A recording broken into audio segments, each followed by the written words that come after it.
From New York City, it's time to play the match game. This portion of the match game brought to you today by Listerine Antiseptic. Contains more active germ-killing ingredients than any leading mouthwash. Your breath stays fresh because your mouth is clean with Listerine. And now, here's your host, Jayne Rivers.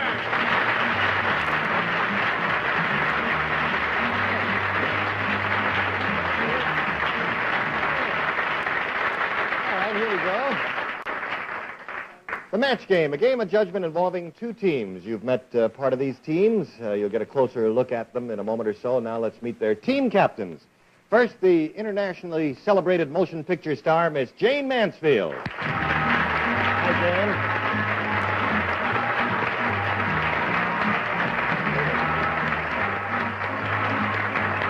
Jayne, today your teammates are Mrs. Marlene Shea, advertising and fashion director for a stocking manufacturing company, lives in Valley Stream, Long Island. And that's Captain Joe O'Brien, personnel officer in the U.S. Marine Corps, lives in East Meadow, New York. All right, have a seat. And the audience is gasping at Jayne's red dress, I take it, right? It's pretty, very pretty dress. Thank you. Richard Blackwell. Who? Richard Blackwell. Richard Blackwell. I thought he was a bridge player. Or, I don't know. You know, Jayne, in addition to making movies all over the world, is involved in various business enterprises. What are some of them, Jayne? Oh, my goodness, I have a scarf out now called Hollywood Head Topper. This is fun because it's not only a dickie, but a babushka and all kinds of things that snaps around. And, you know, it's so easy to go to the store in something like this. I do it all the time. And international car leasing, too. You just jump into the international car that you just leased from me. And go to the store, and this Hollywood Head Topper, and then you have it made. Are you there personally to lease these cars and pass out the there. babushkas? Well, exactly. Business should be booming, I would say there. All right, now good luck today to you and your teammates, Joe and Marlene. Let's bring on our other celebrity now. He's one of the most versatile young men in show business, Mr. Orson Bean. Hey, Orson.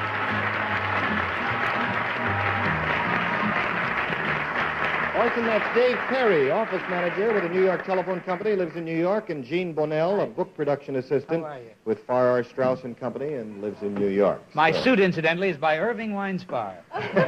Comes with a matching dickie, but I didn't want to wear it. I didn't want to...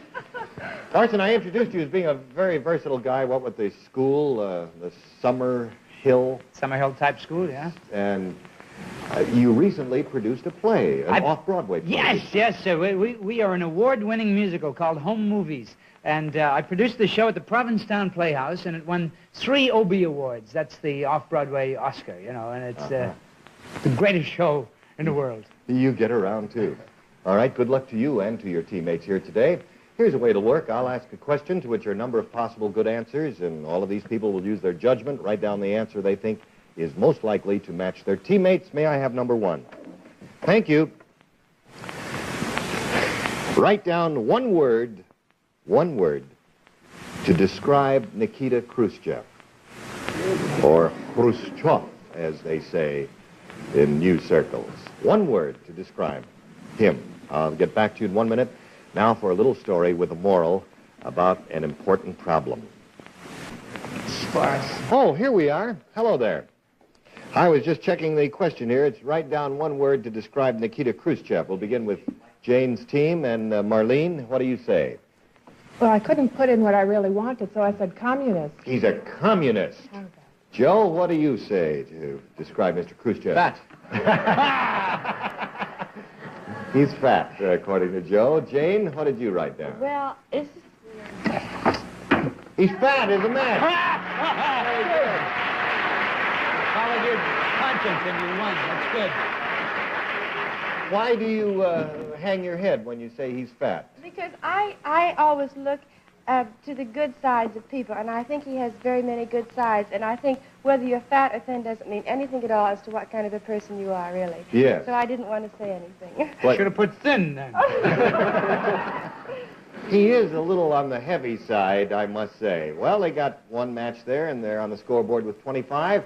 Let's swing over to Orson's side now, and Dave. Bald. He's bald. Gene, what do you say? Fat. So we have a fat, bald man so far. Orson, what can We you have a think of- fat, bald dictator. Fat I'm glad we had his press agent on the show today. Very good question. Very interesting question. All right, 25-0, favor of Jayne's side. Now we ask you to fill in this blank. Nagging blank. N-A-G-G-I-N-G. Nagging blank.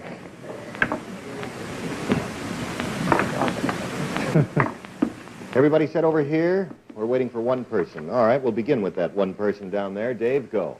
I said mother-in-law. Nagging mother-in-law, he says. Jayne, what do you say? Wife. Nagging wife. And Orson, what's your answer? Nagging wife. Wife is a match.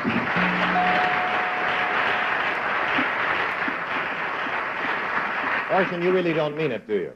What? You don't mean it, do you? Certainly not. Okay.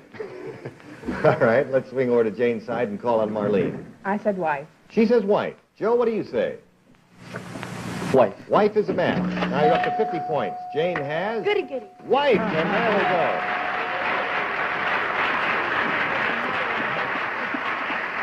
Jayne's team conceivably could win because they're up to 75. 75 to 25 the score. One match is what they need. Let's see if they get it. Name something a serviceman would label with his name so he does not lose it. Something a serviceman would label with his name so he doesn't lose that thing. Whatever you're going to name.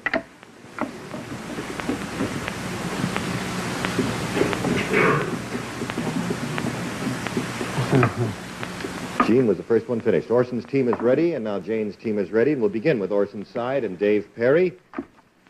Cap. A cap, he says. Jayne, what do you say?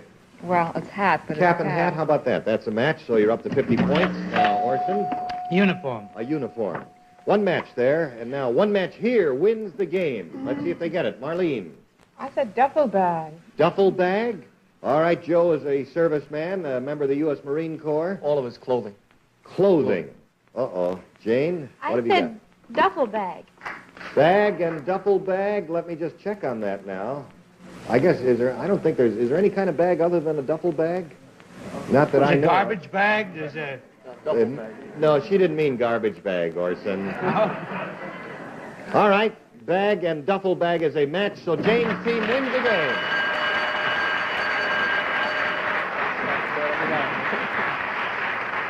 I was a serviceman some time ago, and I can't think of any other kind of bag, so you won it, and... Grocery bag, garbage bag, gas bag. There's Come a on. million bags. Old bag. Audience match for you in just 1 minute. Jayne's team has won the game. They've got $100. Now, they can earn up to $450 more here with these audience match questions, but we have something special for you. Instead of asking questions of our regular studio audiences, as we normally do, we've put these questions to 100 male students from Columbia University. And it will be their answers that you will be trying to match. And every time you do, it'll be $50 for your team. Here is number one. Name the make of car you would most like to own. No writing here. These are verbal responses. Now, keep in mind, 100 male Columbia University students were asked that question. Marlene, in your judgment, how did they respond when we said name the make of car you'd most like to own? Jaguar. Jaguar. Joe? I'm going to have to stick with that, Jaguar. You like Jaguar? You like that answer? Jayne, what is your judgment on Yes, this? 100 Jaguar. young fellas, and you say Jaguar. You do.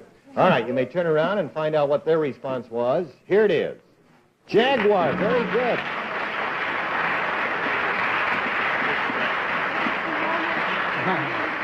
So they're off to a great start with 3 matches at $50 each. They now have $250. Keep it going now. Number 2, how much should a fellow spend on a date? How much should a fellow spend on a date? All right, what do these young people say, Marlene? $50. May I just refresh your memory? I said 100 Columbia University students. That's right. All 3 of these questions will I be was the thinking same. of an older man. May I give another answer? You may, if you wish, yes. Columbia student. I think she's right. Fellow, Well, I'd say about 20 then. $20. Joe, what do you I'd think say these fellows $10. said? $10? Jane, what do you think the college student said? It depends where you go, but I think 50. 50? Where would they go? Oh, we didn't ask them. Just up the dormitory. It don't cost anything. It depends what college, you know. There's Orson School. Well, now, wait. It doesn't really, because these were Columbia University students. Columbia, oh, that's right. And they're undergraduates. These guys are 18, 19, 20 years old or whatever, and... Like $20. You think they said $20? All right. Let's find out all together right now. Here it is. $10. So Joe hit it on the head.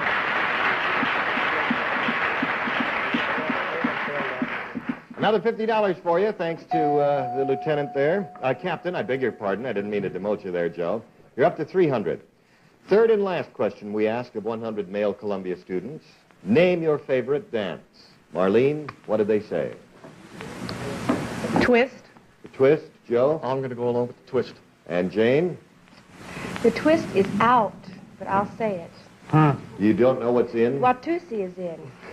Well, if you think that's what the college kids are doing, and they might have been doing it at Columbia, say that. We don't want to, you know. We want... Holly Gully, mashed potato. I'll go for Holly Gully. The twist is really out. All right, you don't want the twist. All right, let's say twist. Well, you want the twist. All right, here it is. The answer given most often by that audience was the twist.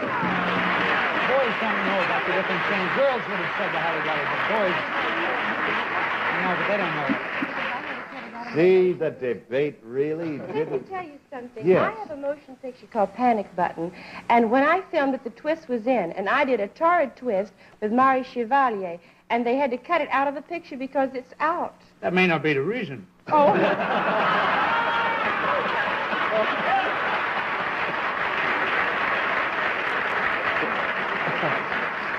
All right, they pick up 3 more matches there at $50 each, and therefore this team ends up with a grand total of $450. Congratulations to you.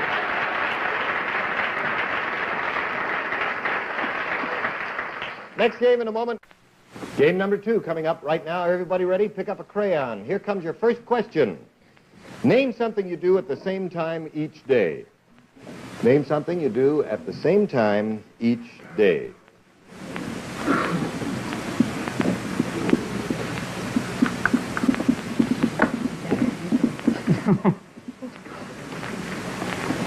That's not a comment on us that you only let us write with crayons, is it? No. No. No. But they... we want to be able to see your answers. All right, everybody's ready, hands down, and we'll call on Dave first. What did you name? Wake up. You wake up at the same time each day. Jean, what did you say? Go to work. Go to work at the same time each day. Orson? Brush your teeth at the same time. Brush your teeth at the same time. Before waking up and going to work. Before waking up, that's nice. Doing it the hard way. Now, over here to Marlene. I said eat. You eat at the same time every day. Joe?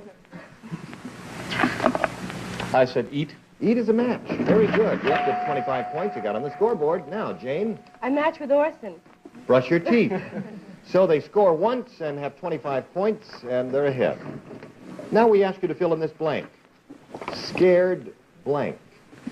Scared blank.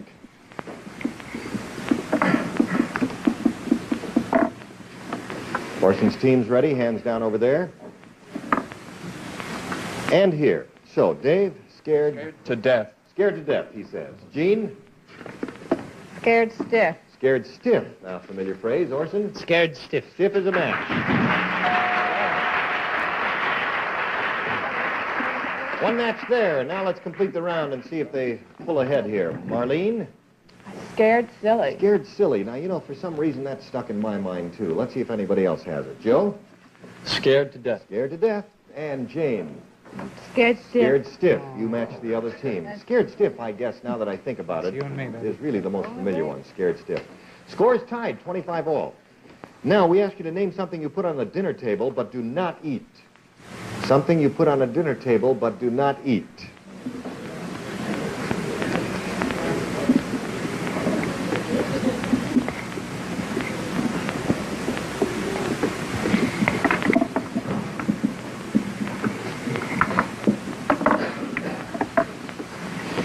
Hands down here. We're waiting for Dave. And Marlene will be first, so you may now go, Marlene. Plates. Plates. Joe? Tablecloth. Tablecloth. Jane? Flowers. Flowers. Unless you're Piper Laurie. She eats flowers. Unless you're Piper Laurie. I think that calls for some sort of explanation because I don't know what that means. Well, she's an actress who enjoyed eating flowers. Oh, really? Some years ago, I remember that. Yeah. Yes, I was Yeah. a little boy. Piper Oh, Laurie. no. Oh, wasn't that? No, she's... No match there. Over to Orson's side I now. didn't mean And that. Dave? I say flowers. Flowers. You match Jane. Jean, how about you? Well, I changed my mind, but it came out with napkins, Napkins. What were you going to say originally there? candles. Candles. Orson, how about you? Dishes. Dishes. So we get no match from either side. Well, I thought sure we'd come up with a match. Name a musical instrument in a dance band. Name a musical instrument in a dance band.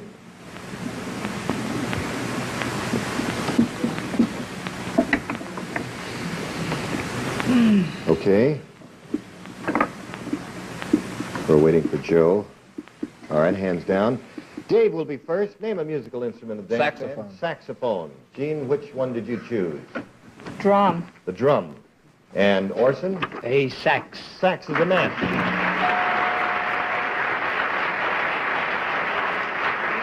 All right, let's see what Jane's team does with it. Marlene, name your instrument. Sax. Sax. Joe?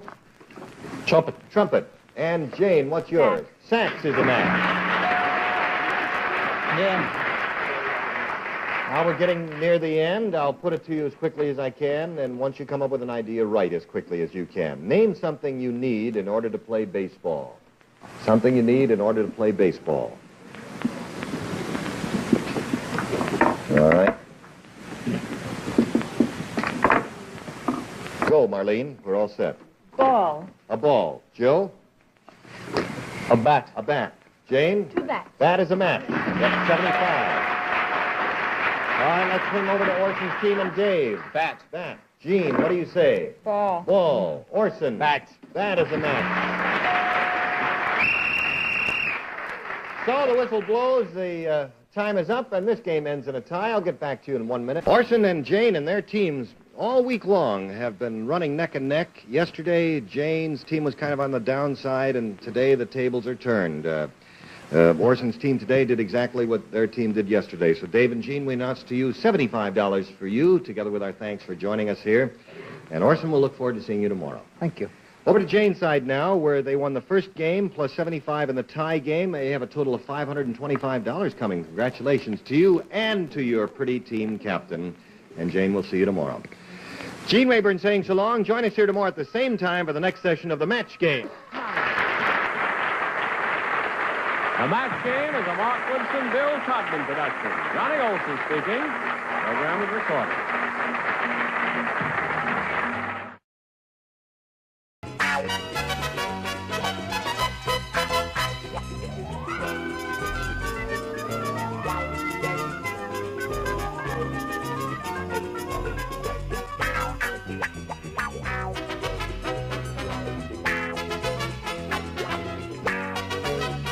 This is the Match Game 74, production number 0141.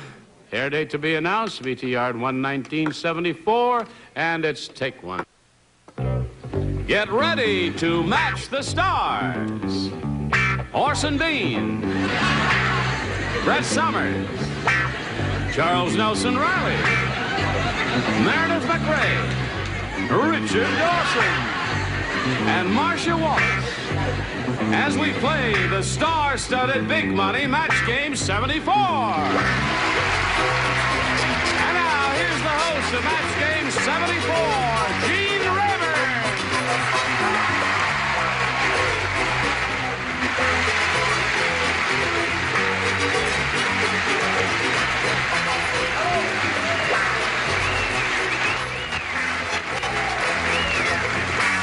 Can't talk without a microphone. How are you, Johnny Olson? Good. Listen, I'm very happy to see everybody here, both there and there and there, and especially welcome. It's always nice to see new faces here, and we've got some. We are very happy to see Marcia Wallace of the Bob my same Newhart. face. It's the same First face. time I'm here, yeah. Are you happy to be here? Oh, yes. Good. And we're happy to see this. Whoa! Boy, are we happy to see you. She just made a movie in Spain with her husband, Greg Malavi. You started it and co-produced it, right? It wasn't in Spain, it was here. It was here? That's right. Oh. Yeah. All right, well, go to Spain, will you? We just came back from Spain, but we didn't do a movie there. All right, what did you... No, don't answer that question. It's a scar. And Orson, what are you up to? You're down there. See, that's his... We'll try it again the next show, Orson. Are you all right? Yeah, well, I'm fair to middling. No. Yes, I've just been signed to do the life story of Gertrude Stein. That's why I've... All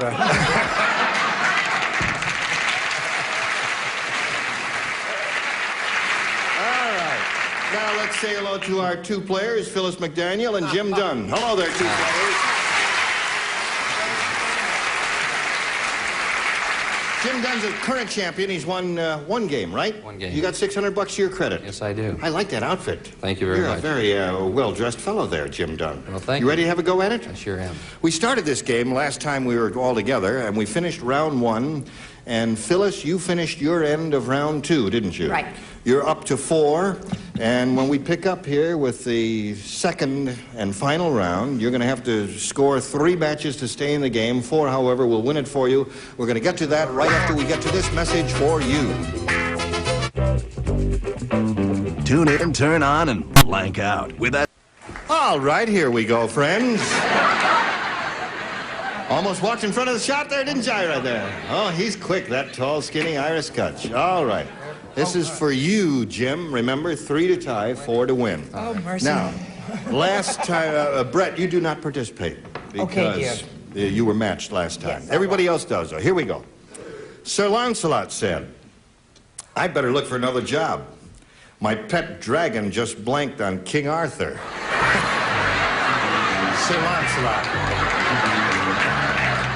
You remember him, Richard? Yes, sir. Sir Lancelot said that. I better look for another job. My pet dragon just blanked on King Arthur. No peeking, Brett. No, she's not in. She can pick. That's right. She can peek. I get to peek. All right. Charles, what a whip. I see the audience likes the question. Where did you hear the answers? Everybody ready over here? Okay. Now, Jim, we call on you. Sir Lancelot said I better look for another job. My pet dragon just blanked on King Arthur. Just sat. Just sat on Right. King Arthur. Okay. He sat on King Arthur. Yes. Orson, what do you say to that? Well, I was afraid that he was going to do something terrible on King Arthur. Oh, I see. Fortunately, he was castle broken. Oh. So he breathed fire on him. Breathe fire. A dragon would do that, Of course wouldn't he would. Yes, indeed. Nasty thing to do, but... All right. Charles Nelson Rather Riley. than take the time with saying breathes fire, I said flamed. He flamed on him. Now, Jim, I point out to you, you must match your 3 remaining celebrities to stay in the game. Meredith, we call on you. Well, I sort of agreed with them. I said breathed. He breathed. So, Phyllis McDaniel's the winner. Congratulations.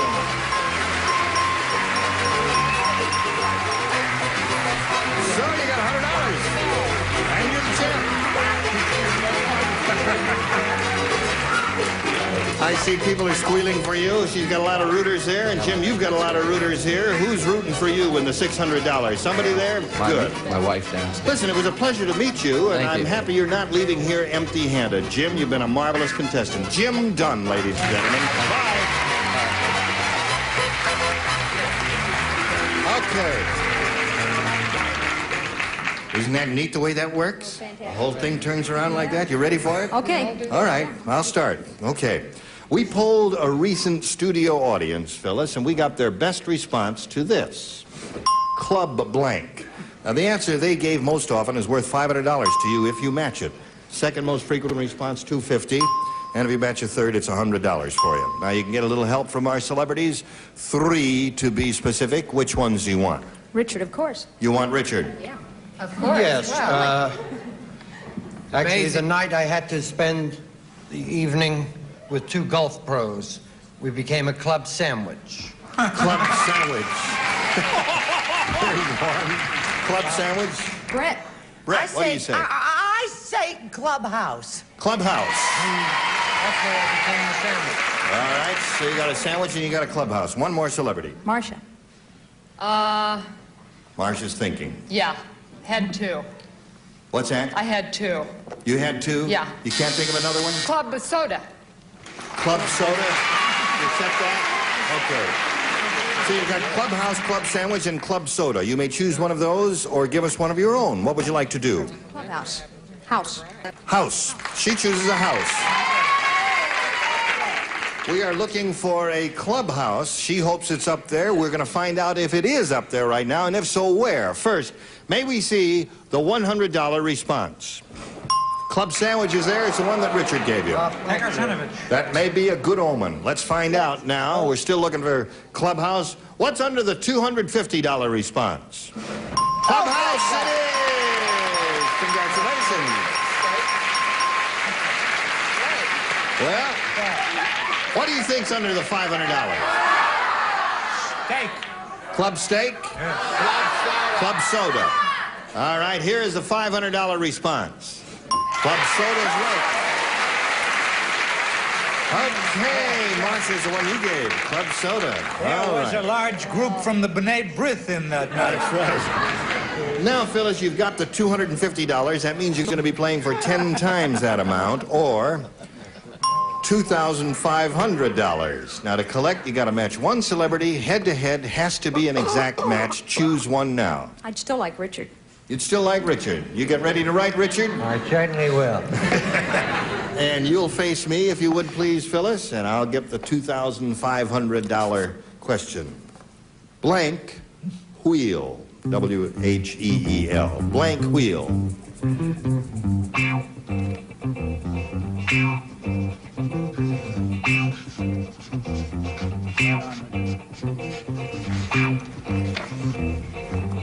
Okay, Phyllis, he has finished. Now we need an answer from you. How do you fill in the blank? Blank wheel. Wagon. Wagon wheel. Okay. Now for $2,500, Richard, may we see your answer? I have a terrible feeling that Ward Bond is going to come back and beat me up. I said spinning wheel. Spinning wheel is good. Wagon wheel was good. There are a number of good choices there. Well, listen, Phyllis, you're still a champ. You've got $350, and in a moment or so, you're going to meet another player. But first, we've got to pass along a message for you, and this is it. GSN presents... Mark Goodson, I don't think he ever created a show, but he could take a bad idea and turn it into a good one. He could take a good idea and turn it into a blockbuster. He had that talent. Stay tuned for more of That 70s Hour on GSN. But he was a cheapskate. He never paid me, the bastard. Now, we're all set to start another game, and to do that, we have to introduce a brand new player, and we're very happy to see Nigel Johnson. Hello, Nigel. You know Phyllis? Now, Nigel, would you tell us a little bit about yourself, please? Oh, I'm just so excited. Are you excited? Yes. You like to hold my hand? Will that calm you down? Or does that get you more excited? Gets me excited, I'll tell you that. I imagine it calms her down. Where are you from, Nigel? I live in California. Camarillo. From where? Camarillo. Yeah. And are you married and all that? Yes. Yeah. Okay. Anything else you want to say? Oh, I have a wonderful 5-year-old boy. My husband's in the audience. Where is he? He's sitting there somewhere, is he? The sixth one. The sixth one? In 6 more days. Is your sixth husband? What kind of... No. Okay. And in 6 more days, we'll be celebrating our 10th anniversary. Oh. Okay, Nigel. Good luck to both of our players here. Shall we begin? I'll push the button, reveal 2 questions, and Nigel asks you to make a selection. Yes, A, please. She wants A. Everybody plays, and this is it. The Sultan has 3,000 wives. Some of them he's never even blanked. The Sultan has 3,000 wives. Some of them he's never even blanked. I'm finished. You're finished. All right. Okay, Orson, put in the slot up there. And away we go. All right, now let's get a response from Nige. The Sultan has 3,000 wives. Some of them he's never even... Seen. Seen, okay? Some of them he's never even seen. Yes, because he's too tired to open his eyes. What do you say to that? Very good. Seen is her answer. You yes, did write actually, something. it sounds like a wonderful deal, but when you picture the poor Sultan, he gets up in the morning, he stumbles into the bathroom, and there's 6,000 stockings hanging there. That's it. Met. Same as seen. Yeah. Met and seen is a match. Okay, that's one for you, Maggie. Brett, what do you say? I know you're not going to believe this. I believe it. I said seen. Seen. You're doing okay. How about you? Since I was known as Four Eyes in high school, I said seen, too. Seen. Meredith, what do you say to this? Well, I'll keep the record going. I said seen, too. This is very unusual on a first-round question, isn't it, Richard? Now the bad news. Yeah, actually, Sultan's wives should be obscene, but not heard. So I said love. Some of them he's never even loved. Yeah. Nige says she thought of that, but she didn't say it. What did you say, Marcia? Well, I figured he met him at the reception, you know, with coffee and cake. So I said kissed. Kiss. That's beautiful. He was too puckered to pucker. Okay.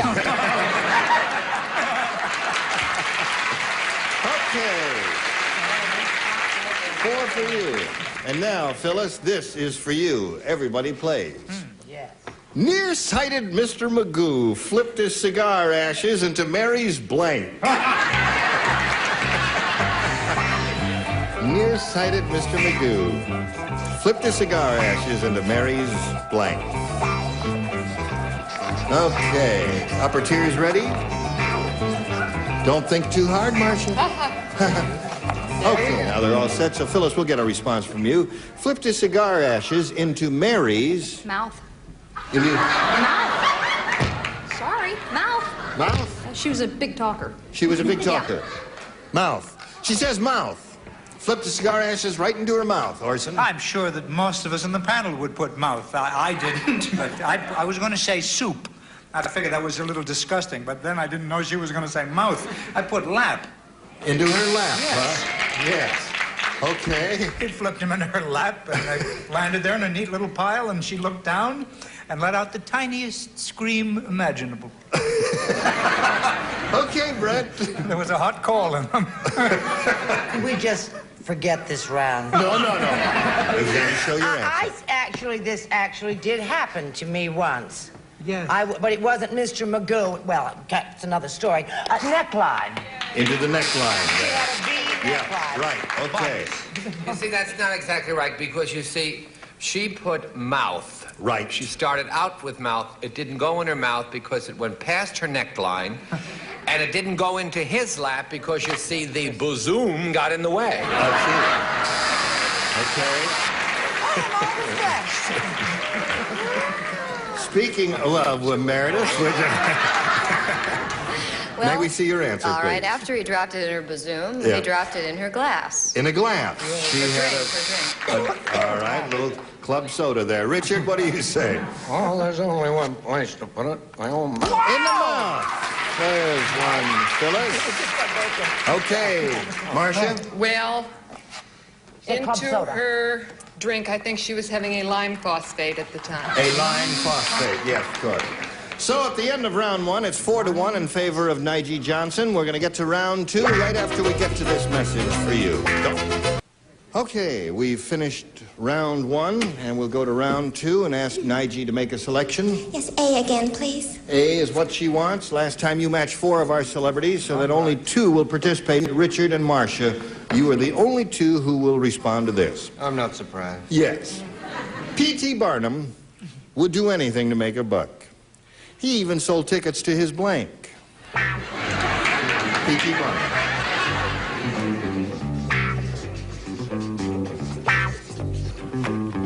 All right. Let's see how Nige feels about P.T. Barnum, who'd do anything to make a buck. He even sold tickets to his... Shower. To shower? That's all I could think. They don't give men showers. What kind of shower do you mean? Would you clarify that? Shower. Oh, when he was taking bath. the shower bath. Oh, I see. He had this glass enclosure, and apparently people walk up and put their dollar down and say, oh, there's Pete. Oh, boy. What did you say? Very, very interesting. I said funeral. Funeral. Okay. Marcia? I'm so proud to have like minds. Funeral. Funeral. Right. Okay, so you remain at 4, and now, Phyllis, I point out to you, you need 3 to tie. 4, however, will win it for you, and this is what we have for you. Richard is the only one who will not participate. Everyone else will. Alice said. Oh! Alice said, our new neighbors are really weird. The wife keeps her husband in a blank. That's what Alice said. Our new neighbors are really weird. The wife keeps her husband in a blank.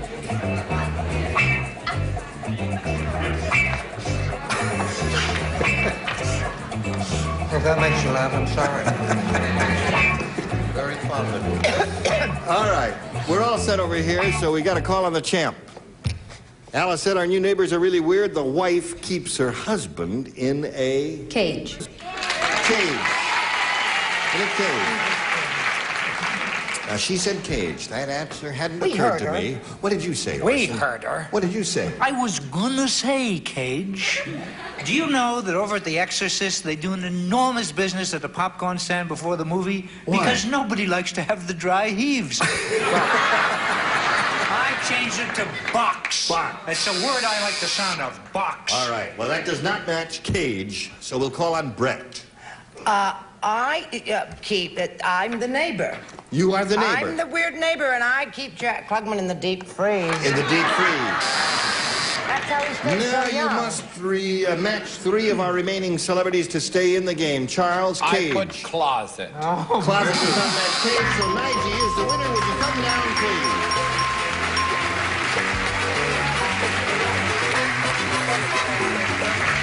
Come on down here. Over here. Congratulations, Nige. You've got $100 now. You've won the game. We've got to say goodbye to Phyllis McDaniel. She's not leaving empty-handed either. She's won $350. Nice to meet you, Phyllis. Goodbye, dear.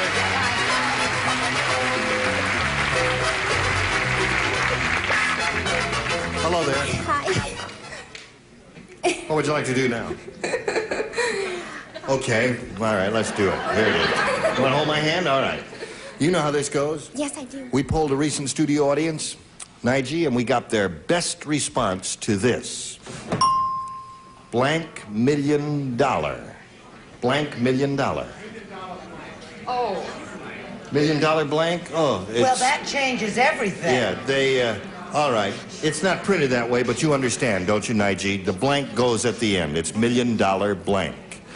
And, if you match the answer given most often by that studio audience, you know, you'll win the $500 and $250 and $100. A little help from our celebrities. Which ones do you want? Richard, please. What you were when you were born, $1 million baby. $1 million baby. All right. Charles, please. Charles Nelson Riley. $1 million prize. I know it's not the best answer in the world, but you think a number 2. $1 million prize, he said. All right, one more celebrity, Nige. I'll settle for $500,000. Orson. Orson, can you think of something? $1 million blank. Yes, I can. What can you think of? Another day. I know, right. Another $1 million. $1 million. And now stay tuned for $1 million. Orson's answer is $1 million. Okay. All right, so you got $1 million baby and $1 million prize. Now you can choose one of those or give us one of your own. Can you think of something that you'd like better than either of those? I like baby. I'll say baby. $1 million baby. I found $1 million baby. Okay, you think she's right, audience? All right, we'll find out if $1 million baby is up there. First, may we see the $100 response? $1 million legs. Yeah, that was a good one. None of us thought of that. Okay. Here is the $250 response. $1 million baby is up there, Richard. Congratulations. What's under the $500 if you're so smart? $1 Million Movie. Okay, here it is. A $500 response. $1 Million Movie, you were right. That's a very smart audience. Okay, you've got the $250. We'll get back and tell you what happens next. But first, we've got a message for you, friends. Here it is. Gene Rayburn asking you to join us next time for Match Game 74. Bye. Today's consolation prizes are a Eureka Finisher vacuum cleaner with powerful fan jet motor, convenient 7-piece 2-pack. This Eureka cleans everything from rugs to curtains. And a delicious assortment of natural cheese from Denmark for everyday enjoyment or special occasions. Famous Danish Blue, Havarti, Esrom, and Tybalt.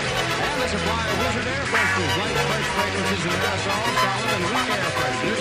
Wizard, a natural way to freshen your room. And the assortment of candy featuring chunky, extra thick for extra flavor, delicious bitter honey, Gruber's chocolate-covered peanuts, Raisinets, and famous O. Henry candy bar. This is Johnny Olson speaking for Match Game 74. Mark Goodson, Bill Thomas.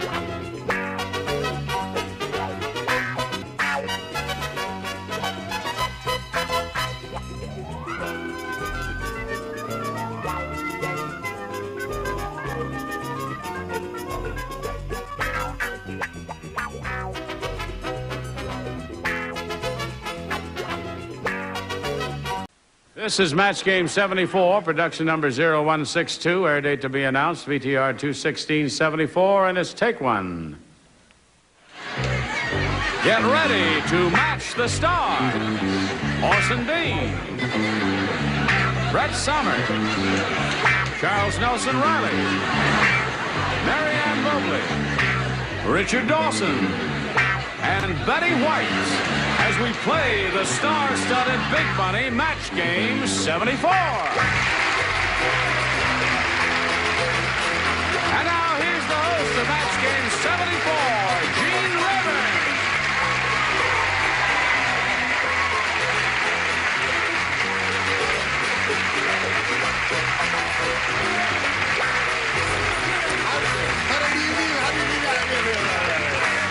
Thank you very much for joining us wherever you are. Thank you for being with us. Yes. Everybody looks happy and well adjusted and content up here.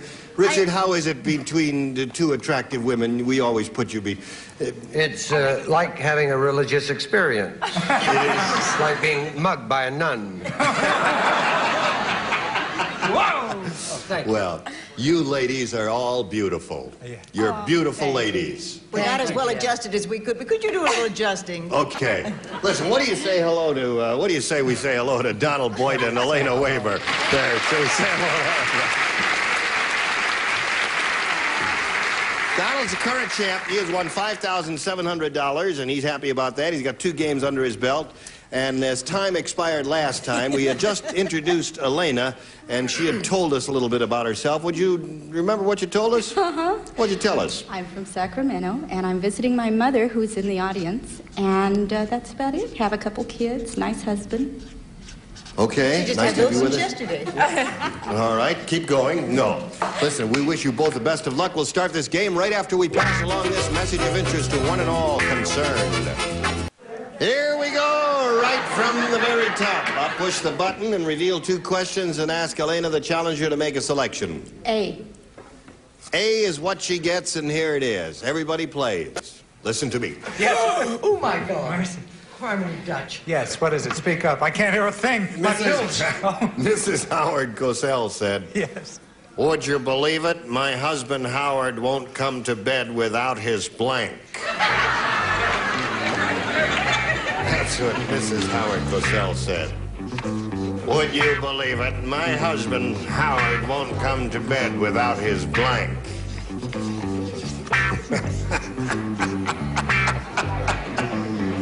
Oh, never mind. That's very good. Okay, Brett, are you finished? No. Did you change your mind again? Yes, I had a terrific answer, but I threw it out. Who said thank you? Everybody's ready now. So we'll come over here and ask Elena for her response. Mrs. Howard Cosell said, would you believe it? My husband Howard won't come to bed without his... Teddy bear. His what? Teddy bear. Teddy bear. Teddy bear. She said teddy bear. Orson, I think I've made a terrible mistake. His rug. His rug, yeah. That's the Light answer. of Baghdad on. Right. Put a little salt over here, you know, for dandruff, for realism. You're I right. never would have guessed that about him. Brett. I said football. I did prefer my other answer, which was athletic equipment, but then I thought it was too all-inclusive. Okay, football. Charles. I was going to say scorecard, and I don't understand that word rug. I don't know what you're talking about. So I said... You have $18, $1,800 worth to pay. To pay. All right. Ms. Howard Cosell said, would you believe it, my husband Howard won't come to bed without his and. She said, teddy bear, what do you say? Hairpiece. Hairpiece. Hairpiece, rug, toupee, that seems to be the answer, Richard. It's a well-known German sportscaster. Hairpiece. Hairpiece. I said wig. Wig. 4 variations. That was very interesting. Are you listening, Howard Cosell? Wherever you are. He never listens. That's his charm. That's his...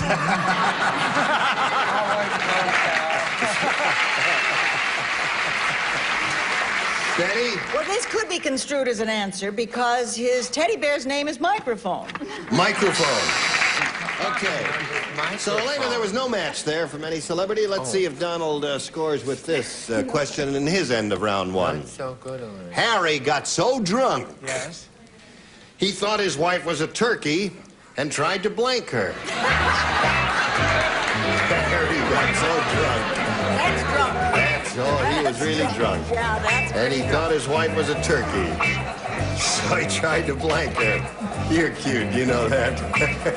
That's why she won Miss America, dear. Oh, that's why she won Miss America, yes. Come on now, write something. Oh, yay! There you got so drunk. Marianne. Upper tier is ready.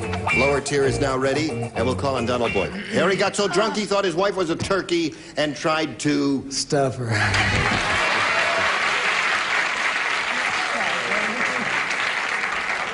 His answer is stuff her. Yes. And Did you that's hear? why they call him Dirty Harry. Stuff her.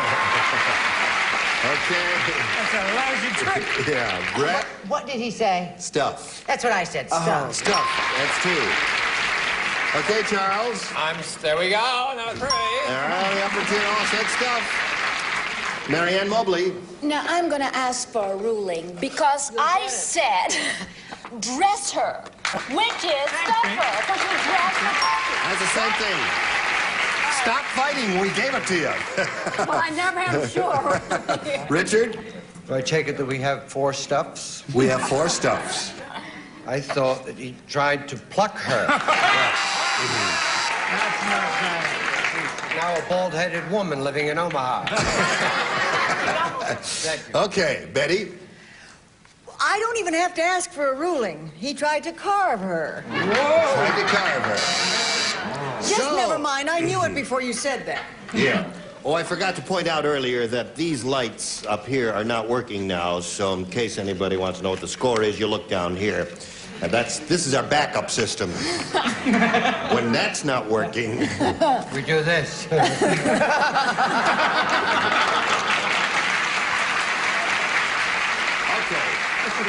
But right now, it's 4-0 at the end of round 1. We'll go to round 2 in a moment or so, but first we've got to go to this round for you.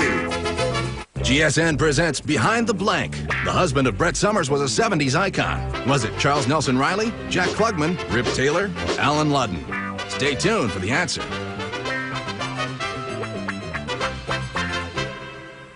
Do you know who married Brett Summers? The correct answer is B, Jack Klugman. Klugman agreed to appear in the match game only if his wife could be on the show. Brett became a regular panelist. Jack rarely returned and later found success as a slob in The Odd Couple.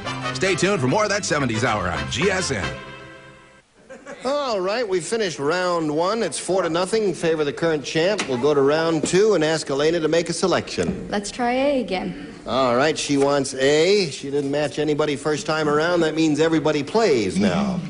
Every time Dr. Marcus Welby loses a patient, he puts a blank on his office door. Every time Dr. Marcus Welby loses a patient, he puts a blank on his office door. you remember, Dr. Marcus Welby? My card's not big enough. All right, upper tier is ready. Upper tier. Upper tier is... Where's Marianne holding us up again? Okay. Good. Now, Elena, every time Dr. Marcus Welby loses a patient, he puts a blank on his office door. Oh, that's tough. A wreath. A wreath? Yeah. I think I would have said wreath if I were playing the game. What did you say, Orson? Nothing. I'm sniffing my marking pen. He puts a notch on his door. He's a mean doctor. You like that answer better than her answer? I like her answer, You Brett. kids think you're so smart, right? Well, you're wrong. He could sometimes put a star. Yeah. But very often he puts a wreath. A wreath. A black okay. wreath. A black wreath. Okay, there's one for you, Charles. I was with Orson. I said notch. I'm A sorry. notch.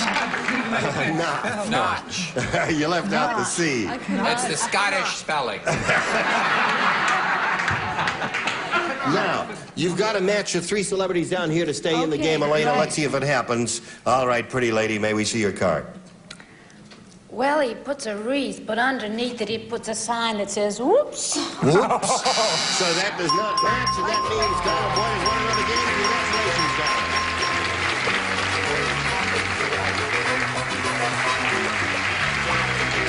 Okay, sir, another $100 for you. Stand by for a moment while we say goodbye to pretty Elena Weber. We've got a gift for you, together with our thanks for being with us on Match Game 74. Elena Weber.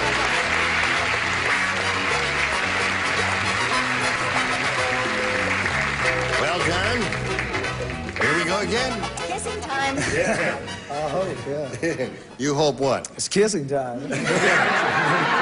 It's only kissing time when you Moisten your win, lips, huh? Betty, in case he wins again. I'm all puckered. Okay. Here we go with the big money super match where you can win over $5,000. We polled a recent studio audience, got their best response to this. Shell blank. Now, you know the answer they gave most often is worth $500 to you if you match it. Second, $250. The third, $100. Which celebrities would you like to get a little assist from? I want to give everybody Marianne Mobley. You want to give everybody Marianne Mobley? What kind of talk is that? No, I was going to say I want Marianne Mobley. Yeah. I want Marianne Mobley too, but pick a... Yeah. What do you say? Well, the first thing that came to my mind was shell shock. Shell shock. Shell shock? No, Okay. That's she's your older answer. than she looks, We have to isn't accept she? your first answer, and you got it. Okay. Richard Dawson. The old shell game. Shell game, he says. All right, one more. Orson. I would say shellfish. All right. You got shell game, shell shock, and shellfish. And you may choose one of those or think up one of your own and give us that as the answer. What would you like to do? Remember turtle dove, sweetheart. I'll go with shellfish. You go with shellfish. Are you letting this audience influence you? Yep.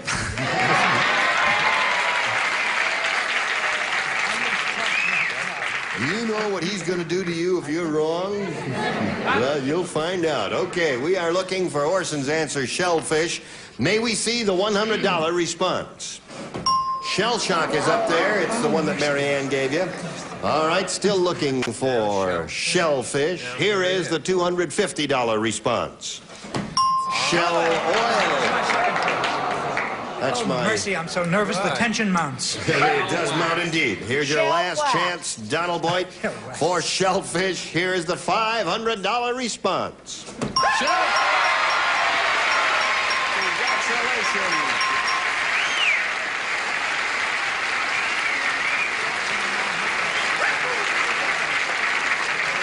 Okay. Did you kiss him? If he gives me $5,000, I will, yeah. I'm not kissing him. He didn't kiss you for the $500, but he says if you win the $5,000, he'll I'm kiss not you. kissing him. One of the girls told me he... No, it's No, it's all right. So you got the $500. That means you're now playing for 10 times that amount, or... Bing! $5,000. Now to collect, remember, you got to match one celebrity head-to-head. Has to be exact. Which one will it be? I'll go with Orson. Oh, I hate to have this on my head. You've got it on your head, Orson. Yes. Get ready to write. He's going to face me. Here is the $5,000 question. Hate this. Hate it. Play the blank. Play the blank. Okay, Orson's finished. Now, Donald, for $5,000, we ask you to fill in that blank in a way you think will match Orson. Play the game. Play the game. Okay, Orson, for $5,000, may we see your answer, please? I want to make it clear. He said if it is the 5,000, he will kiss me? Yes. Play the game.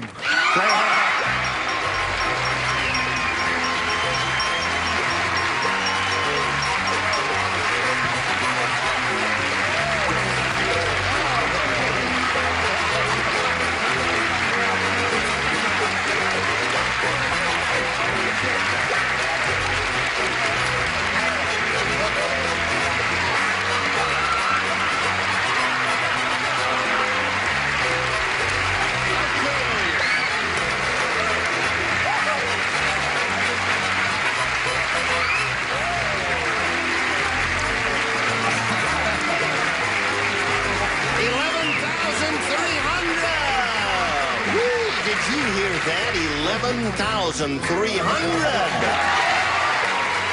Ho, ho, ho. How do you feel, Darren? Oh, I feel pretty good. Pretty good. All kidding aside, who's the best kisser up there? You kidding me? I gotta play some more. Oh, all right. We'll be right back after this message. Today's consolation prizes are the Weekender by American Tourister, designed to go everywhere by land, sea, or air. Fiberglass reinforced construction, strong, lightweight luggage by American Tourister. And a True Test Supreme socket set, 78 pieces, including reversible ratchet wrenches, in a steel chest exclusively from True Value Hardware Stores.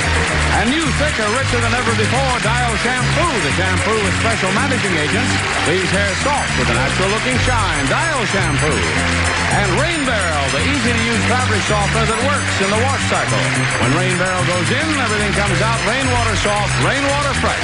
Match Game 74 will carry on in just a minute. We are ready to start another game. To do that, we've got to meet another player, and let's say hello to pretty Beverly Clevan. How are you, Beverly? Did I say your name right? Beverly will now tell us a little bit about herself, if you please. Oh, I'm a secretary, and I'm a mother of 3 children, and that's about it. You live in this area somewhere? Los Angeles, yes. Okay, nice to have you with us, and good luck to you. Thank you. You've seen this game played. You know how it goes, don't you? Yes. All right, shall I push the button? Yes. I do that for you, Beverly, and ask you to make a choice here, A or B. B. Okay, she wants B. New game, everybody plays. Oh, mercy, the tension mounts. All right, well, no, now calm down. Oh, no, it's not time. It's time to start. Just a simple answer this time. Henry said, yes, Zarita is just too clumsy to be an exotic dancer. During the last show, her blank dropped on the floor twice. Zarita, too clumsy to be an exotic dancer. During the last show, her blank dropped on the floor twice. Right. Clumsy to, That's my act. work for you. Where did you get your own theater? Okay, everybody ready? Okay.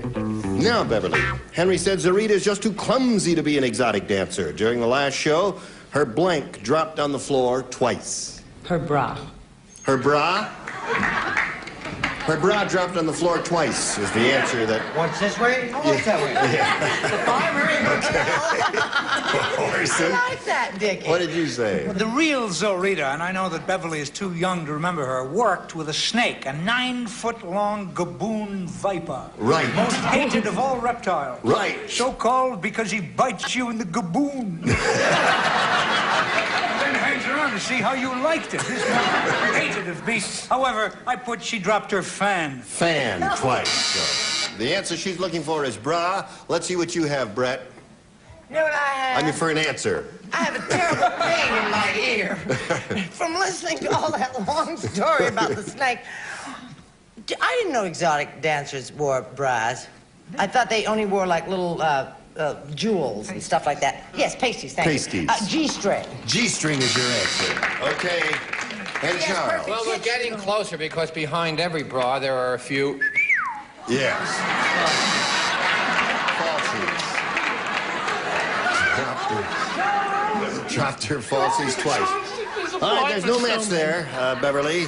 I thought they might have considered it, but they didn't. Marianne, would you face forward, please, and look at the camera, hold your card up. She thinks she is Jayne. Oh. What do you say? Be nice, Brad. It's not my job to be nice. Well, I like Beverly's answers better, but the ones I've seen always had the veils. Oh, the veils. Drop the veils. Okay. Where? Oh. Now, Richard Dawson. I can't stay very long. So talented. But before I go, bra.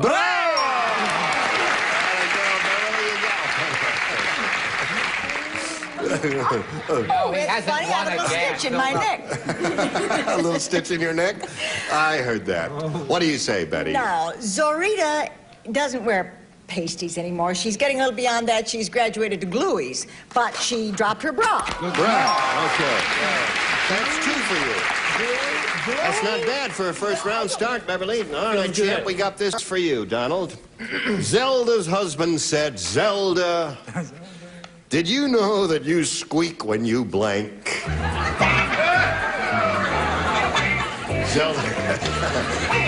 Zelda's husband said, yes. Do you recognize my Yeah, that's you then. Would you like to read it, please? Zelda's husband said, Zelda, did you know that you squeak when you're blank? That's just where I heard it. I knew I heard it someplace before there. Ready here.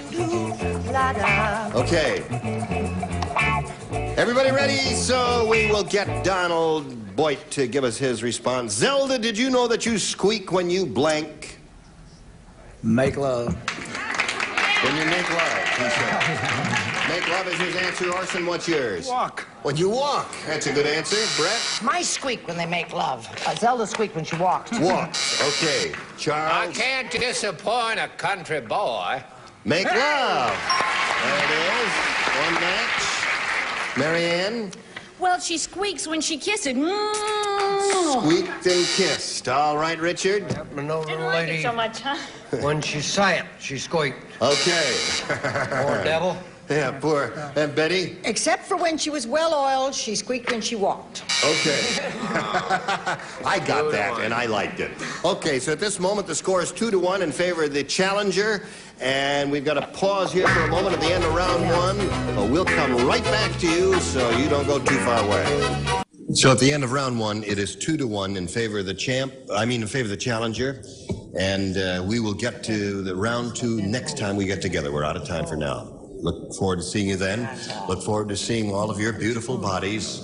Yes, what is Speaking of beautiful bodies, Yes. how are you, Orson? Thank you. Orson, how you been? Just fair. Just fair. Yes, I have the air sick bag concession at The Exorcist, so I'm set for life. I guess you didn't hear that, and maybe you don't want to hear that. I didn't want to hear it. Well, listen, you were all splendid, and we hope you'll be able to join us next time. Sure. And do the same thing, just like you did today. It was grand. Jayne Rayburn for Match Game 74. Bye.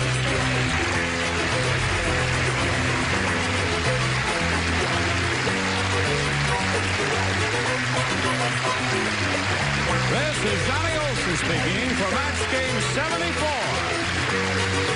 A Mark Goodson, Bill Trotman production.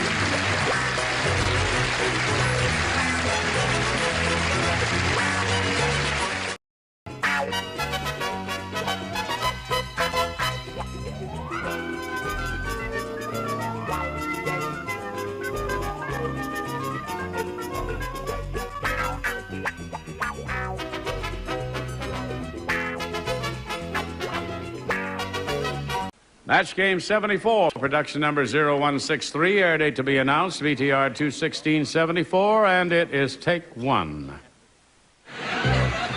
Get ready to match the star. Orson Bean, Brett Summers, Charles Nelson Riley, Marianne Mobley, Richard Dawson, and Betty White. as we play the star-studded Big Money Match Game 74. And now, here's the host of Match Game 74, Jayne.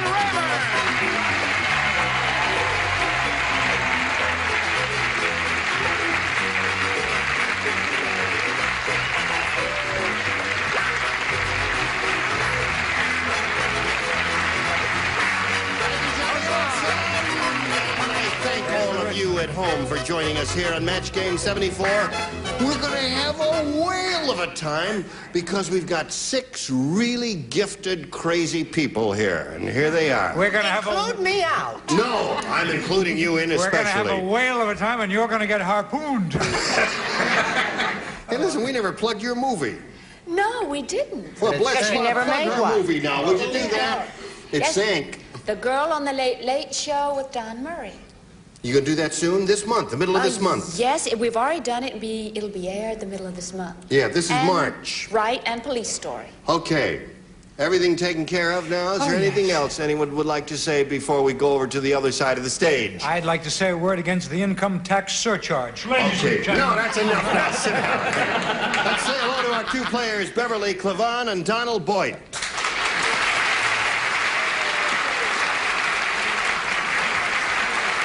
Donald's our current champion. He has won a lot of money. He really has. He's won $11,300. Can you believe that? Wow. And we have finished round 1, and Beverly's ahead at the end of round 1, 2-1. And how do you feel about that, Beverly? Good. Good. Okay, we'll start round 2. That's a concluding round in a moment or so, but first we got to do a little business, and this is it. Tune in, turn on, and blank out with that 70s hour. Stay tuned. There's more Match Game still to come. Our scoring device is temporarily busted. So a guy off stage is going to hold some fingers up like that, you see, and then I'll be able to tell what the score is. If you're lucky. lucky. This is the score, 2-1 in favor of Beverly. All right, are you ready with the fingers? Okay, we're ready with the players.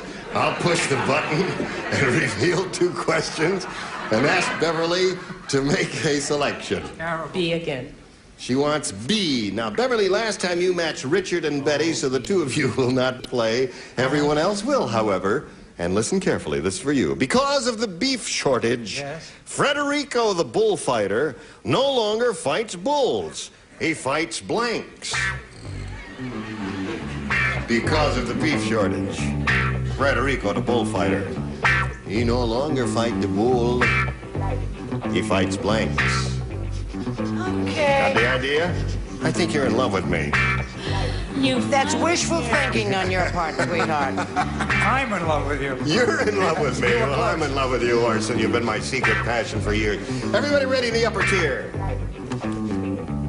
Here we go. All right. No. I'm sorry, it's too late, Marianne. Too late to change. Beverly, because of the beef shortage, Frederico the bullfighter no longer fights bulls. He fights blanks. What do you put in that blank?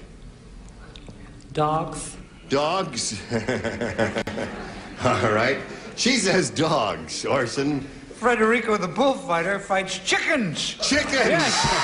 I saw him do it. It was a terrible way to go. He was pecked to death just outside Madrid. Okay, Brett, what do you say? You sure you don't mean Tijuana? This is a dilly answer, by the way. Does a picadillo in Mexican mean chicken? No. What does it mean? Picadillo, you're thinking. It's a combined picador. The picador is a guy who picks the... Oh. Picadillo is a circus. Brett, you're really... Picadillo is a place in London. Charles... what did you say? What Orson chicken? Chickens there. Now let's see. Oh, I don't like my answer at all. You don't like your answer? No. What is your answer? I said sheep. Oh, no. He fights sheep? He doesn't. He loves said sheep. I saw it before it went down the slot, so that's it. I wish we'd waited so, for Beverly, you there's now. no match there. We'll go to Donald Boyd. You need 1 to tie, 2 to win. Don, here we go. Last time you matched Charles, so Charles, don't do anything here. Just observe. I'll use my picadillo. All right. Why don't you sit on it, clam. Tonto, say to Lone Ranger. Yes. Bad news, Kimosabe. We almost out of food. One of us have to eat blank.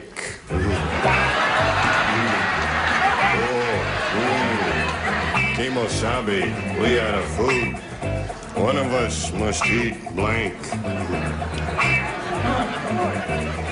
You right. Oh, dear, dear, dear. White squaw, you right.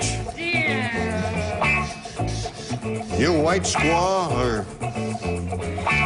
Whatever you want, sweetheart. All right.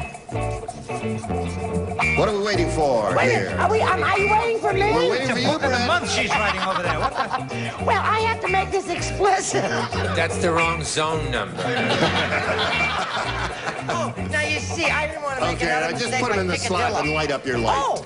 All right, that's what we are waiting for. Mercy. We call on Donald Boyd. Tonto said to Lone Ranger, How much acting do you want, Don? That's it. I'm taking it in. All right. Bad news, Kimosabe. We almost out of food. One of us have to eat blank. Silver. Silver. Yeah, sure. The horse. Okay. Silver the horse, he said. What do you say, Orson? And it was Tonto, because he hit the Lone Ranger over the head and ate silver. I see. Score's tied. One more match, you win the game. What was Tonto's horse name? Tonto's horse's name? I don't know. Oh. Scout. Hi-ho. Scout. He used to, when he said hi-ho silver, Tonto would answer, get him up, Scout. Really? Okay. He's full of all kinds of trivia. A terrific mind. You know, he collects these little fillers in the New York Times, doesn't he? Brett, what did you say? I say not only is it dull, you get lots of trivia. I said, you see what happened was, I'm sorry about Picadillo. I did mean Picador. Are those the people who go around and Forget about the previous question and let's get to this one. Well, I said, your horse, whatever his name is, I don't remember, and it's silver. Your horse, whatever his name is, I don't remember that.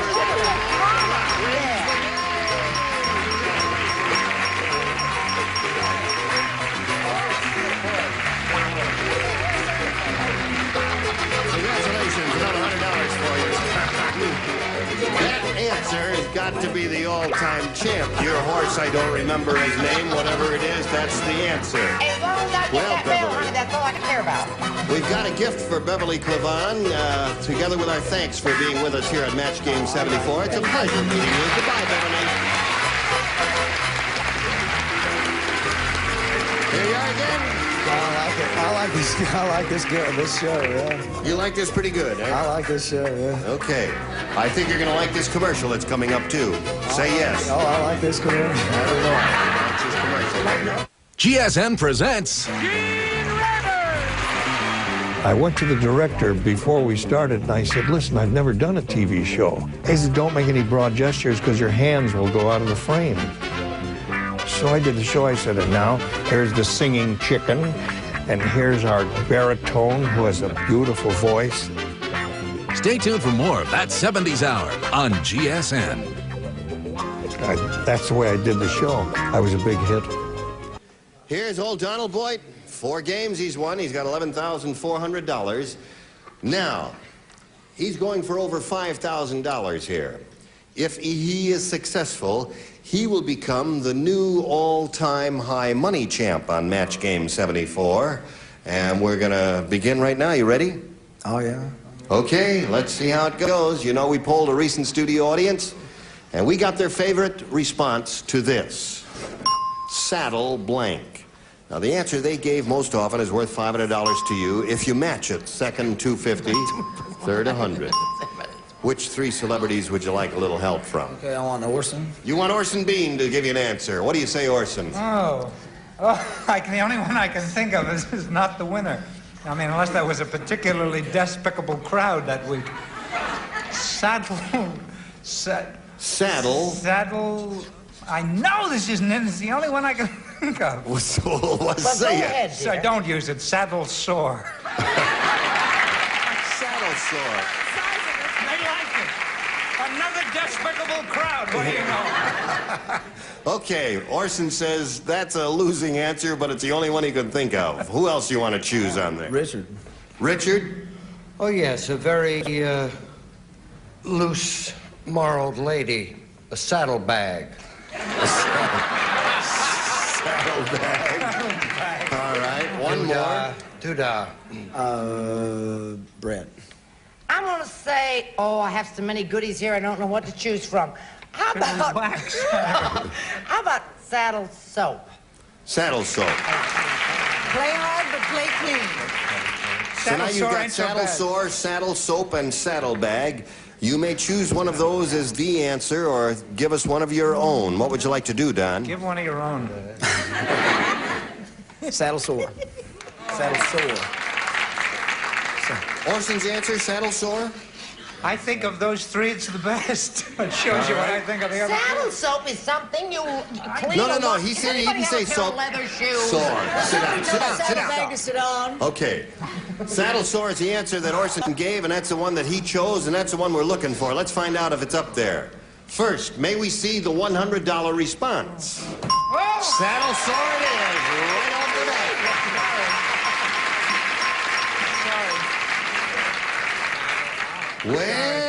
Well, now, I wonder what's under those other two, don't you? Let's find out one at a time. First, the $250 response.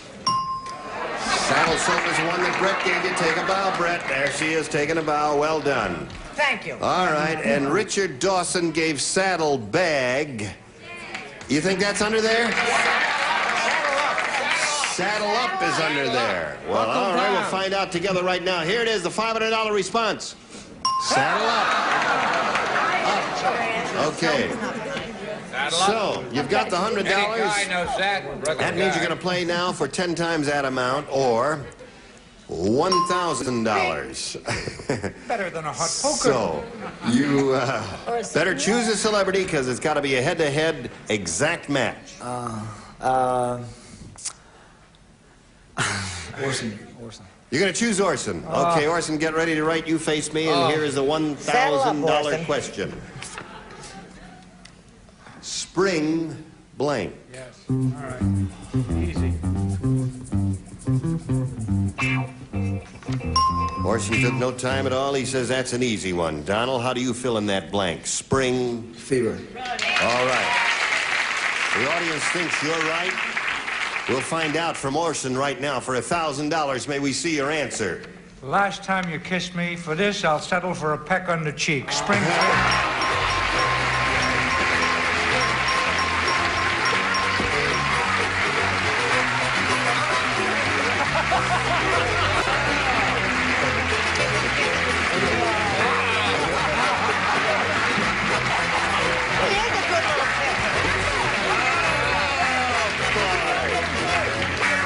Insanity time up here, so don't go away because there's more of whatever this is coming up right after this message. Today's consolation prizes are Westcloth's new Almanac wall clock, contemporary design clock with day and date feature that changes automatically from Westcloth's Italian Industries Company. And a supply of Airwick Solid, including rose, natural, and lemon scents in beautiful decorated colors. Airwick works 24 hours a day to help eliminate odors. And Profile with its own great flavor from a special formula of cracked wheat and wheat germ, just right for toast. Profile, it's a matter of taste. Match Game 74 will continue in just a minute. Here we are, friends, all ready to go again. You never know.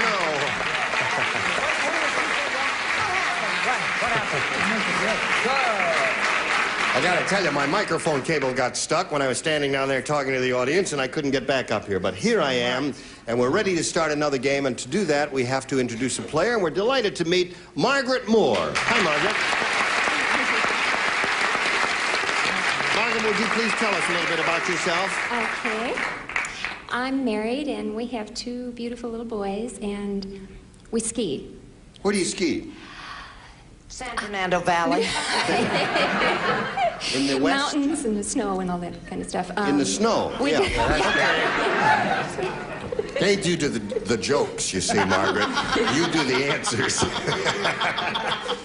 Well, we're very happy to have you here, Margaret. We wish you the best of luck. Donald Boyd has already had a great deal of luck, and we wish him well, too. Margaret, you as a challenger, make a selection, would you please? I'll take A. A is what she wants, and this is it. What you see is what you get. The gardener Yes? got crazy drunk Oh, wow. and tried to blank his mother-in-law. Can you imagine that? Gardener got crazy drunk. Look at me all finished. Tried to blank his mother-in-law. I love it when you He ask. said, Mom, come over here with me, will you? All right, everybody ready now, so we'll call on Margaret Moore for her response. The gardener got crazy drunk and tried to blank his mother-in-law. Make love to. Make love to his mother-in-law? The gardener? Have to be drunk. I see. Okay. All right. Orson? It's all in a manner of speaking. The gardener got crazy drunk and tried to prune his mother-in-law.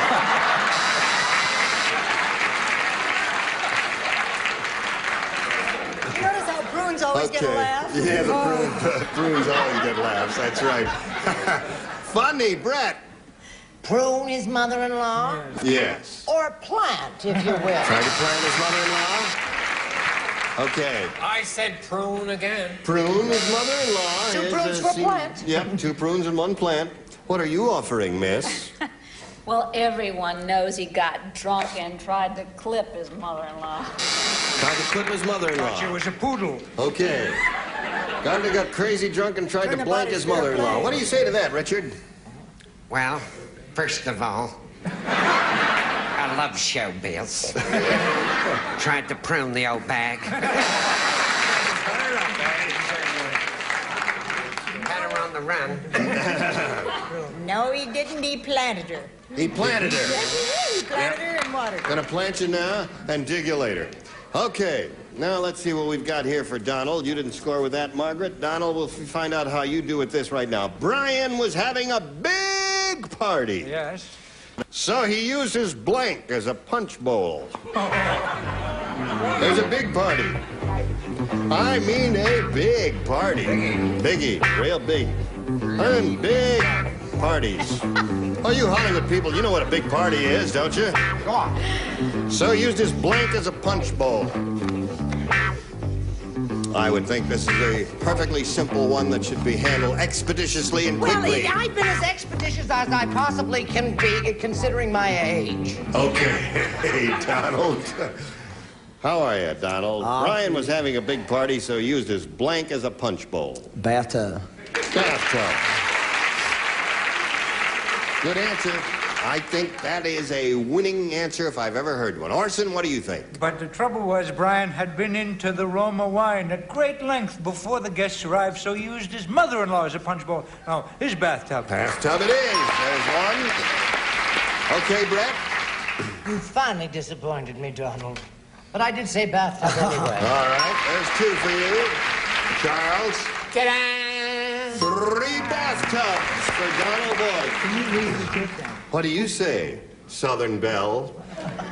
Well, Well, She I said don't know wisteria anything free. about babies, Miss Calder. I just sit on my porch and fan.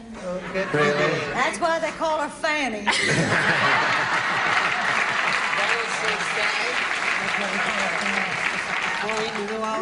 But anyway, Yes. when I was in college, the Sigma News, they used the bathtub for the apple cider, and they spanked it. It was terrific. I'll bet it was. And that's how she graduated from... With honors, yes. And a Purple Heart. Well, I And a guess purple- that's all right if you like Polish accents. I said bathtub. Bathtub, there's another that.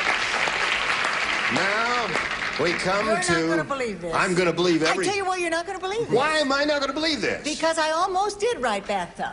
But I thought big, and you said Hollywood parties, and I said swimming pool. Oh, very good. That is a brilliant answer. I mean, that was some party. Okay, we got to push the button here and go to round 2. It's 5-0 in favor of the champ at the end of round 1, and we asked Margaret to make a selection. I'll try B this time. B. Okay, you got to match 5 celebrities to stay in the game. Sylvia said, Larry is driving me crazy. When he gets finished chewing his gum, he sticks it in my blank. Sylvia said that. Yes. Sylvia said, Larry is driving me crazy. When he gets finished chewing his gum, he sticks it in my blank. Quickly, speedily, quickly. Marianne. Hurry up. Okay. That's better. How are you? Now, Margaret. Sylvia said, Larry's driving me crazy. When he gets finished chewing his gum, he sticks it in my Ear. ear. Is her answer? Audience likes her answer. Orson, are you offering an ear to this lady? Huh? Nah, yes. There's one match. Correct. Ear. There's another one. Charles. Well, you don't think I'm going to put 3 ears, do you? No, ear. All right. You're up to 3. How about you, Marianne? There are times when I hate myself. Hair. Hair. Okay, we got to match the next 2 celebrities to achieve a tie. Go, Richard. Times when Margaret hates you, we'll too. get Ear. there. All right. You need one more ear to stay in the game. We have 4 ears and time off for good behavior. Ear. Yeah. Okay. So at this moment, the score is tied 5-5. The thing is working again all of a sudden. That's nice. Okay. Everything's working, including this message for you, and then you come back, we'll tell you what we'll do next. Well, we can't make a decision now because our time is up. The score is tied. We're going to have to get to your question next time out. Okay? Look forward to seeing you next time. And you too, you beautiful people, you were really terrific. What are your final words, Betty, before... Don't let Richard draw anything between turns. Okay. Doo-dah. Doo-dah. That's it. Gene Rayburn Match Game 74. Join us next time. Bye.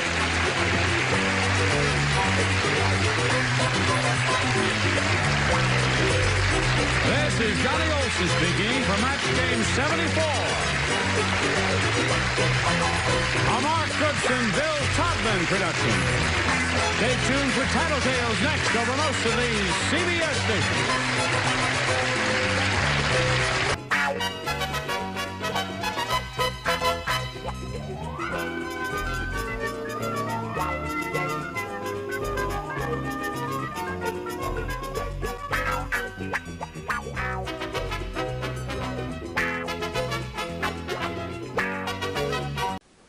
Match Game 74, production number 0164, air date to be announced, BTR 21674, take 1. Get ready to match the stars. Orson Bean, Brett Summers, Charles Nelson Riley, Marianne Mobley, Richard Dawson, and Betty White, as we play the star-studded Big Money Match Game 74. And now, here's the host of Match Game 74, Gene Rayburn.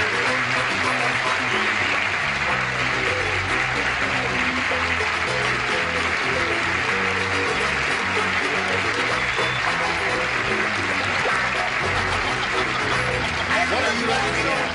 So I haven't even started, and you're laughing already. We're talking about things. He's so crazy. He is crazy. He said, this show's supposed to be entirely ours. Bravo, bravo. We sort of had to be there. See, you shouldn't have used that for your Miss America entry for the talent. It didn't work then, it didn't work now. Is everybody down here all right? Are you all right, my dear? I'm not quite sure. Yes. Are you all right, sir? Is there I some... am now, thank you, yeah. Just stay away from me. You're all right. Marianne looks all right from here. You're okay. All right. Just stay away from Animal Farm up here and you'll be all right. Okay. Let's say hello to our 2 players, Margaret Moore and Donald Boyd. Hello, players. Donald's the current champ. He has won $12,500. We started another game, and what's the score here? 5-5. And we've got 1 question to go. The second question in the last and final round for Donald. And all he'll need is 1 to win his 5th game, right? Oh, yeah. Yeah, right. And Margaret's sitting there with her fingers crossed. Yes, wishing him bad luck. Okay. Well, we'll find out what happens right after this message of interest for one and all. Okay, here we go. Are you ready? I'll push a button. Review 1 question that belongs to Donald Boyd. Tie score Second and final round. Don won to win the game. Now, last time around, you matched everyone except Betty White. And Betty, this is just for you, my dear. Rub it in, honey. No, Don't it's just rub for it in. No, it's all right. It's just for you, boy. sweetie. I get down on my knees for you. After Delilah cut off Samson's hair, she blanked his head. Would you like to read it, sir? Would you like to read it, sir? No. After Delilah. You can read it aloud if you like. It's all right with me. After Delilah cut off Samson's hair, comma, she blanked his head. Gee, you did that. Please good. turn over.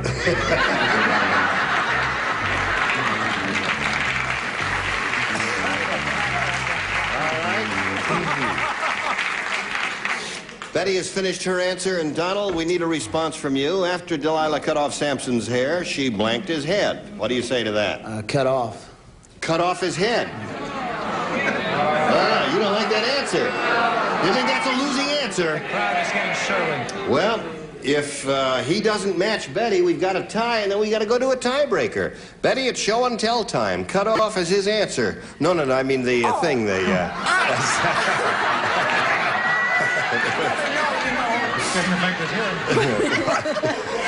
I don't know how to say. I don't care for that answer. I love you, but I don't care for that answer. I said she shaved it. She shaved his hair. So that means Margaret Moore gets a reprieve here, and this game ends in a tie. And I push the button here, and we go to a tiebreaker. One question for each contestant. The one who has scored the most celebrity matches will be the winner. Margaret, please make a selection. B. All right. This is for everyone, folks. Jim found his wife's blank in the turkey stuffing.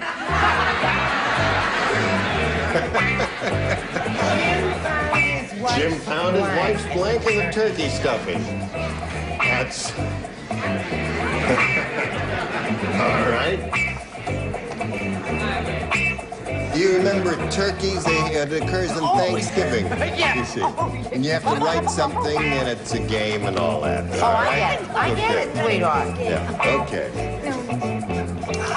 How are your kids, Orson? Oh, Michelle and Max and Susanna and Zeke are all fine. Yeah, you got a great family. Yeah, well, you really Ask me do. how mine are. How are your kids? How do you think Adam and David feel week after week? You got? They're wonderful. They're both in prison. All right. Margaret, we come to you now. They're all finished over there. Jim found his wife's blank in the turkey stuffing. I guess her ring. Ring. He said found a ring in the turkey stuffing. Yes. Sounds like a reasonable answer to me. Are you a reasonable man, Orson? I am. He found his wife's ring in there. The ring, don't talk so plain, Okay, you're getting to my disease there. Brett, what do you say? Sometimes I'm slow, but often or not, I'm accurate. Wedding ring. Wedding ring and ring is another match. Charles? Another one. Another ring. So far, you're batting 1,000, Margaret. How about you? How about you? I'm always wrong. I said she found the eyelash. Eyelash? Well, she thinks they He won had pretty the good eyesight, didn't he? All right. What do you say, Richard? What do you base that on? After 3 rings, you hang up? How do you work that out? Wedding ring! Wedding ring is his answer. There's another one. How about you, my dear lady? She was putting a bite on a friend. He found her teeth. All right, so you got 4 there. Now stop 4 that. for you, and now let's see how Donald Boyd does. You need 4 to tie, 5 to stay in the game. Everybody plays. Here's Donald's question. Listen carefully now, because this is a tiebreaker. One dog said to another. Oh, now we're in my department. I love it already. I get involved in the story. No, come on now. One dog said to another, I heard that Lassie has a blank right in the middle of her living room.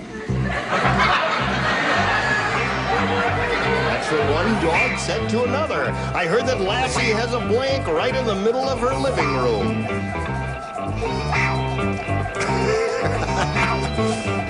I heard that Lassie has a blank right in the middle of her living room. I'll read it any way you want. It's one simple declarative sentence. I like the declarative sentence. Yes. Okay. Come along, Orson. I can't think of All right, Orson's fine.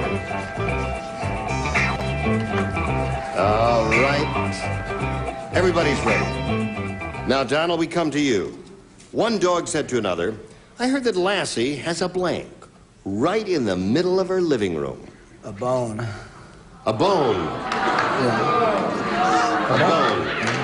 Keeps a bone right in the middle of the living room to chew on there. Bone is the answer he's looking for. What are you offering? I was going to say bone, Donald. I'm really sorry I didn't. I thought it was a stupid answer, and I rejected it. Hey, what did you give him instead? An even stupider answer, a box of kitty litter. That's pretty dumb, Horse. I know it is. Okay, Brett. Well, I don't know if America knows this, but Lassie was actually a laddie. Did you know that? That's Yes. a true thing. So, the owner knew that, so he put a fire plug in the middle of his living room. Matches me. All right. Well, you've got to match all the remaining celebrities to stay in the game. Charles, bone is the answer he's looking for. I wish I had a bone, Donald, but I only got a fire hydrant. A fire hydrant sold on the board.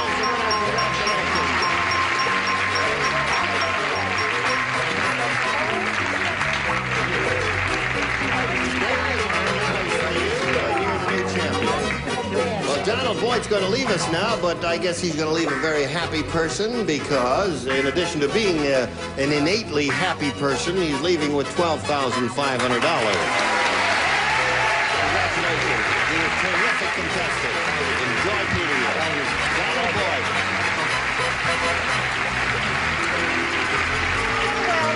He really was a splendid fellow. Yes, He didn't Betty? kiss us goodbye. He didn't kiss us goodbye. No, he's kissed us every other time. No, he didn't leave a note or anything. He'll get you in the dressing room, dear. Maybe during the commercial he'll come back and give everybody a kiss. You'll never know because you got to watch the commercials. Watch already. Tune in, turn on, and blank out with that 70s hour. Stay tuned. There's more match games still to come. Here we go. Margaret Moore, a brand new winner here. Now, she's only got $100, but she's going to have a go at over $5,000 here in the Big Money Super Match. You ready? Yes. Okay. You know how it goes. We polled a recent studio audience, got their best response to this. Blank Brooks. Now, the answer they gave most often is worth $500 to you if you match that one. If you match the next one, it's $250. If you match that third one, it's $100. From whom would you like a little help here? Orson. From Orson. Brooks. Blank Brooks. I can only give one. This is One. a question in one part. One answer's all we need from you, yes. Oh, mercy, I'm so nervous. Are there a lot of answers in your mind? Yeah, there are. Well, just choose one. Choose your first instinct, Orson. I'm afraid the crowd is going to get surly and rush me if it's an unpopular answer. Babbling. Babbling Brooks. Okay, there's one answer. Try Richard. Try Richard. You'll like him. Try Richard, you'll like him. Oh, Betty. You're not just saying that? Foster Brooks. No. Foster Brooks. Yes. I don't know who Foster Brooks is. You don't know who Foster Brooks is? Mel Brooks He's is... that marvelous actor. He doesn't know who the hell she is either. So That's it all works out. right. I know who he is. Okay. All right, Betty. Mel. Yes. Mel Brooks. What was it? I didn't hear you. Mel Brooks. Oh, Mel Brooks. Oh, yeah, okay. So you've got Babbling Brooks, Foster Brooks, and Mel Brooks. You may choose one of those or think up an answer of your own if you'd like and submit that for our consideration. What would you like to do? I'll have to do babbling. You gotta babble, huh? Okay. Babbling is what she wants. That's Orson's answer, and that's Remember the one we're looking saddle for. sore. Remember saddle sore, she says. Okay, we're looking for Babbling Brooks. Let's find out if it's up there, and if so, where. First, the $100 response. Mel Brooks is up there, and that's the one that Betty gave you. That may be a good sign. Let's find out. Here is the $250 response. Our Miss Brooks. That was mine. Yes. No one said that. That was a great TV series for a long time with Eve Arden. Yes. Yep. Oh, Before mercy. your time. Was it in You're Europe? so young, I wasn't Richard. in America, I guess, when That's that was right. on. You were not in America when that was a big hit. Of course, I remember old Mrs. Brooks, which is a very big show. Yeah. All right, we're looking for Babbling Brooks. Here is the $500 response. Babbling Brooks.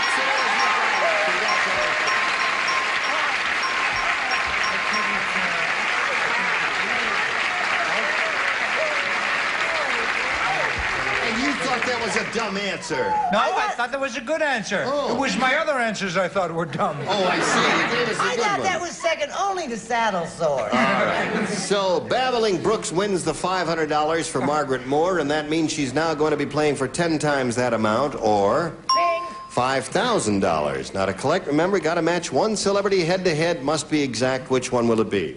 Orson. Orson again, get ready to write. And Margaret, you will face me, and here is the $5,000 question. Hate it, hate it, hate it. Pale blank. That's P-A-L-E blank.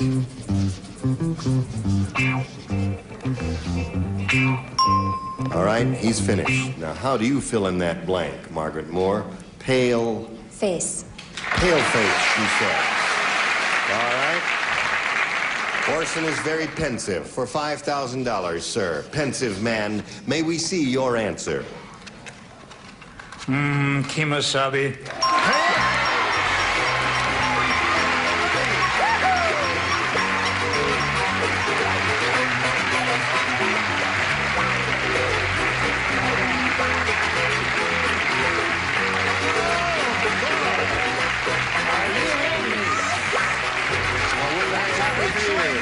You're up to $5,600. You've gone as far as you can in one game. We congratulate you, Margaret Moore. You're going to meet another player and play another game in a little bit. First, we've got a commercial message we want to pass along to one and all. Today's consolation prize is our West Clock's new Almanac wall clock, contemporary design clock with day and date feature that changes automatically. From West Clock's Italian Industries Company. And a supply of Airwick Solid, including rose, natural, and lemon scents in beautiful decorated colors. Airwick works 24 hours a day to help eliminate odors. And Profile with its own great flavor from a special formula of cracked wheat and wheat germ. Just right for toast. Profile, it's a matter of taste. Match game 74 will carry on in 1 minute. GSN presents...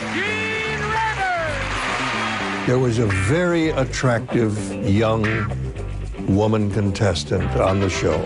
I was trying to compliment her on her beautiful smile, and I looked right into her eyes and I said, you know, you have the most beautiful nipples I've ever seen.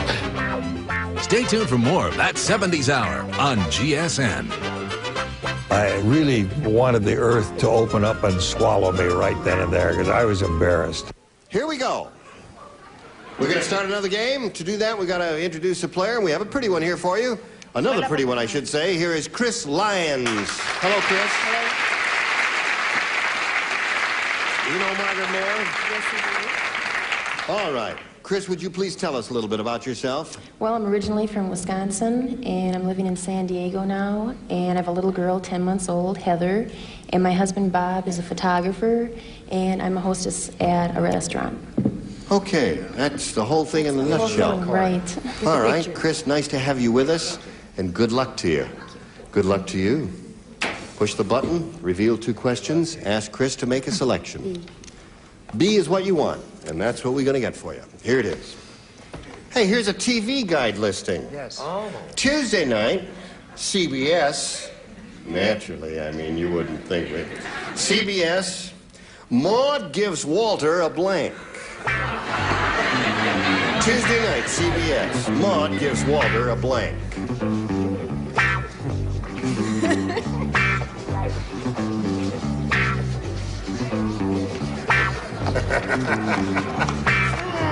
All right, the lower tier is ready. Charles is ready, and Brett is still fiddling around. Well, I don't know, darling. You've got to. Don't you ever watch Maude? B. Arthur is one of my dearest friends. Are you kidding? Yes. You think I'm not mad that she's doing that show? All right, Chris. Take a look at those celebrities. Which man attacked Take a look at those celebrities and give us an answer you think will match them to this. A TV Guide listing, Tuesday night, CBS, Maude gives Walter a blank. Child. A child. A child, she says. Maude gives Walter a child. And you think you know B. Arthur. And vice versa. Orson. I've heard of the new permissiveness on television. But? She gives him a Twinkie. No, a party. Maude gives Walter a party. Yes, it's not wonderful, but considering the question, it ain't bad. That's right. What do you say, Brett? You remember Piccadilly earlier in the week? Yeah, I remember that. Well, what awful. I meant to say was either bloody nose or black eye. What I put was bloody eye, but My kid Max is 7 years old and he writes better than that. That's true. And smarter, Look at too. that. He looks like the Dead Sea Scrolls. Terrible. Charles. Chris, I'm sorry. Black eye. Black eye is the answer that seems to be coming up. Chris's answer is child. And let's come to this little old child here. Marianne, what do you say, honey? Oh, Chris, she wanted to give him a child, but she gave him a black eye instead. Black eye it is. Richard, are you offering a black eye or a child? Well, what time can you get there? Just let me know so I know which way to tilt the seat. You remember those jokes? Maud, I happen to know, gave Walter a massage. Oh, really? With his clothes on. Yes. Okay. Betty, child is the answer looking for. She gave him such a shot. Gave him a shot. Okay, bing. So, Chris, no match there. Let's see how Margaret does with her half of round one. Everyone does this. After the Titanic struck the iceberg, the captain decided to learn how to blank. After the Titanic struck the iceberg. the captain decided to. The captain decided to learn how to. Gotcha, sweetheart. You got me, okay. You learned to write that way in school, did you? Yes. Did it distort your personality? Well, you see what I am now. No, but it certainly ruined her looks. She writes, as you will notice when she holds up her answer, in the marvelous Palmer penmanship way. Very neat in the order. Now, everybody ready? I'm just wasting time while you're finishing writing, and you're all finished. Margaret, what do you say? After the Titanic struck the iceberg, the captain decided to learn how to... Swim. Swim is the answer. Yay, they say yay. Orson, what do you say? You say yay? Good answer it is, and a dummy bean has come up with another... Navigate. No, that's a good one. Is it not as good as swim, though? No, I would have said navigate. As a matter of fact, I said navigate to myself. But you've always been strange. There's Okay. only one Don't lean answer over, honey. Yes. that is a good answer. What is she doing? Sit up, Marianne. Sit up. There's Brett. nothing wrong with you, Marianne, that a quick trip to the hospital can't cure. Brett, you're on. Marianne doesn't have to learn how to swim. She'll never drown. All right, folks, let's get back to the game, shall we? Am I naive? I didn't understand You that. didn't understand that? Well, she brought her own water wings, is what he's saying there. What are you saying? I am so. excuse me. Oh, I'm sitting above Dickie. Come on in and show us your answer. Swim. Swim is a match. Okay. He's still in the water. He is. Swim. There it is. There's another match. That's 2 for you. And after the Titanic struck the iceberg, the captain decided to learn how to, and they've been saying swim. What do you say, Marianne? Of course, he had to learn how to swim. Isn't that nice penmanship? Doesn't she write neat? And Why are orderly you and all playing that? Southern favorites, sir? Yes. Ever since his program What do you say? started. Very, very nice. Only 2 Z's in swim? Al Swimmo. Swimmo! There's another one. And how about you? He decided he better learn to swim. Learn how to swim. 5. Well done. So at the end of round 1, it's 5-0. Favor the current champion. We'll get to round 2, but first we've got to get to this for you. Here we go. We got to say goodbye, ladies. I'm sorry. We'll look forward to seeing you next time, but we'll start with round 2, okay? And we've got to say goodbye to you. And round 2, it'll be for you, too. Is there something I can do for you before I go? Or you, sir? Well, you mentioned the round 2, so there's nothing for me to say. Say good night, Gracie. Okay. Good night, Gracie. How about you, my dear? Good night, you can, but I'll tell you later. Oh, all right. So this is Gene Rayburn for Match Game 74, hoping you'll be able to join us next time. Goodbye.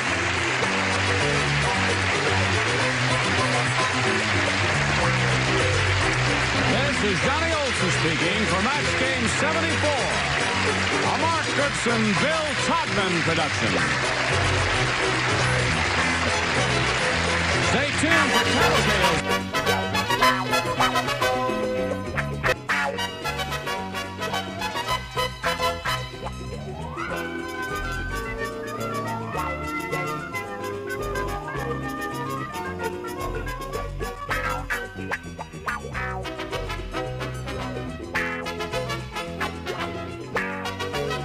Match Game 74, production number 0165. Air date to be announced, VTR 21674. Take one. Get ready to match the stars. Orson Bean, Brett Summers, Charles Nelson Riley, Marianne Mobley, Richard Dawson, and Betty White. As we play the star-studded Big Money Match Game 74.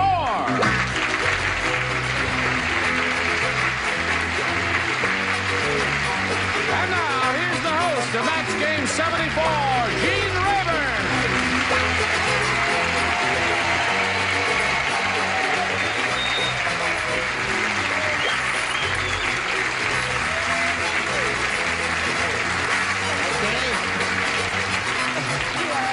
How are you? Just fine. You are a vision. All right, thank you. Then I've been eating mushrooms. And they've gone to your head there. Is everyone ready and okay? My nails are still wet. Your nails are still wet? Don't touch me, I'm sticky. May I blow on your hand? She'll do anything. Your nails are dry. Yeah. Yes, all right. She married Alan Ludden. I guess that's living proof she'll do anything. That's showbiz. That's it. Listen, we've got beautiful celebrities here, and we're having a marvelous time with them all week long. Now let's say hello to our beautiful contestants, Chris Lyons and Margaret Moore. Hello, ladies. Where are we? We finished round one, right? At the end of round one, it's 5-0 in favor of the champ. And we're going to go to round two in a moment or so. Margaret has won $5,600, and she's being challenged by Chris, but Chris didn't do too well in the first round, but she hopes to do better in the second round, right? Yeah, for sure. All right, we'll see how that second round turns out right after we find out how this turns out. Here we go with round two, our final round in this game. Chris, would you please make a selection? A. She wants A. Good luck to both ladies. Everybody plays. A Cadillac, a diamond. Tiny Willie Shoemaker got so mad. Tiny Willie did? Yes, he punched Big Wilt Chamberlain in the blank. You know Tiny Willie Shoemaker. Tiny Willie. All right, let's hustle along here. Very good. Oh, Brett, aren't you clever to have done that so quickly? Yes. Your mind is growing by leaps and bounds. Like a steel trap. Okay. Charles. Come on, Charles. All right, we're all set now. Now, Chris Lyons, think about this. Tiny Willie Shoemaker got so mad, he punched Big Wilt Chamberlain in the blank. Knee. In the knee. I would think that's about how high he would be. Boom, hit him right in the knee there. What did you say, Orson? Fortunately for Big Wilt, Tiny Willie was no bigger than the palm of your hand. He punched him in the knee. Knee is a match for Chris there. I had another answer, but I'm afraid too many people understand Italian. I see. Brett, what did you say? It's all right, I don't, Orson. I said knees. Knees. That's two for you, Chris. Charles. I had him a little madder. He went all the way up to the nose. Oh. How did he get to his nose? You dummy. His friends put him up to it.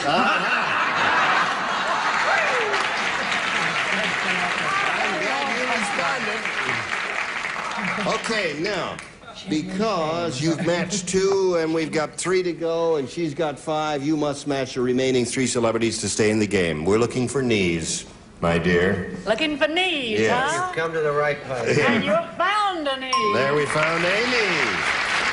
All right, sir. I have a cure for water on the knee. What is that? Wear pumps. Now you must match Betty White to achieve a tie. Let's see what you've got, Betty. A friend in need is a friend in need. Well done, Betty. So at this moment, it's tied up. Now, I say to you, Margaret Moore, one match will win the game for you. Only one. Here we go. Now, last time, you matched everyone except Orson. So, Orson, you are the only one who will participate in this. Are you ready? And the rest of us will lay out. The rest of you will lay out. Right. I'm going to have a quick sniff of my marking pen and I'll be ready. No, that's enough of that. Where have you gone? Here it is. Yes. How to get a man. Yes. Your eyes are quite beautiful. How to get a man to propose. Yes. 1, tell him you love him. Yes. 2, tell him he's handsome. Yes. 3, tell him you're blank. How to get a man to propose. There you are. How to get a man to propose. 1, tell him you love him. 2, tell him he's handsome. 3, tell him you're blank. How long have you been in this country, dear? Now, Orson, write something down there. You're on your own. I'm not going to help you any more than that.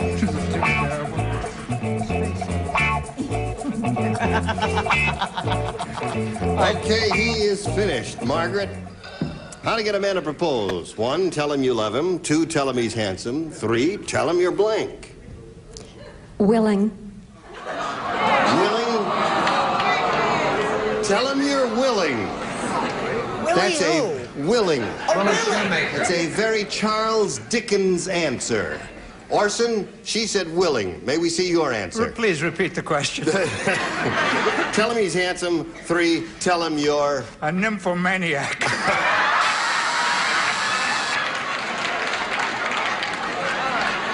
I assume that is not a match, right? And I assume that means we go into a tiebreaker here. This game ends in a tie. And we push the button to go to a tiebreaker, and we'll do that in a moment or so. But first, we've got to do a little bit of this for you. Here it is. GSN presents Behind the Blank. Before hosting Match Game was Jayne Rayburn, A, the original announcer on The Tonight Show, B, a performer on Broadway, C, a DJ on morning radio, or D, all of the above. Stay tuned for the answer. Did you know what Jayne Rayburn did before Match Game? The right answer is D, all of the above. Jayne was also one of the first to do live morning radio. Back then, Jayne's hair was longer than his now classic skinny microphone. Stay tuned for more of that 70s hour on GSN. Okay, here we go now. We'll blank this score out here. Oh, it worked. Terrific. And we've got the tiebreaker up here. One question for each lady. And the one who has scored the most will be the winner. Chris, please make a selection. A. All right. Everybody plays in the tiebreaker. Back in the game, Chris. Bob and Carol and Ted and Alice all took a blank together. Bob and Carol and Ted and Alice all took a blank together. I love your bow tie. Thank you. Splendid. All right. Smart as paint. Upper tier is ready. We're waiting for Miss Slow down. There she is. All right, Chris Lyons, Bob and Carol, and Ted and Alice all took a... Bath. A bath together. You said a bath together. Orson, what did you say? I'm sorry, I said a vacation. A vacation together? Yes, really. Bath is hers. What's yours, Brett? Well, you see, she jumped the gun. What? Well, you can't take a bath, by golly, till you take a room. Oh, they took a room together. Ta-da! I thought everybody'd say bath on that. This surprises me. Charles? I went to college. Bath. Bath.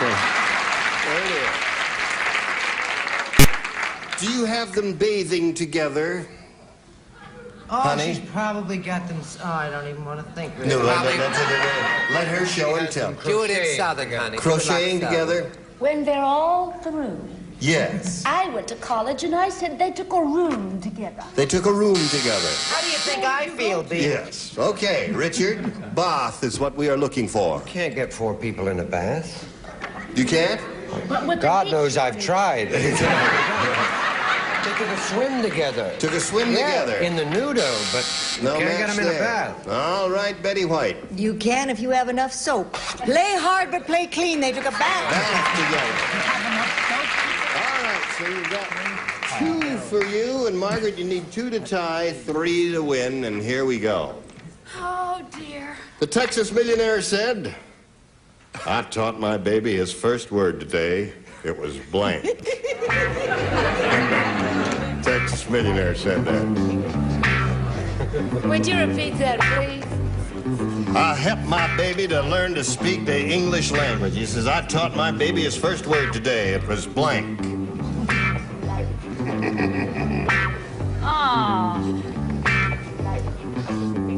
Texas millionaire said that, remember. Why is Mary Ann so slow? Is it because she's from the South? No, she has an impediment in her reach. Everybody's ready. Sounds may break my bones, but words Now. will never hurt me. Here we go.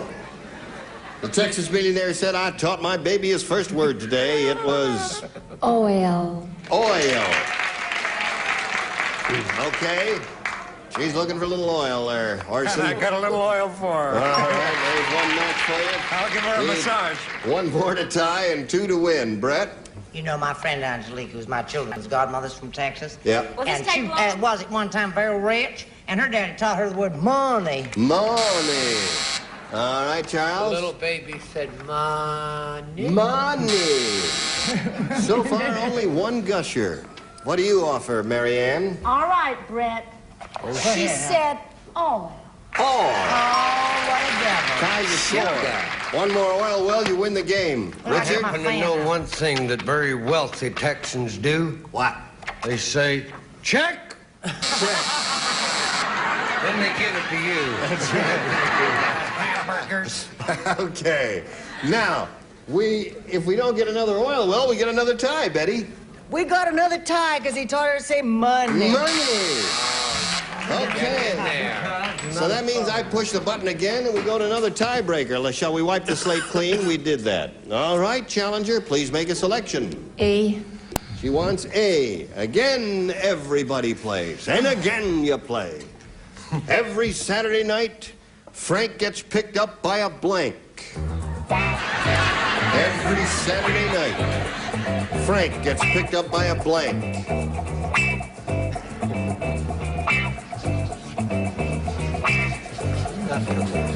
Every Saturday night.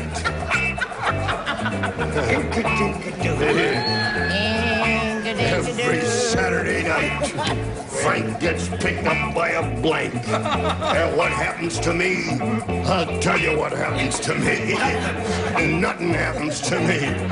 James Cagney. They walk not James Cagney. Groucho Marx. Everybody ready? Right. Come on, I'm running out of invitations. Everybody's ready. Listen, what do you say to this? Every Saturday night, Frank gets picked up by a... Oh, sailor.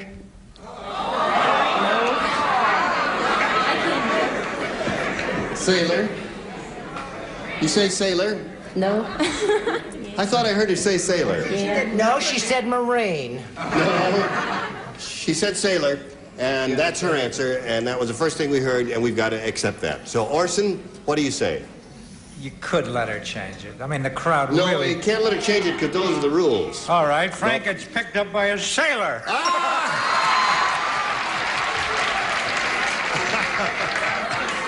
And he takes him dancing. All right. And they have a wonderful time. And he buys him a fried egg sandwich and he kisses him goodnight at the door. That's the story. That's it, okay. Brett, what do you say? Orson, of course, as usual, is wrong. Frank is a girl who was named after her daddy. And she always went out and picked up a sailor. I can't believe this. This is happening on this show. Charles. I don't know if a sweet southern girl should hear all this. Darling, wait in your dressing room. Now, I said to be a little different. Now,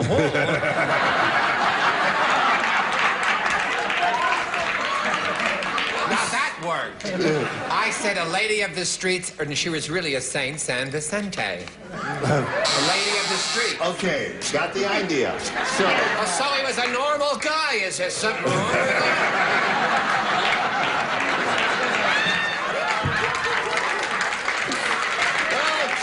too much. All right, Marianne Mobley, what do you say? Sailor's the answer that Chris Lyon's looking for. Every Saturday night, Frank gets picked up by a go. Well, I was taught sitting at home on the veranda that one said... Oh, I'm going to give her such a punch one of these days. For the first time in my life, I'll help you. One said what? Picked up by a lady of the night. A lady of the night. Okay. Called a night crawler where I come from.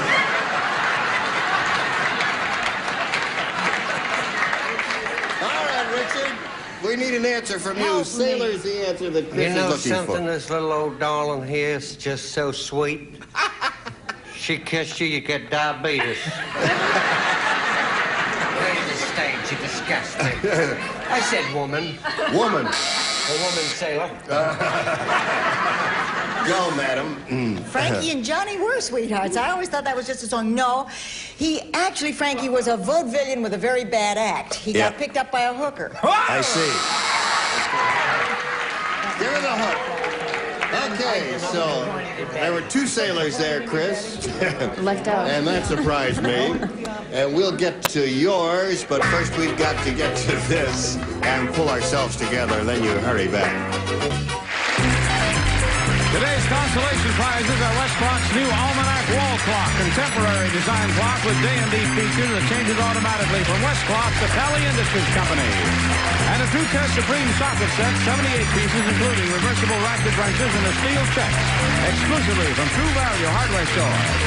And Profile with its own great flavor from a special formula of cracked wheat and wheat germ, just right for toast.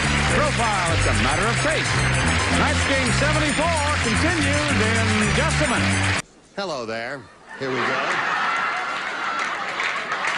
Chris Lyons here has had her half of this tiebreaker, and she scored twice.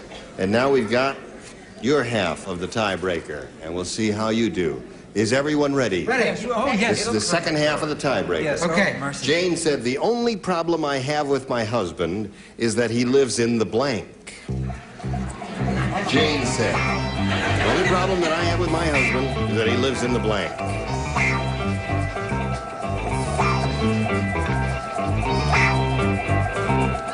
All right. Ready down here, Charles?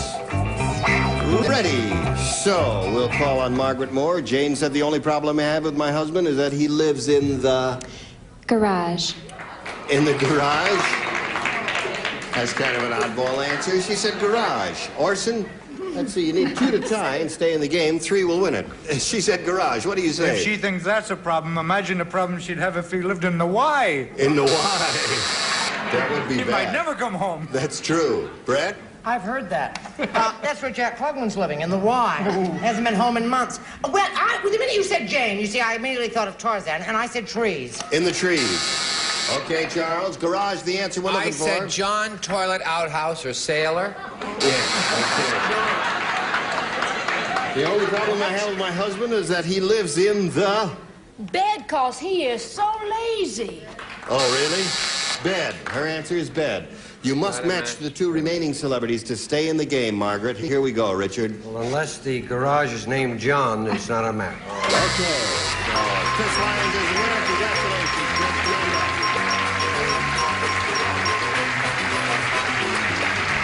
There's $100 for you. Congratulations. Margaret Moore will be leaving here with $5,600 in our good wishes. You've been a terrific contestant. Thank you, Margaret.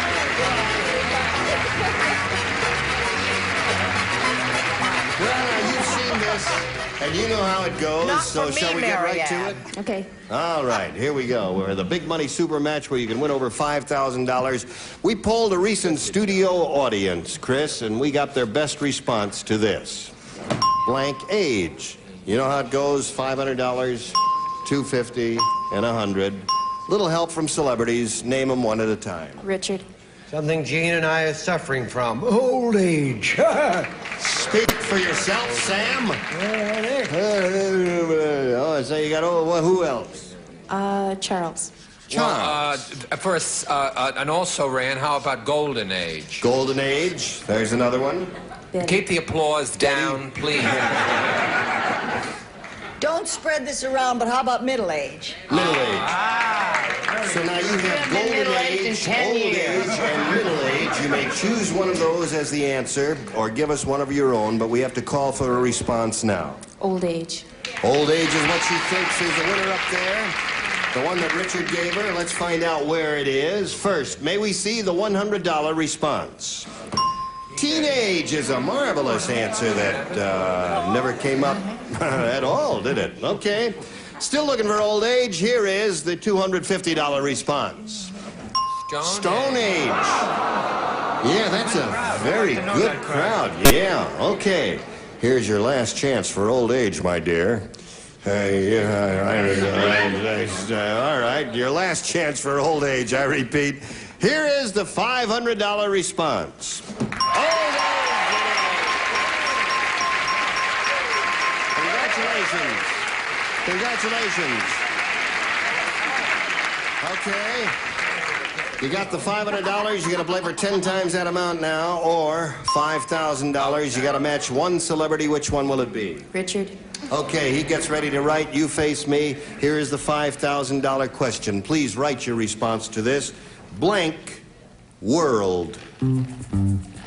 Blank world.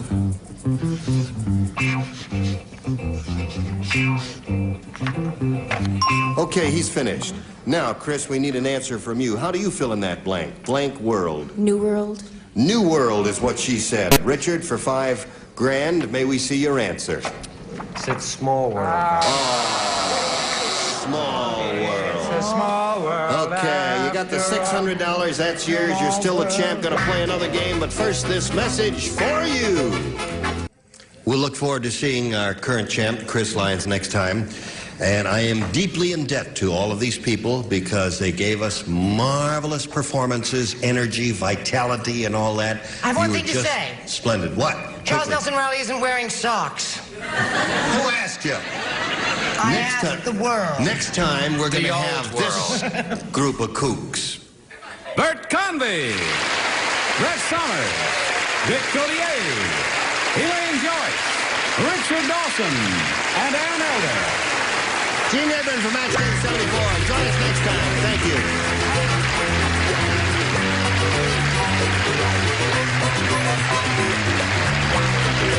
This is Johnny Olson speaking for Match Game 74. A Mark Goodson, Bill Topman production.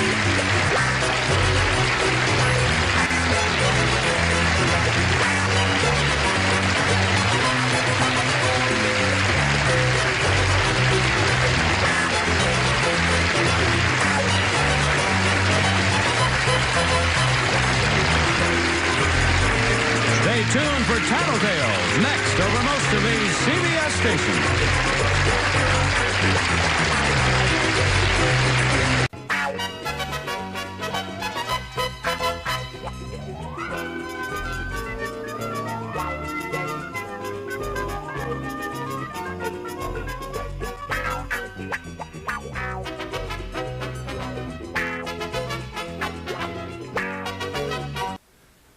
Right, this is Match Game 74, production number 0187, air date to be announced, VTR 330 of 74, and it's take one.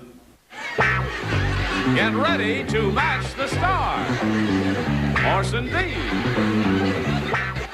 Brett Summers, Charles Nelson Riley, Tennessee Brown, Richard Dawson, and Joanne Wally, as we play the star-studded Big Money Match Game 74. And now, here's the host of Match Game 74, Gene Rivers.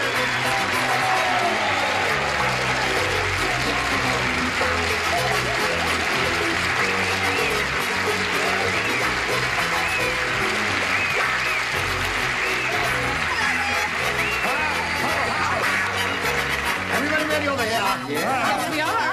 Has everyone noted that the last time Orson Bean was here, he had long hair and a big bushy beard? And a blank. And don't we demand some explanation for the reason for that change?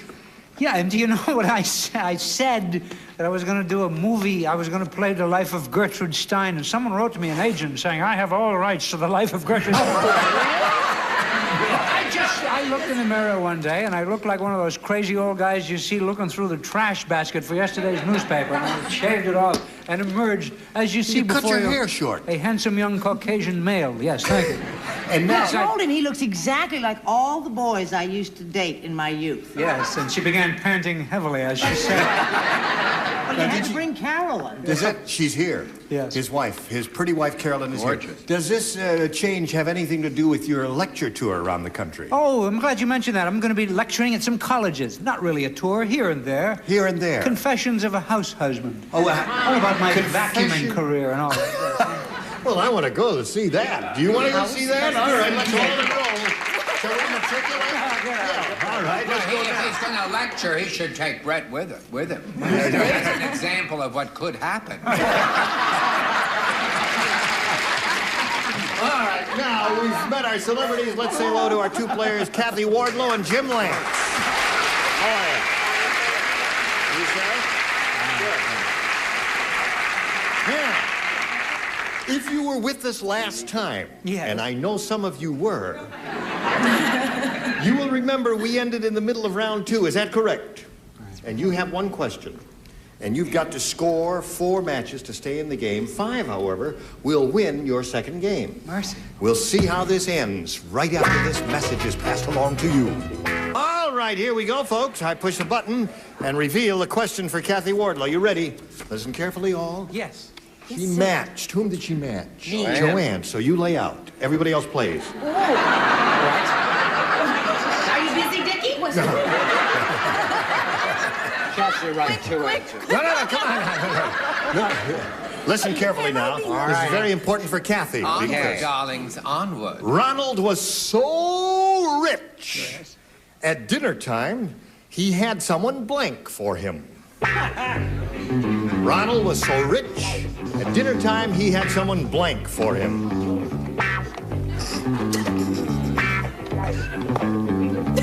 Don't look at me Anything like you say, dear. Okay, everybody ready up there? Everybody ready down here? So we call on Kathy Wardlow for her response. Ronald was so rich. At dinner time, he had someone blank for him. Eat. Eat for him. Very interesting, I think. Morrison, you're eating the paper cup. Stop that. And show us your answer, Orson. Ronald was so rich at dinner time, he had someone eat. Okay. We need 3 more eats to stay in the game. Brett? I'll tell you one thing. If I were that rich, I wouldn't have to worry about my weight. Eat. Eat. I really thought everybody would be saying I'm sorry, I chew. would never What did give you up say? eating, or I'm sorry, I said burp. Burp, okay. You don't stop. Now let's see. You've got to match both Chelsea and Richard to stay in the game, Kathy. And here we go, Chelsea. Thank you. I would think you'd get terribly skinny. So, but he's still Eat. You matched her. Ronald was so rich at dinner time, he had someone blank for him. She said eat. What do you say? It's up to you. Come on, Dickie. Well, I mean, if she said eat, it'd be rude to say anything else. That ties the score.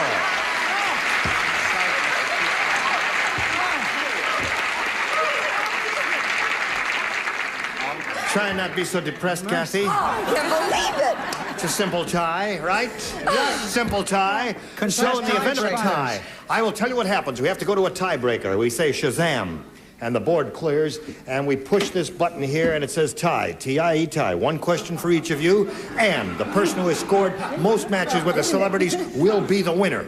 Go, Jim. Bravo. A again. A again. All right, everybody plays, because it's a tiebreaker. Okay. Just before the Kentucky Derby, the jockey scratched his blank.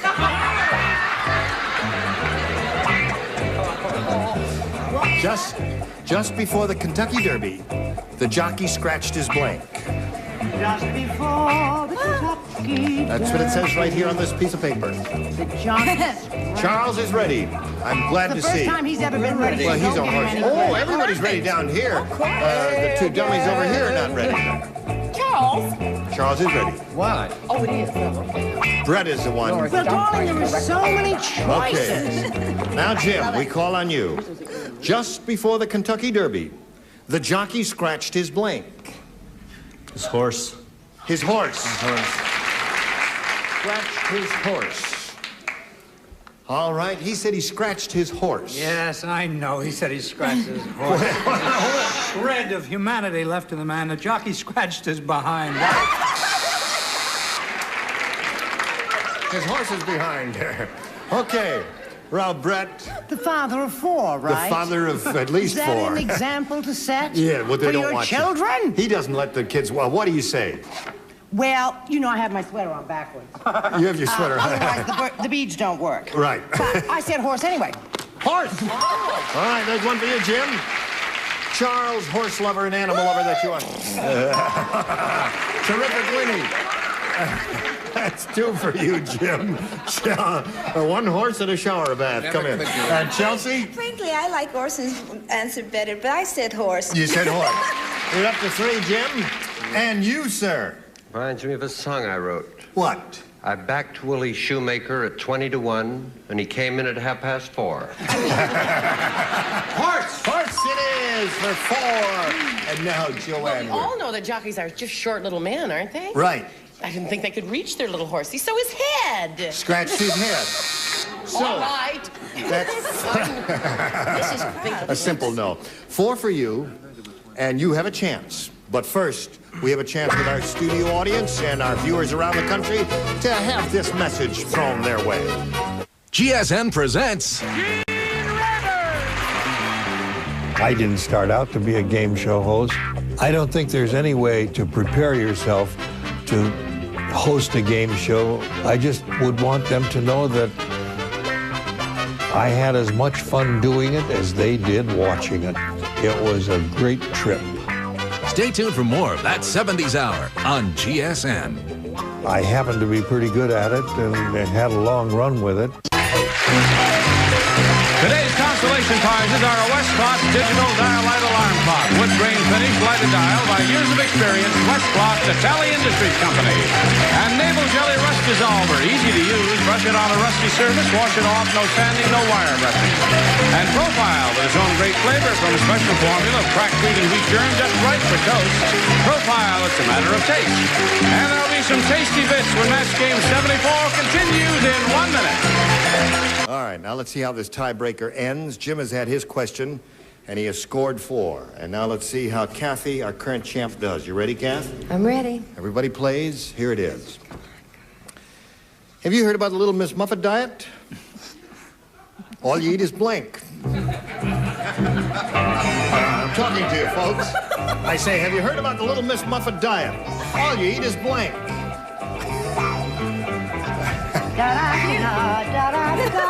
All right, Brett's the first one is Spanish. And you are finished. What'd you say about spelling?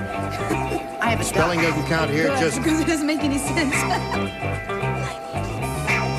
Up till now, Chelsea, you've been wonderful. All right.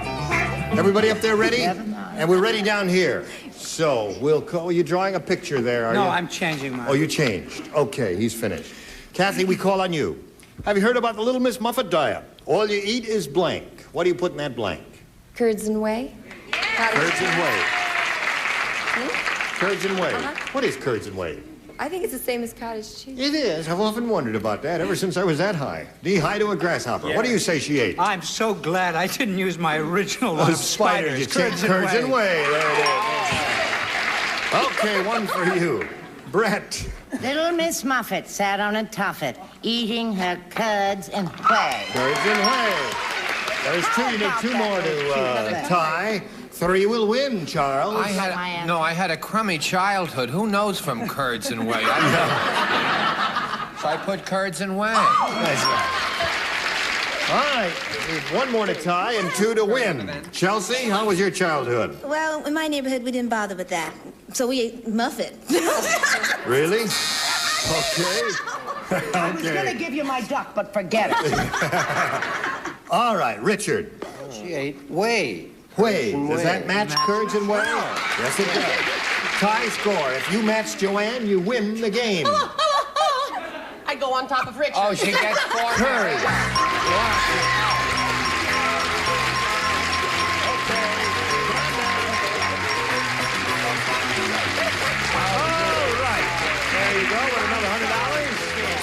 stand by for a moment while we say goodbye to kindly Jim Lance. We've got a gift for you, Jim, together with our thanks for being with us on Match Game 71.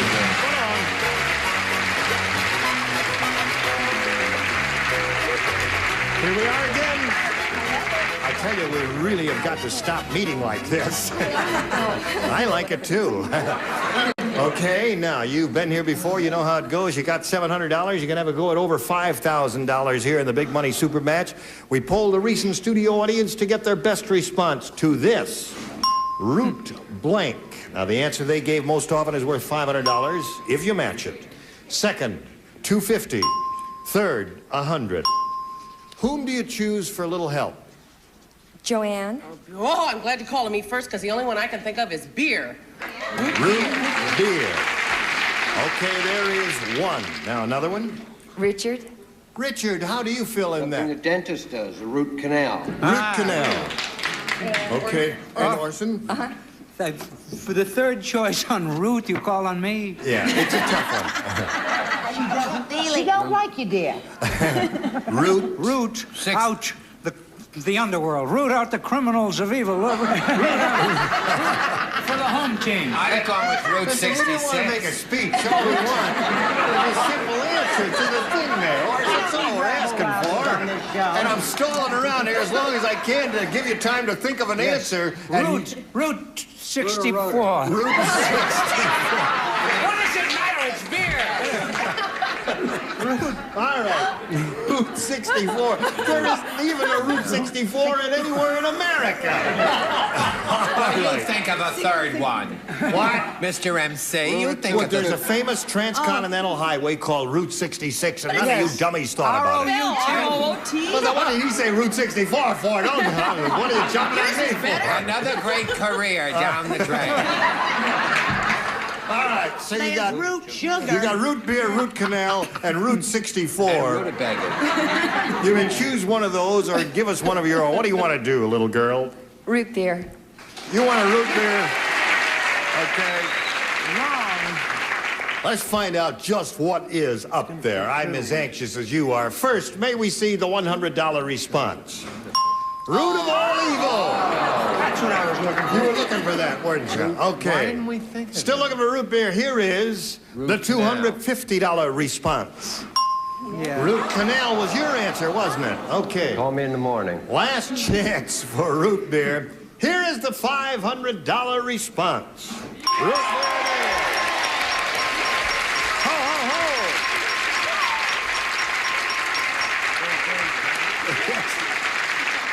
Don't jump too high.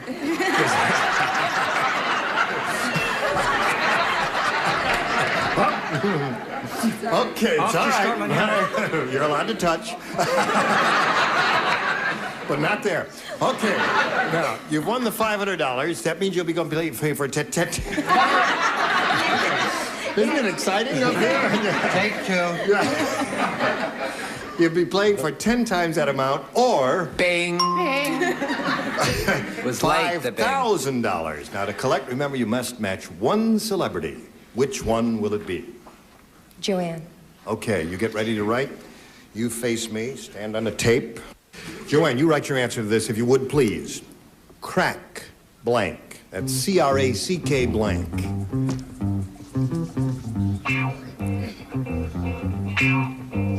Crack blank. All right, she's finished. Now, Kathy, you give us an answer you think will match Joanne Worley. Fill in that blank. Crack... Up. Crack up. Don't say no. She could be right. How do you know she's wrong? Don't prejudge this little girl. Joanne, for $5,000, may we see your response? Well, crack up is a very showbiz term, isn't it? Yeah. That's why I had up!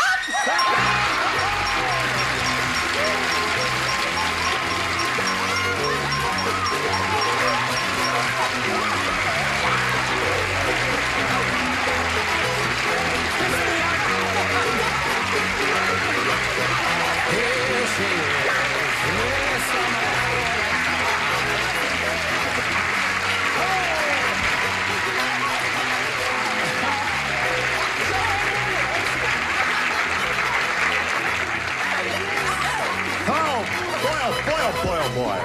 She's excited because she has, what?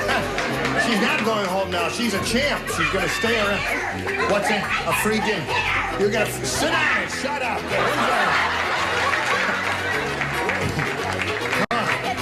I'm going to take a break here because I'm just out of breath. So if you come back in a moment or so, we catch our breath. Thank you very much. We're ready to start a brand new game. To do that, we're happy to introduce a new player here. We welcome Martha Denning. Hello, Martha.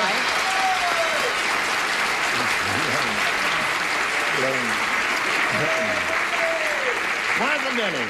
So you're Martha Denning. Where are you from and all that? West Covina. West Covina? Yeah. Did we have somebody else from West Covina? The world is from West Covina. Oh, yeah, Lucky Jim. Well, Jim Lance is from West Covina.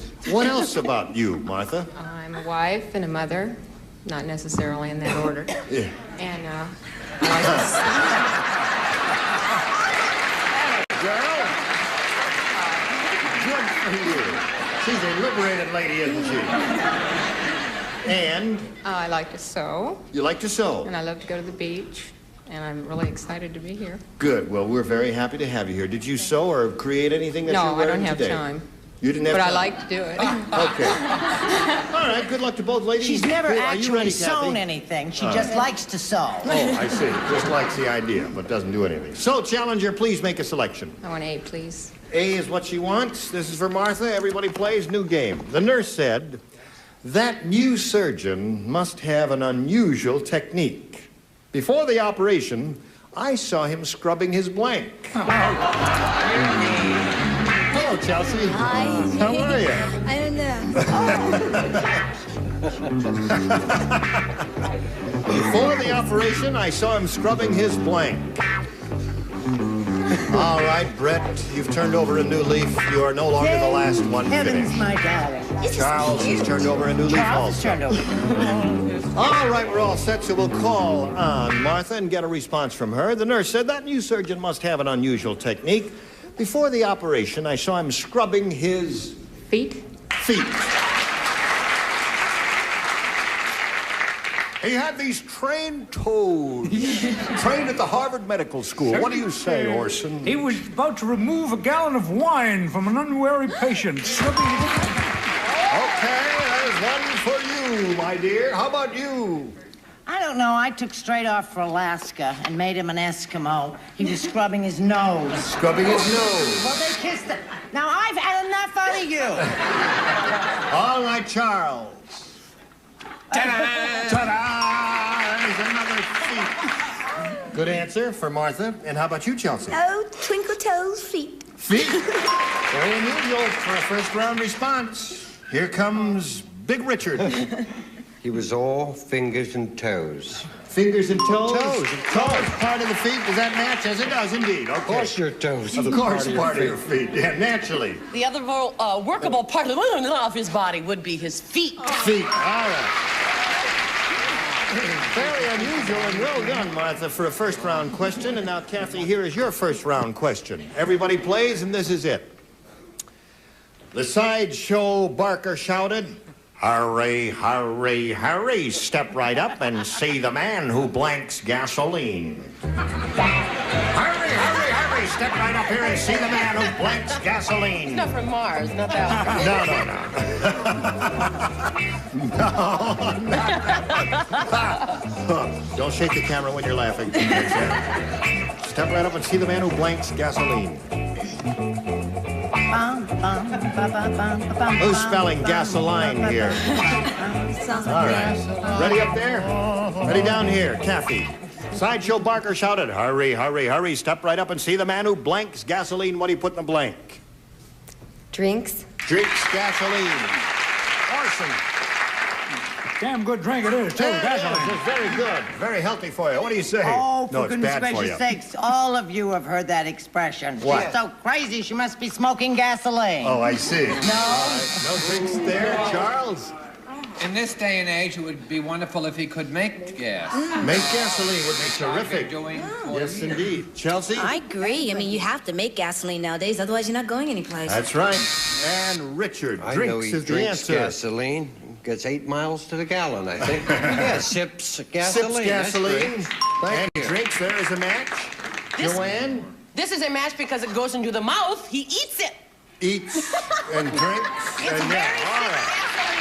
So you did pretty well in your first round, too. Both of these ladies are very good players. And round 2 will be coming up after this message. Ladies, our time has expired. It is 5-3 at the end of round 1. Go. Yes. It's 5-3. It's 5-3. Well, I'll see you around there. And we hope you'll join us there. Yeah, listen, what are you eating, We Orson? were terrific. Oh, no. Orson. No, he's just impossible. Listen, you join us next time, as you will too. For Match Game 74, Gene Rayburn here. Bye.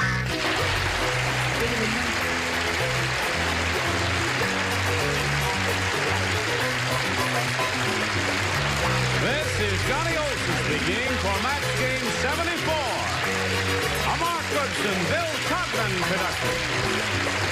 Stay tuned for Tattletales next over most of the CBS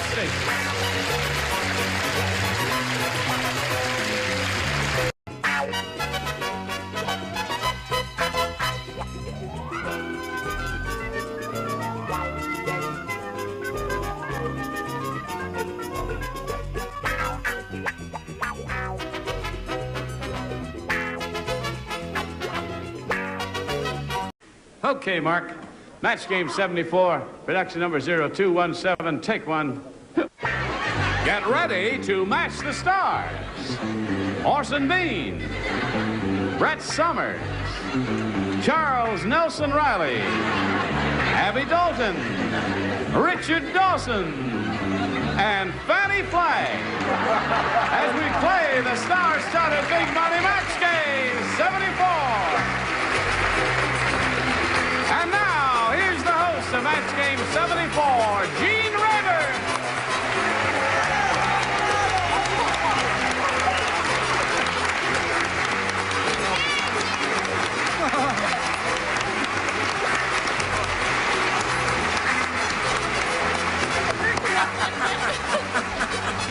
Everybody okay over here? No. Oh, I didn't sleep all night. You didn't sleep all I night? didn't sleep a wink. I was What? so excited about this game. Well, listen, you're terrific on it. Isn't she good? Yes. She's funny and she... It's funny, she looks rested to me. Boy, she'll never drown, I'll tell you that. Well, Fanny got so much mileage out of a little cleavage, I thought, why not? Yes, good girl. I'm very happy about the I whole used to write thing. you letters. Now- Dear Abby. Is that you the same That's the person? same person, yes. Shall we greet our two players over Yes. here? who keep I wish getting you into would. these ties Hardly. all the time? Lee Moore and Karen O'Day. Hello, ladies. Lee is the current champion with $950, and she's being challenged by a real good player, Karen O'Day. They went to one tiebreaker, if you weren't with us last time out, and that ended up in a tie. Then we had to go to another tiebreaker, of which we are in the middle of now. And she's had her question and scored 6, and you've got to score 6, and if that happens, we have another tiebreaker. So we'll find out what happens. I'm sorry, I didn't catch that. I was talking. Would you repeat that? Just tune in after the commercial. I'll repeat the whole thing there. All right. Thank you. Now, let's eliminate the suspense and find out if we go to another tiebreaker or if we end this game here and now. Lee, listen carefully.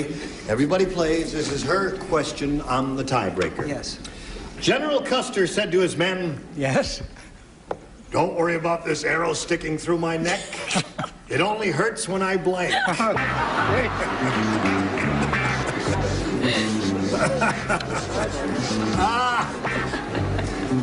General Custer. With a haircut like that, that's the way he spoke, you figure? I was figuring he had a How would you higher say? voice. He had those golden locks. Oh, yeah, that's right. Yes, the men hated him. They turned the Indians on him. He said, well, there's a... All right, everybody all set. That reminds me of a joke that Richard told me about General Custer, which he will tell later. But right now, we've got to get to Lee Moore and ask her to respond to this. General Custer said to his men, "Don't worry about this arrow sticking through my neck. It only hurts when I..." Well, if I had an arrow in my neck, the only time it would hurt was when I swallowed. So I'm going to say swallow. You say swallow? Yeah. I say swallow.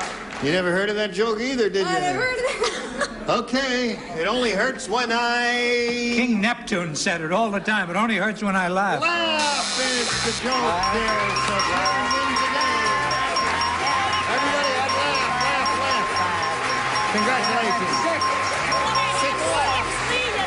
Oh, I'm sorry. I had a ball. Did you have a good time? Oh, I had a wonderful time. And you got some plans for the $950? Yes, we're vacationing in Minnesota in June. How nice. Yes. Thank you for being here, you. Lee Moore, and good luck to you.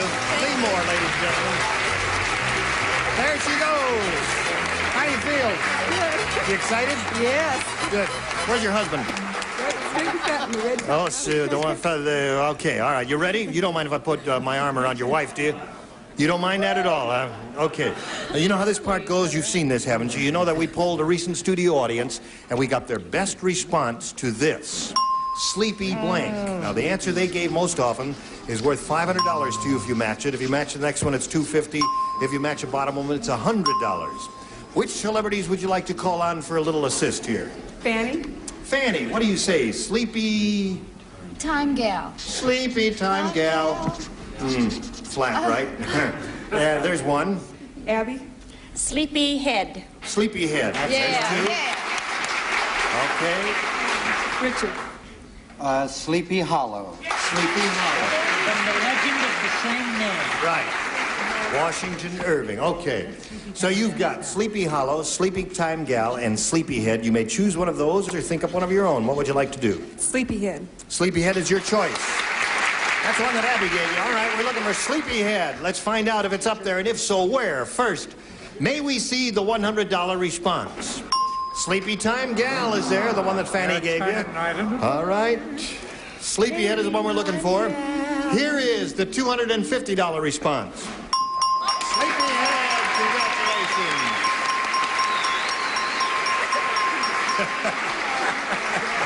All right, that's the one that Abby gave you, and what do you think is under the big one there? Hollow. That was Richard's answer, right? Sleepy Hollow. We'll find out right now. Here it is. Here it is.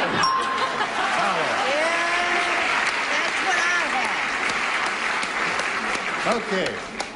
Well, Karen, you've won the $250. That means you play for 10 times that amount, or $2,500. To collect, you've got to match one celebrity, and it's time to choose one now. Richard? You are chosen, Richard. You get ready to write. And Karen, you face me, and here is the $2,500 question. Blank deal. D-E-A-L. Blank deal. Or blank deal.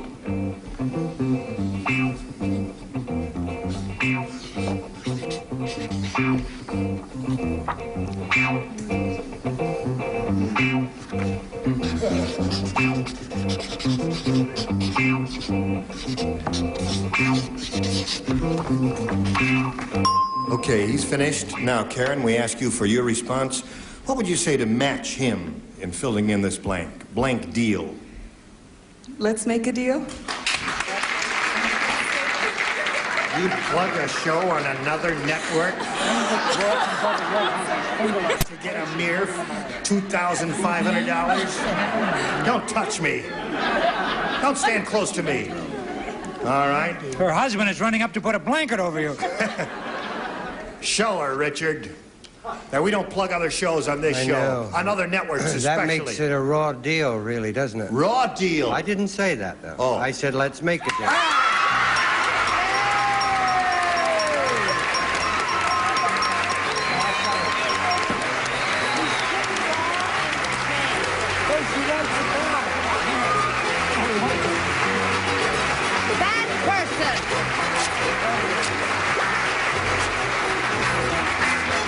Beat me up so much, I want another kiss. Okay. Karen, that means you're up to $2,850. You're going to play another game in a moment or so, but first we've got this message of interest to one and all. Here we go. Are you all settled down here now, Karen? A little bit. Okay. We'll introduce a new player here. Let's welcome Mary Jayne Apostolos. All right, Mary Jayne. Hello. Would you like to tell us the story of your life? Okay. I married a housewife, the mother of 2 little girls, Teresa and Rachel. My family and I live in Fullerton, where my husband's a senior at Cal State, Fullerton. Your husband is a senior at Cal State. Fullerton. Fullerton. And I want to say hello to all my relatives in Enid, Oklahoma. You're not allowed to do that. Oh, I take it back. Goodbye, relatives. Okay, Mary Jane, if you're all set, I'll push the button. We'll get this game underway. Here is round 1, and you, the challenger, make a selection. I want B. B is what she wants, B is what she gets, and everybody plays. Yeah. Brian sat in the first row at the burlesque show and got hit in the mouth with a blank.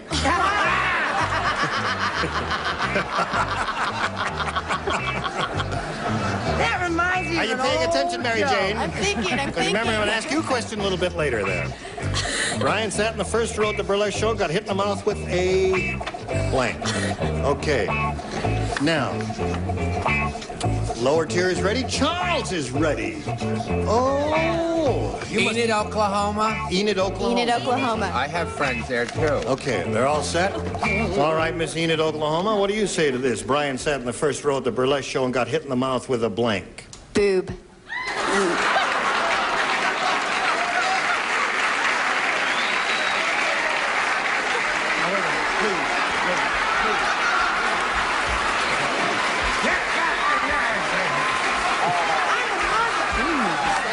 She said that. Listen, Mary Jane, I know that you're the mother of what, 2 or 3? 2. Of 2, and your husband is still in college. I mean, you must be fairly young, right? Yes. Have you ever been to a burlesque show? No. No? I've heard about him. They You've don't heard come about off, honey. Okay. Well, I've never been to one. Gene, but I just can't imagine that happening. I think someone should tell her they don't come off. No.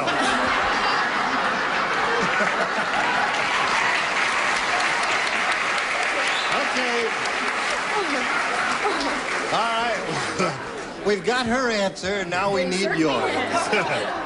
What do you say, Orson? Sweet, clean-living, fun-loving, clean-minded young Orson Bean. The fact of the matter is, Fanny, they do come off. A falsie. Well, we wouldn't know about that, would we, Brett? All No, right. sir, not me, and certainly not you, sweetheart. Don't know nothing about falsies, I'll tell you that. Remember Sally Clark, the tassel queen? Yep. I said bosom. Bosom. That's it. That's it. That's there. Hello, Charles. The paper didn't know if it was a left or right one, but it happened so fast. Boob, not the tube. Boob, not the tube, he said. What, are you blushing again? Yes. And you're the mother of 8? I'm the mother of 30 rats. And 4 got loose I yesterday. can't top that. There's no way. Well, just show us a actually, it was simple only answer. part of it. It was her pasty. Her pasty came off. Now, there's a very logical, I have clear-thinking, seen them, yes. intellectual answer. Pasties fall off. What do you My say? stripper fell off the stage. Who asked you? Oh, pardon. Richard. Go on, dear. You know why she's happy? Why? No school tomorrow. I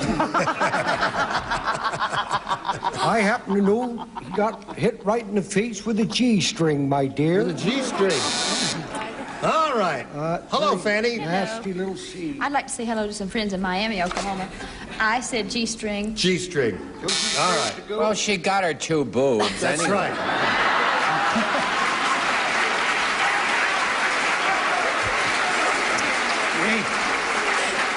That's right, Charles. Mary Jane ended up with a pair. And you dear friends and gentle hearts, you end up with this commercial message of interest. Why you can't win them all. Today's consolation prizes are a full line of his and her Vanda makeup, skincare products, and toiletries, all from Vanda Beauty Consular Division of Dodd Industries. And an assortment from the Bruce family of quality floor care products, including clean and wax, cleans, waxes, and buffs to that rich, warm glow of paste wax beauty. And a supply of Alpen, a great-tasting natural breakfast cereal made from an old Swiss recipe full of good things from the good earth. More of Match Game 74 in 1 minute. Middle of round one, score is 2-0. Let's complete this round and see how it ends up. Ready, Karen? Okay. Everybody plays. Joe said... Joe said, this is really authentic bathtub gin. Every bottle has a little blank in it. You're thrilled with that question, aren't you? I don't know, me, I don't write them, I just read them. Once again. Joe said, Joe, this is Another really winner. authentic bathtub gin. Every bottle has a little blank in it.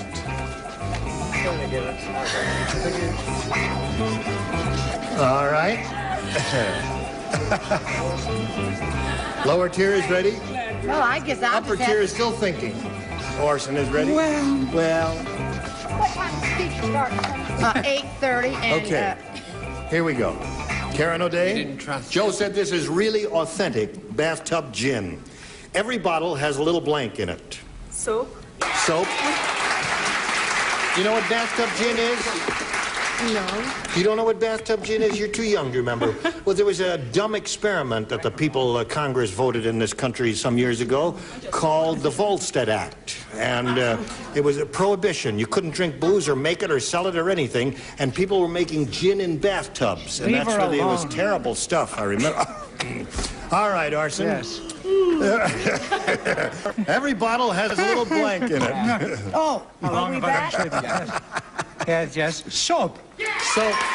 Okay. Brett, what'd you say? I have 2 seats left, but they're in the first row. Oh, well, we'll go anyway. Well, you know, my father used to make bathtub gin. He did? Because he was a big drinker. Oh. He used to drink it right out of the tub, plug and all. Plug and all.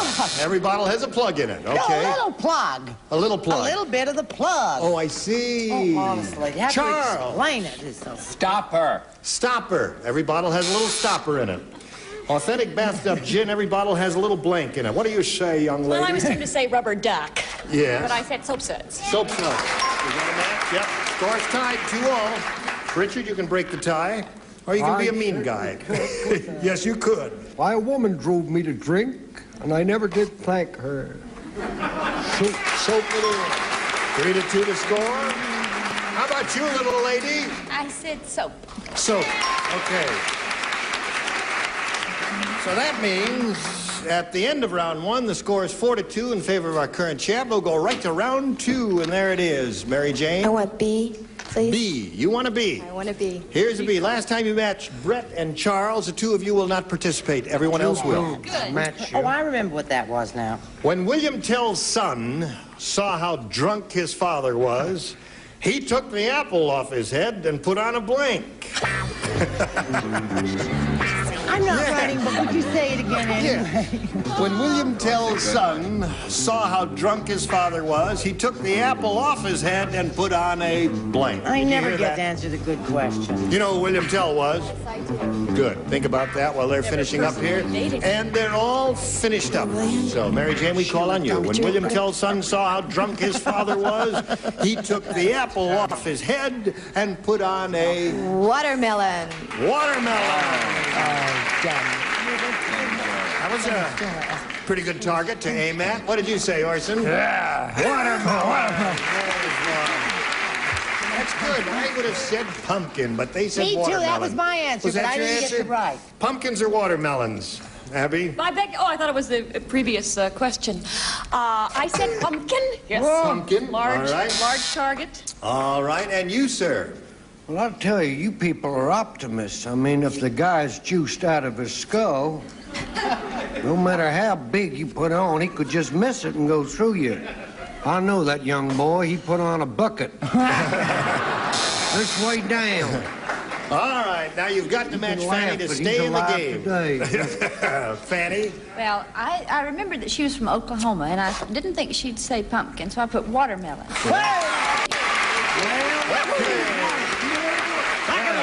Small world. Karen O'Day, the score is tied 4-4. Here is your second and final round question. One match will win the game. Ready, folks? Let's see who does not play, or who plays. Only Brett and Charles. He don't not play, but Brett I and do. Charles is only for you. Oh, I play. I Brett don't and have any Charles. light. Brett and on Charles. my- Oh, We are ready. Don't you see us sitting, waiting? Yes. We are ready. In Cannibal Country, boom, boom, Mom's apple pie has blank in it. Kiss you. Shouldn't even be lying here with In Cannibal Country, Mom's apple pie has blank in it. Oh. Did you hear that? In Cannibal, don't say it yet. In Cannibal Country, Mom's apple pie has blank in it. Charles, are you ready? Red, are you mind changing your own your mind? bloody business, Orson Bean. I told her she had a terrible one, and I was right. Charles is ready. Brett, you change your mind. He made me feel so terrible. Wait, It's worse. Wait a minute. No, wait a minute. Come on now. What's going on? You feel he's losing control? I hate him. I don't want to sit next to him anymore. All You right. finally put the right answer down, you can kiss me if you... Now, Karen O'Day, it's up to you. In Cannibal Country, Mom's apple pie has blank in it. People. People. I don't know how, but I wouldn't have said that. I was in Cannibal Country. Mom's apple pie has mom in it. All right. Oh, isn't That's that cute. Yes, that's cute. I was going to say... People is her answer. I What's was yours? going to say skin because, you know, like you usually peel apples. Yeah. But I didn't say skin because Orson hit me. So I said people. Charles, what do you have? Another people answer. So, come on, Nick. There's another 100 for you. Here you are back again. Well, Mary Jane, it's been a short and a pleasant It's meeting been a for lot all. of fun. Thank you very much. Thank you, Mary Jane. We've got a gift for you Bye-bye. backstage. Mary Jane Thank you. Apostle, ladies and gentlemen. Goodbye. Okay. Now, you've been through this before. You know how it goes. So here we go with another chance at over $5,000. Don't roll it back a little bit. It went a little too far. Thank you. That's enough. Hold it right there. We polled a recent studio audience, and we got their best response to this. Blank proof. Now, you know it's 500, 250, and 100. Which celebrities you want some help from?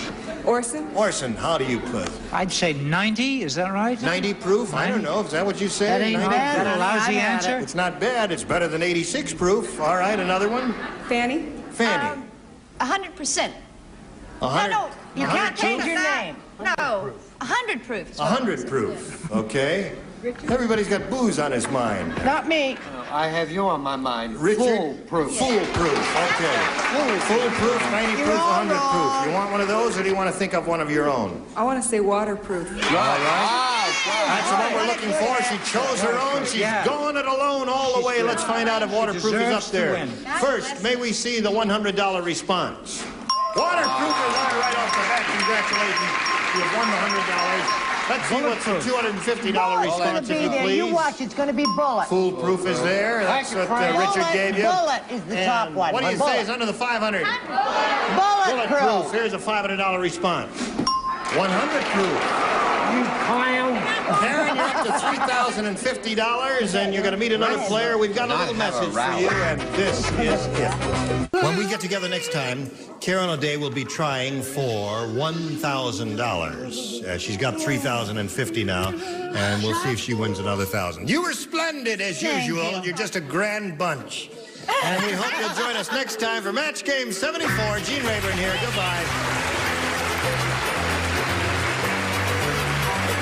This is Johnny Olson speaking for Match Game 74. A Mark Goodson, Bill Todman production. Stay tuned for Tattletales next over most of these CBS stations.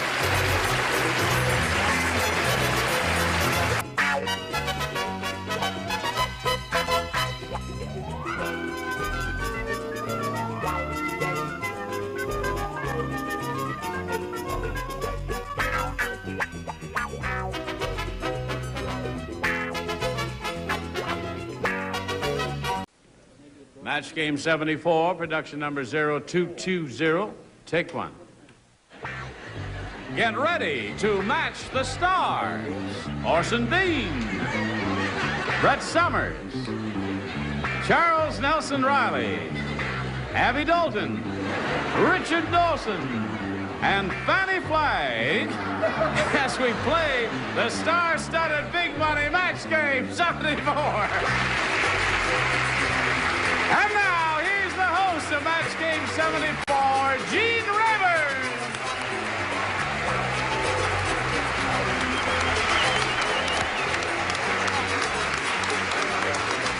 Well, well. Well, well. welcome you one and all. You know, you would have made a great emperor. Yes, Yeah, for some poverty-stricken country. Down with the peasants. I'm a stranger in town. Could you direct me to the carnival?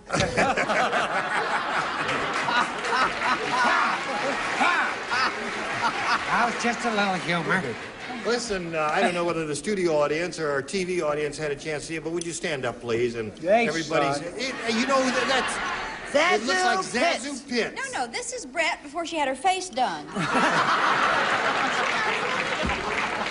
did she say? A little touch of humor, Brett. You know we love you. Working out a Wig and all, we think you're terrific. We love you, hon. Here we go. Keeps my face in place. Those are big eyes, aren't Here they? are two players, Karen O'Day and Diane Jones. All right, Karen. Karen's the current champ with $10,000, and we just started the game last time out with Diane challenging her. She had her question, did not score. We've got a question for you in round one, and we'll get to that right after we get to a couple of commercials here. Okay, let's push this button and reveal the second half of round one for you, Karen. Karen O'Day, we've got this for you. Everybody plays. Ready? Yes. Dick Tracy said, Yes? Yes. I traded in my wrist radio for a wrist television. That's why I've got this huge antenna sticking out of my blank. He said, Dick Tracy. You know who Dick Tracy is? I traded in my wrist radio for a wrist television, and that's why I've got this huge antenna sticking out of my blank. Okay. Oh, mercy, That's an easy one, right, Brett? Certainly is. Well, do it. All I hear from Orson is... all week Well, we'll long. find out. Wait a minute now. We'll find out what... First, Karen O'Day has to give us a response. Dick Tracy said, I traded in my wrist radio for a wrist television. Remember he was the first one with the wrist... You remember that? And that's why I've got this huge antenna sticking out of my blank. Head? Head. She said, with a question mark in her voice, head. What was Dick Tracy's sweetheart's name? Her name, what's that? Lola Lane. Lola Lane. Lola Lane, not Lola Lane. Apple Mary. Tess Trueheart. Tess Trueheart. And his friend was Pat Patton. That's and right. that rotten kid was Junior. Yeah. I will tell you everything. Yeah, you put it Except in the a right sleep. answer, sticking out of his pants. Out of his pants. Okay. He had the unmitigated gall to make fun of my answer. Where He did you see did. it? Is it a beauty? It's terrific. It's where you put a flag, right up your navel. Then, oh yeah. That's right, when you carry the flag, they have those belts. That's enough of that. For a duck, maybe somebody's mother. Okay, the next chorus. Take it, Charles. She's a very sick lady. Head! Head it is. Okay. A little head. Well, You have one? What? Now he has to find another place to put his carrot because he had to move it to put that in his ear. In his ear. The antenna sticking right out of his ear there. Okay. Dick Tracy said, traded wrist radio, wrist tester. We've got this huge antenna sticking out of my... Didn't he always wear a chapeau? Yeah. Yeah, he did. He always a That's fedora. where that's where the aerial came out, his hat. Out of his hat. You don't stick it in your head, don't They you? match that. They match hat and head. Okay. You're very kind. Thank What do you say, Fanny? See what the boys in the back room are having. Fanny's reading a book. Excuse me. Head is the answer we're looking for. Yes, you know, Karen and I have been working on this thing for 5 years now. Head. Head, okay. How long has she been here? All righty. So that means the score is 3-0 in favor of the current champ, and we'll go to round two. And Diane, a couple of questions there. Second and final round. B. B. All right. Here we go. Everybody plays. yes. Sometimes Weird Willie would go out on his terrace and blank on the people below.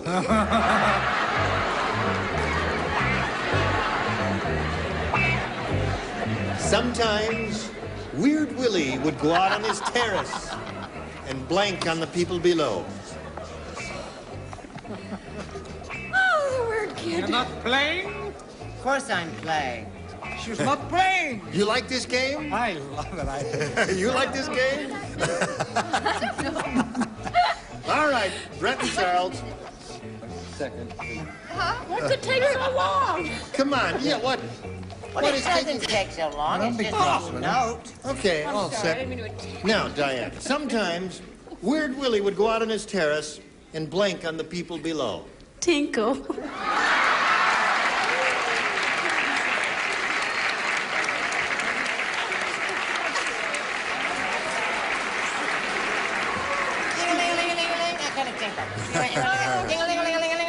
You heard her answer, Orson. Yes, Diane Jones. Are your mother and father out there, Diane Jones? Oh, it's a shame because they won't see me match you. He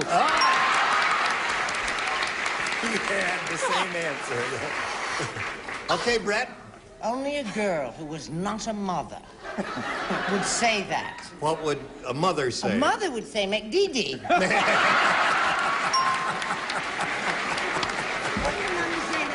Yeah. What did your mother say, Charles? I refuse to do what those two have done. It's make wee-wee.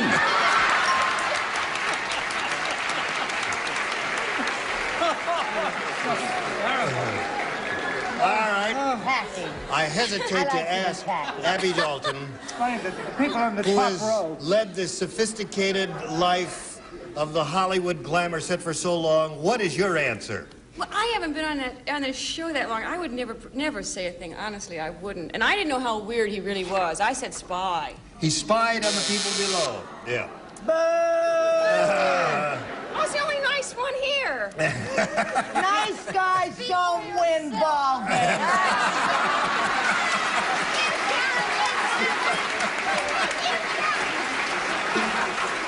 All right, two of them are going to mix it up. Oh, she's so rough. I'll put my money on Abby. It's She's interesting. that the wiry. it's What do you interesting- say? I am me. I am absolutely. And it's very unpleasant to be down here while the three of you. That's disgusting. I mean, really. Down below. What a person with class would do on people below is spit. Okay. Right, Donald? Now, Fanny, Weird Willie go out on his terrace and blank on the people below. You've heard some of the other answers. I have heard. What did they say in Alabama? Unusual preoccupation with body functions that are totally repugnant to me. I said vomit. No, I Spit is their answer. Okay, so at this moment the score is tied, and we've got to stop and do something else here. And this is what we've got to do for you. GSN presents Behind the Blank. In 1962, Charles Nelson Riley won a Tony Award on Broadway for his performance in which hit play? Was it How to Succeed in Business, Hello Dolly, The Odd Couple, or Come Blow Your Horn? Stay tuned for the answer. In 1962, Charles Nelson Riley won a Tony Award for his performance in which hit play? The answer is A, How to Succeed in Business Without Really Trying. He was also nominated for a Tony in the original 1964 production of Hello Dolly. Stay tuned for more of that 70s hour on GSN. Okay. We're in the middle of our second and final round. The score is tied at the moment. You can untie it. One match will win the game, Karen. Here we go, and it'll be your fifth game. Are you ready? Charles, you do not play. Who does? And neither does Richard nor Fanny. I'm not surprised. Okay. You're down to the Here's a hardcore. TV guide listing. Tuesday night, CBS, Cannon.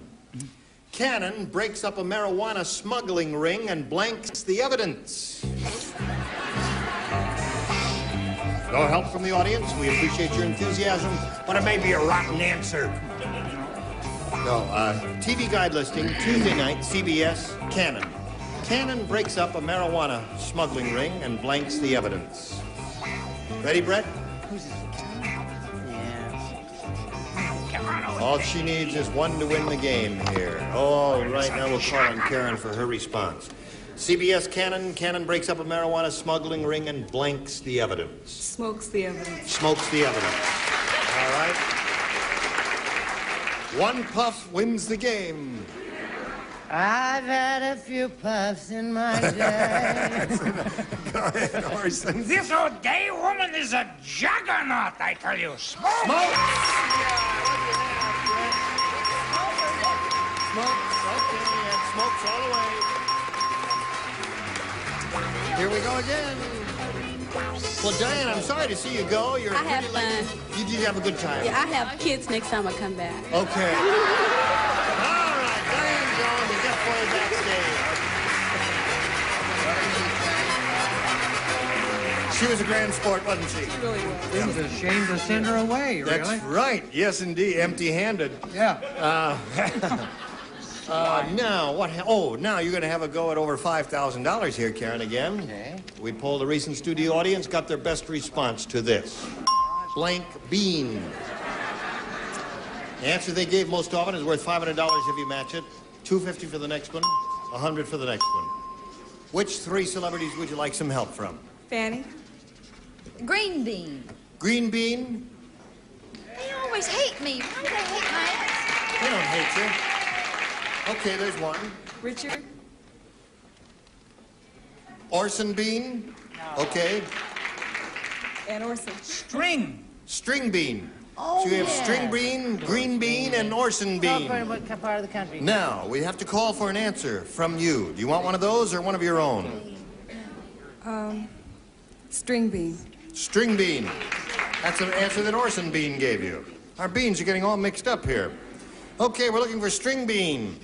May we see the $100 response? Jumping bean. Mexican jumping beans, yeah, that's a good answer. Okay, still looking for string bean. Here's the $250 response. Jelly bean. Oh, that's a peach of an answer. That was a good audience we had here. Jelly and... Compared to the... Those are the three I had written down. They are? Really? String, jelly, and jumping. Okay, here's your last Easy chance for you for to string say bean. now. May we see the $500 response? String bean.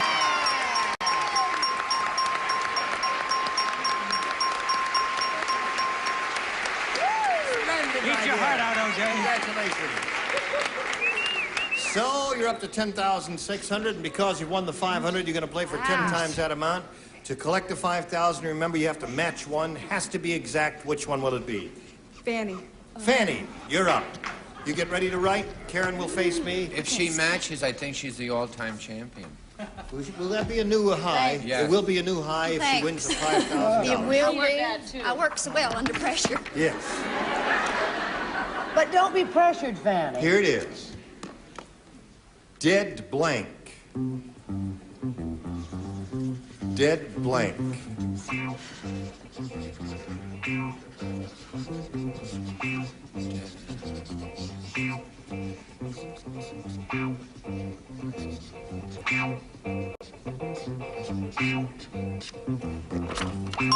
Okay, she's finished. Now, what would you say to match Fanny Flagg and filling in this blank? Dead Body. body? Got a little O from the audience there. Of course, they could be wrong. All right, you've tried to match Fanny with the answer dead body for $5,000. Fanny, may we see your card? Oh, I'm sorry, honey. I put dead weight. Dead weight. Was there dead, you know, there's dead duck and that's dead what you wrong, are now, dead wood. sweetheart. Dead wood, weight. Yeah. Okay. Now you're up to $10,600. You're going to meet another player, but first we've got to do a little business with the players out in the field there. So you come right back. Today's consolation prizes are Mr. Coffee and Joe DiMaggio. Brew a great cup of coffee in just seconds, Mr. Coffee. And Hanes Ultra Sheer Pantyhose. Now sheerer than ever to make your legs silkier, smoother, and slinkier. Sheer elegance every step of the way. And Woodcrafter Furniture Polish to give you real paste wax shine and protection. Woodcrafter hand-rubbed beauty in a spray. From border to border and ship to shore, give me match game 74 in a minute. Okay, we're ready to start another game here. Have you pulled yourself together, Karen? Yes. All right, then let's introduce your new challenger. Here is Susan Underwood. How are you, Susan? Where are you from, Mama? Well, I'm from Fountain Valley and down by the beach, and I'm Yep. married to a very wonderful man in the second row out there. Right. And I have a 2.5-year-old little boy who takes up most of my time. Well, okay, Susan, good luck to you. She's had a lot of good luck. She's got over $10,000 to her credit. Let's start the game. Would you please make a selection? I'd like B, please. B is for Susan Underwood, and here it is. She's not married to O'Day, too, is she? No. Her husband's in the second row out there somewhere. Where's Where's he? the second In row? the middle. Oh, there he is, right out there. Okay. There he is, the fellow with the glasses and the yellow... there he is. Right. Okay. All right. You're rooting, right? Okay. The Godfather didn't have any decorations for the Christmas tree, so he hung blank from it. The Godfather didn't have any decorations for the Christmas tree, So he hung blank from it. What was that? You What finished? you were, dear? All finished already, huh? Well, you're such a fast writer. No, I wouldn't say that. You finished? Yeah. You look finished to me. Ready, Charles? Okay, now we'll call on Susan Underwood. The Godfather didn't have any decorations for the Christmas tree, so he hung blank from it. Spaghetti. Spaghetti. Good answer. That would be very attractive, I think, don't you? I love the thought of If that. it was cooked. If it was cooked, it would be nice and soft and hang around and what? Well, you I don't think like... it's a wonderful answer. Yeah. The Godfather has a huge tree and he hangs bodies from it. He hangs bodies from it. I see. Brett? I don't know why he didn't go out and buy some decorations. He's so cheap. No offense to you. Don't come after me. Don't show it. Don't show it. I'm leaving the show. Wait a minute. Give me a knife. Guard! I want to hire a killer. Miss Brown, she's on the rug. Fingers. The bodies were... Okay, all right. They're both rotten answers. Charles, give us a good answer. Susan, please excuse them. Spaghetti. Spaghetti, okay. How about a little pasta from you, my dear? No, the whole thing is really disgusting to me, that it's bodies. Bodies, it Dead is. bodies, Yes. lots of them. Okay, are you offering fettuccine or anything like that? No, however, I am offering a weekend in Tijuana for two. I happen to know he hung bullets. Bullets from it. Sparkly bullets. Sparkly bullets, yeah. That must have been that made a Take gay the tree down and blow your brains out. What did you say, Fanny? Before I give my answer, I want to say that some of my best friends are Italians. I said bodies. Okay. Spaghetti was the answer she was looking for. It came up once, and now let's see how Karen does with her first round question, which is as follows. Yes. When little Lulu's boyfriend left her for another girl, little Lulu laughed and laughed because she knew that that little girl was a little blank. That's the most complicated question we've ever had. I know that answer. I'm going to send you a night letter, Karen O'Day, and I guess I'll do it one more time. Don't bother. I've already figured it out and have my name in the slot. Really? I'm going to do it for Karen. When little Lulu's boyfriend left her for another girl, little Lulu laughed and laughed because she knew that that little girl was a little blank. Did you hear all that? Okay, you think about it while they're finishing up. And... Charles, darling, what happened to your sweetheart after all those cheap promises? Is that a flounder? What? I don't know. It was early this morning. Oh, I see. All right, Karen. Did you heard the thing when little Lulu laughed and laughed because she knew that that little girl was a little... Boy. Boy. What? Little Lulu laughed and laughed because she knew that that little girl was a little boy. Oh. You didn't get it, did you? No. Oh, well, then what'd you write? I wrote that the little girl was a little tease. Oh. Therefore, the little boy's expectations would be dashed. I see. Brett, what did you write? Stay tuned. He's always doing his autobiography. I said little boy. Little boy's a match. Okay. Two little boys. Two little boys. Thank you, That's the answer. 3 little boys. 3 little boys. Karen, are you offering a little boy? No, I'm offering one huge big boy. Big boy. In Tijuana. What is your offering, Fanny? Oh, I don't want to say. You don't want to say? No, I got confused. I said, I don't know why I said it, actually. You got mixed up as Orson did. No, I said it. What was the question? I didn't get mixed up. Because she knew that that little girl was a little... Cartoon. Little cartoon. Which makes no sense. Little Lulu. Cartoon. So That's mixed up. I'm wrong. Well, she spelled it right this time anyway. right. Look at it that way. So at the end of round one, it's 4-1 in favor of Karen O'Day, our current champion, and round two coming up. But first, this is coming up. A little message for you. Here we are. We're ready to... I didn't know which camera was coming out there or there, so here I am. Well, the time is up, ladies. We're going to stop right here at the end of round one. 4-1 is the score. We'll pick it up next time at this exact point. And I thank you. Each and every one was absolutely splendid in his and her own way. Could I just... Oh, you don't have to He has thank something them. that... No, Well, no, if I seemed a little down, I have a reason. Why is You that? had dinner at our house. Yes. Remember the big white Persian cat, Snowball? Oh, yeah, beautiful. We were mowing our lawn today, and the lawnmower was dripping gasoline and making brown spots on it, and Gary got a saucer, to catch that gas. We went to drain it out, get a can. The cat came and drank the gasoline and just ran around the garden, screeching, went right up a tree and just dropped down stiff. Dead? No, just out of gas. What would you do without him? What would he do without you? That's right. Say good night. Next time we get together, we're going to have this group of dingalings with us, so here they are. I refuse to... Nipsey Russell, Brett Summers, Charles Nelson Riley, Jackie Joseph, Richard Dawson, and Joanne Wallace. Jayne Rayburn for Match Game 74.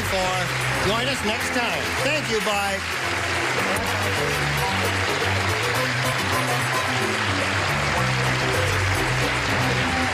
This is Johnny Olson speaking for Match Game 74. A Mark Goodson, Bill Todman production.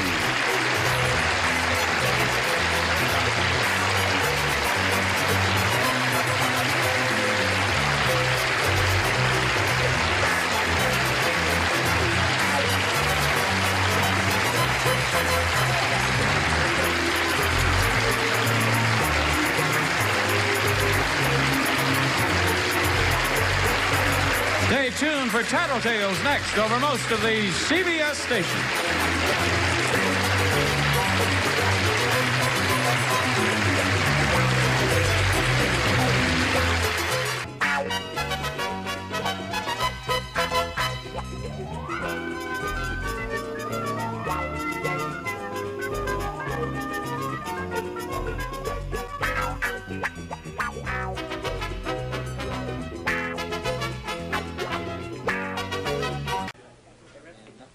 Match Game 74, production number 0272, take one. Get ready to match the stars. Orson Bean, Brett Summers, Charles Nelson Riley, Dr. Joyce Brothers, Richard Dawson, and Betty White as we play the star-studded big money Match Game 74. And now, the star of Match Game 74, Jayne Rayburn.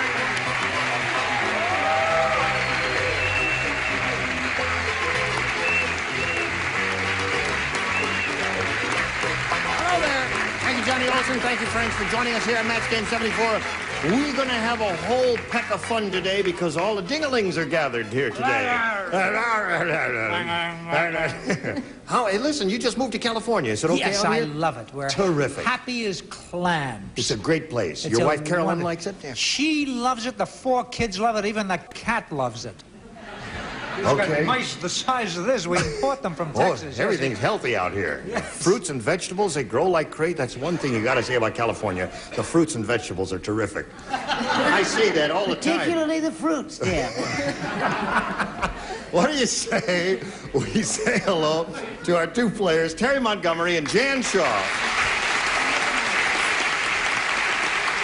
Terry's the current champion. He's got $600 to his credit. He's won 1 game. Yeah. And he's being challenged by Jan. She's had her first round question, and she scored 2 matches. And we have a first round question for you, and you will get that in a moment or so. Are you ready for it? I'm ready. Okay.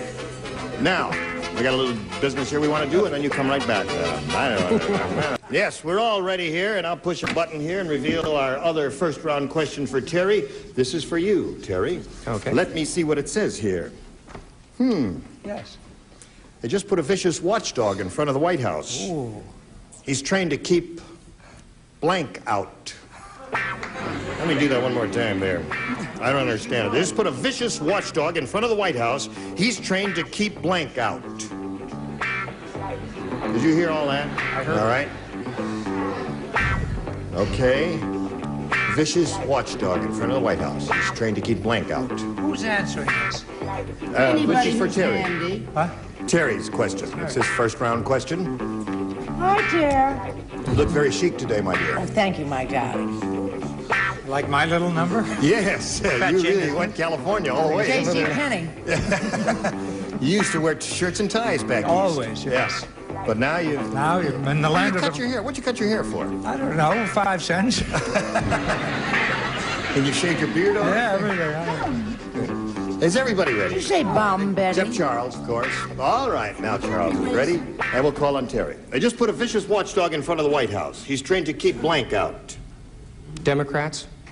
Democrats. The audience is groaning and making funny sounds there. We'll find out why in a moment or so. Orson, may we see your answer? Yeah, I guess Democrats is the answer, but I figured Nixon would really rather keep reporters out. Yeah. Okay. Brett? The audience was groaning, right? Yep. And making a lot of funny sounds? Right, at Democrats. Well, it just shows you how much they know. Democrats, my guy. Okay. All right. I think it's the blouse. It smartened me up. Oh, it sure did. Democrats. There it is. Now, at this moment, we have a tie score. Joyce, you can untie the score. I can't. I said tapes because I figured they were sorry they let them in the first place. I see. Keep the I don't tapes think out. she's so smart for a doctor. She's smart for a dizzy blonde, though.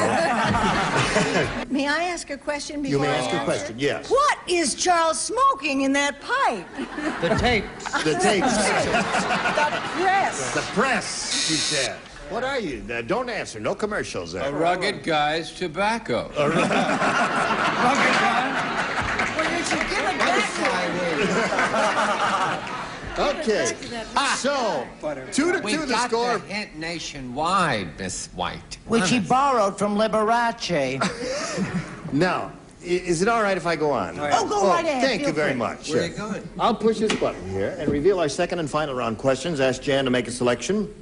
B, please. B, score is tied 2-2. Last time you matched Betty and Orson, the two of you will not play. Everyone else will. Tough Tony said, "My gang is so tough, we even steal a blank from moving cars." That's how tough they are. How tough are they? Steal the blank from moving cars. Oh. Oh, I've got a good answer for that. I'm sorry I'm not Oh, playing. me too. I have a terrific answer, Yeah, and you're going to sorry love you're not my playing, answer. too. You're going to go crazy and mad with delight. All right. Here we go, Jan. Tough Tony said, "My gang is so tough, we even steal the blank from moving cars." Hubcaps? Hubcaps. Hubcaps. Correct? Hubcaps. What'd she say? I'm an intellectual, and I'm impartial. So I go to swing from side to side. I said hubcaps. Atta girl. Okay. Hubcaps. Hubcaps. Hubcaps. 4 hubcaps so far. That's 8, actually, if it's 2 cars. What do you say? I'm really tough. Wheels. Wheels. Oh, that's... Oh, boy. That is really difficult. Earlier about the doctor. You're right. You Richard? take 2 hubcaps and call me in the morning. Hubcap. Hubcap. That's 5 for Jan. And that's it. Okay. All right. Now, Terry, you've got match 3 to stay in the game. 4, however, will win another game for you. We'll find out if that happens or not. But first, we got to do a little business with you, and this is it. All right. Here we go with our second and final round. And Terry, remember, you got a match 3 to stay in the game. 4 will win another game. Dumb Dora is so dumb. How dumb is she? She says wheels. No, I'm glad you asked. She's so dumb that to save time in the morning, she blanks before she goes to sleep. That's how dumb she is. Dumb Dora is so dumb that to save time in the morning, she blanks before she goes to sleep. I get it, and I'm not... Harry, I can't help you, darling. I get it, but I can't help you. Charles, you're not playing. I know. I'm doing some Christmas cards. Oh, I see. Brett and Charles matched last time, so they did not participate.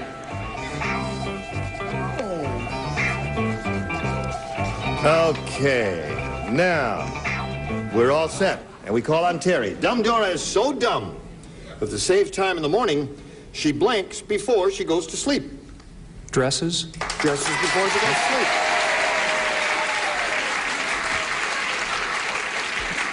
The audience is yaying, and I suspect from the look on your face, they're going to lynch you. Wouldn't help. Dora's a topless waitress. Dora eats breakfast before she goes to sleep, said Connolly. Dresses. You had dresses. If I'd been playing. This All crowd right. could get very surly. Dresses is the answer he's looking for. Let's see what Joyce has. Now, shape up Dresses, this 'cause I'm time. afraid of Brett. Dresses, because you're afraid of Brett. All right, Richard, he's got to match everybody remaining. That includes you and Miss White over there. Yeah, well, I'll take the fall here. The only way I can get out is if I've written eat dresses. She eats breakfast before she goes. She eats breakfast? What do you have? Eats breakfast. That seems to be the answer. Jan Shaw's the winner. Come on down.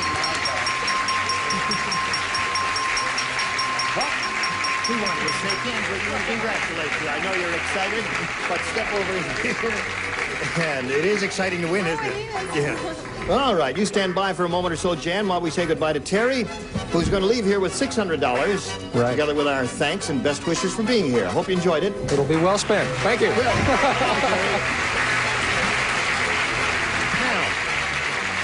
This rotating thing here means you're going to have a go at some big money, over $5,000 to be specific. You ready for it? Oh, I don't know. I think I'm ready for the doctor, but I'll try. Oh, really? Dr. Brothers, would you bring your stethoscope there? No, I guess I won't. We polled a recent studio audience, Jan, and we got their best response to this. Blank in Paris. Now, the answer they gave most often is worth $500 if you match it. Then if you match the next one, you get $250. And if you match a bottom one, you get $100. Which ones would you like a little help from? Joyce. Springtime in Paris. Springtime in Paris. No, they say no. Richard. An American in Paris. American in Paris. Betty. Evening in Paris. Evening in Paris. And Betty is still wearing Yeah. Evening in Paris. Well, I'm Okay. not wearing Jockey Club. Well, I definitely wearing You smell like you're wearing Jockey Club. That's enough out of that. Now you've got Springtime in Paris, and American in Paris, and Evening in Paris. You may choose one of those or think up one of your own. But you're on your own right now, and we call for an answer. Evening in Paris. Evening in Paris. Yeah. Okay. That's what you're looking for. Evening in Paris, huh? All right, let's go. What the heck? You got the $100. That's what the one she hopes will be up there, and we'll find out if it's up there, and if so, where. April. As soon as I get my teeth back in place here. Let's see the $100 response. Last Tango in Paris. I hated that movie. You hated that movie. Evening in Paris is what she wants. Let's see if it's under the $250 response. Evening in Paris it is. Congratulations. April. Orson and Brett say that April in Paris is the one under the 500. Do you agree with that? Well, we'll find out all together right now what's under the $500 response. April in Paris it is. April in Paris. Yes, indeed. April Now, in Paris. Jan, you've got $250. You play for 10 times that amount, or $2,500 to collect. Remember, you got to match one celebrity, and it's time to choose one now. Betty White. Okay, Betty, you get ready to write. Jan will face me. Here's the $2,500 question. Blank sand. S-A-N-D. Blank sand.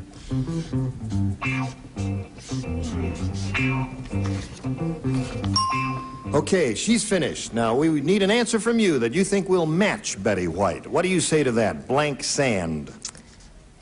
Oh, gee, blank sand. I said that. You have to say something else.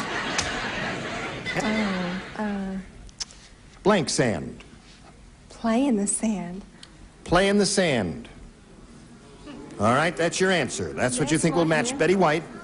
Betty, for $2,500, may we see your answer now?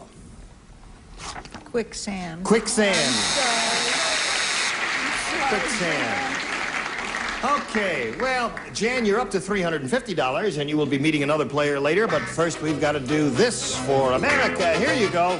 Terrific. Hello there. Listen, what are we doing? Oh, we're going to play another game. You ready, Jan? All right, then let's welcome our new player. Here is Lorraine Brown. How are you, Lorraine? Where are you from? From Santa Monica. Santa Monica. I'm married to a wonderful man, and we have two beautiful little boys. I'll bet you do. Okay, you ready to have a go at this? Yes. Good luck to you, Lorraine. Push this button, ask you to make a selection. B, please. B. All right, new game, folks. You ready? It says here, Yes? Walter fell asleep and dreamed he was a giant ice cream sundae. When he woke up, his wife was covering him with blank. Walter fell asleep. He dreamed he was a giant ice cream sundae. When he woke up, his wife was covering him with blank. How are you, Mike? Glad you dropped by. Everything okay? Who's minding the store if you're here in the studio? All right. I'm ready. Charles isn't even awake yet. Charles. Honey, we've got to wake up. This is a game. We do this every week. We arrive at the studio, they put our makeup on. His lips are moving, so his brain must be working. I doubt that. Just because his lips are moving does not mean that his brain is working. Why? It's involuntary action on his part. See, he's written something. There he is. He's chewing some sesame seeds, that's all. All right. Doesn't have to. Now, Lorraine, Walter fell asleep and dreamed he was a giant ice cream sundae. When he woke up, his wife was covering him with... Whipped cream. Whipped cream. The audience is applauding whipped cream, Orson. What say you to that, sir? I guess it's all a matter of taste. Walter's wife was covering him with fudge sauce. Fudge sauce. That makes my mouth water. People doing in there. I don't know. Going to my place later. Never. I thought they all came to your office. Well, it was a question of whipped cream. Yeah. Or something else. Yeah. Unfortunately, with my, well, nuts. Okay. All right. That's the way to make a sundae. Charles? Following right on the heels of Last Tango in Paris, whipped cream. All right. What do you say? I gotta say, You wanna go home? I better go home. Cold feet. That would make you dream like that. Well, I guess my enunciation must have been wrong. Let's mug her in the parking lot. Yes, mug her. Let's get her. Let's His wife read was it all, covering him and then with... you say cold feet. Yeah, I'd like to hear that. Walter fell asleep and dreamed he was a giant ice cream sundae. When he woke up, his wife was covering him with... Cold feet. That would start you dreaming of an ice cream sundae. Yes, that's an excellent. Okay. That's actually the best answer. Doctor, I'd like to know where she got her All these degree. people with whipped cream. I think another 1,000 hours on the couch and you'll be all right. She'll be ready to solo. Yes. You actually charge people for advice now? No, I pay them. Oh, well, that's all right. All right, Richard, let's see yours. Well, I'm very gentle. Yeah. I think it's very cruel to whip cream. I don't mind kicking it again, but hot fudge. Hot fudge. Lovely. Right between your pillows. Right. What did you say? It does beat parsley. I said whipped cream. Whipped cream.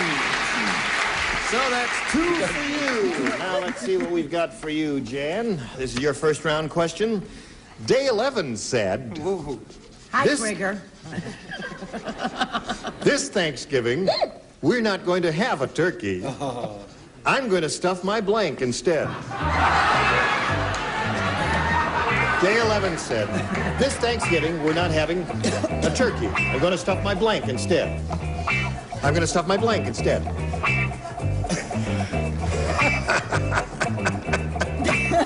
You like this program? Richard, you having the best time today, I can tell. I am.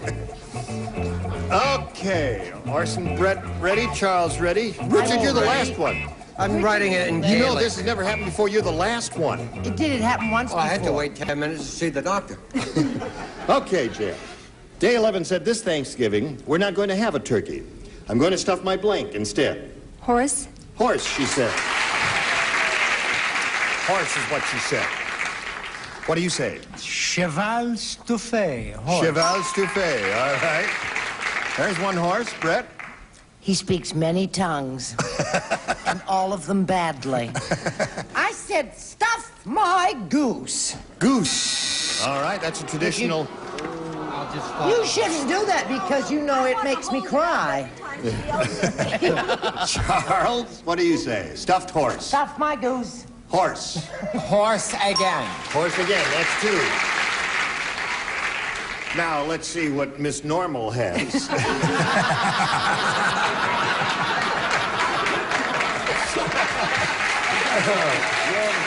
Warm hands. I've been horsing around too.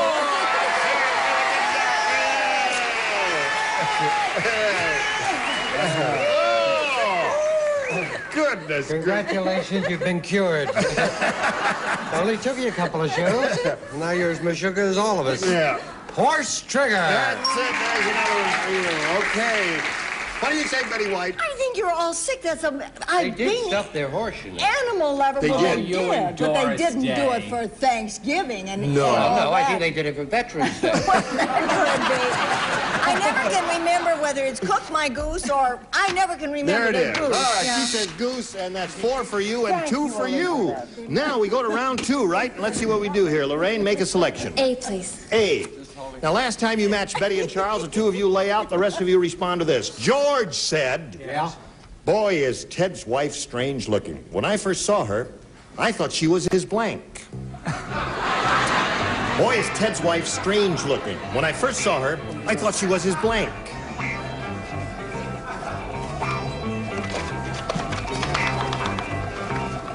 Oh, are you playing there? No, darling, I'm waiting for the plane policeman.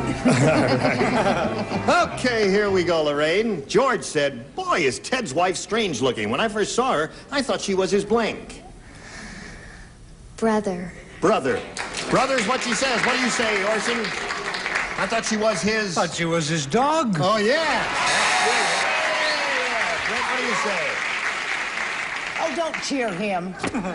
She thought he was his boyfriend. Boyfriend. Okay, got to match the rest here. We're getting down here to Joyce. What do you say? Mom, I did it. Joyce, brother! Yeah, let's hear it for Joyce. That's 2 in a row. Boy, is she good. All right, now you've got to match Richard to stay in the game. Brother! Okay. Now you've got a chance to win this game. At this moment, it's tied up, but you've got a question to go, and we'll see how that ends up. But first, we've got to do some business. Here it is. Now, it's time to call it quits for today, and we're going to stop right here. The score is 4-4. You have 1 question to go, and we'll say goodbye to all of our celebrated folks here. You were splendid as usual, and we thank you. Is there anything anyone would like to say before... How much money do you make? Help! No, you're having a good time. You're having a lot of laughs here. You gave 2 right answers, and what the heck? Would you hurry up? I have a session with the doctor. Oh, all right. This is Dean Rayburn saying so long for Match Game 74, asking you to join us next time. Thank you. Goodbye.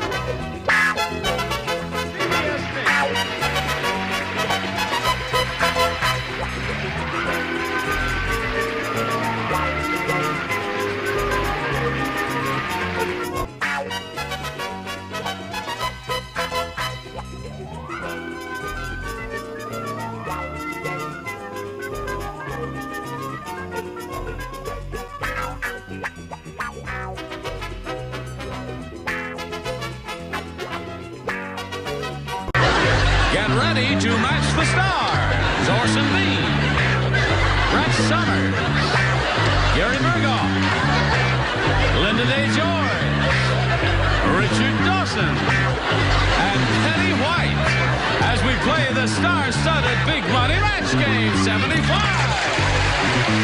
And now here's the star of Match Game 75, Jayne.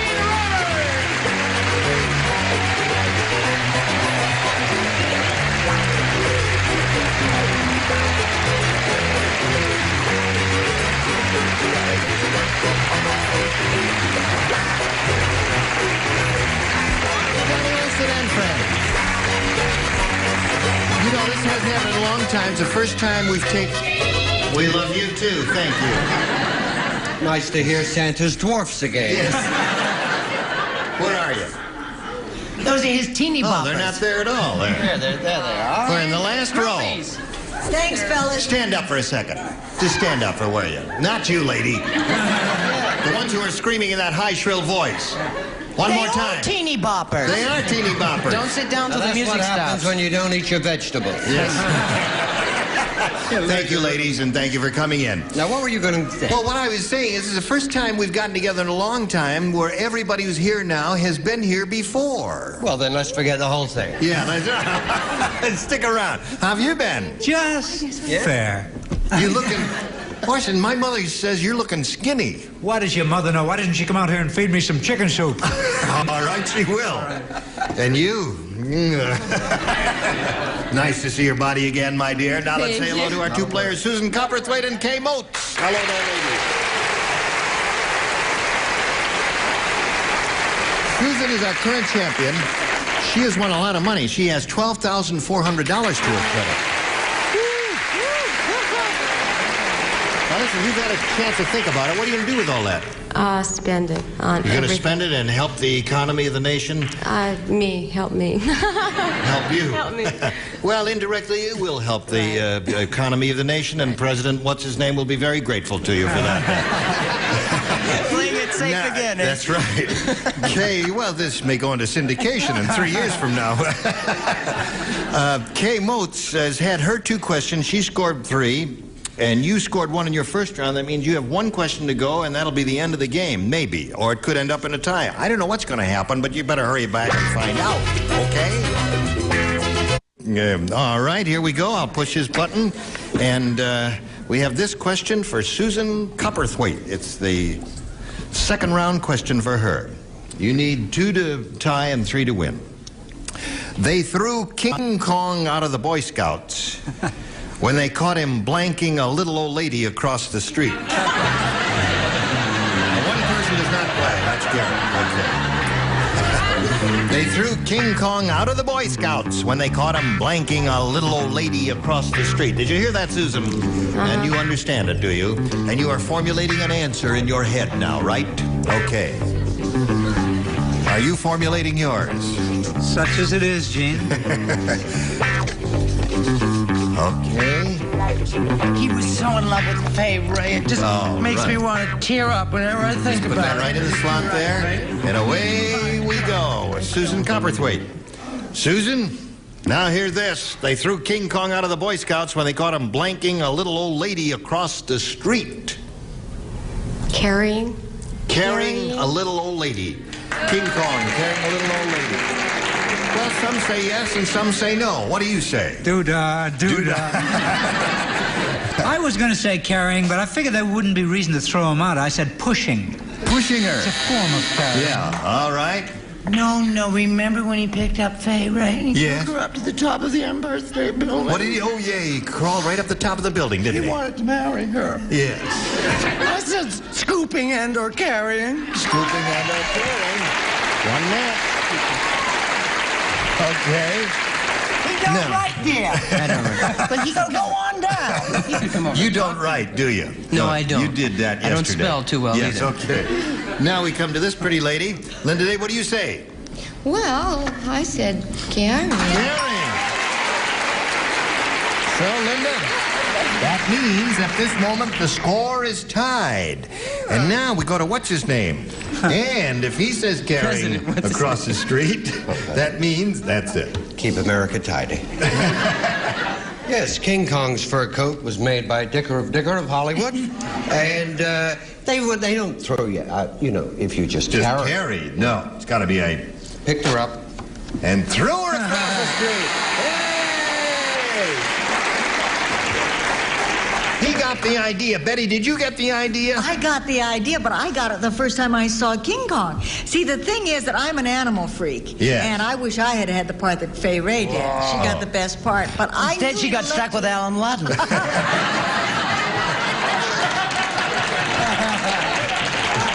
Oh, I love you, Betty. I know you do. But the thing is, I knew it was carrying, but I said throwing. Throwing. So this game ends in a tie, folks. Tie score 3-3. So that means you got to break the tie, go to a tiebreaker. Let's wipe it clean. Shazam. And push this button, and there's the tie-breaking question. 1 for each lady, and the one who scores the most will be the winner. Kay, your selection, please. B again, please. B again. Tiebreaker. Yes. Annette Funicello said, being a Musketeer was terrible. They never paid us. All they gave us was blank. Funicello says being a Mouseketeer was terrible. They never paid us. All they gave us was blank. You remember the Mouseketeers, Kay? I sure do. I bet you watched them a lot. Mouseketer. All right, everybody's finished. I said I can't spell. What is Annette this? Funicello said being a Mouseketeer was terrible. They never paid us. All they gave us was... Ears. You know, the... ears.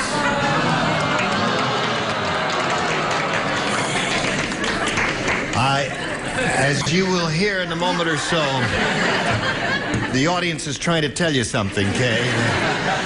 And when they scream and holler and applaud and fall out of their seats when they hear a certain answer up here, you'll know what they're trying to tell you. Orson, what do you say to this? They never paid us. All they gave us was, she said, ears. Ears? Where'd you get them ears at?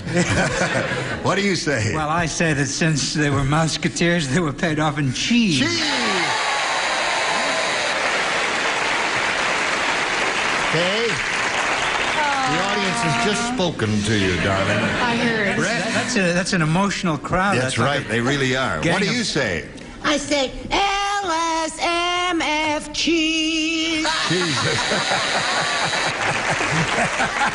What do you say? You know, I'm a terrific Orson Bean fan. So am I. And he's a real buff on trivia. Yeah. Some dinosaurs were only as big as a chicken. Remember that? Yeah. Right. I remember it well. And as a matter of fact, the best mouse bait is not cheese; it's peanut butter. But anyway, you put cheese anyway. And you know what else? What? He collects fillers from the New York Times. You know those little two-sentence squibs? He did a whole act at the Blue Angel with that. I collect fillers from teeth. Isn't this interesting? Yeah.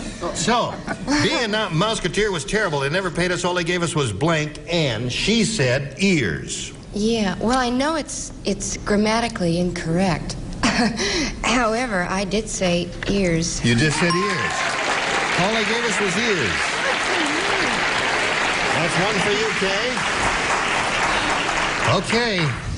All right. Well, you know that Kay was the first human Keno board? No, I didn't, but I'm really glad I That's right, now. she was. She told us that when she came out here for the first time when she was telling us the story of her life. She was a Keno board. Show us number 49. Show us your answer. Cheese. Cheese. All right. Okay, what do you offer this lady? Ears or cheese? I think it's so marvelous of Linda Day George to make an absolute fool of herself just so a contestant can win. I think that's marvelous. Cheese. Cheese. 5 cheese and 1 ear. Well, that means you need 1 to tie and 2 to win. Right after we come back from this message of interest for one and all gathered up. Hello there. Where are we? Oh, we're in the middle of a tiebreaker. Kay has had her question. She scored 1. Susan, you need 1 to tie, 2 to win. Henrietta Yes. Elephant said to Ernie Elephant. Oh. You know, for an elephant, you've got a really short blank.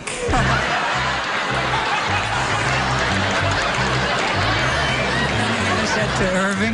Henrietta Elephant said to Ernie Elephant, you know, for an elephant, you've got a really short blank. Hello, darling. Hello? Next. Not you, sir. It's as far as I go. You're not wrong. Well, you've certainly got a short blank, too. Question. No, I won't No, answer. don't ask a question because it may lead to, formulating an answer. We have to be It perfectly certainly fair. would. May I go to the bathroom? Oh. All right, everybody ready. Here we are with Susan Copperthwaite. Henrietta Elephant said to Ernie Elephant, you know, for an elephant, you've got a really short blank. Memory.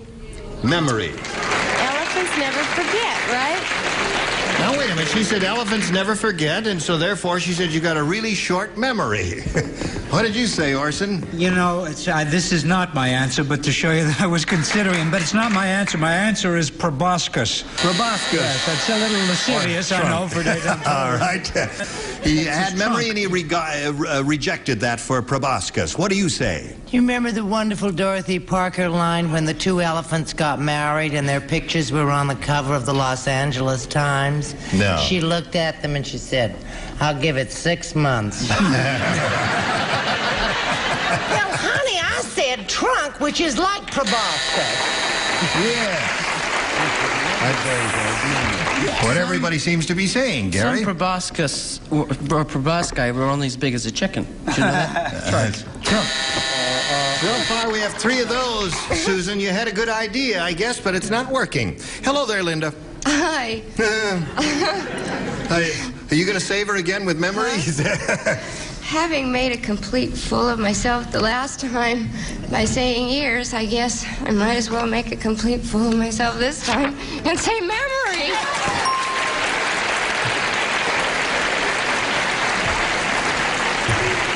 Very foolish girl, isn't she? So you've been fooled twice, eh? Twice, but I got the right answer. Okay, so we got a tie at this moment. The tie could be unbroken if either Richard or Betty say memory. Richard, what have you got? Thanks for the memory. Oh, yeah, memory. It's so much better than thanks. Memories. Yes. I forgot I wrote that.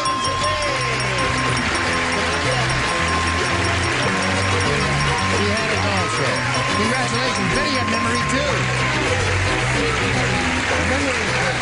Well, Kay, we thank you very much for gracing our stage and being with us. We have a gift for you together with our thanks. Kay Moats, ladies and gentlemen. Goodbye, Kay.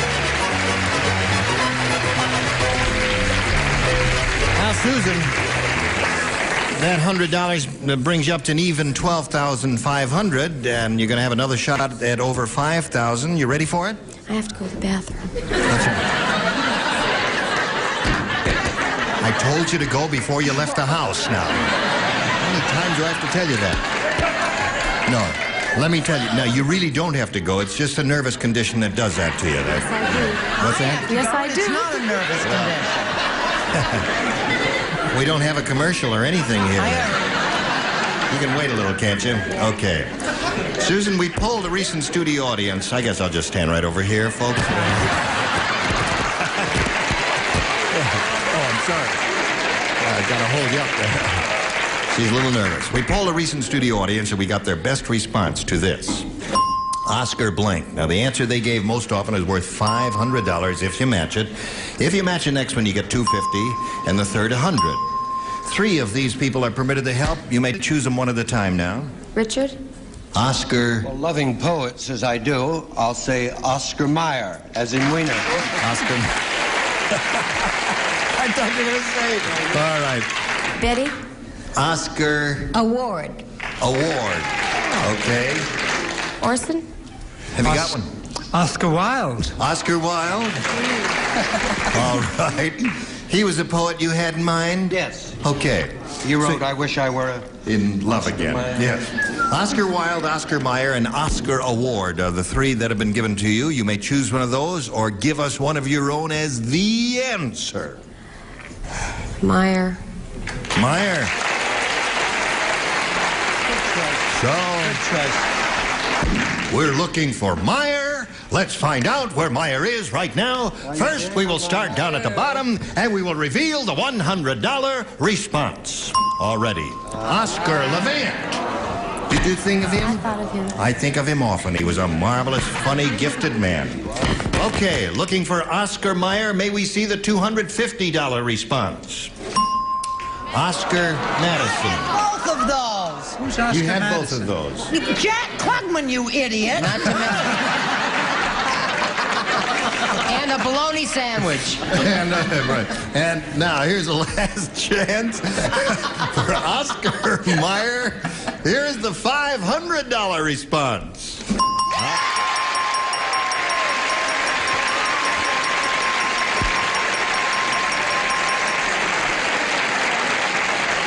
Okay. Now you have an exact even $13,000. Now you're going to play for $5,000. You're getting close to our all-time high money winner here, who won $18,000 something, 300 or 400, I think.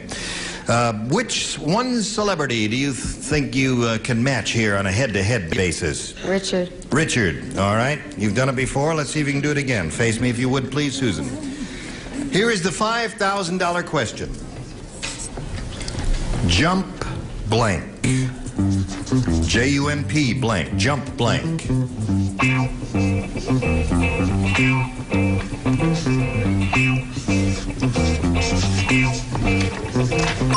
finished. Now we need your answer. One you think will match his. What do you say to that? Jump blank. Jump for joy. Jump for joy. Well, if he's got that on the card, you don't think he may not have that? He may not have that on the card? Is that what you're saying, audience? You never know. You never know on this show. Let's find out right now what he has on that card for $5,000. We matched a lot of times, but we didn't do it there. I said jump rope. Jump rope. Did you think of that? No. That's the first thing I thought of. I didn't even think of jump for joy. That was not a bad answer. All right. Now you're up to, as I said, you're even $13,000. You're going to play another game in a moment or so, but right now we're going to do this message, and then we'll come right back, okay? Hello, mister. Hello there. Now, we're going to play another game. To do that, we got to introduce another player. Let's welcome Joy Anderson. How are you, Joy? Fine, thank you. Would you please tell us a little bit about yourself? Would you believe? Where you're from? Oh, I started out in St. Louis. You did? Uh-huh. And here you are. It's been 25 years getting here. Really? Long trip. Mm-hmm. Those covered wagons move slowly, don't they? Right. Anything else you want to tell us about Joy Anderson? Well, I'm sort of the den mother for the kids that are on the show. You're sort of the den mother for the kids who are on the show waiting around backstage to get here. Yes, right. Is that all you want to say? Yes. Sorry with us. Okay, Joy, nice to have you with us. Good luck to you. I'll ask you to make a selection here, A or B. B, please. B it is. Here we go. New game. Everybody plays. At the White House, the First Lady said to the President, "No wonder this mattress is so lumpy. Look, there's blank inside." You're going to get us in a lot of trouble. No, I'm not going to get you in trouble. Just trust your first impulse and put it down on the card. My first impulse was you're going to get us in a lot of trouble. Terrific. Would you repeat the question? At the White House, the First Lady said to the President, "No wonder this mattress is so lumpy. Look, there's blank inside." Look at the ugly duckling, Linda Day George. Isn't it a shame about her face? Yes. You'd think she'd have enough sense to put some makeup on or wear a paper sack over it or a hood. All right, Joy Anderson. At the White House, the First Lady said to the President, "No wonder this mattress is so lumpy. Look, there's blank inside." Tape. Tape inside. She's a very wicked lady. Yeah. She got the idea, and the audience loves that answer. How about yours? I'm afraid that I didn't get the idea. You didn't get the idea? No, there's Nixon inside. I think you got the idea. Okay, Brett. Well, sweetheart, what else? The missing tapes. The missing tapes. There's one for you, Joy. Gary? Now, I'm not saying that President What's-His-Name knows anything about this. Yeah. Okay. But we've been losing a lot of money through the Congress, and I was wondering where they were stashing it, and I think they stashed There's money inside, I see. So that's where it went, eh? Okay, Linda. I was going to get in trouble. You're not in trouble. Terrible. Yes. Yeah. Are you ready? Show and tell. Oh. Well, if you're ashamed of it. Oh, That's tape. what I That's said, it. tape. There's two for you, Joy. Okay.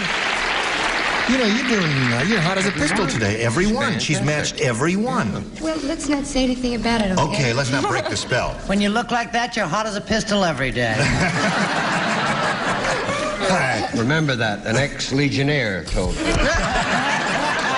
Let's see your answer there, Richard Old Bean. I thought possibly it was lumpy because there was a CIA man there. Uh-huh. But I said, tape. Tape. Good for you. 3. And Betty. And where there's a tape machine, there's tape. So A it's the tape- same idea. Yes. Tape machine. Oh, yes. Okay. Oh, So yes. you got 4 for you. Now we got to stop. And your first round question will happen at another time. Right now, this is happening especially for you. Well, ladies, we're going to have to leave you on the hook here until next time. Sorry about that, but that's the way it goes. We got to stop right now, and we'll look forward to seeing you then. 4-0 the score at this moment. Listen, I just want to say you were all splendid. It was jolly and gay for me, and I hope it was the same for you. But how did you like gay. Everything was just dandy. Say good night, Gracie. All right, Gracie. Join us next time for Match Game 75. Gene Rayburn here. Goodbye.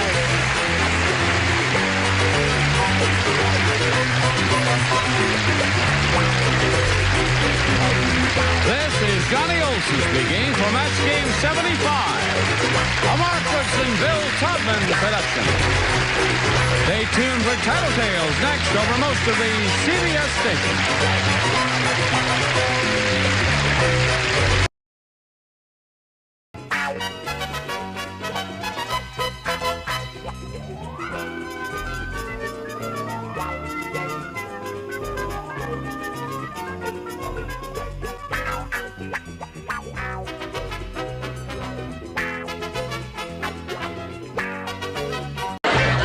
Get ready to match the stars. Orson Bean, Brett Summers, Gary Bergoff, Linda Day Jones, Richard Dawson, and Betty White as we play the star-studded Big Money Match Game 75.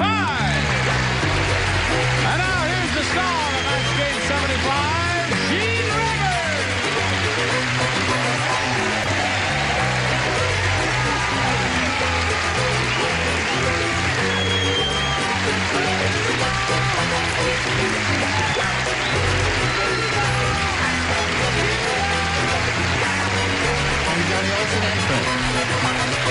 Just walking by, I thought I'd stop in and say hello.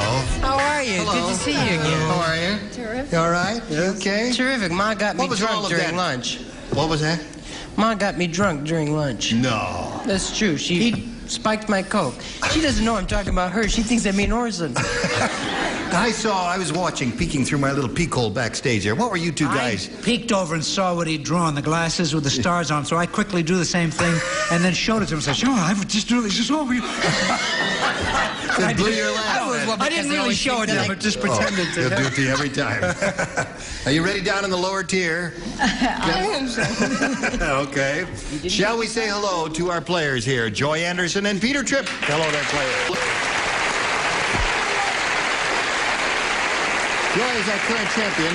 She's won $2,850, and she's happy about that. I haven't asked you what you're going to do with that money, have I? I'm going to become an earthworm farmer. An earthworm farmer.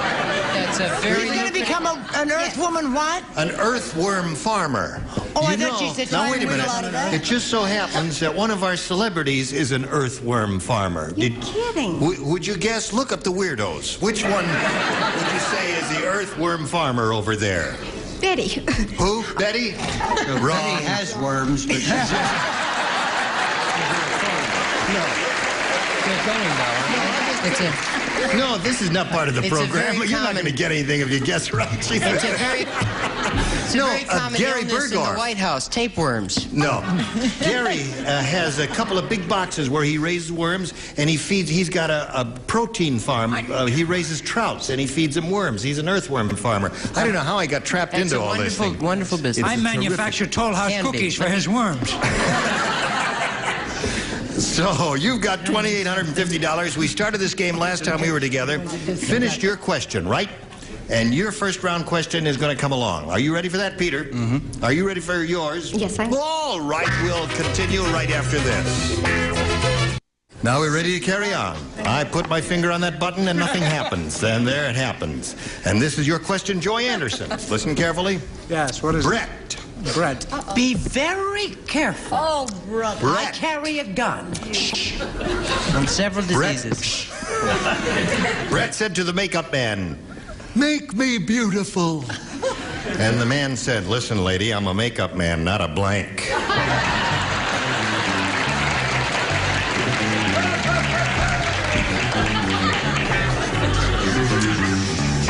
I love you too. Nothing personal, but write something rotten about Brett. Brett says, I carry a gun, and Gary mumbles on several diseases. All right. Orson finished. Brett finished.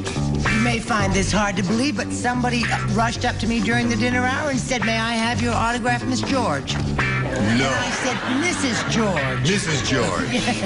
Gladys George was never married. What they said was, "Hey, George, can I with Hey, a sign?" George, This yes, is what of they said. Now we come to Joy Anderson. Brett said to the makeup man, "Make me beautiful, darling." Now the man said, "Listen, lady, I'm a makeup man, not a blank." Plastic surgeon. Not a plastic surgeon. She's in a plastic surgeon. Cut that out. Cut that out. Stop that applauding there. Her face ain't hanging down that much. There you go. Orson? It's not her face. Go. I went a little further than that. I said, I'm a makeup man, not a miracle worker.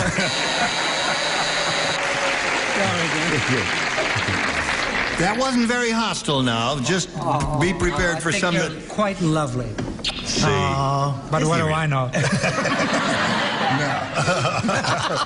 Stop this kissing. It's... I don't know what's wrong with that awful woman in the red skirt and jacket and scarf and all that stuff.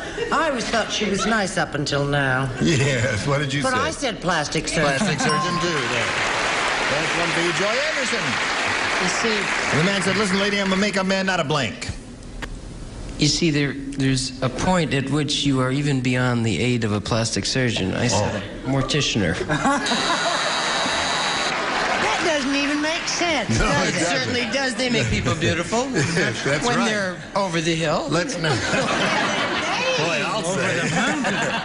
I may be over the hill, but I ain't dating. No, not exactly. No, you're not. No, you're a lively one. Now we come to you, Linda Day George. What do you say? Listen, lady, I'm a makeup man, not a plastic surgeon, according to Joy Anderson. What say you? Well, I said the miracle man. I went along with that. I was wrong. Miracle man. And I didn't mean it, Brett. No. It's all right, you little ugly duckling. All right, Richard, we're up to you. You have to listen very carefully to my answer. Listen carefully to his answer. I knew the makeup man quite well. Yes. The delightful gentleman had a small lisp. Yes. And he said... Listen, lady, I'm a makeup man, not a... A faith healer. A faith healer.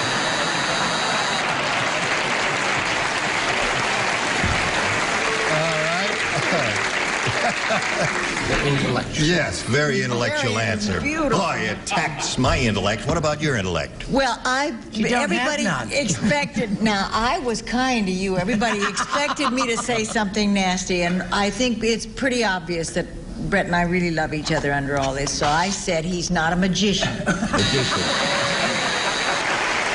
Abracadabra. So at the end of round one, 1-0, favor of our current champion, Joy Anderson. Round two will happen in about a minute or so you come back. Now we go to round two. Ready? Go. All right, Peter Tripp.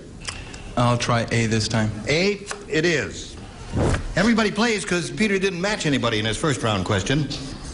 Dumb Dora thought her waterbed was too soft, so she put blank in the water.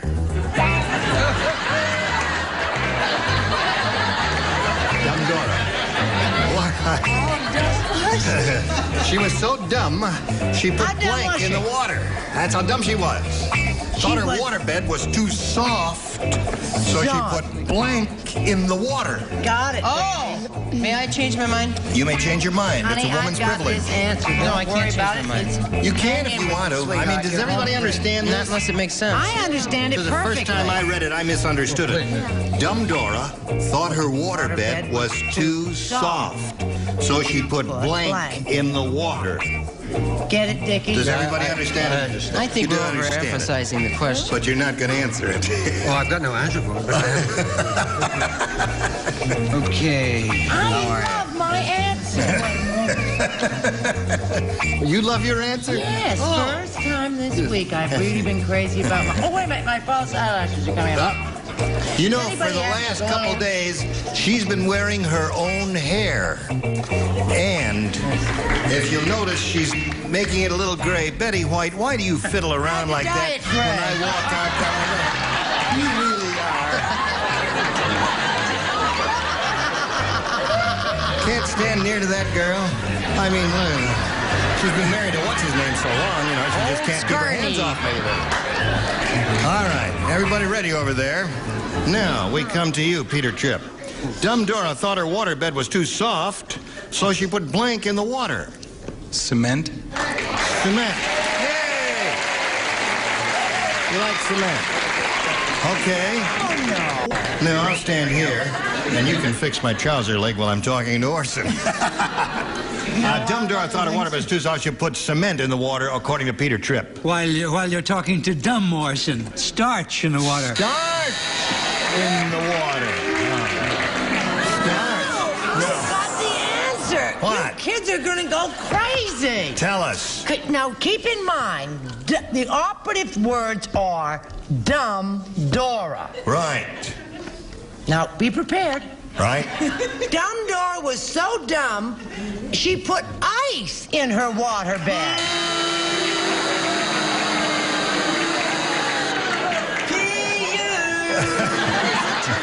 Answer, isn't it? Because ice indeed is hard water. And then it will melt. She said, "Did you That's get it, right. honey?" She's so dumb she doesn't Richard, realize do you it'll get melt. it, honey? He doesn't want I'm it. sorry, Richard's not here at the moment. He must have gotten it. He's scratching all over the place. That's a What do you say? perfect answer. She put blank in the water. Blank what? I mean... Cement? Cement! Yes! Atta boy! Splendid!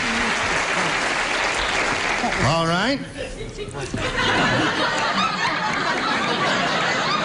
You didn't help me out in my hour of need, did you? Yes. Well, we did. May we see your answer? Yes. I didn't spell it right. Concrete. Concrete. That's a match. Spelling doesn't count here. It's perfectly okay. Okay. Richard?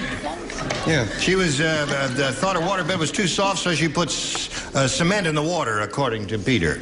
I thought you said that material was pre-shrunk. Yes, it is. You know what? I'm gonna wear knickers on this show from now. Cement. There's another one for you, Peter. Splendid. Would you give him a little cement? I would, but you know you've heard me say time and time again, if I ever agree with Brett, it'll be a cold day. Well, ice. It was a cold day. Okay, so Peter, you scored 3 with that one. Now, Joy, you need 2 to match, 3 to win. Ready? Everyone plays except Brett. Yes. How did that happen? How did you outsmart the others there? I'm not at liberty to say. Here we go. Miss Kitty from Gunsmoke said, last night in my saloon, Marshall Dillon got so drunk, he got his blank caught in the spittoon. That's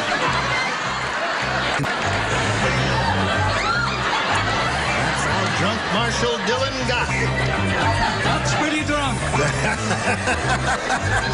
He got his blank caught in the spittoon. All right. You all know, we had a girl here one day who was playing, and she didn't know what a spittoon was. It came up in another context, and you know what a spittoon is, don't you? I mean, I sure do. It's a circular brass device. It's partially full. Gee, I thought it was something you spit in. Just, can I borrow a piece of your chaw, ma'am? Everybody ready over there? Okay, here we go with Joy Anderson. Miss Kitty from Gunsmoke said, last night in my saloon, Marshall Dillon got so drunk, he got his blank caught in the spittoon. His gun. He got his gun caught. The audience is very nervous for you. She said, got his gun caught in the spittoon. Well, I've done my best. Yes. Orson, you're up. Not lately. This is like the crowd of villagers in the Frankenstein pictures. Half you go this way, half you go that way. Flaming faggots searching for the monster. Stop it! All right. I'm afraid he got his spurs caught. Got his spurs caught in the spittoon. Yeah, you see, he got those big spurs that jingle jangle. Now, Gary, you're up. And I said, his boot and or foot. Boot and or foot.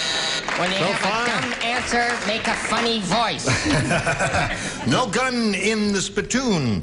Have you got a gun in the spittoon for this little lady over here? If you got a dumb answer, use a funny voice. Foot, boot, or shoe. No, now wait a minute. Foot boot or shoe is really not a dumb answer. That's a logical answer. Because if a guy is drunk and he's reeling around like that, he could easily get his foot caught in his boot too. Now, couldn't he? Yeah, but logic is dumb on this show. Oh, that's right. I found that out. Heaven forfend he should fall down. What do you say? Well. Here comes another dummy. Does that give you a clue? Yes. I said foot, my doll. Foot. Okay, so that means Peter Tip wins the game. What'd you have? Foot.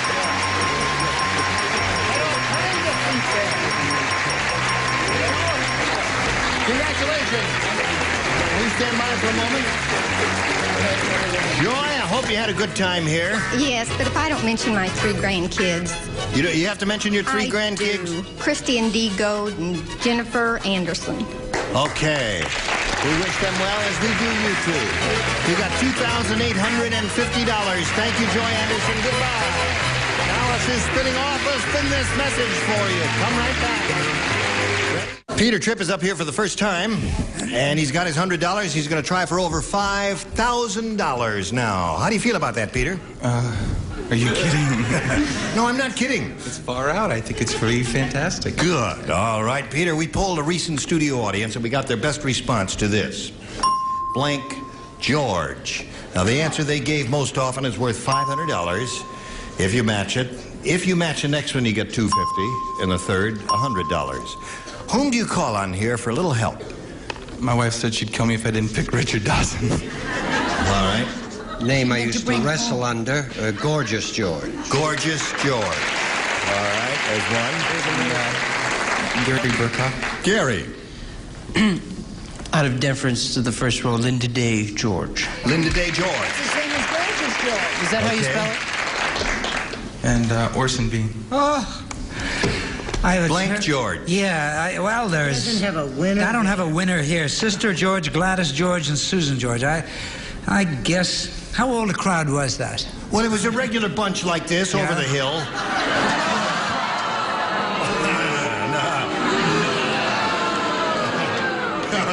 A minute ago, you were my friend. No, see, that's a cross-section of America, you know, all kinds of nice people. So give us one, Orson. That was my brother, George. I guess... Gladys George? That's too ridiculously old, right? Gladys George? Well, that's... George. No, that's... Gladys George is the answer we have to go with, because that's what he said first, and that's it. So you've got Gladys George, Linda Day George, and Gorgeous George. You want one of those, or have you got one in your head? Well, I had one in my head, but I'm going to go with Richard Dawson. With Gorgeous George. With Gorgeous George. Okay. Just out of curiosity, what was the one you had in your head? Gorgeous George is the one we're going to go for, but let me know what... George. By George. By George, you think? St. George, too. And what? And St. George. St. George, yeah, I just too. remembered him. That's right. And King George. Yeah. Oh, there are all kinds of good ones. And you're going with Gorgeous George, a wrestler we've forgotten 30 years ago. That's, you think that... All right. He'll never be forgotten. No. All right, let's find out where Gorgeous George is. Gorgeous George, are you under the $100 response? Linda Day George. Well, for heaven's sake. Never thought you were $100. Okay, Gorgeous George, are you worth $250? Just her answer cost $100. Gorgeous George. Congratulations. So, now you got $350. You think By George is up there? All right, Earl, slide it along there. By George is right. You say By? No, you said By George, and you rejected it. That's 40 lashes. I'm so done. Well, listen now. You've got $250 more. You're going to play for $2,500. Which one celebrity do you want to try to match? Brett Summers. Brett. Oh, my Lord! I don't get the vapors. I already have them. All right, you face me if you would, Peter. Here it is, worth $2,500. Now, don't be nervous. I'm not. I'm fainting. I know you haven't done this in a long time, but here's the way it goes. Such a burden. Blank ocean. Blank ocean.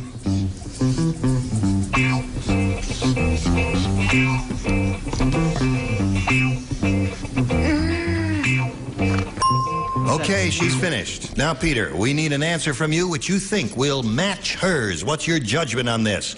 Blank ocean. Pacific Ocean. Pacific. Okay. He says, for $2,500 that Pacific Ocean will match you. Brett, it's show and tell time, please. I don't know what to say because, you know, I was brought up in Maine. In Maine, which is where the Atlantic Ocean is, yes. But I've lived here for a long time.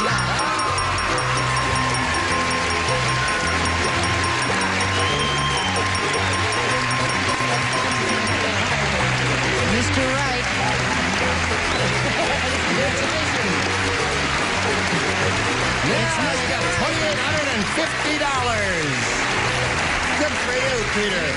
We'll get right back to Peter Tripp, but first we're going to do a little business with America, and this is it. That's great. The lady in the audience just said, I'm glad you showed your knee because I have a knee that looks exactly like yours. I have beautiful knees. I'll show you mine if you'll show me yours. I mean, I've already showed you mine. I want to see your knee. Just, no, okay. You'll put your knees against hers anytime, That's won't right. Did I tell you how to get rid of water on the knee? How do you get rid of water on the knee? Wear pumps. Say goodnight. Gene Raven, Match Game 75. Join us next time. Goodbye.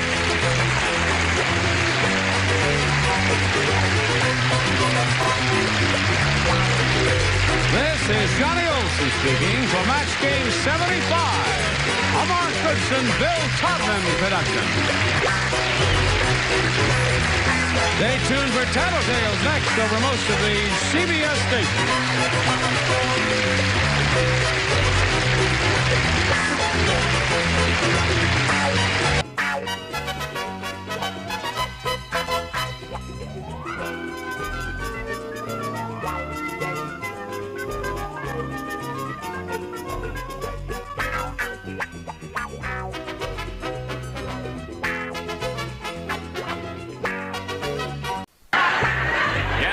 To match the stars, Gary Burghoff, Brett Summers, Charles Nelson Riley, Brenda Dixon, Richard Dawson, and Patty Deutsch as we play the star-studded Big Money Match Game 75. And now here's the star of Match Game 75, Jayne.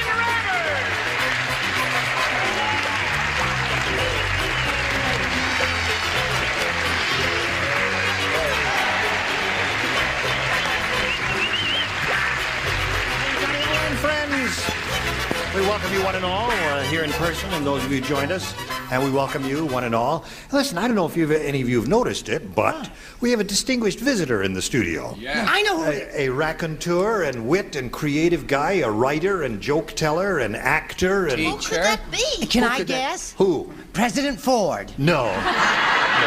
It's Orson Bean. Orson, get out here. Come over here. Good, how are you? Good. It's always a pleasure to see you, pal. Yes. What the heck? What are you doing here? I'm just hanging around. No. As a matter of fact, you know that Gary's wife is expecting a baby any minute.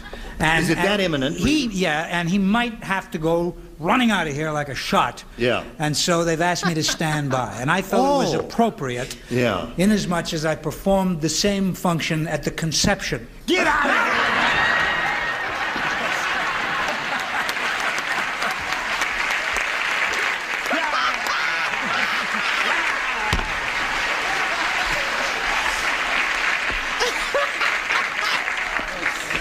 Listen, Janet is... I'm going to get you. No. Is she all right? Oh, she's terrific. But it really is any second. She's a hell of a lot better than I am, fella. Are you nervous? It's any second. I'm very honored, by the way, that Orson was I nice enough think to that's come in and terrific of stand him by. to do that. He's a neat kid, isn't he? All right, now let's say to our players a warm hello. Barbara Geib and Martin Frustacci.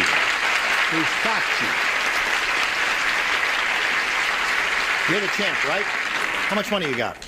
$1,300. That's okay. And Martin, you had your first round question, and you matched one celebrity.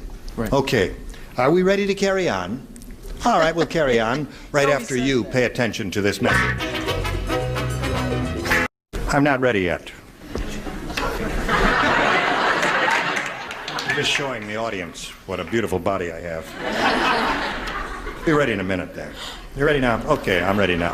Now I'll push this button and ask Barbara to make her selection. B. B. See how clever she is? I think she was just stung by one. Okay. She's been waiting a long time. That's a Fanny flag reading. You know That's how right.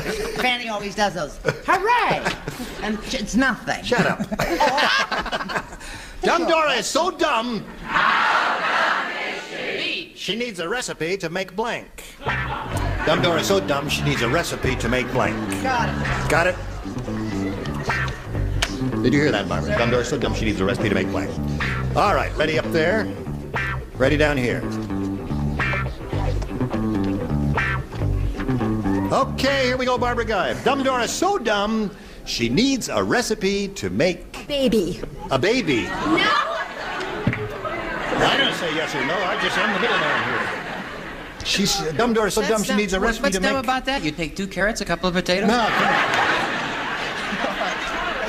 And the cowboy seed. That's how we made ours. I said love. Make love. To make a recipe to make love. Cute. Brett, what'd you say? Isn't that a cute answer? It's cute, yes. She was a bug's ear. Yes. I said she needs a recipe to make ice. To make ice. Yeah. That's good. Yeah, it's a joke. That's good. Yeah, that's a charm. Yeah, ho, ho, ho. To make an ice cube. An ice cube. He once again mistook my answer for his. Brenda Dixon, what do you say? Well, I couldn't think of a thing, so I just said soup. Yes. That What did she say? You're dumber than Dumb Dora. Boom. Dumb Dora's so dumb she needs a recipe to make. And according to Barbara, the answer is a baby. Yeah, it's a joke. It used to be an ethnic joke. To make ice cubes. Ice cubes? Oh. Lost the formula. Oh, I see. All right. Here we go, Patty. Yo, I said she needed a recipe to make up. To make up. No, that's good. That's very good. Very good. All right, we go to round 2 in this zippy game, which is rolling right along, Martin Frustacci. I love your name. Thank you. What is that an Italian name? That's Italian, but I'm only half Italian. Oh, you're only half Italian. I'm Jewish. Well, I'll call you also. Frust. Frustacci. I'll stay with A. A it is. Here we go, Martin. Everybody plays except Brenda. Why? I don't know. Marge went berserk on laundry day and ran her blank through the ringer. Marge went berserk on laundry day and ran her blank through the ringer. I could tell you a story about that. Yes, I don't want to I'm hear not sure it. I know how to spell that. Okay. Patty ready?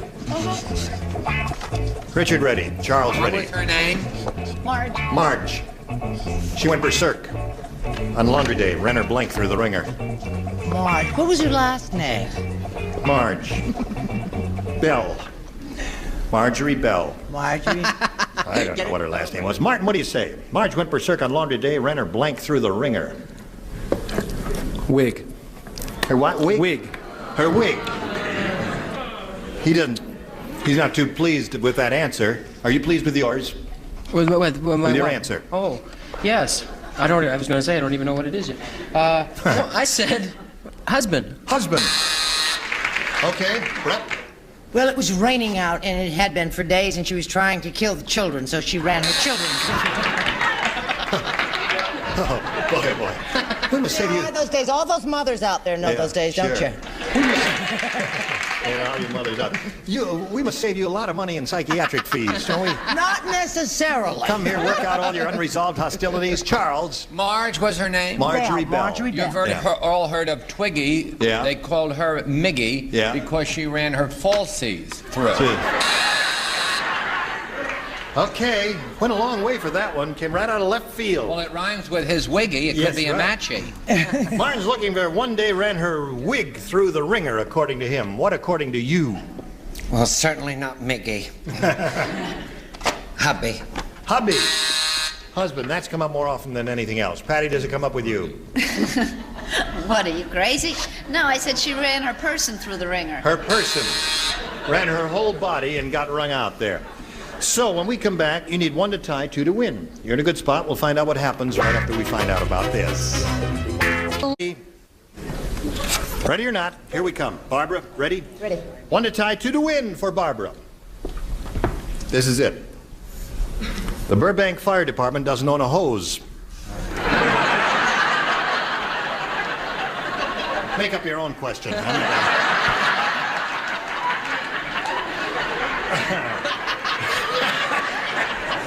When a house is burning, the firemen form a circle around the fire and together...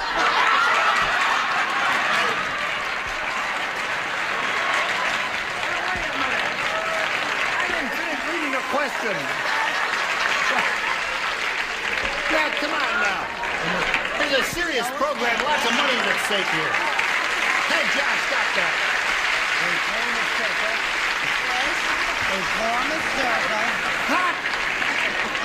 Now, let me finish the question. I know you're ahead of me, but cool it. When a house is burning, the firemen form a circle around the fire, and together they blank on it.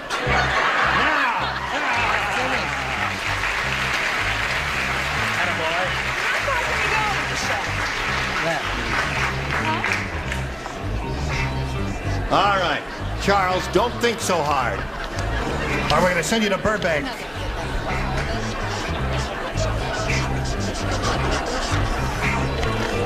Okay. You finished? I think so. Really? Brett, what are you doing? Oh, I have to write home. I'd forgotten. Oh. Do it on your own time. All right, Barbara. The Burbank Fire Department doesn't own a hose.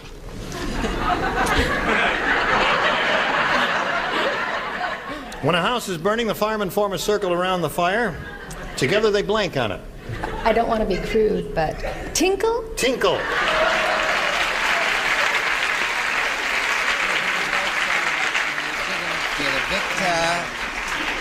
Gary, she says tinkle. Well, that makes a lot of sense. They have a lot of fires over there. They never have time. I said tinkle. Tinkle. But I'm glad she said it first. Yeah. That's one time when the old saying does not apply. I told you to go before we left the firehouse. I never get the fire put out, would they? What do you say? I say it's a girl. It's a girl. No, I'd like to make him nervous. Yeah. I said they ring their bells or tinkle. That wins the game. What do the rest of you have? Charles, Wiz. Come on down, Barbara. Congratulations once again. You've done it again. Well, Martin with the nice name Frustacci, it's been a pleasure meeting you. Well, I had fun. Thank you. Good. A gift for Martin Frustacci backstage, together with our thanks for being with us at Match Game 75. So long. Here it is again. Right. Ready? Right, yes. All right, we'll get right to it because you could win over $5,000 here. Let's see what happens. You're now up to $1,400.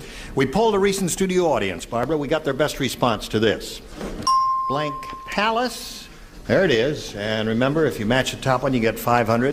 The middle one gets you 250, and the bottom one gets you 100. Okay. Whom do you call her? Richard. Richard? Well, being French, naturally, I would say Buckingham Palace. Buckingham Palace, of course, naturally. Brett. Brett, what would you say, my dear? What about Caesar's Palace? Caesar's Palace.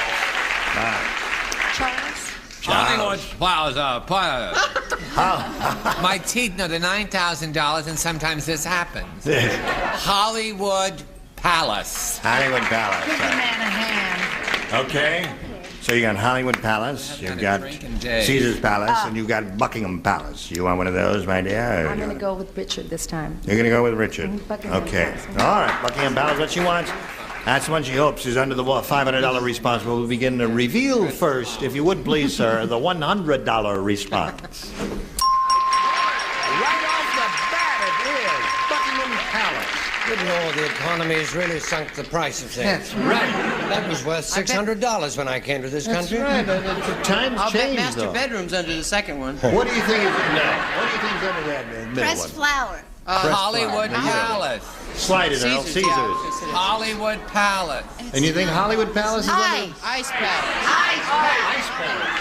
Hollywood. Attaboy, Richard. All right, Barbara, you've got 100 more. You're up to 1,500. Now you play for 1,000. Time to choose one. Richard. Okay, Richard, you will write. And are you ready? This is it. It's worth 1,000. Blank dance. D-A-N-C-E. Or dance. Blank dance. Or blank dance. If you're from the Midwest. Richard is finished. Barbara, it's up to you to give us an answer. Would you think we'll match his? What do you say to that? Blank dance. Tap dance? Tap dance. What made you say that? I was thinking of tap dancing. Would you like to do a little tap dance? No. Would you like to do a little tap dance? She says that'll match you for $1,000. Good answer. Well, da-da.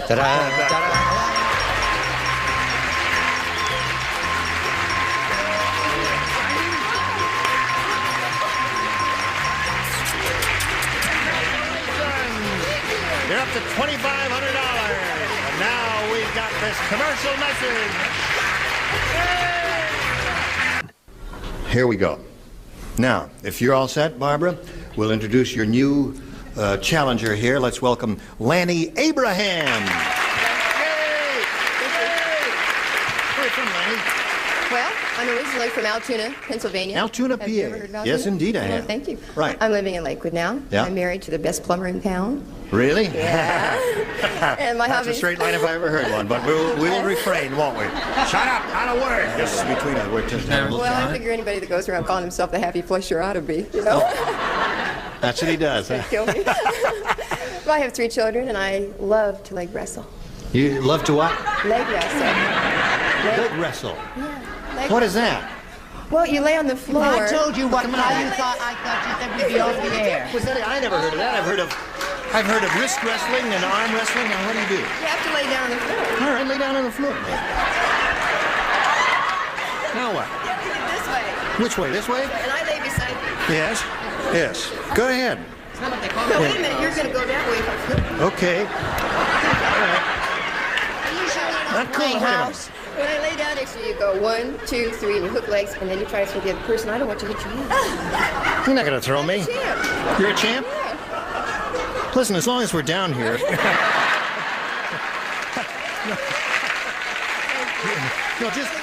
No, I don't want to do it. Don't, just show me slow motion so we can demonstrate it. Yeah. Lay down. Yeah. Wait till I take my shoe off. Yeah. That's all. Did you remember to put the cat out? Oh, yeah. Yeah, okay. All right. Okay. Now what? Wait a minute. Now what? 1, 1, 2. And then you hook legs like that. Then you hook leg. Oh!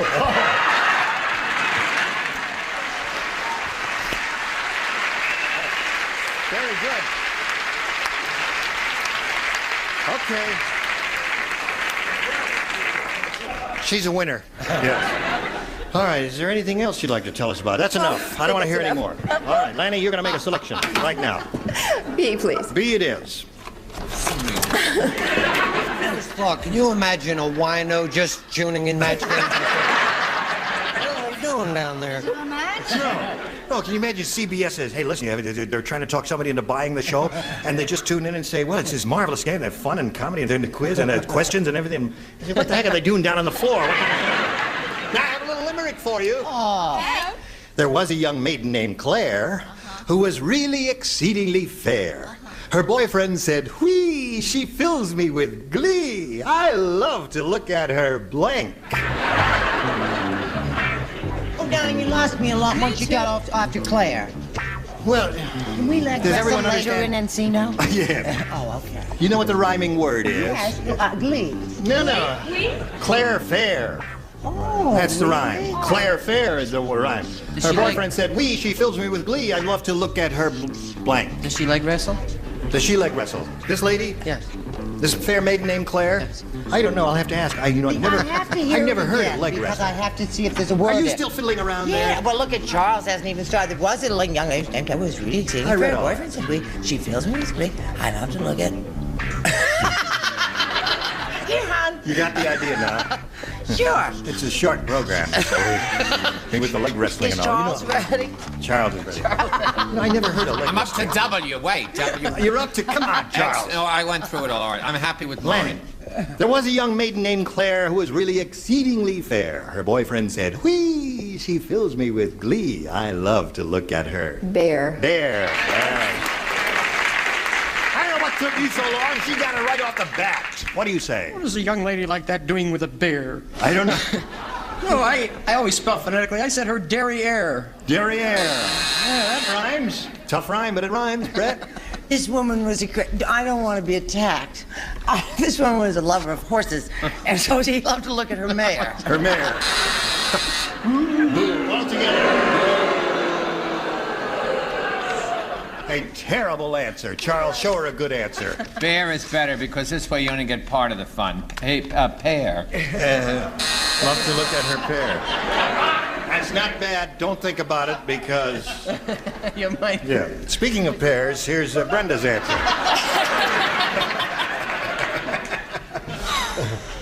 Her grapefruits. No. Hair. Hair. We Love to look already at her had hair. That's why I didn't say it, Brenda. Did it say? No. It didn't say No, hair. the answer that Lanny is calling for is bear. She fills me with glee. I love to look at her bear. I said derriere. Derriere. That's another rhyming one. Now, Patty. And a reprise of her pear. Of her pear. That's Bear. Yeah. All right. Now, I thought that was a good answer. Just didn't work for you. You tried and you did very well. Now, your first round question coming up in a moment or so, but right now, pay attention to this. Would you believe it's the end? It's all over. Until next time, you will come back. All right, we're in the middle of round one. Your question will be the first order of business when we all get together. Now, is there anything anyone has to say before we leave? Just that after all that leg wrestling, you need a plumber. That's true. Okay. You were all just dandy today, and we look forward to seeing your smiling faces next time. As we have a second, do you have names picked out for your baby? Yeah, what name for your baby? Gina and or Orion. Gina? And or if it's a girl, and Orion if it's a boy. Orion, as in the constellation? As in the constellation. Oh, terrific. Team Raver Match Game 75. Join us next time. Goodbye.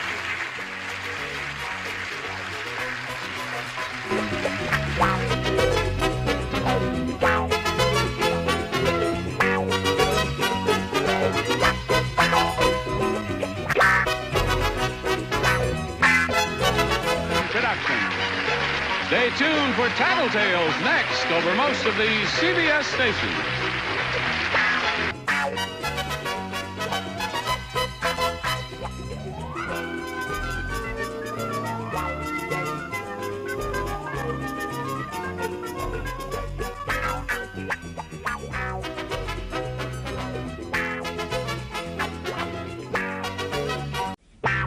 Get ready to match the stars. Orson Bean, Brett Summers, Charles Nelson Riley, Linda Day Joy, Richard Dawson, and Patty Deutsch as we play the star-studded big money match game PM. And now here's the star of match game PM, Jayne Rivers.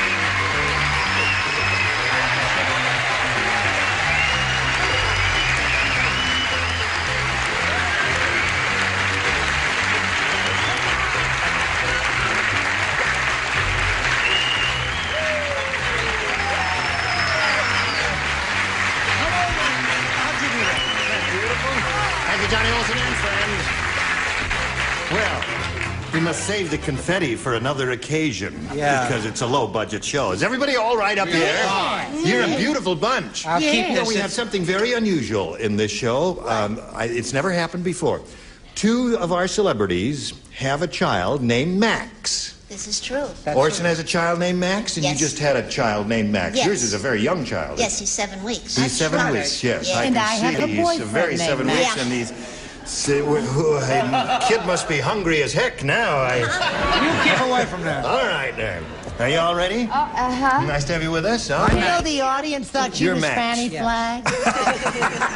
My Max is not short for anything. Maximilian or Maxwell or anything. Just plain Max. Max Bean. Yes. Figure with a name like that, he either has to be an astrophysicist or a Jewish cab driver.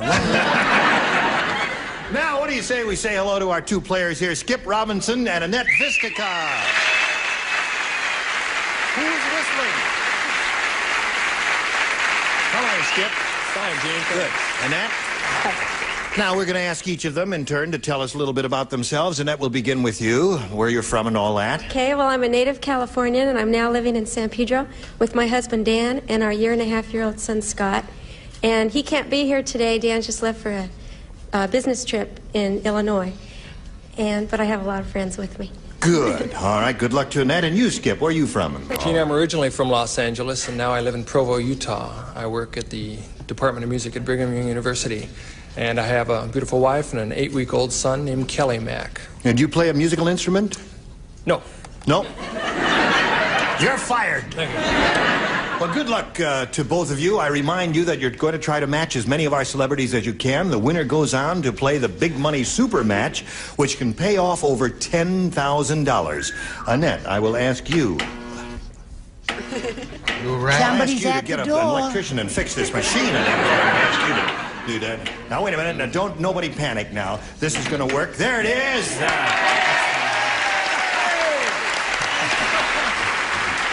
right. Now, Annette, what do you have, A or B here? I'll take B, please. You want B? All right, here we go. Are you ready? Oh, yes, are we Everyone ready? listen carefully now.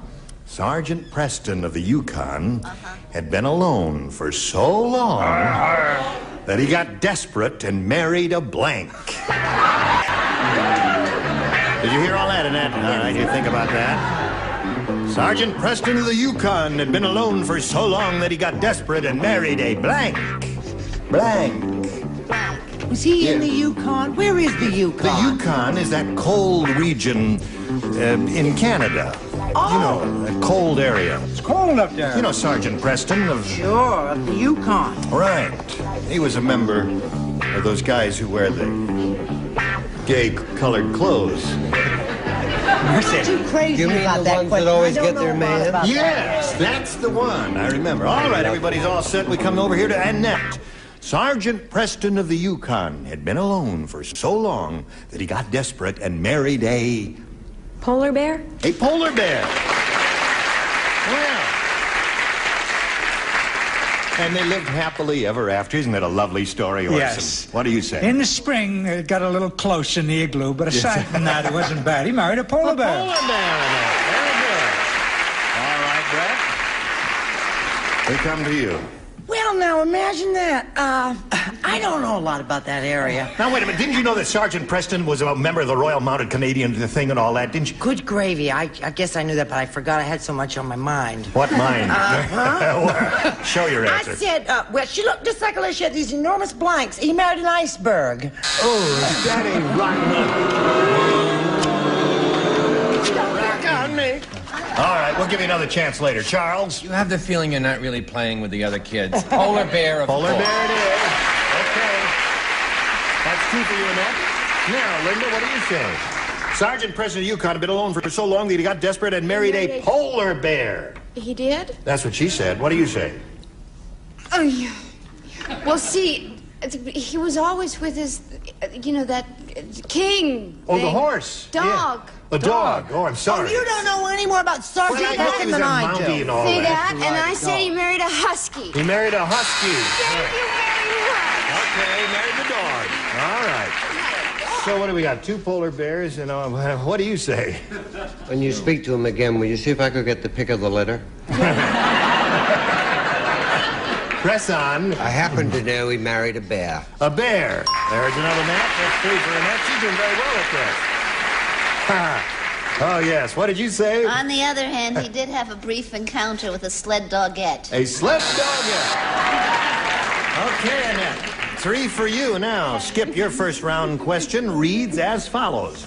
Now listen. The Johnson family was shocked. How shocked were they? I'll tell you. And, they were shocked because Ewell Gibbons came to the Johnson family reunion and Ewell ate the blank.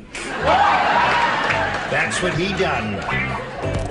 Yule Gibbons came to the Johnson family reunion, and he ate the blank. I have a wonderful Johnson answer. family? Oh, don't give us your second choice. Johnson family? Is that some The kind Johnson of family, special family? No, it could have been the Smiths or the Jones or whoever. But they were all shocked because Yule Gibbons came to the Johnson family reunion. Yule ate the blank. It didn't help anymore to have you read it again. All right. This girl is a southpaw. All right. Okay. Now, we all ready? Come on, Brad. Don't hold up the parade here. I got it. All right. Now she's ready. All right, Skip, this is for you. The Johnson family was shocked because Yule Gibbons came to the Johnson family reunion, and Yule ate the blank. Family tree. Family tree is not bad. Now, wait a minute. That's a very creative answer. And don't boo him. He's a college professor. Thank you. Listen, Skip says Yule ate the family tree, but you know, he's eating hickory nuts and things in the forest and all that. This time he ate the forest. I know. What do you say? I love your answer. I'm only sorry I didn't think of it. Do I have to show my... Yes, you do. Well, don't blame it on me. Blame it on Yule Gibbons. They really were shocked. He ate the baby. Oh, really? Sorry. And you, what do you say?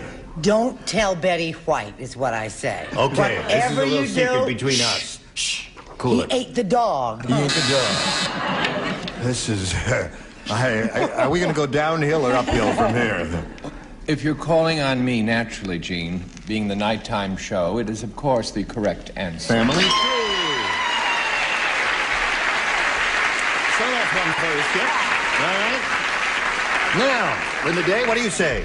Everybody's shocked to the Johnson family reunion. Yule ate the blank, and he said family tree. Yeah, well, see, because he's one of those healthy nuts. Yes, he eats hickory nuts and all that. stuff, and I Right. figure, well, if he ate something really bad, then it would be sausage. Sausage.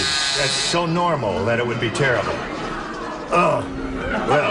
I'm sorry! It's All right, too go to late. the corner. Go to your room. All right, Richard. I've thought it over. I'll take bachelor number 3. No. I've taken him already. Well, naturally, a very sophisticated answer deserves a family tree. Yeah. 3-2. All right. Patty George, what did Yule Gibbons eat? Well, he'll eat anything. Right. This goes without saying. So after the baby, he ate the family retainer. The family retainer. That's not the family tree, so the score is 3-2 at this moment at the end of round 1 in favor of Annette, and we'll go to round 2 in a moment or so. But right now, pay attention. In this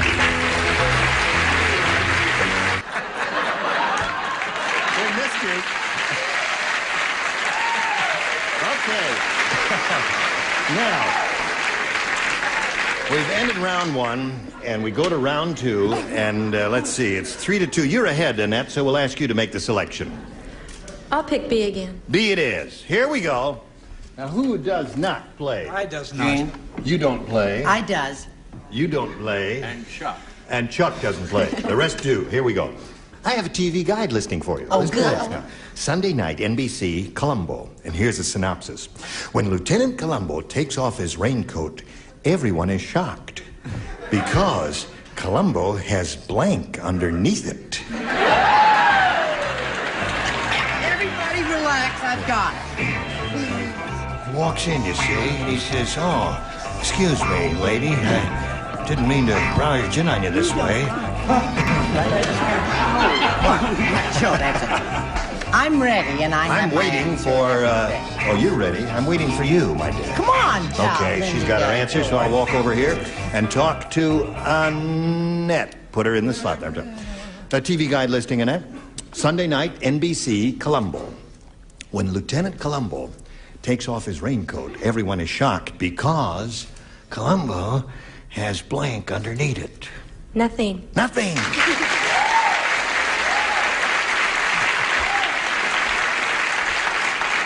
Well, what Annette is telling us is that Columbo was a flasher. I was a flasher for the FBI. Yeah. What do you say about Columbo? I say I've known Peter Falk for 20 years, and I wish he'd come over and flash for me once. You know what I mean, huh? Yes, he's a very attractive, handsome fellow. Yes, he's adorable, and I said nothing. I'm catching on.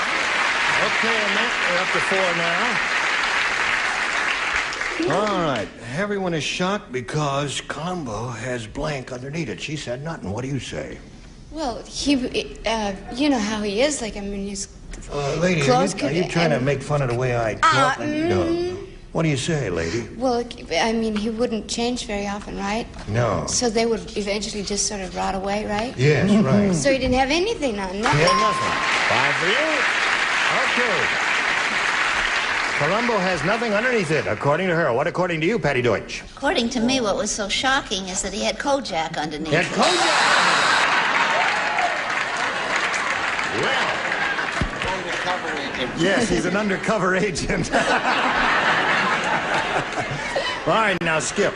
You've got to match 3 to stay in the game. If you match 4, you're going to win, okay? All right. Who, let's see, you matched 2 in the first round. Charles and I will not play. All right, 2 men lay out How there. long you in for? The young bride said, Yes. my 102-year-old groom won't go on a honeymoon. He says his blank won't let him. That's what the young bride said. Think about that, Skip. My 102-year-old groom won't go on a honeymoon. He says his blank won't let him. Okay. 102-year-old groom, you see. I can't go on the honeymoon. My blank won't let me. Okay, that's all right. Just put it aside. 102-year-old guy goes to the doctor. Yeah, 102-year-old guy goes to the doctor. Says, I'm losing my potency. The doctor says, when did you notice this? The old man says, last night and again this morning. I guess everybody's ready, and we come over here to Skip. The young bride said, my 102-year-old groom won't go on a honeymoon. He says his blank won't let him. I have to say mother. His mother. Very good. Okay. Skip says mother. What do you say? I say that his mother wouldn't let him His either. mother wouldn't let him either. Okay. 5 to 3 now. Skip is creeping up there. Brett? You see, I wasn't so smart at the beginning. Right. But I'm picking up speed. Mother! 5 to 4 in the score. All right, Linda, it's up to you. Do we get a tie score? How about ask Patty first. No, we always do it in this order because the cameras would get mixed up. Because I said doctor. Doctor. My doctor won't let me. All right, Skip, you got to match Patty to achieve a tie and stay in the game. Let's see what happens. Go. Oh, hello. Hello. Yeah, I said his personal physician. His personal physician, so Annette Vistica wins again. Come on down, Annette. Congratulations to you, my dear. You stand by for a moment or so here while we say goodbye to Skip Robinson. Skip, we wish you the very best of luck in your career at the university in Utah there, at Provo, Utah, right? And we've got a gift for you, together with our thanks for being here on Match Game PM. Skip Robinson. While we're spinning him off, we're going to give you this message or two.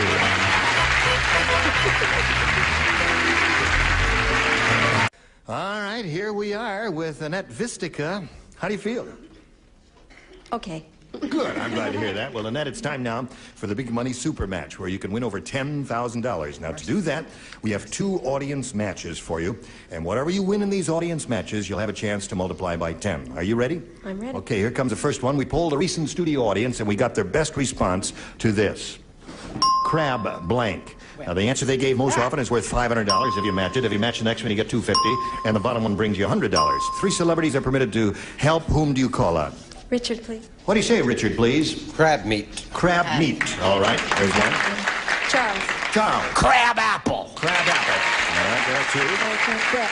Brett, have you got one? Well, what about crab grass? Crab grass. Okay.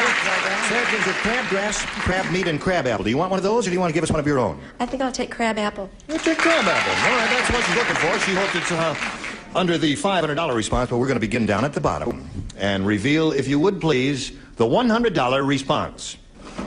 Crab grass. Who gave you that? Brett, that was yours. All right, that may be a good omen, Annette. Let's find out now if crab apple is under the $250 response.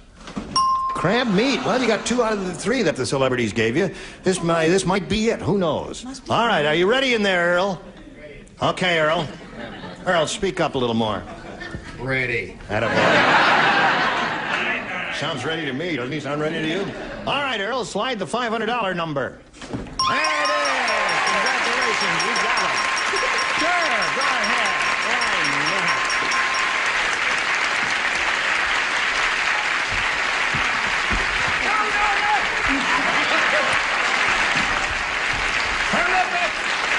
Congratulations to you, Annette. You've won $500, which means the least you'll be playing for is 10 times that amount, or $5,000. Now we're going to see how much more you can win with a second audience match, and here we go. Slide it. Blank lash. Blank lash. All right, you know 5, 2, 1500. Now it's time to call on 3. Charles. Charles. I got 2 good ones. Oh, boy. Whip. Whiplash. There's one. Orson. That was an old book I used to bring home from Paris. Wisdom of the Lash. No, that's too long. How about, what did Charlie say? Whip. He said then how about backlash? Backlash. Okay, one more. And Richard. Eyelash. Eyelash. So you got eyelash, whiplash, and backlash. Do you want one of those, Annette? Eyelash, whiplash, backlash. I think I'll take whiplash. You'll take whiplash? Okay. I'm going to give you a little whiplash. All right, that's the one she's looking for. She hopes it's under the $500 response, but we'll begin at the bottom again and reveal the $100 response. Backlash. That's the one that Orson gave you.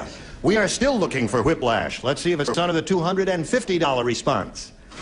Eyelash. It's the same procedure we had last time. You got the 2 out of 3, and then the whiplash was on top. We all hope it's on top for her sake. Are you ready? Let's see if it's under the $500 response. Whiplash. We save time that Did he scare you? Okay. So, you won another $500. We multiply that by 10, which gives you $5,000. Add that to the previous $5,000, gives you a pot of $10,000 to shoot for. Yeah. Okay, to collect, you've got to match one celebrity head-to-head. It's time to choose one, Annette. Who will it be? I've got to go with Charles. Charles. Yeah. Okay, Charles, you get ready to write. Annette will face me. I hate this part. No. You're wonderful at it, sweetheart. This is very, very dramatic. I reach for the $10,000 question. Look at the shape of that beautiful artistic hand there. All right, are you ready? Here we go. I'm giving Charles heart failure. Blank poker. Blank poker. P-O-K-E-R.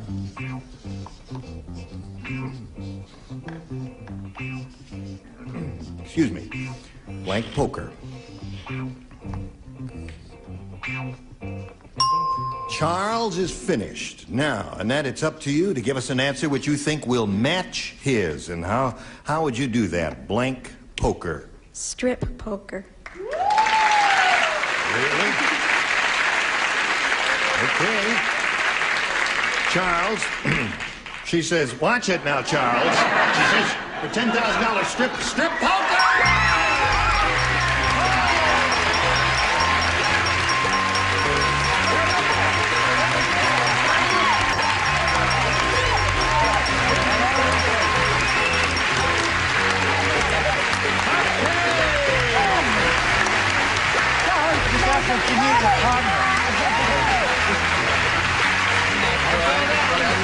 Congratulations.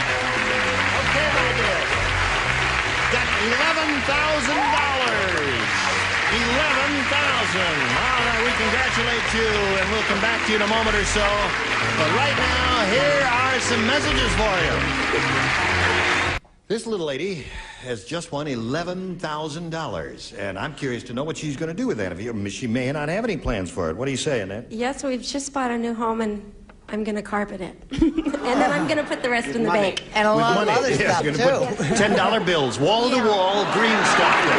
And that ain't terrific there. Now, where do you live again, Annette? In San Pedro. San Pedro. And we're moving to Long Beach. Are you carpeting the old house or the new one?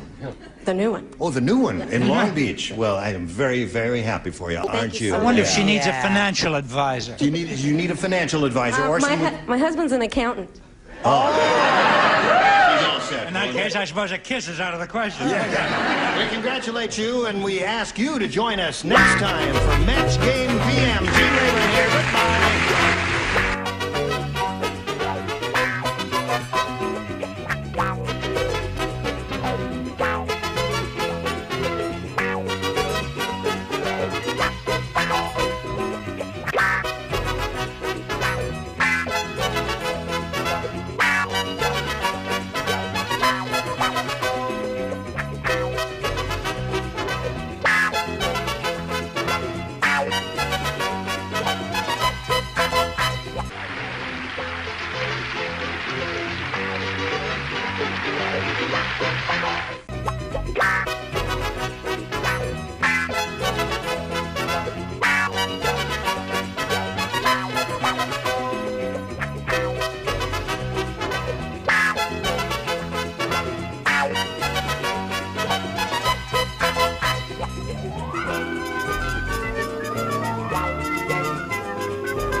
Get ready to match the stars. Orson Bean, Brett Summers, Charles Nelson Riley, Marianne Mobley, Richard Dawson, and Patty Norton as we play the star-studded Big Money Match Game PM. And now here's the star of Match Game PM, Jayne Raven.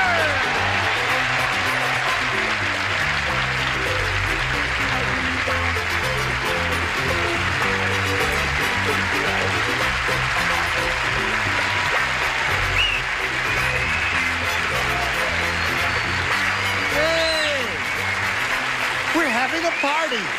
Hello, Johnny Olson. How are you?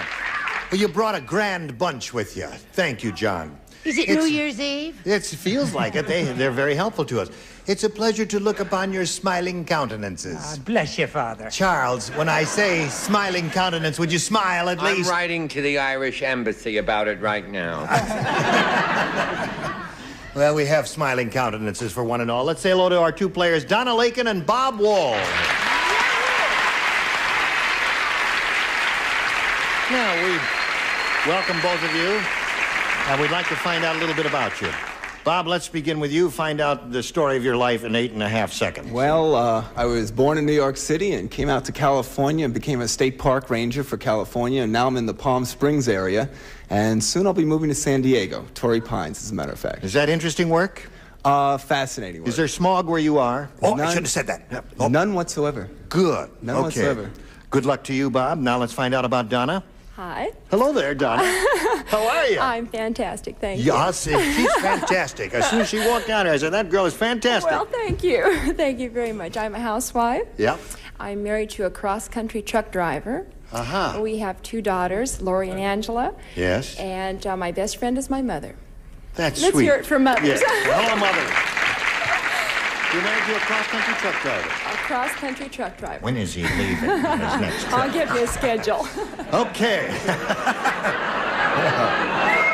My cup overfloweth. Okay, may I remind both of you that you're going to be trying to match as many of our celebrities as you can, and the winner will go on to play the big money super match. What do I know? It's $10,000. It's a lot of money there. Now, I'll push this button here with my magic finger and ask Bob to make a selection. I'll choose A. A it is. Here it is. Folks, everybody plays. The Eskimo said. Oh. He said you can always tell when Nanook has been out with one of the whales. Nanook comes home with blubber on his blank. Doesn't that have a musical sound? Blubber on his blank. Blubber on his blank. You can always tell when Nanook has been out with one of the whales. Nanook comes home with blubber on his blank. Oh, it's much clearer now. All right. Ready? No, I'm not ready. Put gravy maroon. It is? Yeah. Okay. All right. I got it. Okay.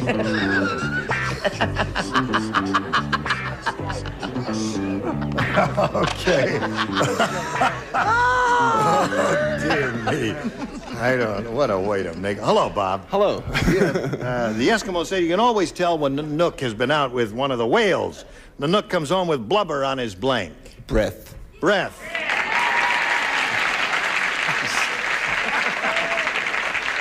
He says Nanook comes home with blubber on his breath. What do you say to that? Nanook came home with blubber on his lapel. On his lapel? The big furry lapel he wears. Yes, of course. Got some blubber on it. Well, says you got blubber on your lapel. What do you say, my dear?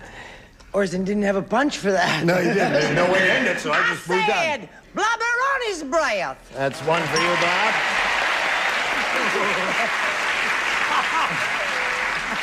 I said 12 minutes before she wrote it. Breath. Okay.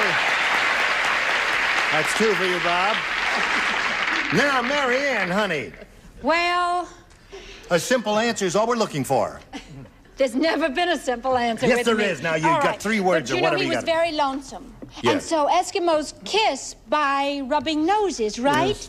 So he was very lonesome. So he went out and he rubbed nose and Yeah, he tell got me. blubber on his nose. Okay, blubber on his nose. Now, he's looking for blubber on his breath is what he's looking for. What do you say, sir? For those of you who enjoyed that lecture, nose part 2. Nose part 2. No, he wants blubber on the breath. What do you say, Patty? I have an explanation, but it's so involved. It is? Well, yeah. Yeah, I'd like to hear it. Would you really? Yes, I would. I really would. Well, now, see, remember when you were a teenager? Yes. No. And you'd, well... Quiet. Fantasize.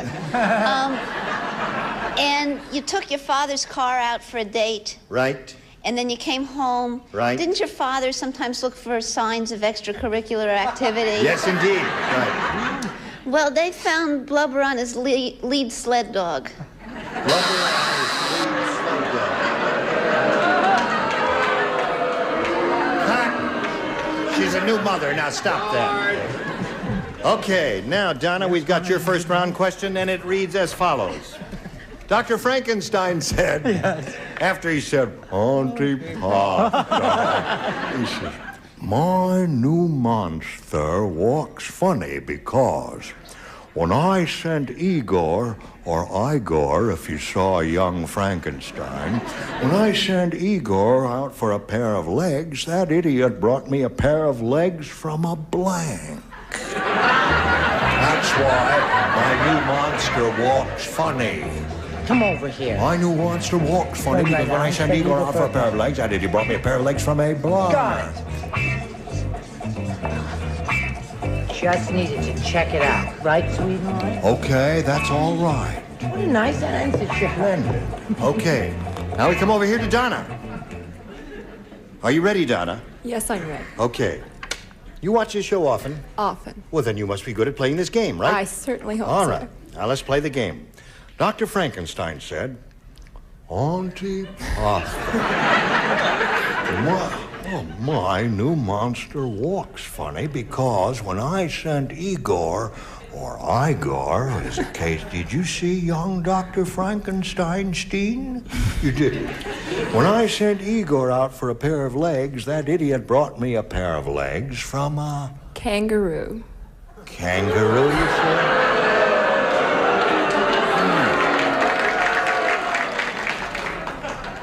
I don't think they like you.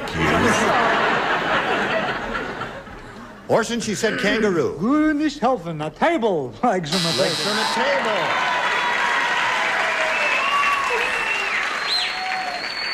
Kangaroo is what she wants, Brett. Well, it's one of our fleet four-legged friends. I said horse. A horse.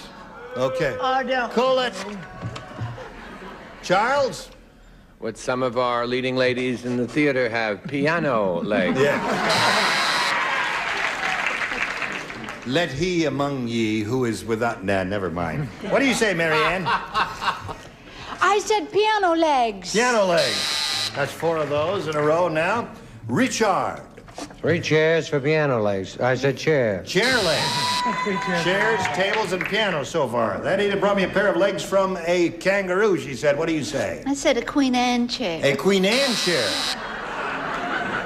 Apparently, you know what Queen Anne chairs are? They have the curve that goes like this, and they have the big claw on the bottom there like that. Lion feet. Okay.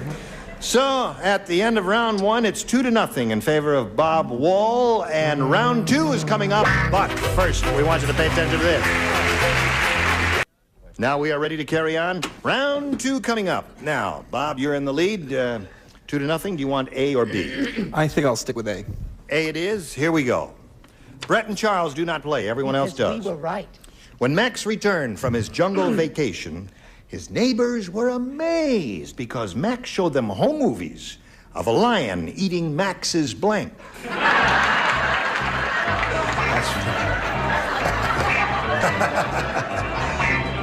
showed them You home have to movies write, Orson. of a lion eating Max's blank. Very good, Orson.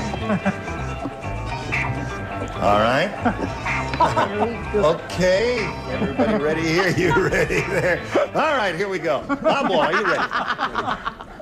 Cool it. When Max returned from his jungle vacation, his neighbors were amazed because Max showed them home movies of a lion eating Max's blank. His wife. His wife.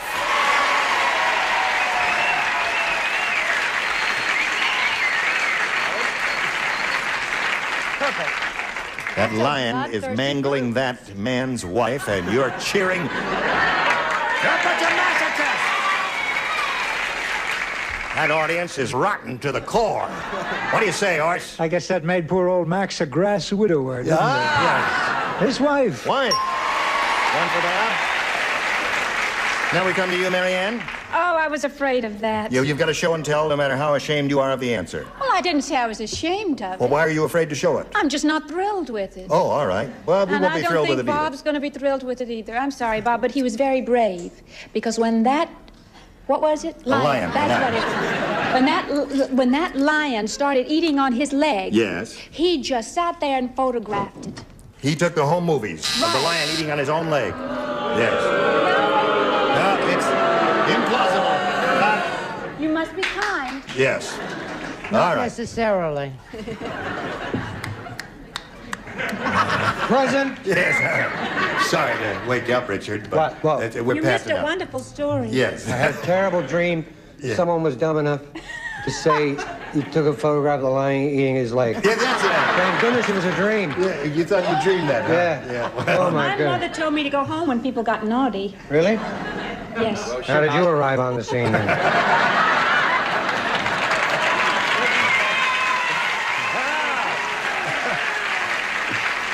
Now, what was the Max question? returned from his jungle vacation. His neighbors were amazed because Max showed them home movies of a lion eating Max's blank. And he said wife. So what?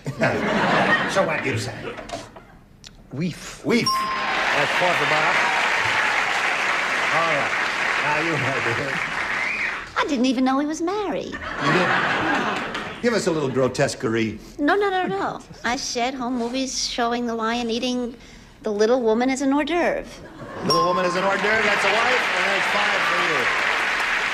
Well, you got to work hard here now. The pressure's on. Got to listen carefully now and right. think exactly what you want to do, Donna. You got to match 5 to stay in the game, 6 to win. Mario the Grape Stomper says, faccia la finestra. He says, every night when I come home from work, my wife, she blank on my feet. Every night when I come home from work, my wife, she blank on my feet. That's what happened with me. Go, make it an answer with that kind of... I need to hear that one more time. Every night when I come home from work, my wife, she blank on my feet. She blanca. Mario the Grape She blanca? Stomper. Mario the Grape blank on my feet. She Mario the Great Stomper said, every night when I come home from work, she and my wife... You want to hear my... Try it. Every night when I hear How's your Italian? Well, I've ordered already.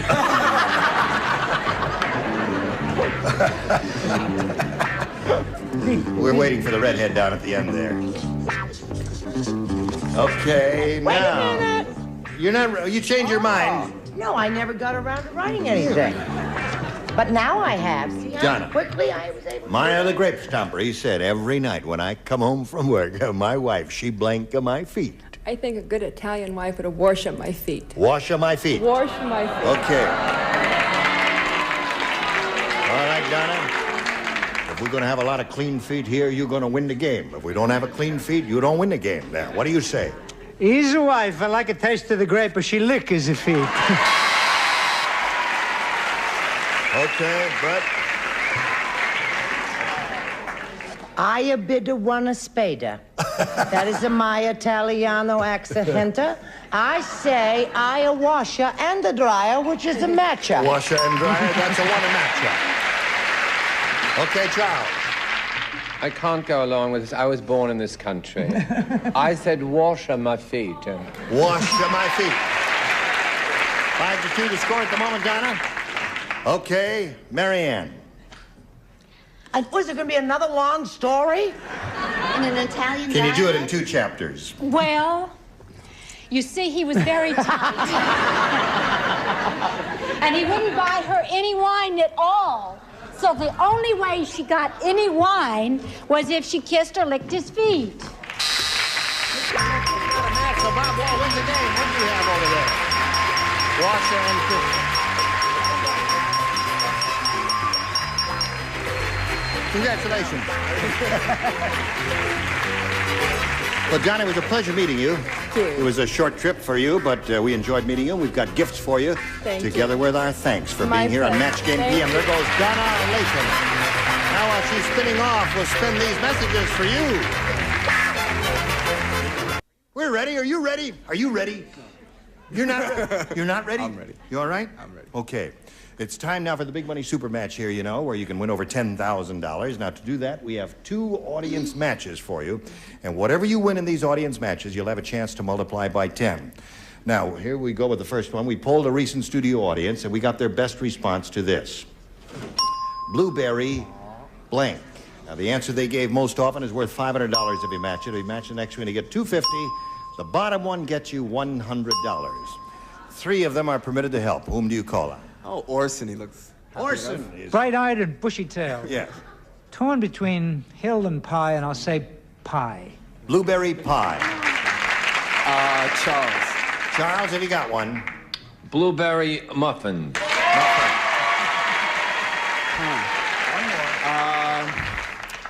How about Brett? How about Brett?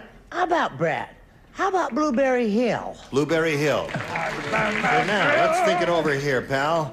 You got blueberry pie, blueberry hill, and blueberry muffin. Do any of those sound good to you? Or you may have an altogether better idea. Muffin sounds good, but pie I'll go with.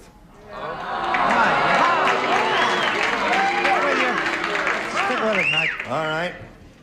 Now, you could be right, but you could also be wrong. He wants a blueberry pie here, in spite of the fact that you prefer the blueberry muffin. Let's find out if the blueberry pie is up there, and if so, where is it? Is it under the $100 response?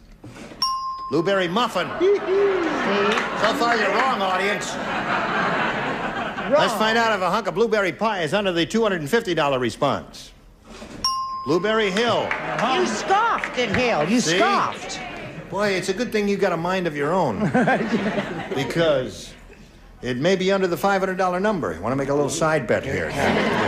Okay, let's see if blueberry pie is under the $500 response. Yes, it is. Yeah, you got $500. Very good. Very good, Bob. Now you've won $500, which means that the least amount you'll be playing for here is $5,000. Now we're going to see how much more you can win with our second audience match. And here it is. Slide it, Earl. Block blank. Block blank. Now, whom do you call on for some help here? I think I'll stick with the same 3 again. Charles? This is very sweet of you. Blockbuster. Blockbuster. How about Richard? How about Richard? Blockhead. Blockhead. Okay. And Orson. Block party. So, now What do you are want three. for third? Blockhead, Blockbuster, and Block Party. Do any of those sound good to you? Buster. Blockbuster. Right. All right, Blockbuster is the one he wants. Let's find out if Blockbuster is under the $100 number. Party. All right, that's 1 out of 3. Let's find out if Blockbuster is under the $250 number. Go, Blockhead. You know, this is the same thing that happened to you last time. The ones the celebrities gave you were there. You know, we can tour together, this threesome. That's right. We can tour. Good. Last chance for Blockbuster. Here's the $500 number. Blockbuster. Good for you.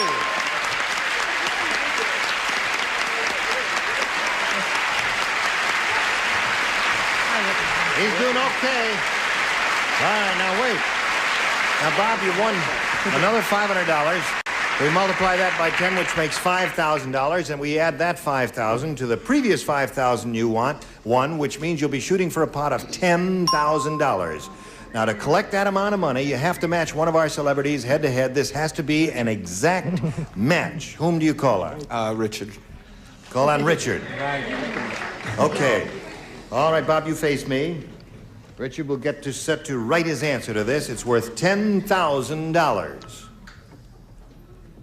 Sesame blank. Oh.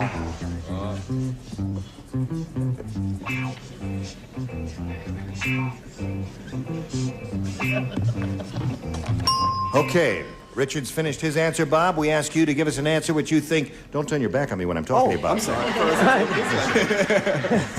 He's the star, We ask you Robert. to- It's my show, you see. We ask you to give us an answer which you think will match his. How do you respond to that? Sesame Street. Street.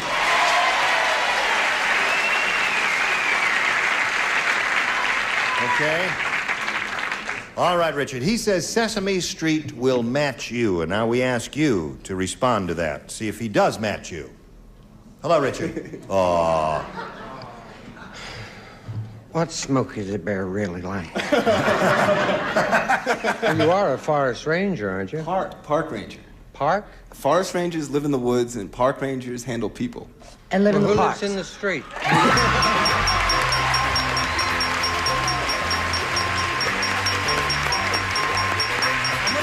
You got a grand total of $11,000. I don't believe it. Yes, you got it. 11,000, buddy.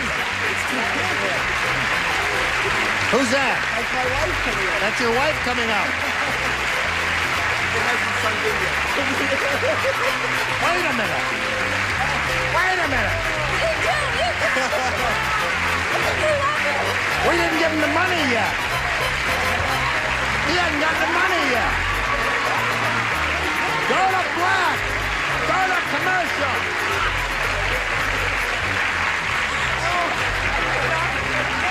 Commercial. Fade.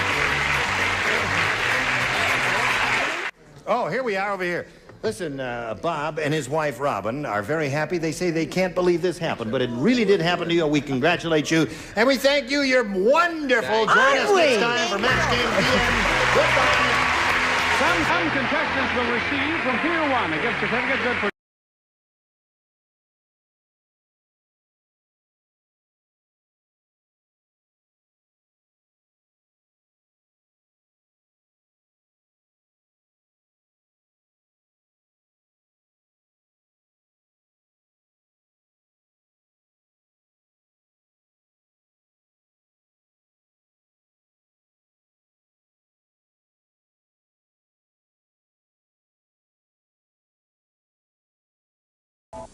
for all models and sizes of cars, Castrol lubrication for cars, motorcycles, and snowmobiles.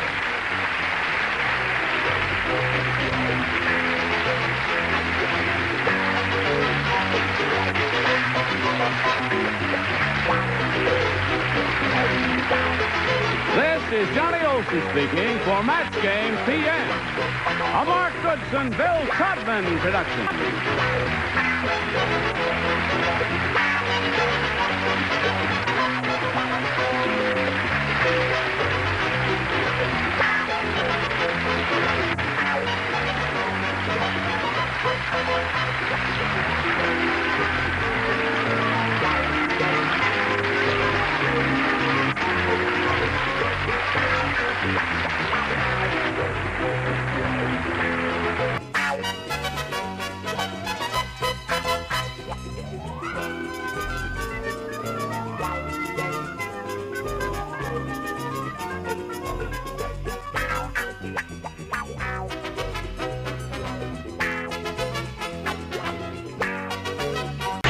Get ready to match the stars.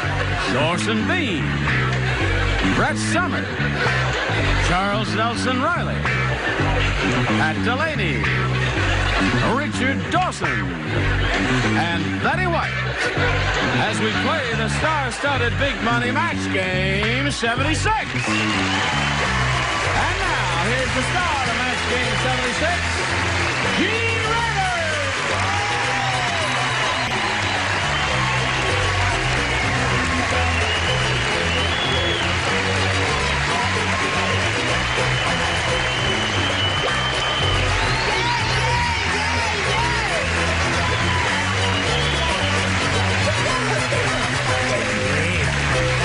Johnny Olson and friends.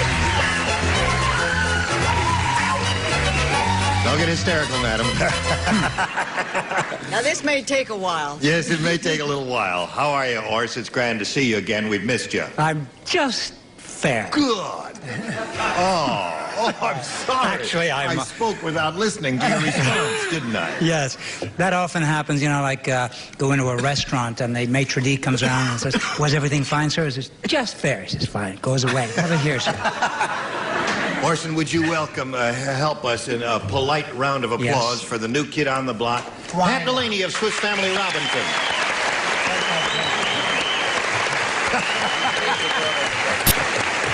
Now, since you are the new kid on the block. Do you remember when I said to you there was good news and bad news? Yes. Good news that you were on the show? Yeah. Here comes the bad news. This is the bad news. It's a little tradition we've started around here. To all the new ladies. And a couple of the new fellas. Yeah. No, never do with the new fellas. Oh, welcome. Oh, dear. Okay. Have you had any of the diseases on this list? Particularly this one. Let's say hello to Sally Westwood and Sharon McNichol.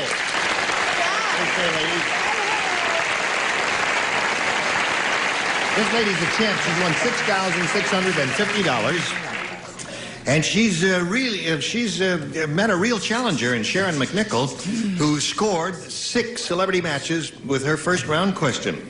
Now, Sally has had her first-round question, matched 3 of our celebrities. When we come back from this commercial, she'll have her choice of A or B in the second-round questions and see if she can catch up and achieve a tie. If that happens, we'll tell you what happens then, but right now, pay attention. Ready? All right. Yes, sirree. Round. Isn't that an interesting noise? Listen to that. Okay, Sally. You have your choice of A or B. A. A it is, and away we go. Everybody plays. Oh, no, 3 people do not play. Charles does not play, Richard does not play, and Betty does not play, because in those positions, he matched somebody in the first round. You play. I'd hate to start off not playing. That's right. And it's like That's original sin. I mean, I got to have a chance to do something Here wrong it is. before I don't play. Orson? Yes. Tiny Tom Thumb said. Yes. In the morning, I like to pop out of bed, so I sleep in a blank. In the morning, I like to pop out of bed, so I sleep in a blank.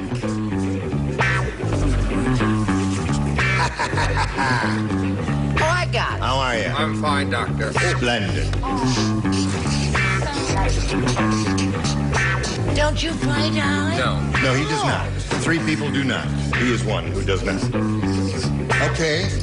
Okay. You ready? Yes. All right. I'm ready. Here we go to Sally Westwood. Tiny Tom Thumb said, in the morning, I like to pop out of bed, so I sleep in a... Toaster. Toaster is good.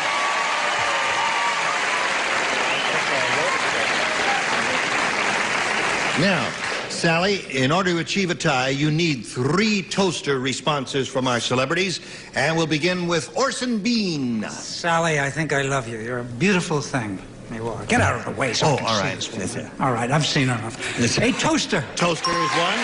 Score is now 6-4. She's looking for a toaster, Brett. Did you say you loved her and she thought she was beautiful and all that? Yes. Well, take a good look, because she's not going to be with us much longer. I said a popcorn pop. Popcorn poppers. So Sharon wins the game. What do you have here? Okay. Smackdown. Congratulations. Okay. Wait a minute. Hold everything now. We'll get to you in a moment or so. Keep your motor running. While we say goodbye to Sally Westwood, who's going to use her money to further her education. And I'm glad we were able to supply her with some $6,650. Thank you, Sally. Goodbye. Isn't that nice? She's got a little scholarship money there. All right. What are you going to do with your money if you win any? Oh, I'm going to take my family on a super vacation because we work so hard at our family restaurant. Okay. All right. Let's have a go at it now, Sharon. You've got 100. You could win over $5,000 here. And let's see how it goes. We polled a recent studio audience and we got their best response to this. Follow the blank. Now, the answer they gave most often is worth $500 if you match that answer. If you match the second most frequently given response, you get $250. The third gets you $100. All right. You are entitled to a little help. I just want to look at him. I don't get to see him when I'm backstage. That's enough of that. She's seen those. Seen them all. What? She had passion juice for life. I see. Pull yourself together. I want to ask Brett. You want to ask Brett? I'm torn between two terrific answers. Right. I think I'm going to go with follow the leader. Follow the leader's one? Richard? Follow the yellow brick road. Follow the yellow brick road. Betty? I should say follow the fleet because that was a Fred Astaire movie. I say follow The story of your life. girls. Follow the what? Girls. Follow the girls? Yeah, okay. Just the fellas are applauding. That's right. Follow the fleet. All right. Follow the leader, follow the yellow brick road, and follow the girls are the three you've got. Sharon, you want one of those, or do you have a better idea of your own? I'm going to go with Brett with follow the leader. Follow the leader. Okay. Well, Sharon, we'll find out if it's up there. And in what position, too. So let's begin down at the bottom, then reveal the $100 response. Follow the crowd. Well, some of them are girls. Yes, of course. And some are not. Now, we're looking for follow the leader. Here's the $250 number. Follow the yellow brick road is Richard's answer. Well, that may be a good omen, Sharon. You never know. Here we go. May we see the $500 response.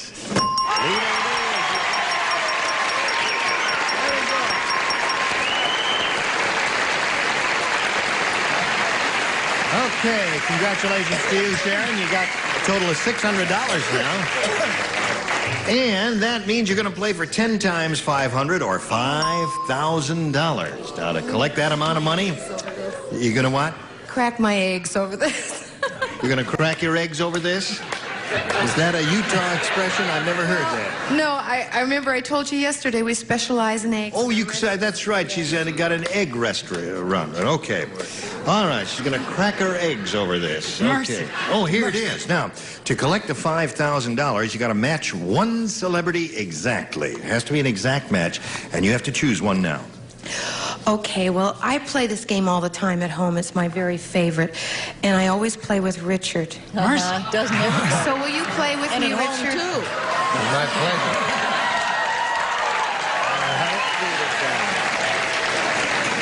That's it. Stand on the adhesive tape. That's right. The moment you send your family on that vacation, we'll get together.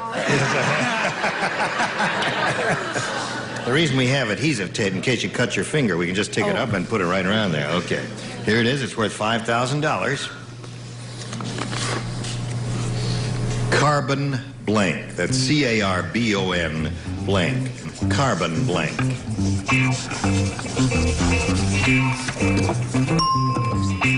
All right, he's finished, Sharon. We asked you to give us an answer which you think will match his. Now, what do you say to that? Carbon blank. Oh, I hope he can spell it. Carbon monoxide? Carbon monoxide.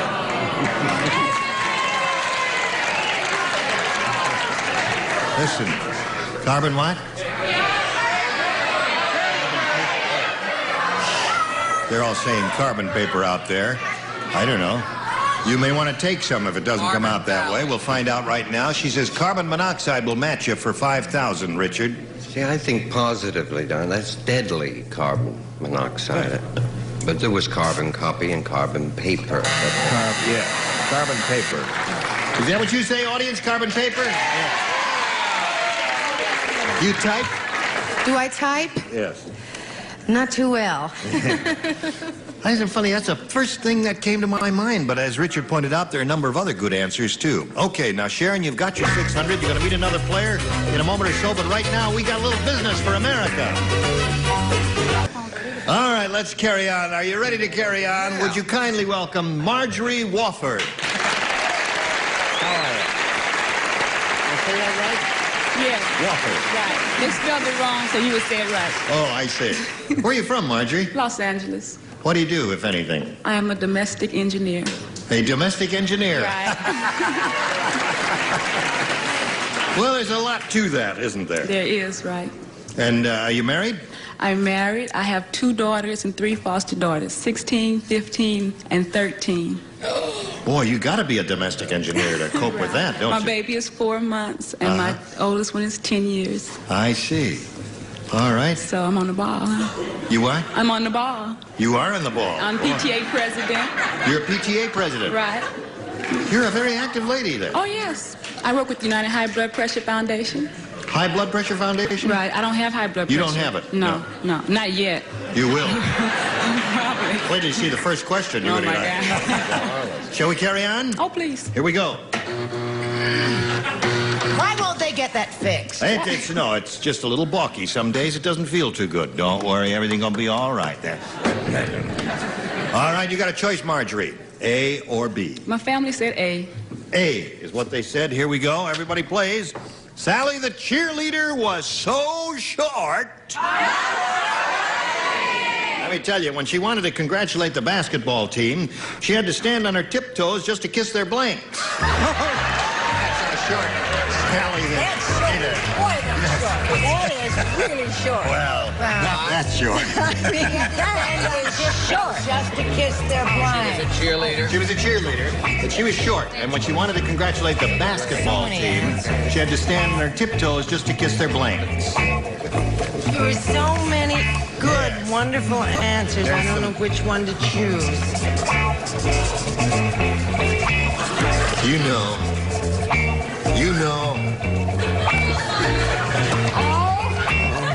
What?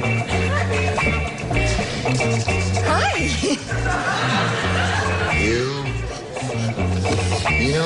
You did that one day to me. You know what you did to me? I'll show you what you did to me. And someone was here one day with a camera. They took a picture of this. You know, in the New York Daily News, they run this picture every week to advertise. And TV Guide, they run it too. Right. Don't you feel silly? Don't you think you should act your age and grow up and behave yourself? Man on television, and you're making a mockery of my wardrobe. Yeah, I'll wear them that way. Culottes. Oh, it's Huckleberry Fam. Yes. You ready, Marjorie? Oh, pardon. Here we go. Sally the cheerleader was so short. Once is enough. When she wanted to congratulate the basketball team, she had to stand on her tiptoes just to kiss their blanks. Knees. Knees. She said knees, Orson. Sally the cheerleader was just a little thing, no bigger than the palm of your hand. A little, really? Slight little slip of a thing, and their knees is the answer. Their knees. So that's one for Marjorie. Thank you. Brett? Sally was so short she was only as big as a little minute. She had only could kiss the little toe. Oh, that was really short. Tiny. Oh, don't boo me. It's too early in the week to boo me. That's right. Too short. What did you say, Charles? Well, I think it's a match. I really hope it is. But the first few years, she did kiss their knees. Yes. And there was some trouble with rashes and things. And then knee pads. Knee pads. Okay. Short cheerleader. In order to congratulate the basketball team, she had to stand on her tiptoes just to kiss their knees, according to Marjorie. What do you say? Well, according to Marjorie, according to me, they have to kiss their belly button. Belly button. I'm sorry, Marjorie. That was a little taller. Kiss the belly button. Okay. Richard? Any lady who has all those children and is so involved, I could do nothing but give you the right answer. Great for you. She's rolling along, Betty. She really is. While I had you where I had you, I should have kissed your knees. Yeah. That's pretty good for a first-round question, isn't it? She didn't do as well as you did. You got all 6, though. But 4 is marvelous for a first-round response. We'll carry on with the end of round number 1 in a moment or so, but right now this. Today's consolation prizes are first, the original Mr. Coffee and genuine Mr. Coffee filter. Joe DiMaggio says it's the greatest automatic coffee brewing system ever. And a deep fryer and golden dip. Quality meat, seafood, and chicken deserve this fine breading, not leftover crumbs. You can bake or fry with golden dip. And an electric knife and a supply of Unicap iron vitamins. 100% of the government's recommended daily allowance of iron plus 10 essential vitamins. I did a little, the cat and the fiddle. The cow jumped over the blank. Did she make it? Well, we'll find out when match game 76 continues in a minute. Oh, hello there. Here we go. Second half of round 1. Sharon, you ready? This is all yours. Hey, did you hear about the absent-minded housewife? No, sweetheart. Well, I'll tell you about her. She kissed the rug and blanked her husband. She kissed the rug and blanked her husband. She kissed the rug and blanked her husband. Orson, you are very quick today. Yes, I was. What have you been up to? Is there anything you have to plug or anything I should talk about or anything you've been doing with your life that is terrific? Yes. The reason I have nothing to plug, Jayne, is that I'm too rich to work. Oh, isn't that My marvelous? accountant bitterly opposed my taking this job on the grounds it would put me into a higher tax bracket. Well, we need I would like to tell you something about Orson that he never brags about or mentions. He does reviews in the New York Times book review section, the Sunday supplement. When? Recently? Oh, about a month ago. I read a review he did. Writ himself. How marvelous. I reviewed Jerry Rubin's book, of all things. Oh, you did? Growing up at 37. I liked it. All right. You think Are of you him all as just finished? another old face. I mean, pretty, pardon me. Sharon, are you ready? Yes. Here it is. The absent-minded housewife. Did you hear about her? Well, I'll tell you what she did. She kissed the rug and blanked her husband. Vacuumed? She vacuumed her husband. She said kissed the rug and vacuumed her husband. Sharon is not old enough to remember the days when one would take a rug in the backyard, hang it over a clothesline, that wire beat it. and beat it with a wire thing that looked like a heart shape. Yes, it's understandable. Right. All us old folks remember that, Sharon. Brett? Your vacuum cleaner. There's one for Sharon. Charles, what happened here? Mine has a light on it, and I'm very happy with it. It doesn't pick anything up, Sharon though. is too young to remember the time when you used to take the rug out in the back and put it over the clothesline and beat it. Does that sound familiar? Yes, it does. I think I've heard it someplace. All right, Pat Delaney, what do you say? Well, I'm rich. You're rich. I vacuum my husband. You vacuumed your husband. Okay. At this moment, the score is 4-2. Sharon is probably too young to remember the word beat. Beat, yeah. No, you got to go over that clothesline you forgot. Oh, over the clothesline. Over the clothesline, right. Probably too young to remember. Beating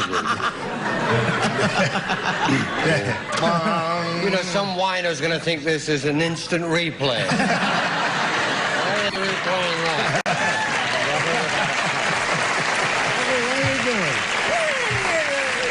Now, Betty, I know you're too young to remember about beating a rug. You know that. You know that. But there are other answers. She could have hooked her husband. She could have done a lot of things, but she vacuumed her husband. She vacuumed. All right. 3 for you. Well, this is a very interesting game. Very interesting game. 4-3 at the end of round 1. We go to round 2 and ask Marjorie to make a selection. A again. A it is. A again. Here it is. Only 2 people play, Brett and Pat. Okay. Shirley just bought the world's largest bra. That was Fanny, dear, not Shirley. No, Shirley. Oh. No, Shirley. And she wears it to the supermarket so she can shoplift blanks.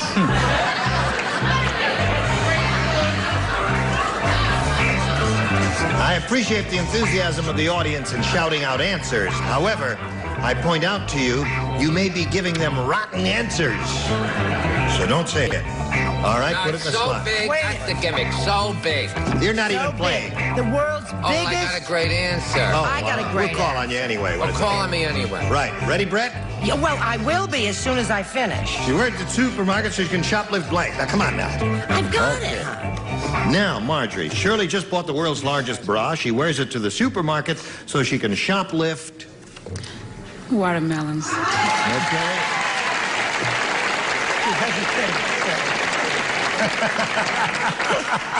What do you say? You know how I know the answer to this? How? Because Fanny and I do a lot of grocery shopping together. I said watermelon. Watermelon. Okay. She's looking for a Z-cup melon. What do you say? My living broad died. Really? I put grapefruit. Grapefruit. Well, I can see one. No. Okay, so Marjorie, you picked up one more at this moment. In the middle of round 2, scores 5-3. Right now, we've got this message for you. Now you hurry back and see what happens next.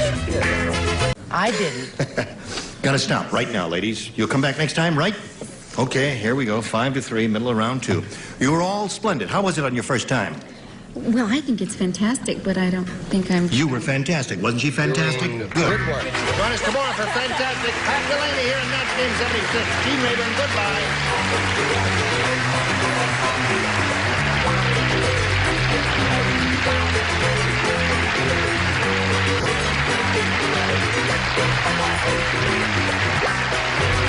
This is Johnny Olson speaking for Match Game 76, a Mark Goodson, Bill Todman production.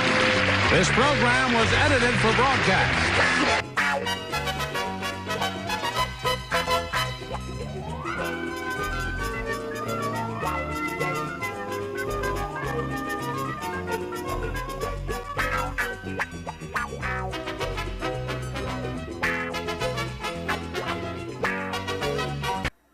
Get ready to match the stars. Orson Bean, Brett Summers, Charles Nelson Riley, Mary Wicks, Richard Dawson, and Betty White as we play the star-studded Big Money Match Game 76. And now, here's the star of Match Game 76, Gene Rayburn.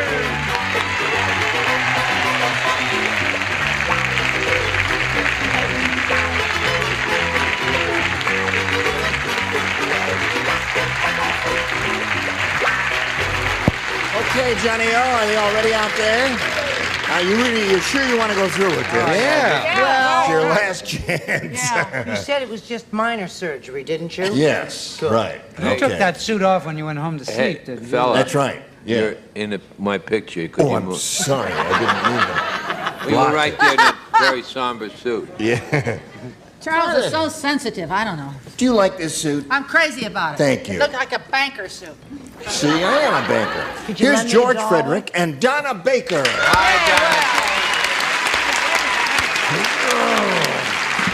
George, the current champ, he's won one game. He has $1,200 to his credit. And when we got together last time, we just had a chance to meet Donna Baker. And we found out, what did we find out about you? Well, I'm married and have 2 children and 1 granddaughter, and I work part-time for a utility company as a secretary. Okay. Good luck to you, Donna. And I have lots of family out in the audience from Ohio that just got here today. Oh, really? Uh-huh. They came here specially to see you? Sure. How nice of them to do that for you. We'll start this game in 1 minute and 4.5 seconds. Hello there.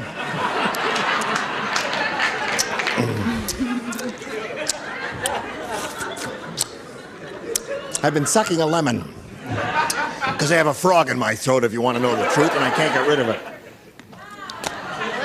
Oh. What was that? Well, Donna, you may have 1 or 2.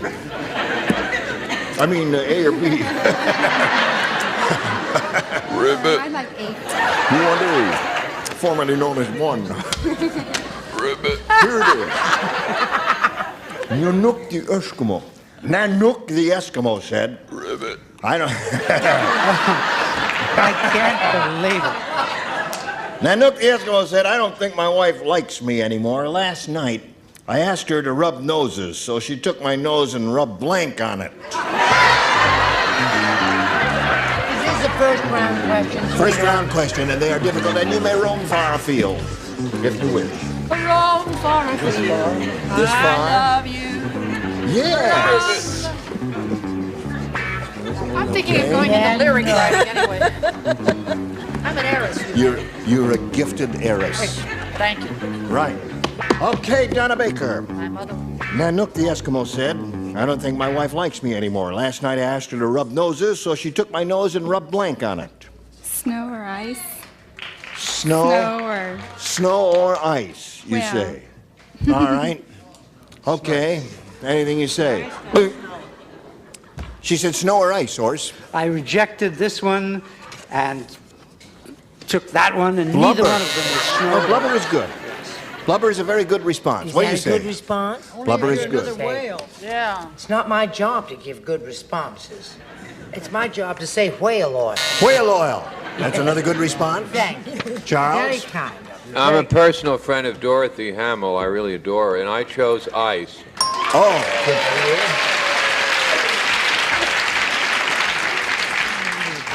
So I asked her to rub noses. She took my nose and rubbed blank on it, and she said snow or ice. Having spent my life until the age of 8 with the Eskimos, I know they rub snow. Snow it is. Is that a fact? Not really. Oh. Richard? I'm a personal friend of Fatty Arbuckle, so I said blubber. Okay. Wonderful person. Now, we come to Miss Betty there.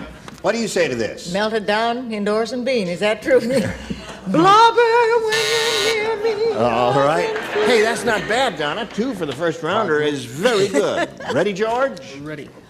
Susie, who pops nude out of cake, said... Wow. I don't just work at stag parties, no siree. Last week I popped out of a cake at a blank. That's what she said. I don't just work at stag parties. I don't just work at stag parties, no siree. Last week I popped out of a cake at a... Oh, I've got it. I've just got it. You're going to love it. Just... Very good.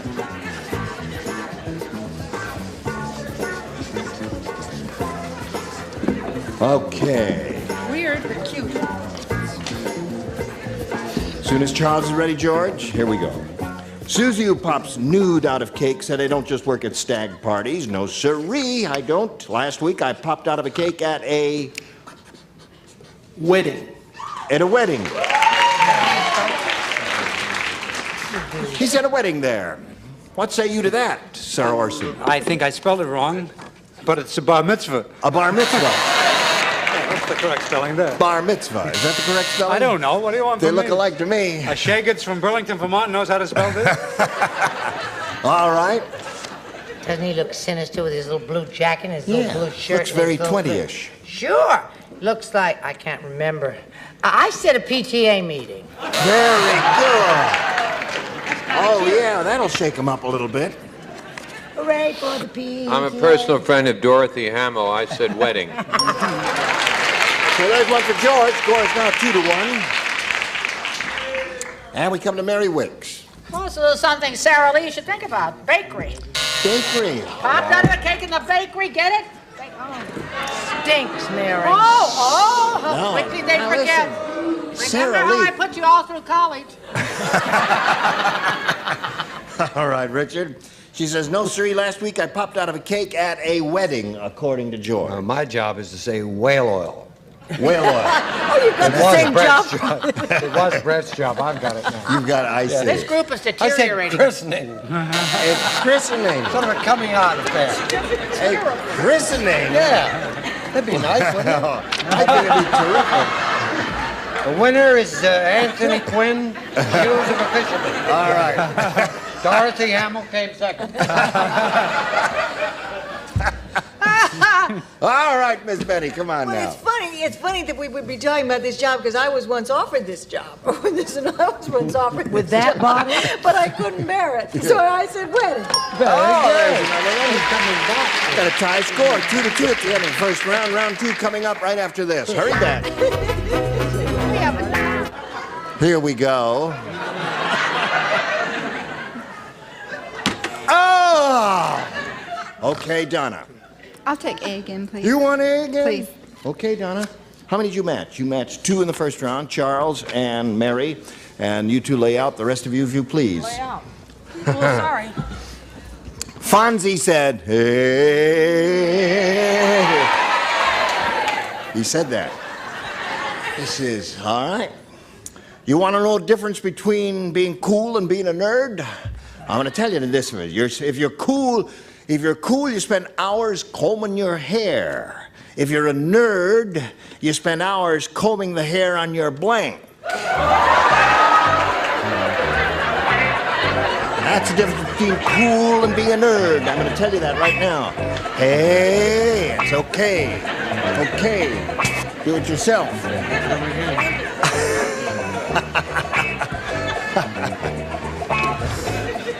Hey. No, I have another act. All right. Give us your best shot at hitting it now. You thinking about this? You've seen Fonzie, right? You've seen Fonzie on the tube, right? Okay, here we go. Fonzie says, hey.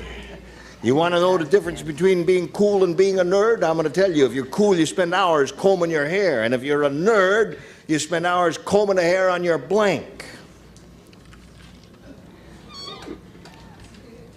On your body, your legs, body. Your body. One answer is what we need, and you said body first, so Okay. that's what we have to go with. Okay. Body is her answer. Orson, what is yours? I spent some time racking my brain for hairy things. Coconuts. Yeah. Right. Golf balls. Right. From, guys who bought hair tonic that could grow hair on a golf ball, and it did. And I went up with chest. Chest is good. Okay. Let's see. I don't have any hair on my chest. But I suppose Fonzie does. Right. So there you are. Now, Donna. Donna is looking for hair on the body. Richard? Chest, a song at twilight. Chest. You got 3 chests so far, Donna. What did you I got? know this can't be a match because I wasn't even, it has nothing to do with the body. I was thinking on the chest of drawers. Chest of drawers, of course, naturally. Did you think chest at all? You did and rejected it. Well, that's too bad for you. Now, George, that's good for you because all you have to do is match 1 and you will have won your second game. The car salesman said. That's right, sir. This brand new electric car is only $500. However, it's $3 grand extra for the blank. New electric car is $500. However, it's $3 grand extra for the blank. Oh, the electric car. You got to listen now. You got to listen. Listen, darling. I have to find it, but it's hard for me to find the operative Good. word. Okay, you got it. See, I would have gone a whole other route. All right, here we go back to George. The car salesman said, that's right, sir. This brand new electric car is only $500. However, it's $3 grand extra for the blank. The battery. The battery. 1 battery is all we need to win the game for George. The winner and still champion. Battery wins the game. How the rest of you have? Come on down. Okay, George, we congratulate you. You hang around over here while we say goodbye to Donna Baker. It was a pleasure to meet you. Thank you. Many gifts will be coming her way. Donna Baker, ladies and gentlemen, while we're spinning her off, we're going to spin these messages exactly for you. Today's consolation prizes are first, Pasco's new colorful chrome hot seats. These everywhere chairs are lightweight but strong, fold to 4 inches flat from Pasco. And the original Mr. Coffee and genuine Mr. Coffee filters. Joe DiMaggio says it's the greatest automatic coffee brewing system ever. And a deep fryer and golden dip.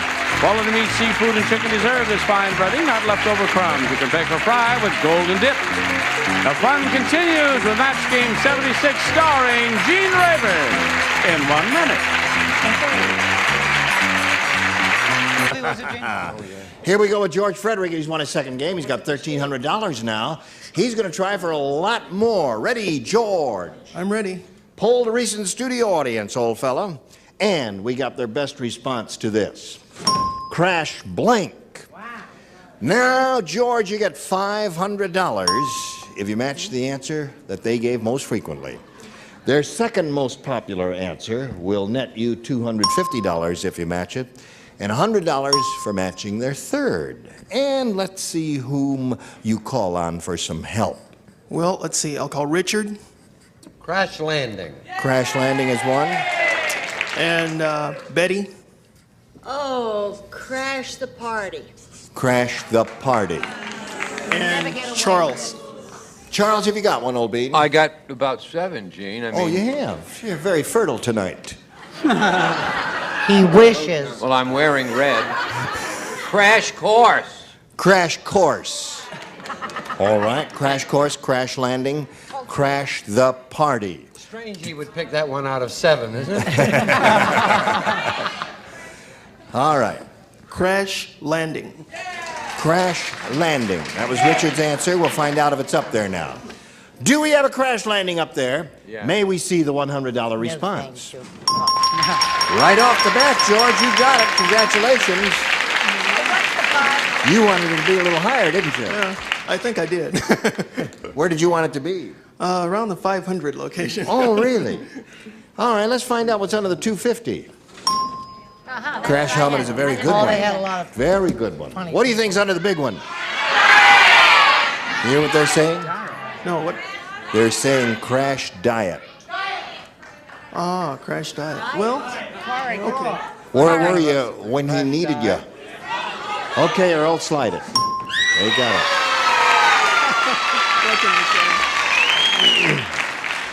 it. Okay, Johnny, you can give the audience $1. Split 300 ways.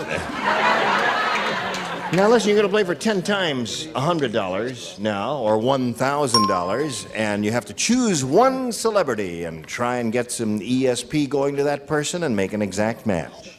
I'll choose Richard again. Okay, Richard, get set. Here we go. Worth $1,000 to this fella. Face me, if you would, please. This is it. Now, goes like this. Daisy blank. Daisy blank.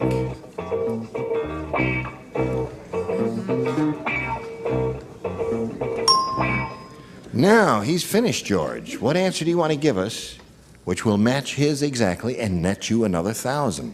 Daisy blank. I hope it's Daisy May. Daisy May? All right, turn around there. Face Richard and ask him if he's got Daisy May on the card. Well, I cannot tell a lie. Yes, I do.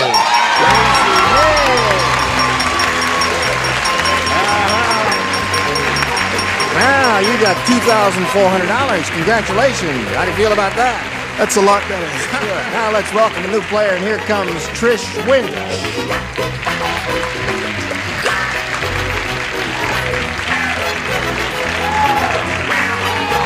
Hello there. Okay, get back up there. Hi, Trish. How are you? Fine. Good. Now we welcome you, and we want to hear the story of your life in 8 or 12 seconds, whatever you want to tell us. Well, I'm married. Mm-hmm. And? Now, wait a minute.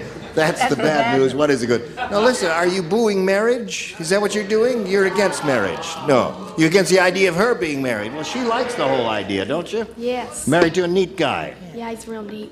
He's real neat. He is. Good. How long have you been married, Trish? 3.5 years. That's good. You got any kids? No, but I'm going to have a dog. I mean, I'm not going to have one, but I'm getting one.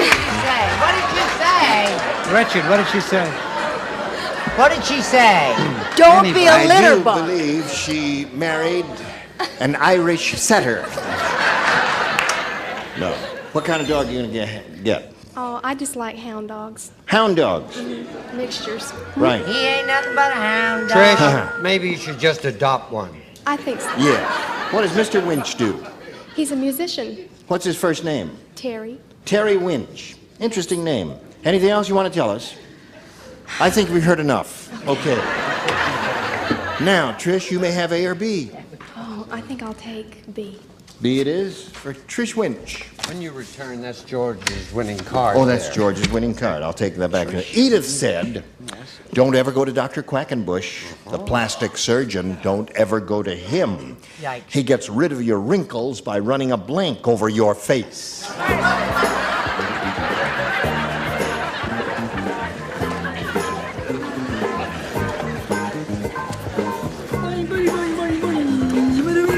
Okay, here we go. Trish, there you are. Edith said, don't ever go to Dr. Quackenbush, the plastic surgeon. He gets rid of your wrinkles by running a blank over your face. Steamroller. A steamroller. I guess that'd do the trick, wouldn't it? She said a steamroller. That would really get rid of the wrinkles, wouldn't it, Orson? Certainly would. And then he takes you and he just slips you under the door. Steamroller. Steamroller. There's one for Trish. Little girl's looking for a steamroller. I feel terrible because Betty told me about her experience. What was that? With the plastic surgeon. Oh. With the plastic surgeon. I see. And as you can see, it didn't work. He used a steam iron. A steam iron. Hi, Elizabeth. Do I Charles. have to put up with this? Yes. Yes. I get so nervous when they get testy with me. Rolling pin. A rolling pin. Oh, thank you. 3 interesting answers so far. Trish Winch is looking for a steamroller, Can Mary. that group be replaced up there? A steamroller. There it is. That's 2 for Trish. He gets rid of your wrinkles by running a steamroller over your face. Not too drastic. I said an iron. An iron, yes. A steam iron. Simple pressing job, Betty. Yes, sir. An iron. An iron will do it. Okay, so Trish picked up 2 there. Now, George, we'll see what you do. Could we Yes. go to What? commercial? What? Oh, hey, well, you want to go to commercial? You're late in holding the sign up, weren't you? All right, I'll tell you what we do. When you're late holding the sign up, we have to...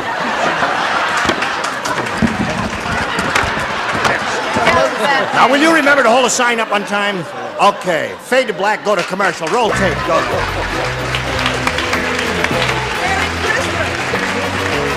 Christmas is coming again. There you are, and here you are. Listen, we got to stop right now. Can you come back next time? Splendid. 2-0 the score here, middle of round 1. Can you come back next time? Sure. Well, not all of you. You don't want Here, right next time. Well, we can see you anytime we want on the Mary Tyler Moore Show. You do that. I want to be here. Well, you're going to be I here. want to be here. We want to stay on forever. You do, eh? Forever and ever. Well, I'll tell you, it's out of my hands. Oh, okay. It It's really snowing is. in California. Whee! No, it's not snowing in California. Oh, yes, there. it is. Some of us will return. Uh-oh. And some of us, I don't even know. Well, Where don't we maybe. sign up? It's Well, too next time we get embarrassing. together, Don't name these are the names who will be on this stage. Yeah. Yeah. Gene Rayburn, join us next time for Match Game 76. Goodbye.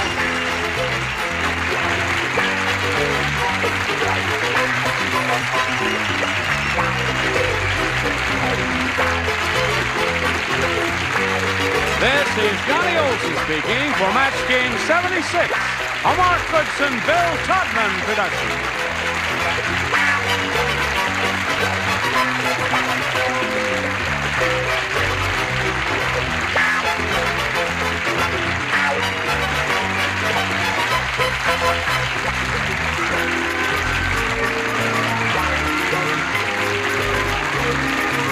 Stay tuned for Tattletales next over most of the CBS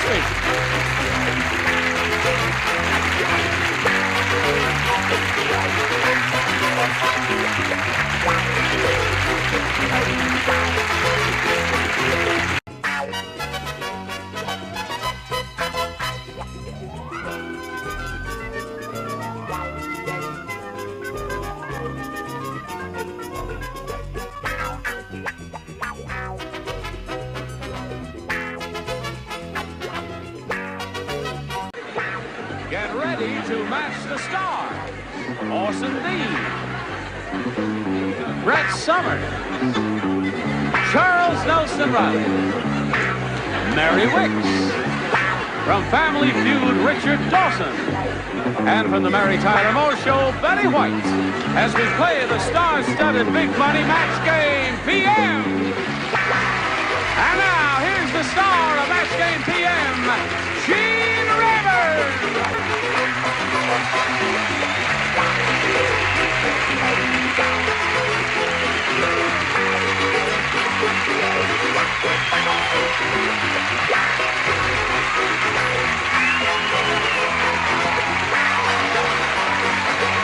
Johnny Olson. Thank you, friend. Thank you for joining us. And thank you for joining us, because without you, boy, would I have egg on my face. Now, what do you say we welcome Esther Becker and Bob Miller over here? Welcome to both of you. Want to find out a little bit about each of you? Bob, we'll begin with you. Hi, I'm a native-born Southern Californian. I teach at Selmar, California, coach basketball and co-ed swimming team. What do you teach specifically? Physical education specifically. Okay, Bob, good luck to you. And you, my dear? Well, I have a wonderful husband who's out there in the audience. I hope you have a wonderful husband out there. I have twin boys that Yeah. were just 6 years old. Yeah? And we're expecting one baby, first of March. You're sure it's one? Definitely. It has to be. But did the doctor say it's one? Well, I was a lot bigger when I had the twins. Oh, I see. Listen, here on Match Game PM, Bob and Esther, we'll give each of you 3 chances to match as many of our celebrities as you can. And the one who has done that most often at the end of the 3rd round will be the winner. And we'll go on to play the Big Money Super Match, which can pay off over $10,000. How about that? All right. Now, we'll ask Bob to go first. You may have A or B, Bob. A, please.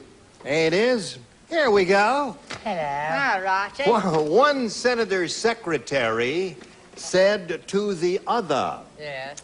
I don't know what that new girl does in the senator's office, but when she goes in there, she doesn't bring her steno pad. She brings her blank. What is the semantical derivation of the term to have egg on one's face? To have egg on one's face, I suppose, would have something to do with vaudeville when they used to throw cabbages and tomatoes. Live beneath a chicken. Or to live beneath downstairs of a chicken. That is the actor. Is it really? That's where it came from. It is. Oh, bang. All right, our resident etymologist. Bob, what do you say? One senator's secretary said to the other? I don't know what that new girl does in the senator's office, but when she goes in there, she doesn't bring her steno pad, she brings her blank. Bed. Oh. No? He goes right for the jugular, doesn't he? Yes. Jugular, as we say. Yours. I got you. Okay. What do you say? For use on the bed, a nightie. A nightie. Oh, that's very well put there. What do you say, my dear? Wear a nightie in an office, you silly goose? Was it? No. She would take her army cot, or mattress, or bed, or waterbed, etc. Okay, there's one for her. Here.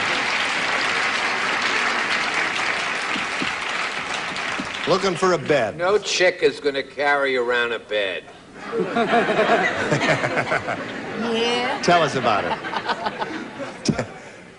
With her pretty nails, she has her overnight case. An overnight case, eh? But when she goes in there, she doesn't bring her steno pad. No. She brings her... Well, she brings her pillow. Her pillow. Why not? You know what I mean? Well, Short nap. they're going to turn on us, I can tell. Yeah. They're lively, though. What do you say, Rich? I say she brings her bathrobe. Bathrobe. Yeah. Clean mind, clean body. Right, of course. Take your pick. Betty? 99. 99. Oh, so there you are. Bob, you picked up one there. First ones are tough, and that's not bad. Esther, this is yours. There's a new church in Hollywood that's really unusual. They don't use the King James Bible. They use the blank James Bible. A new church in Hollywood that's really unusual, Esther. They don't use the King James Bible. They use the blank James Bible. Esther, there's a new church in Hollywood. Now, this church is very unusual. They don't use a King James Bible. They use the blank James Bible. Queen James? Queen James Bible. She said they use the Queen James Bible. The Queen James. Queen James Bible is one for Esther. Now, Miss Brett, honey. You know I wouldn't talk that way about a mortician. Where'd you get that suit? You don't like that suit? Now, you're not going to wear that to Encino tonight, are you? No, that sounds fine. No, It I looks like rather it. It's elegant. smart as paint. And Harry James. The Harry James. They use the Harry James Bible. Oh. Well, I got the word. Oh, dear. Oh, well, why didn't you See? cheer when I matched Mr. Miller? How soon earlier they in the forget. evening? How soon they forget. Oh, they turn on you. Charles? Queen. Queen, okay. They don't use the King James Bible, they use the Queen James Bible. Of course they do. Naturally, there it is. Another one for her. She's up to 3, doing okay. I'm amazed, because I heard they used the Jesse James. My paper. So that's the popular favorite, eh? The Jesse James. Well, surprised me. Now, wait a minute. Yes? Just a minute, because you got to think of it as a church. Yeah? Holy and all that. Right. The Susan St. James. Susan St. James Bible. Well, listen. As I said before, you've got to be kind to an older person. Okay, so there we are at the end of round 1. Scores 3-1 in favor of Miss Esther Becker, Mrs. Esther Becker there. And round 2 coming up right after this. Here we go. Round 2 coming up. Boing. Okay, now Esther, you're ahead, so you'll go first. A or B? I'll take B, please. B it is. She wants B, okay? She wants B. I'm going to give her B. What do I care? You don't play because you match her in the other round I'm going to play anyway. No, I you don't care. play either. And I Charles, do. you don't play. I'm not going to play. Brett? You're too old to play. What's his name and her? Now, watch the back of my head as I'm speaking. Oh, okay. Sally said, I just married Bob, the Siamese twin. On our honeymoon, his brother Tony came along. All through the honeymoon, Tony took blanks.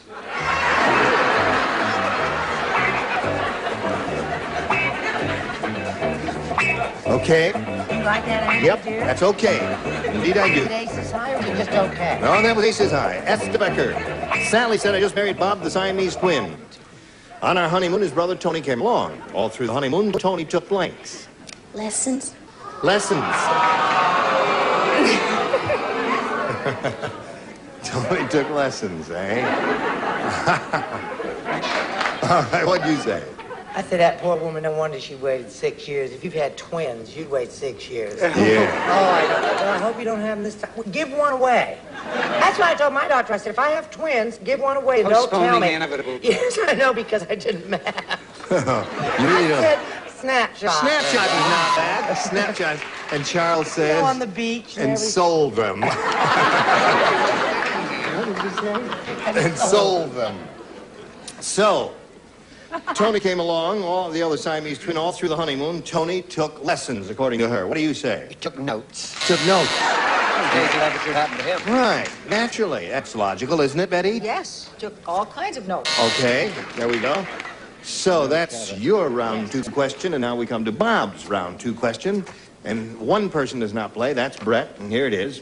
Old man Periwinkle said, oh, now that I'm married... a 17-year-old girl. I always say my prayers every night.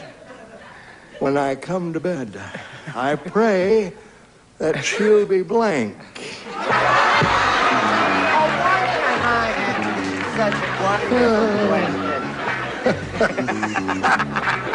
Yes, sirree, Bob, here it is. Old man Periwinkle said, now that I've married a 17-year-old girl, you know old man Periwinkle, don't you? Now that I've married a 17-year-old girl, I always say my prayers. Every night when I come to bed, I pray that she'll be blank. She'll be there. No. I don't think you got the idea there. But we got to go on with it anyway, so let's go over here and call on John Wayne. Mr. Burroughs. Old guy, 97, goes to the doctor, Yes. says, I'm losing my potency. The doctor says, when did you notice this? He says, last night and again this morning. Old man Periwinkle, every night when he goes to sleep with a 17-year-old bride, he prays that she'll be asleep. Two popular favorites for you. What did you say there, young fella? Auntie Brett, explain Orson's answer to me. Fast asleep. Bob Miller said there. And what do you say? I say asleep. Asleep. That seems to be the answer. You see, he's 102 and she's 17. Okay. And you? Sleep. Sleep. That is the answer, isn't it? You got it? You see, when you copy how cheaters never prosper. All right. So there we are, Bob. That's your round 2 number. And now we go to round 3 here. And Esther, you're ahead, so you'll go first. I'll take B again, please. You want B again? Okay. B again. B again. You matched 3. Same 3 you played in the second round, played in the third round. The doctor said to Fred. Oh. Doctor said to Fred. I got good news and bad news. The bad news is I have to remove your brain. The good news is after the operation, I can get you a job in blank. Got it. Okay? As soon as Brett finishes. Well, I'll repeat it while she's writing.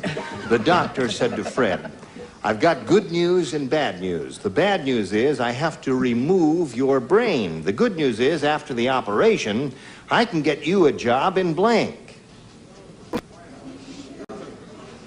Intelligence? I can't think In of the it. Intelligence, Central Intelligence I can't Agency. think of anything. I think there's a great deal of logic to that, my dear, even though it may be incorrect. Okay, now let's see. Who goes first here? You do, I do, believe, and don't this you? may be a match. Now, I said Washington, D.C. as the person of your choice. Now, that Washington, could be D.C. is the person of your choice. No, that's not intelligence. Okay. Now could be if we that was your come choice. to you, Sir Richard. I have to remove your brain. Good news after the operation. Get you a job in... Politics. Politics is a good response. You got the idea now, Esther? Too late, though. Yeah. I was going to say, you could do it again. You'd be terrific second time around, right? Have you ever heard of the expression, biting the hand that feeds you? Yes, I've heard of Well, that's what I'm doing. Television. that. Television. That would have been good. The implication, of course, is that only witless people get jobs in television, right, Betty? Yes. All right, so now it's 3-1. Now, Bob, 2 to tie, 3 to win. Okay. Think carefully now. Jeff said to Dumb Dora. Oh, how dumb is Jeff she? said, these cupcakes are really funny looking. Oh, well. And Dumb Dora said, that's because I couldn't find my cupcake pan, so I made them in my blank. You got it. Yeah, you don't write. You're the only one. No, that's because I was so proud of it. Right. Good. Right. Splendid. I love life. Bob Miller. No, I... Jeff said to Dumb Dora, these cupcakes are really funny looking. And Dumb Dora said, that's because I couldn't find my cupcake pan, so I made them in my blank. Brazier.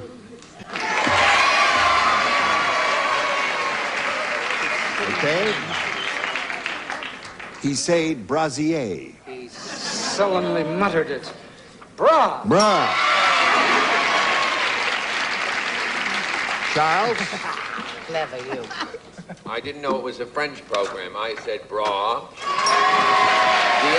Zier. Okay.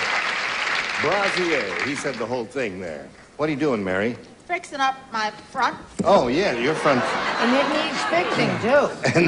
She's been cooking. She's been cooking. Your Darn front. it, she did it again. Oh, I said bra. Bravo. That wins the game. Congratulations. What director you have there?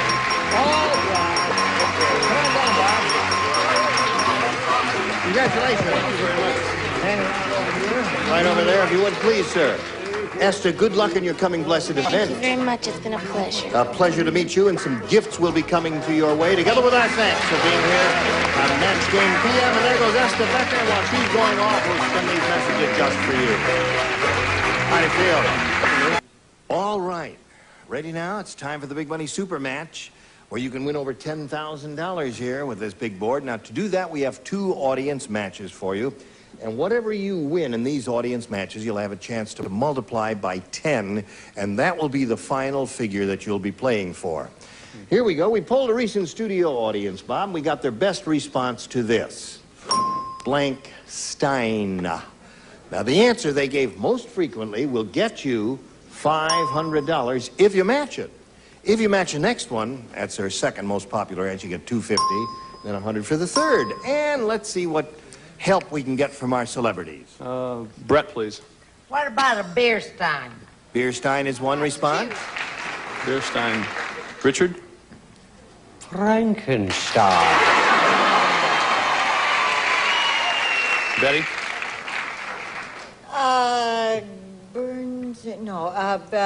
Gertrude Stein. Gertrude Stein. Okay, so you have Gertrude Stein. Well, it's number 3. It doesn't matter. Now, 3 is tough. Don't laugh at her. She is the cultured one of the group. She's an animal lover. Leave her alone there. Animals. Gertrude Stein, Beer Stein, and Frankenstein. Now, you may reject all and supply your own, or choose one of those. I think Frankenstein. Let's find out if we have a monster under the $100 number. Elmer and all those boys. Elmer or Leonard? Leonard, I guess, really. It's Bernstein, right.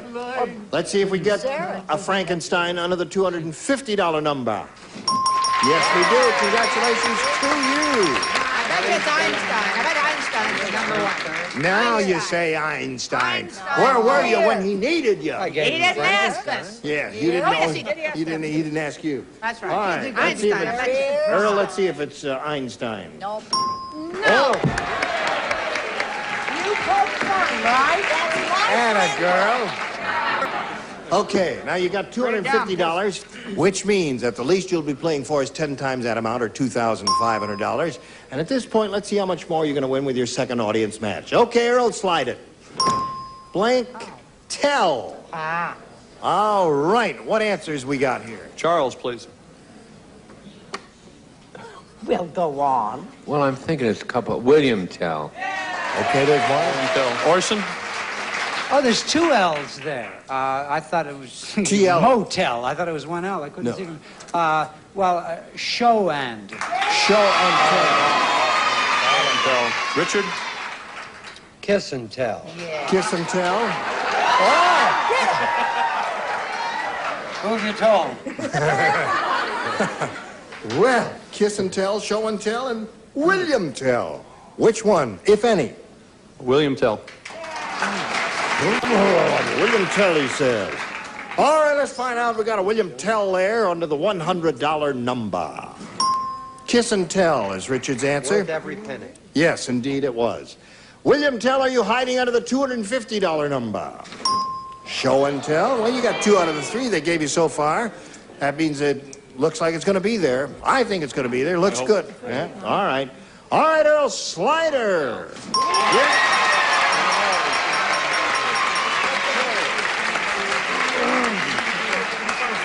Now, want another $500. We multiply that by 10, makes 5,000. Add that to the $2,500 you won previously. You're shooting for a pot of $7,500. Now, we are perfectly willing to give you the money.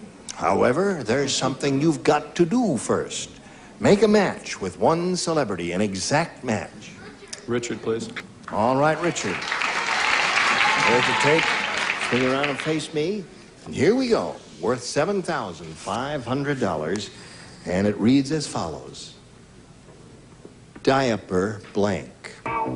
Diaper blank. D-I-A-P-E-R. Diaper blank.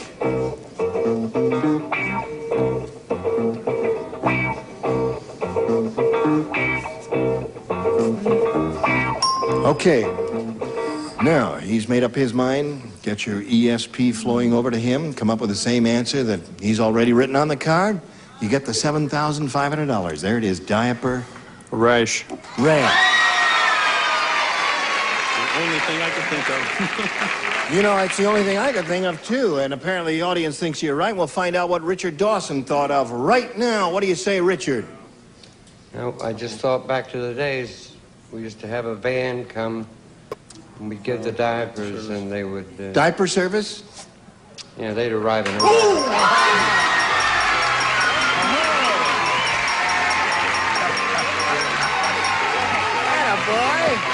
Good for you. You got $8,250. Oh, thank you very much. I don't believe it. I don't believe it. He's a very happy man. Very, very happy man. And while he's celebrating, we're going to celebrate these messages just for you. Good for you. Here's a very happy Californian. He's just won a bundle of money. And if you'll join us next week, we've got a lot more money to give away, and we've got a lot more engaging people, as you see here on this stage. Gene Rayburn, every Match Game PM. Goodbye.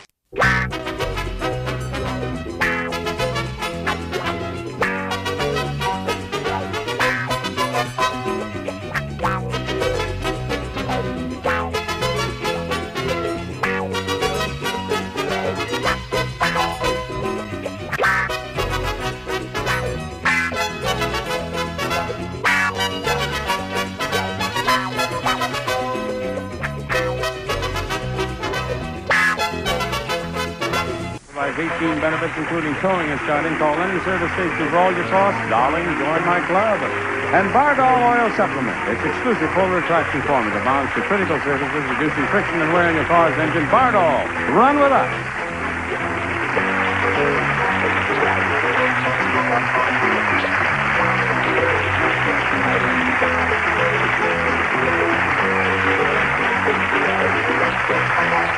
This is Johnny Olson speaking for Match Game PM.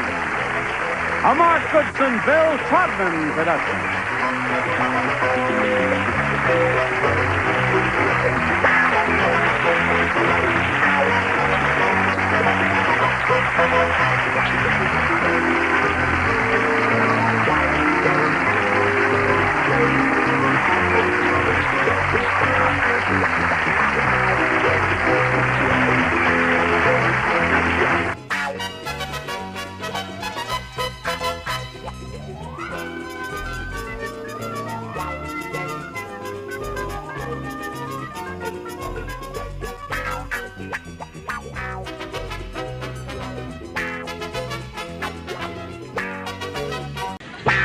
Get ready to match the stars. Orson Bean, Brett Summers, Charles Nelson Riley, Linda Day George, Richard Dawson, and Joyce Bulifant as we play the star-studded Big Money Match Game 77. And now here's the star of Match Game 77, Jayne Rayburn.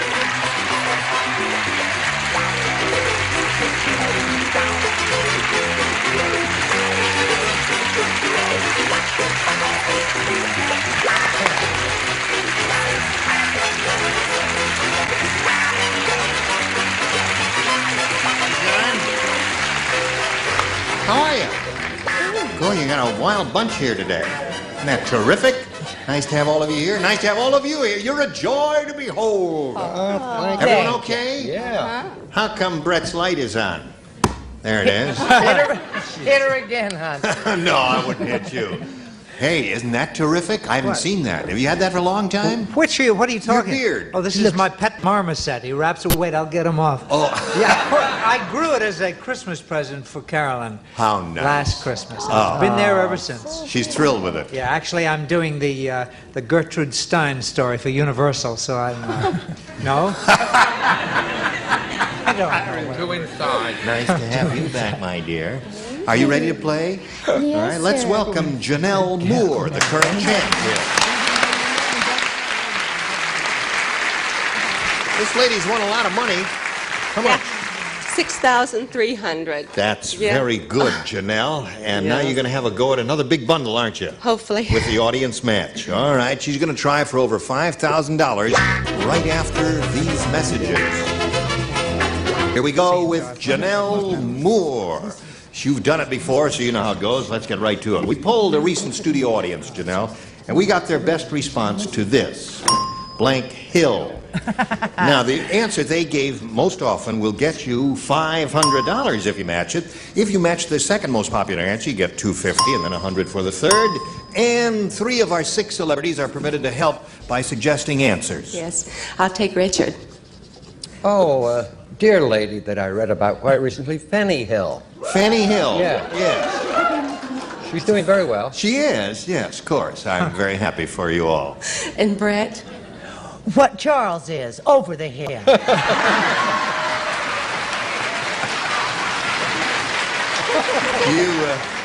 You don't believe that about Charles, do you? No.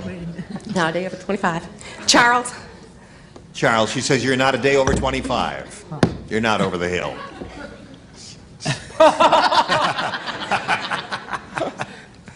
Blueberry Hill. Blueberry Hill. So those are the 3 you have to know. Blueberry Hill, Over the Hill, and Fanny Hill. Now, you may have one of those, or give us one of your own if you wish. I'll take Fanny Hill. You want Fanny Hill? Now, they were hoping, judging from their applause and their reaction, that you would have taken Over the Hill, because they responded. All right. We're going to see right now if you're correct or if she's correct. May we begin at the bottom and reveal the $100 response. Boot Hill. It's a Marine Corps thing there. What's that? All right, let's see if we get Fanny Hill under the $250 number.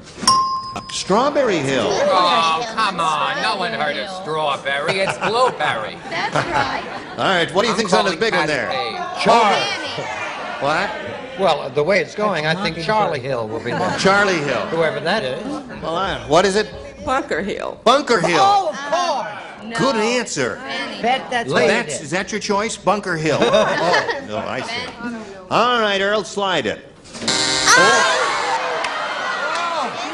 That's amazing. Look at that. Bunker We didn't have Hill. one. You thought of that at the last second. Did it occur to you? That was my Yeah, we first didn't have one idea. Later? I mean, she thought of that all along and never trusted her own instinct. That's too It was a bad. very old crowd that day. That's right. What They is were all there at Strawberry Bunker Hill? Hill. Gene? Strawberry Hill What? is in Really, Philadelphia. what is Strawberry Hill? I swear. Strawberry Hill is a song, isn't it? No, it's blueberry. A wine? A wine. A wine. All yeah. those people with Blueberry brown Hill paper is bags said wine. Thank you. I thought it was a suburb of Philadelphia. Strawberry Hill? No. Wrong. All right, listen, you're going to play another game now and meet another challenger, so let's welcome them first. Now, here comes Walter Lee Smith. Hello there. You can get back up there now. You know this lady. You're Walter Lee Smith. Correct. You are a lady. But of course, I never met a lady named Walter before. it's rather unusual. It is unusual. Are you the only one in America? Maybe it's one other. You're from the South someplace, because Southern ladies have 2 names, like Sue Ann Bell or all that, and you have Walter Lee, Mary Lou, right. Strawberry Yes, I'm Hill. from Texas. You're from Texas, Strawberry Hill. Oh, I knew her well. No, that's a suburb of She was Fanny Hill's Philadelphia. daughter. What town in Texas? San Antonio. San Antonio. Aha! What else do you want to tell us about Walter Lee Smith? Okay, I'm a grocery checker. I have 2 sons, one 19, one 16, and I like bowling and like to watch Match Game 77. And a girl. Good luck to you, Walter Lee. Thank you. You may have a choice here of A or B. I'll take B. Okay, here's the game. Arnie the golfer said, on this golf course, you've got to be real careful where you step because they don't have sand traps, they have blank traps. On this golf course, you have to be Real careful where you step. They don't have sand traps, they've got blank traps. What's the name of that movie you're going to be seen in soon? Day of the Animals. Day of the Animal. Is it out now? Oh, soon? Day of the Animals. Sounds good, doesn't it? Yes. It is. It's all people, right? All people. Oh, all right. Walter Lee, you ready? Yes. Arnie the golfer said on this golf course, you got to be real careful where you step because they don't have sand traps, they have blank traps. Bear traps. Bear traps is what she said. Bear traps is her response. Orson? Oh, Walter, I used to go with a girl named Irving, but I put mouse traps. I know that. Mouse traps, okay? Painful as bear traps. Any kind of trap. What do you say? I say she's a pretty smart little lady. Yep. So I said bear. Oh! One for her. What do you say, Chuck? Yo. Yo. Well, I didn't. Sand is not a trap. Like I said, doo-doo trap. I don't know what that means, and I'm not going to ask. I don't care what it means. Now, Linda, this golf course, you have to be careful you step. They don't have sand traps. They have bear traps, according to her. What do you say? Well, what else would they have but bear traps? Oh, they could have something else. Well, they could, but, you know. Could they have something else other than bear traps? They could have what Orson had, a mouse trap. Oh, really? They could. No one's come to my answer yet. I think you'll like Joyce has got it. Joyce, have you got my answer? Let's see if we got a little telepathy going. A booby trap. Booby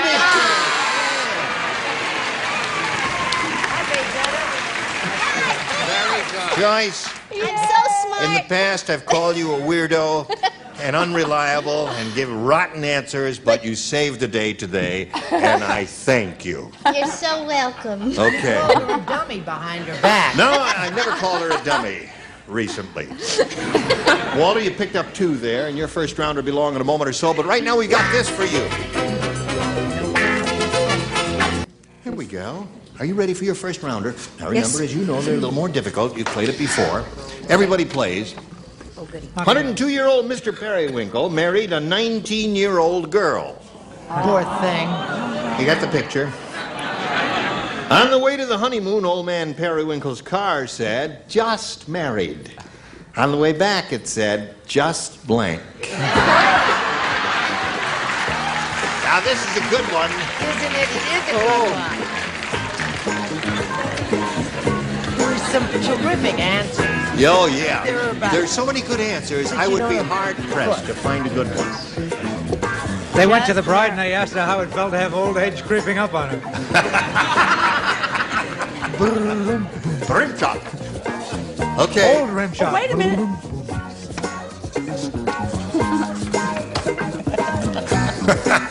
You don't like it? Charles is just about finished, so we'll come over here and talk with Janelle. Now, 102-year-old Mr. Periwinkle married a 19-year-old girl. On the way to the honeymoon, old man Periwinkle's car said, "Just married." On the way back, it said, "Just blank." Just divorced. Just divorced.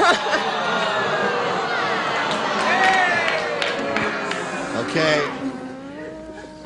She said, "Just divorced." Yes, old man Periwinkle went out with a broad smile on his face. Just died. Just died.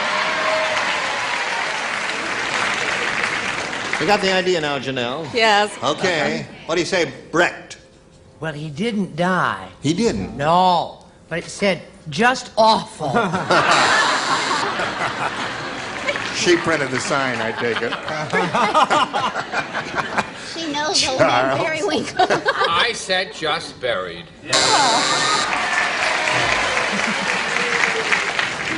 Charles rhymed just married, just buried. What do you say, Linda? I say great minds run in the same pattern. I said just buried. Just too. buried. That's 2 of those. She said just divorced, Richard. No.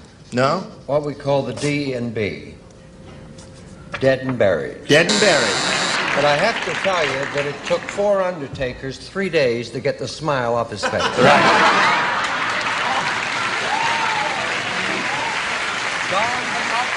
Yes, sirree. Now, how about you? I don't like the question because you didn't get to do old man Periwinkle. I only like, will you do him? Will you do him? I love it. What'd you say? I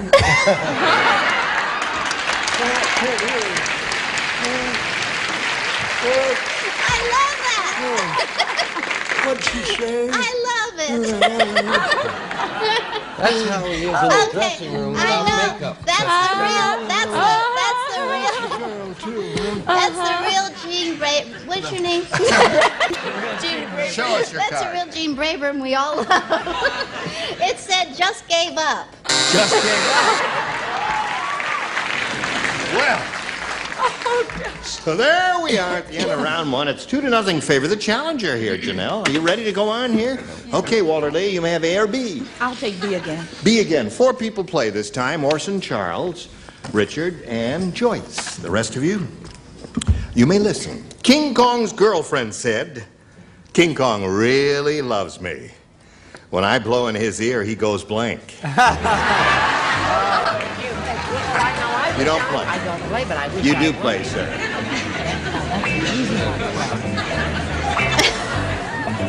Now, I'll write the answer down for you. All you have to do is slip it in the slot, huh? You don't play this round. Oh, dear. All right, I'll take this back with me to Bloomingdale's and see if I can exchange the merchandise for something in my size. There. All right, here we go. Walter Lee, King Kong's girlfriend said, King Kong really loves me. When I blow in his ear, he goes blank. He goes ape. You got it.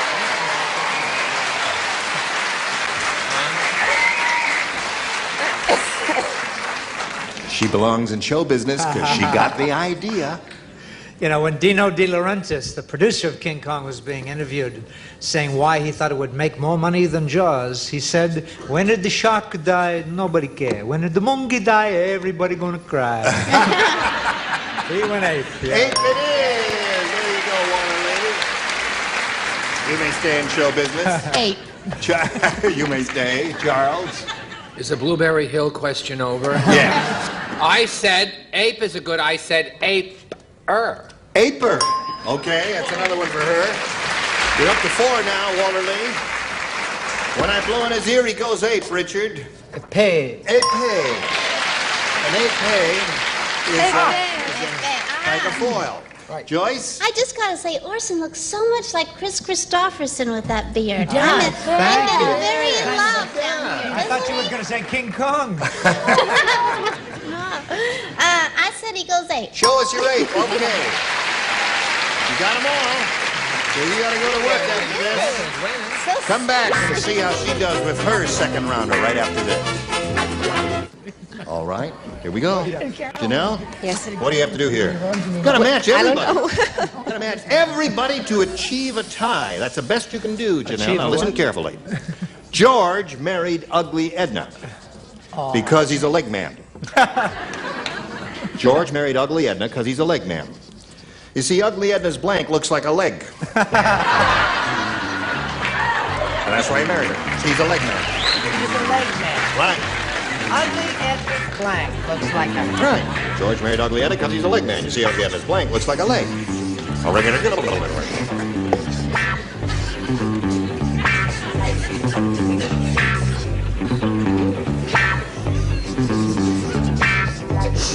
Okay. Janelle, have you been thinking about it? Yes, I have. All right, here we go. George married ugly Edna because he's a leg man. You see, ugly Edna's blank looks like a leg. Her nose. Her nose looks like a leg. All right, got to get 6 noses over here, or it's all over for her. What do you say? I was going to say pupik, which is a Yiddish word for belly button, but I wasn't sure ugly Edna was an outie. I said face. Face. That does not match, so that means Walter Lee Smith wins it. What the rest of you have? Nose, nose, nose. All right, come on down, Walter Lee. Okay, now you hang around over or so while we say goodbye to this lady and wish her well with her $6,300. Janelle, goodbye, my dear. There she goes. Now, Walter Lee, this is your first shot at it. You could win over $5,000 here. Now, listen carefully. We polled a recent studio audience, and we got their best response to this. Blank coal. Now, the answer they gave most frequently, their most popular answer, will get you $500 if you match it. And $250 for matching their second most popular answer, and then $100 for the third. And let's see what sort of assistance you'll get from our celebrities. Okay, I'd like to try Orson. Well, I don't know how to say it. Nat Cole, King Nat Cole, Cole. Old King Cole, Nat King Cole. Richard. Old King Cole. Old King Cole. A merry old soul. A merry old soul. A merry old soul is Was me. he merry? Yes, he was. He was a merry old soul. Yeah. Was Eat, drink, and be merry. Oh, really? Just a simple dress. Right. And Charles.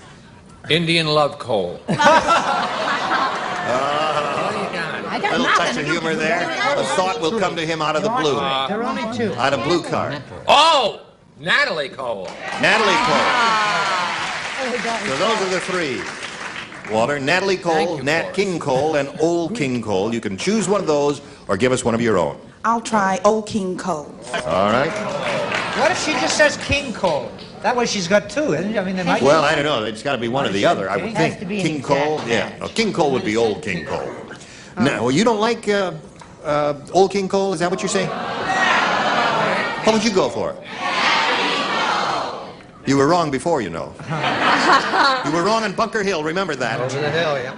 All right, here we go. May we see the $100 response? Natalie Cole is up there. That was one that somebody gave you. And it's not. Let's slide up there a notch and look for Old King Cole under the $250 number. There it is. Congratulations, you got it, Walter Lee. $250. Gotta be Nat. All right.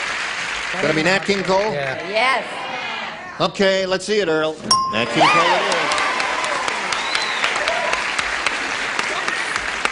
No, it's not close. It's a long way away. It's $250 away.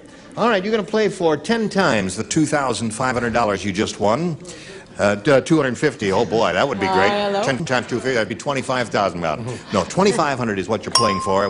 We will give you the money if you match one celebrity exactly. Okay, I'll try Richard. All right, here we go with the $2,500 question. Face me if you would, please. And if you're all set, here it is. Executive blank. Executive blank. Now, Walter Lee, what answer do you want to give us to match Richards and collect the $2,500? Executive Suite. All right. They're all with you.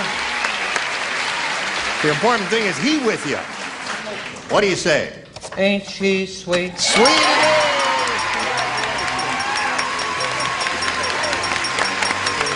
Very good. We got $2,850. Walter Lee Smith, and we've got this just for you. Very well done. It was splendid. And we'll do this whole thing again tomorrow at the same time. Gene Rayburn here. Goodbye.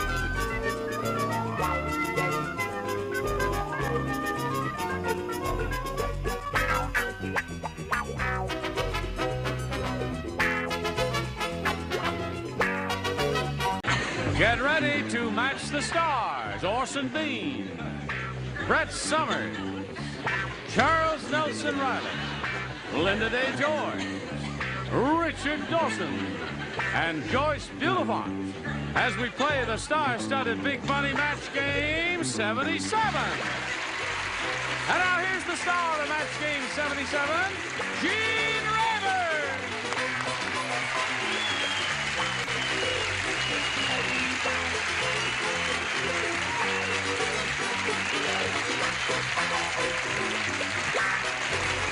Johnny O, thank you, friend.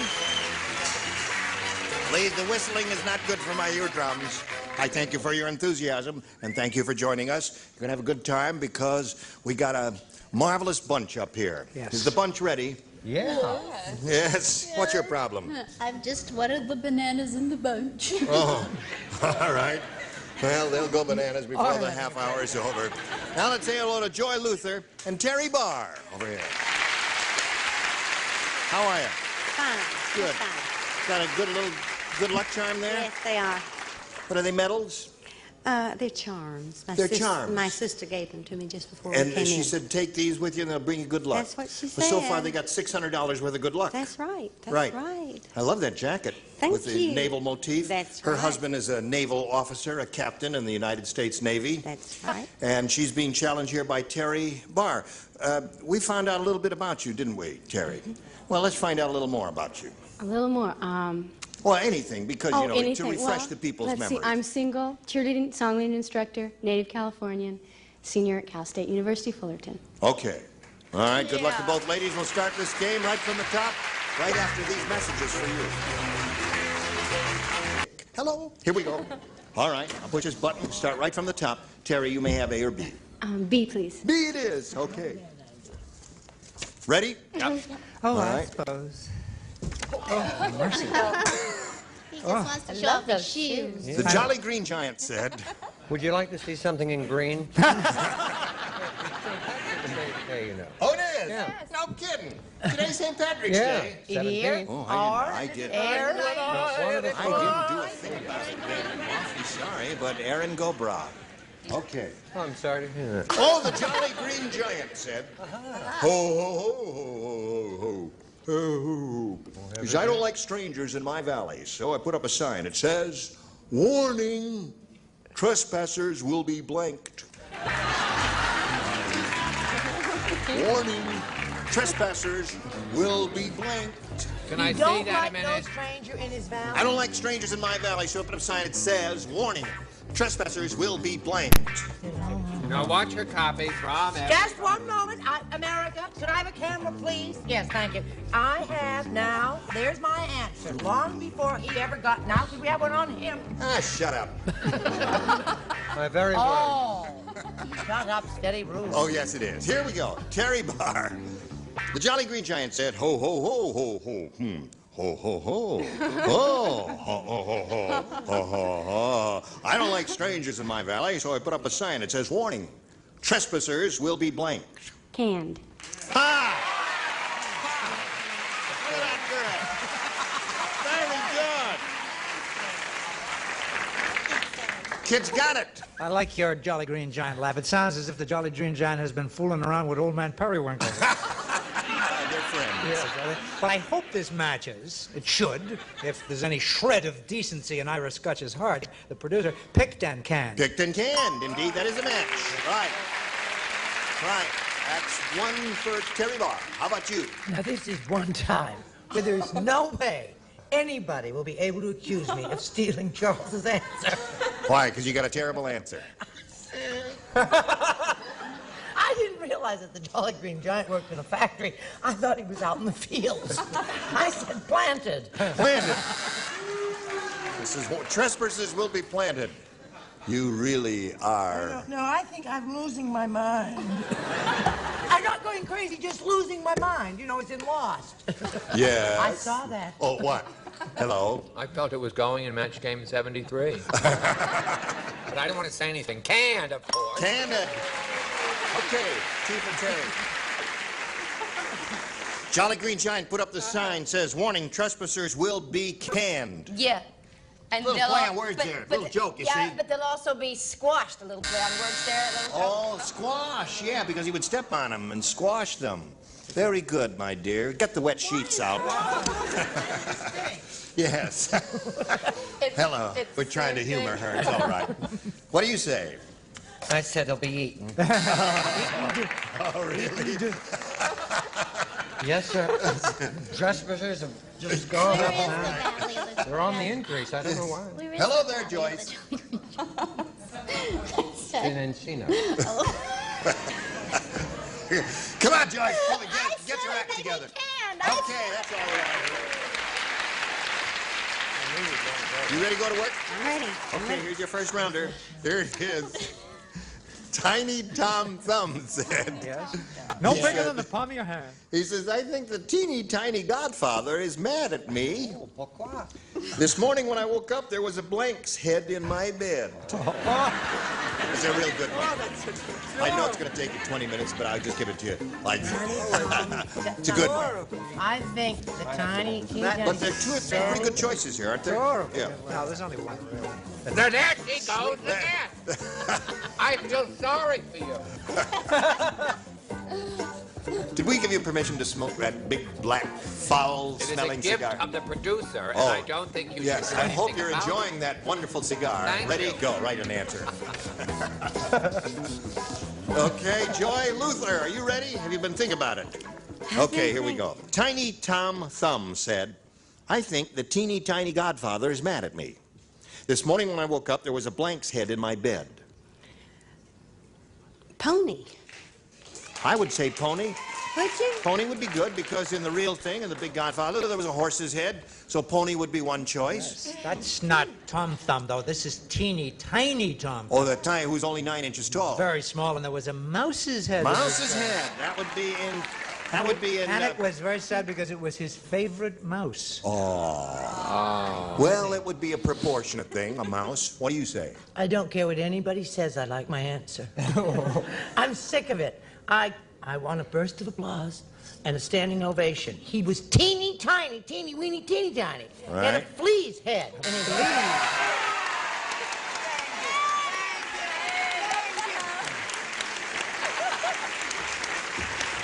I must say, you are a charitable group. Aren't they sweet? They're And we do wonderful. appreciate it because it would have been a terrible, teary mess if you hadn't done what you had done. Thank you very much. Everything Klugman said about her is right.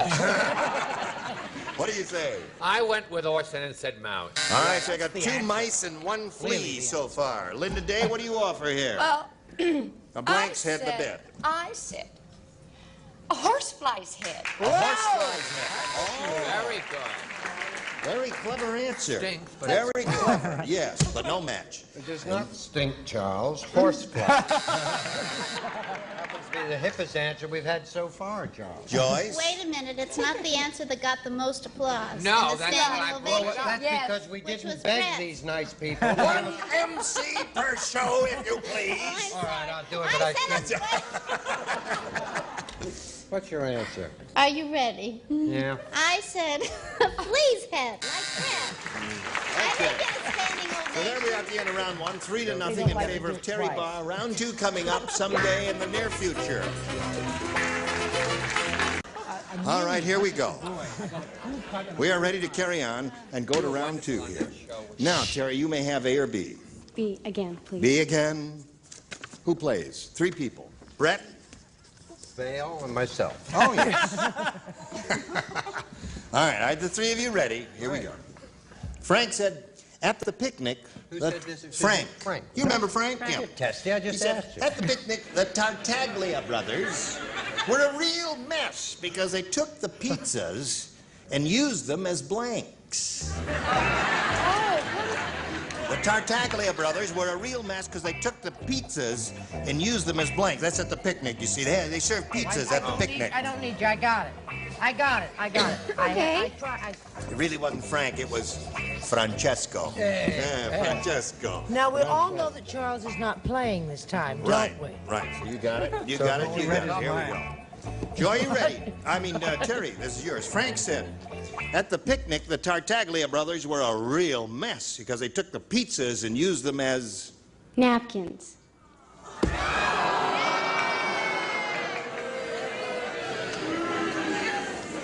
You had it there for a moment, then you lost it. Okay. Wait a minute now. Brett, show her a good answer. You bet your old-fashioned tin-type Frisbee.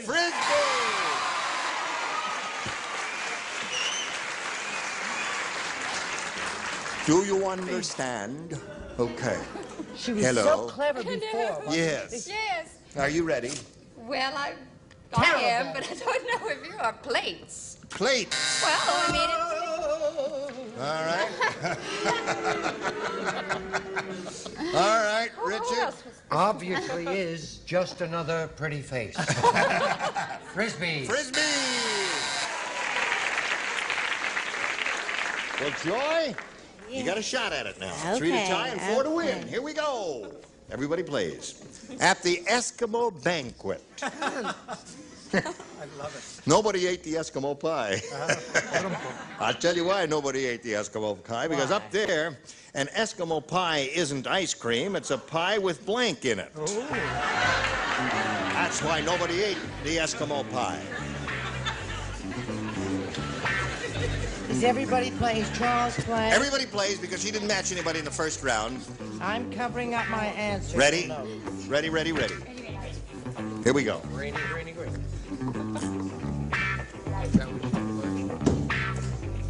Just fixing the stage a little here. It's a big Careful area on the here. new rug. There's a big crack there. No, it's just Somebody could plain. fall and hurt himself and sue CBS there. What? No, I won't break it there. You ready? At the Eskimo banquet, nobody ate the Eskimo pie because up there an Eskimo pie isn't ice cream. It's a pie with blank in it. Blubber. Blubber.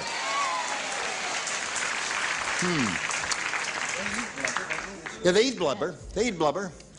It's very good for them. Keeps them warm in the wintertime. Oh, and that isn't all they do with it either. Oh, really? They rub their bodies with it, yes. Oh, they do? Oh, yeah.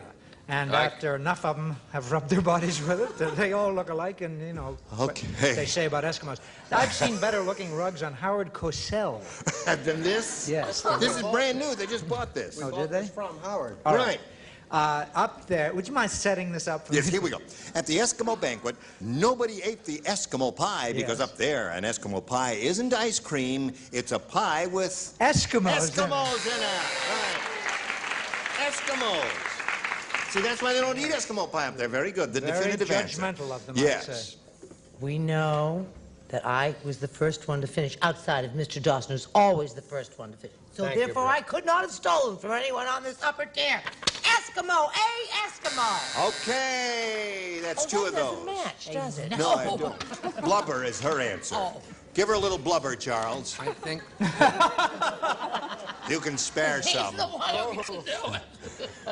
no, really, all of this, and you get away from the whole basic idea is simply to match the lovely contestant as I do. Oh, you are going to give her a little blubber. Score is now 3 to 1. All of this means nothing. 2 more chunks of blubber, and you got a tie. Linda, she's looking for a little blubber. One more chunk of blubber. There's a little more blubber. Score is now 3 to 2.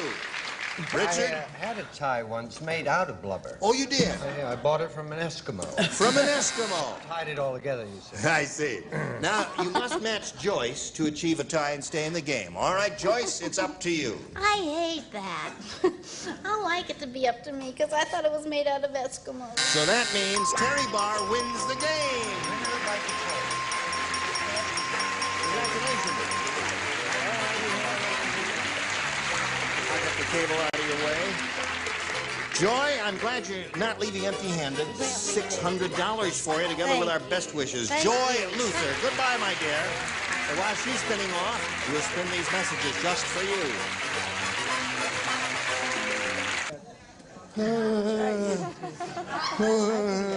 Oh, I remember you.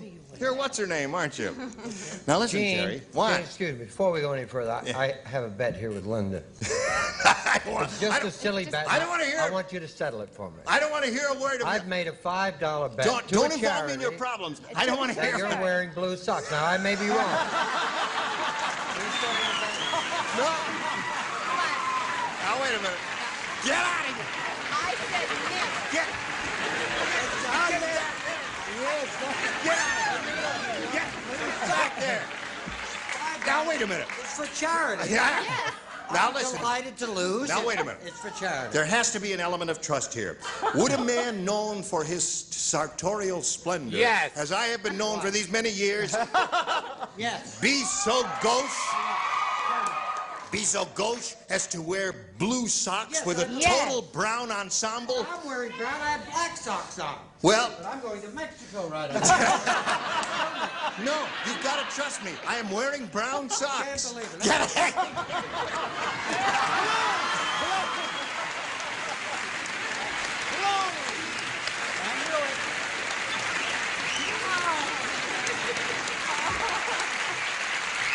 What a a shame. Show business is. Give me the money later. Are you ready, Terry? Let's get serious. Terry, you've been fooling around too much up here. We polled a recent studio audience. We got their best response to this. Greenwich blank. Oh, boy.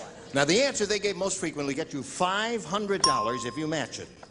If you match the second most popular answer, you get $250 and $100 for matching the third, and 3 of the 6 ring-a-dings are allowed to help. Wing-a-dings. Wing-a-dings. Oh. Sound like ba ba ba ba ba ba ba. Okay, Linda. Linda. Village. Greenwich Village. Richard. Greenwich Mean Time. Greenwich Mean Time. Joyce. Greenwich, Connecticut. Greenwich, Connecticut. All right, you sound like you got 3 winners there, but if you got a better idea, you can give us that. What do you want to do, Terry? Village. You want Greenwich Village. Okay, that's the one that Linda gave you. Greenwich sandwich. Let's begin down at the bottom and reveal, as usual, the $100 response. Greenwich Mean Time. $100 to 1. Don't you know what Greenwich Mean Time is? That's the 0 meridian, 0 longitude. And that's where time You're supposed begins. to be a sailor. It is and not. doesn't know what Greenwich It's when means. you go to Greenwich and you visit Irma's house of pain. I see. I got the idea now. We're looking for Village, Greenwich Village. May we see the $250 number? Greenwich, Connecticut. Listen, you got 2 out of the 3 so far. I think that's a good indication here. Going beautiful. All right, let's go up to the top and reveal the $500 number. You got it. Congratulations. Very good. Oh, kiss her. Go on, kiss her. Now, Give her a little kiss. She won for you. you got $600, Terry, and that means you're going to play for 10 times the amount you just won, or $5,000. Now, to win, you must match one celebrity exactly. Which one will it be? Richard. Okay, here we go. You can stand right there and face Greenwich Mean Time, and I'll get it. It's worth $5,000. Good luck to you now. Think hard here and get your ESP going. Kiss of blank. Kiss of blank. Okay, he's finished, Terry. Give us an answer that will match his, and we'll get the $5,000 to you as soon as we can. Kiss of... Death. Kiss of death. Kiss of death. Kiss of death is a very popular phrase. Well, that's why they kiss you on the cheeks and rub you out, isn't it? Yeah. Okay. Okay.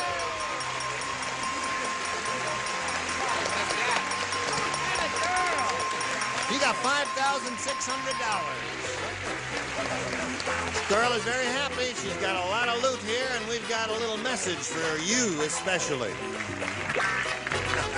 Yes, it is. By Jove, it's time to go. Is it really? Yes, it is. Well, the next time The we next get together. time. Yes, we've got a few seconds here to chat. The name of your picture again, quickly, is Day of the Animals. Day of the Animals, and it stars her husband, Christopher George. Leslie And, Nielsen. My accountant, Mr. Kogan, tells me that if I work any more this year, I will not be able to receive food stamps anymore. Oh, well. Nothing to plug. Day of the food stamps. Day of the food stamps. And for the rest of you... Everything I have to plug has been plugged. The Bella Next time we get together, these are the people you'll see. Bill Anderson, Brett Summers, Charles Nelson Riley, Ava Gabor, Richard Dawson, and Betty White. Thank you for joining us. I'm Gene Rayburn. Join us next time.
ready to match the stars. Orson Bean, Brett Summers, Charles Nelson Riley, from Bonnie Jones, Lee Merriweather, Richard Dawson, and Fannie Flagg, as we play the star-studded big money match game 77. And now, here's the star of match game 77, Green River.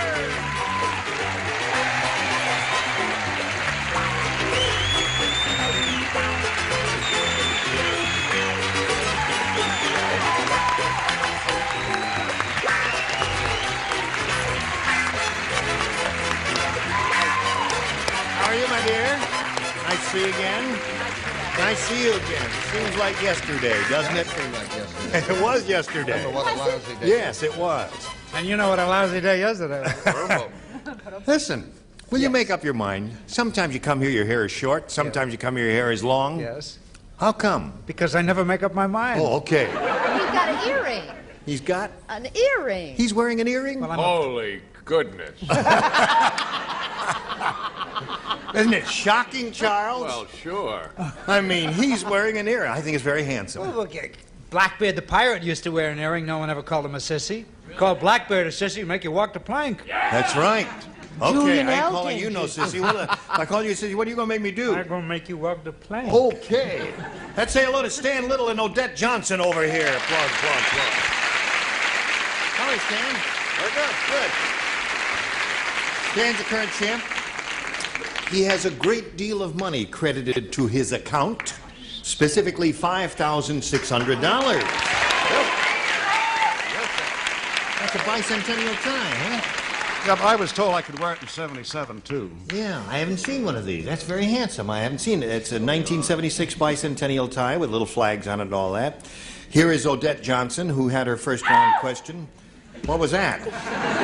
Someone in pain already? We haven't even started the show yet. And Odette is wearing an orchid. Is there any special reason for that, Odette? Certainly is. My mother gave it to me for Mother's Day. And it's still alive, so I thought I'd wear it for good luck. Yes. Well, you know, with the magic of tape, Mother's Day was 6 months ago.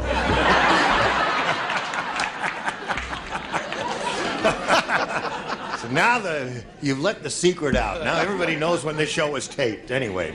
All right, good luck to both of our players. We'll start this game in a moment or so, but first this for you. Now we will finish round one here with a question for Stan Little. Remember, round one questions are a little tougher than round two, and this one goes like this. Fred said, "My parents didn't like me. When I was a baby, instead of baby powder, my mother used blank powder."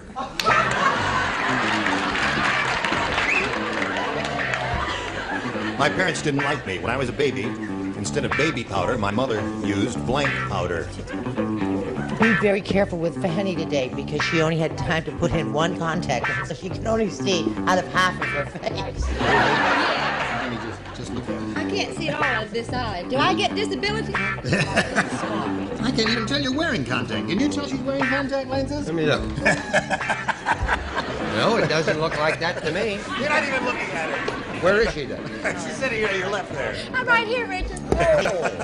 Good to see you. Good to see you, hon. Stan, are you ready? Here it is. Fred said, "My parents didn't like me when I was a baby powder. When I was I'm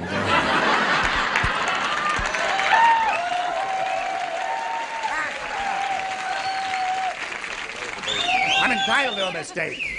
Or two or three. When I was a baby, instead of baby powder, my mother used blank powder. Gun powder. Gun powder.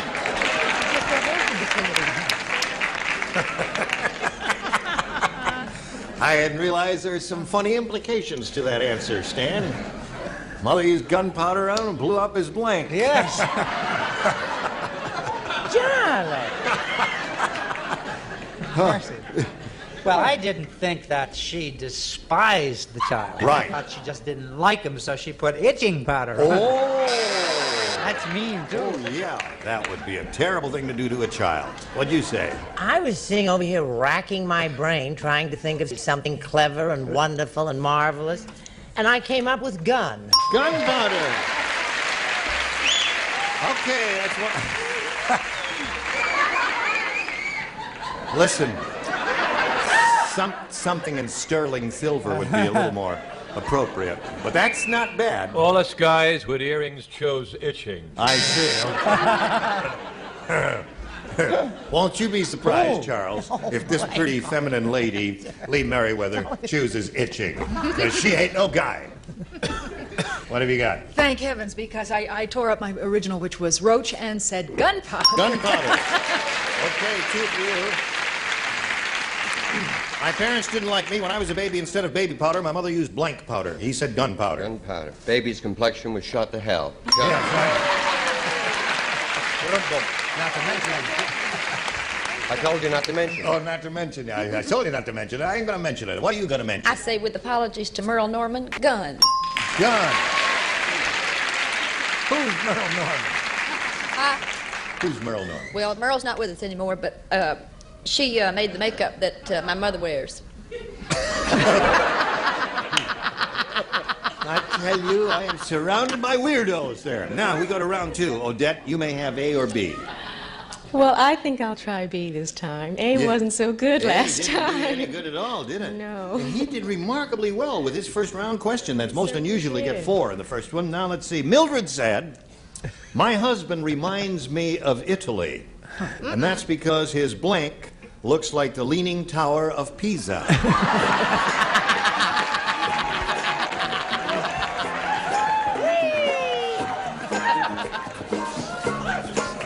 Blank look like? His blank. My husband reminds me of Italy, and that's because his blank looks like the Leaning Tower of Pisa. What time of day is it? It doesn't say. No, it doesn't say. I don't know how big a shadow was cast by his blank. Do you think that Fanny's inability to see has affected her mind? What was that story? I don't know. I think she's flipping out. Yes, that's Yes. true. Nurse! Wait, is the nurse around? Yeah, she'll be around. We'll keep the nurse handy for you. I hope so. I'm a nurse. Oh, really? Each his own. Charles, put something on that card and let's You- get on with it. My gosh, if I married Orson, I'd be Fanny Bean. Wouldn't that be?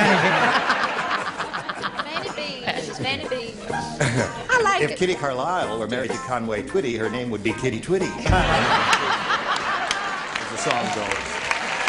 Remember that song? What?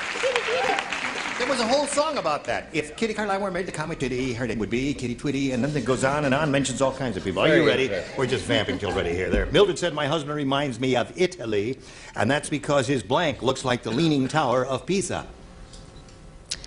The only thing I can think of that would be hanging over would be his stomach. His stomach.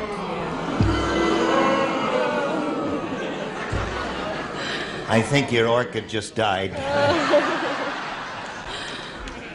Poor lady. Couldn't think of anything but stomach. No, and I couldn't think of anything but nose. Nose is a good one. Yeah. But I thought, Big nose, leaning nose. just, sort of leaning, it just leans a little bit like that. So I said, it's his little neck. His neck. A leaning neck. Now, you must match everybody That's else a to wonderful stay answer. in the game. That is a wonderful answer. You're going to have to think about it. Chuck? Chuck chose backbone. Backbone. So that means Stan wins the game. What do the rest of you have? Nose. Nose, nose, nose. Nose, nose, nose.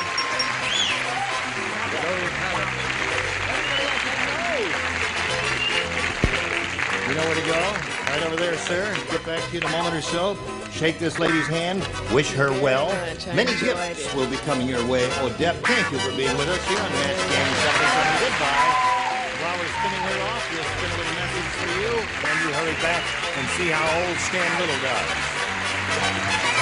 Stan Little knows how this goes because he's been here before. So we'll get right to it, Stan, and see how much more money you will win. You could go over $10,000 here if you get real lucky. Let's begin. We polled a studio audience not too long ago, and we got their best response to this. The president's blank.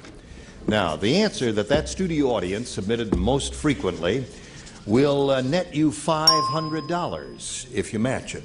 And for matching their second most popular answer, you get $250, and then $100 comes to you for matching the third. And 3 of these 6 gifted people will help you now. Must call on Fanny first. Gosh, that's a hard one, isn't it? There's so many things. I told my mother to stay home. I'm going to say something, and I'll tell you why I'm going to say it, because the first thing that came to my mind was President's Men, all the President's Men. Okay. Because of that book. All right, Stan, you've got one. Richard? The President's Lady. The President's Lady. Yes. Woman who lives in Torrance is a Right. Yeah, right. Oh, so now you got two. You got all the President's Men, and you got all the President's Lady. And I want to try Orson. I want to try Orson, too, especially since you've been wearing the earrings. I took you dancing the other night. You always want to lead. To hell with that. Mrs. Jayne Bean. Mrs. Jayne right. Bean, yes. What about that? There was a movie called The President's Analyst. The President's Analyst. A little-known movie, I can tell by the tone. James Right. Coburn, a very good one. Now, too. think it over, Stan. You have an option here. You can give us an answer of your own, unrelated to the three you've just heard, or choose one of those three. What would you like to do? The President's Analyst, the President's Lady, and all the President's Men. You want one of those, or have you got one of your own? Oh, I'll stick with Fanny and all the President's Men. Okay. Audience seems to agree with you, Stan. We'll find out if you and they are right. Let's begin down at the bottom and find out if all the President's Men is up there. Would you please slide it? The President's Wife. That was That's close not to my Richard's. answer. No, No. no. It's a Oh, the different lady president. is different. I see. Oh. I know things that I'm not revealing. That is not my answer. Okay. Got the point there. Now, let's see if we've got all the President's Men under the $250 number. The President's Cabinet. Not a bad answer. Had some good people in here that day. Now let's see what we've got under the $500 number. Yeah! Very good. Good judgment there, pal.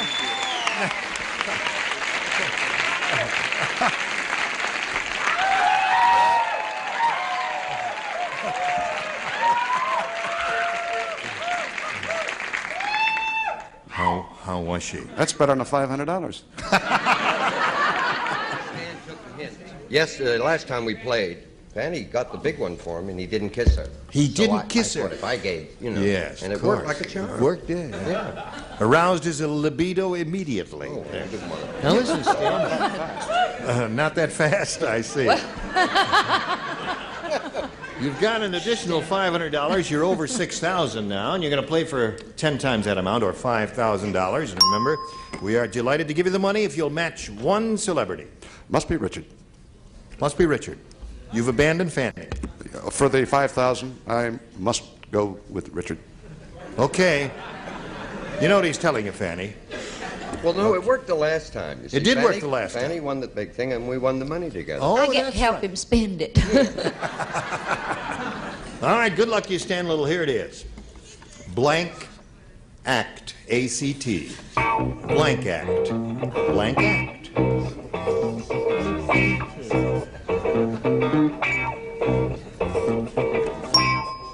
Now, Stan, he's finished. Give us an answer that matches his. We give you the money. $5,000. Blank act. It's very difficult. I'm going to say first. First act. Not bad. I can see the audience is having a little trouble with it, too. You don't know what to say either, do you? No, they're all shaking their heads negatively. It is a tough one. Richard, what have you got? I thought about reading the Riot Act. The Riot Act, yeah. What else is there? Second act, third Second act, act, fourth third act, and fourth act. Unnatural act? Yes, of course. Now, you're going to meet another player now, Stan, so let's bring that person on. Here comes Julie Kahn.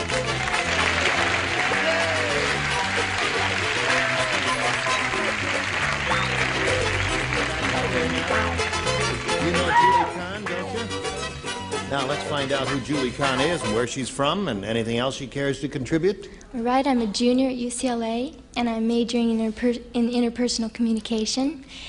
And I was a former competition ice skater, and now I practice yoga, play tennis, and swim. And do you no longer... No longer ice skate, no. Why not? Well, there are many other things I wanted to I search see. into. Yes. And you go to UCLA. Right.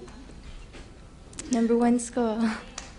Well, I don't know about Well, that. in my eyes. It's an excellent school. I It's a live very near good there. school. One of the most That's beautiful right. campuses I've ever I seen. was there yesterday, and I it was was great. there on Friday, and that raises a lot of money for needy Oh, is the children. Mardi Gras on now there? It's over now. Oh, it's over now, yeah. Because this is, I missed it. yeah, it's like Mother's Day, Jane. Yes, of course. Julie, we wish you the best of luck. We'll start this game right after we do a little business with a man, so don't go away. Come right back. All right, Julie, if you're ready, we wish you the best of luck. Wish both of you the best of luck, and here we go. A or B, my dear? I'll take A. A it is. Once a year, Wow. horrible Hannah takes a bath. She gets so dirty that instead of soap, she has to use blank. Horrible Hannah says so. Once a year. Takes a bath once a year. In the meantime, she gets so dirty, she has to use blank. Did you hear all of that, Julie? Heard all of it. All right, I'll get an answer from you in a moment as soon as Brett is finished. Now she's ready. Once a year, Julie, horrible Hannah takes a bath. She gets so dirty that instead of soap, she has to use... Spot remover? What? Spot remover? Spot remover. Yeah, Spot remover. Well, Charming answer. Not worthy of a college student, but charming. Hello? Charles is mumbling foul epithets over there. He certainly is. Unbefitting his station. Yes. Horrible Hannah got so dirty that she has to use sandpaper. Sandpaper is a good answer. A lot of good responses here. Horrible Hannah gets so dirty she has to use 1 ton of Brillo pads with a putty knife. 1 ton of Brillo pads. A putty knife. With a putty knife. Oh. I would think that What is Tell that? him what you said about the tape. Now, wait a minute. I ice skate through it.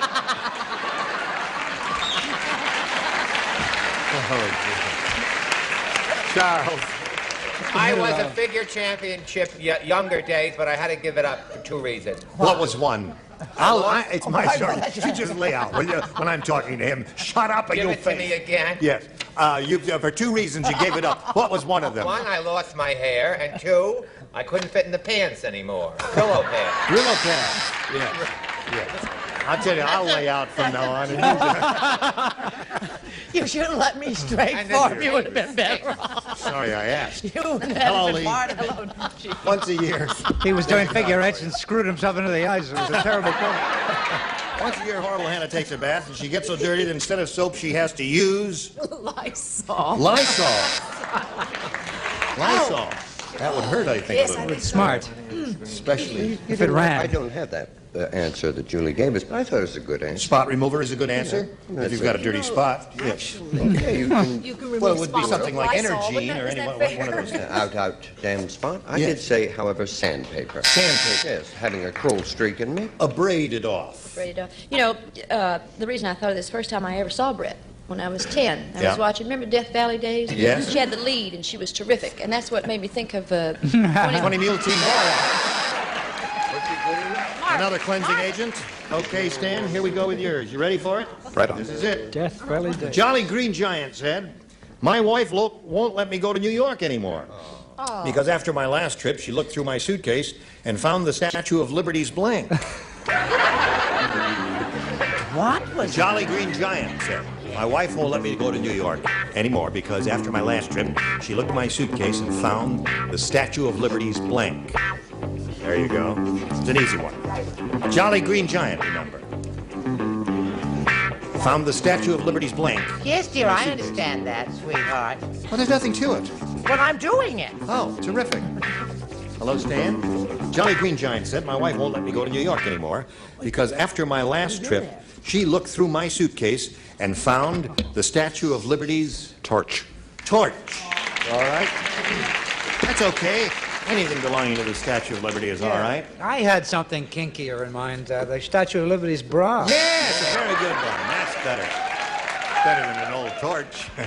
She's liberated the Statue of Liberty. She doesn't wear a bra anymore, Oh. but she still has a little torch. Oh, so there's one for him. Her metal salt-corroded chastity belt. I see. Took it right off, eh? Well, she's out there in the salt water. Lee? I'm so glad that I can join Orson. Bra. Bruh. All right, I'm glad you can join him too. Yes. And you? Certainly an uplifting answer. I said dress.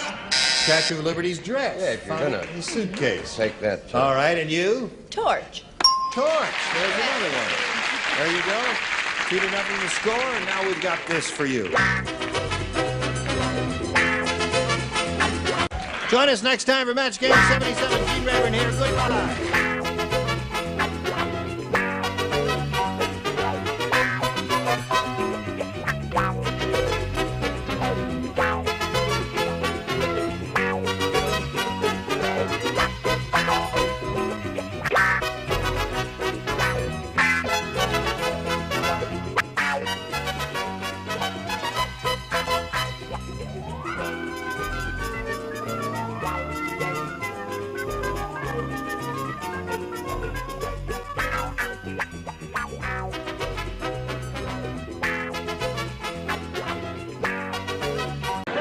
Get ready to match the stars. Orson Bean, Brett Summers, Charles Nelson Riley, Connie Stevens, Richard Dawson, and Fannie Flagg as we play the star-studded Big Money Match Game 77. And now, here's the star of Match Game 77, Gene Rayburn.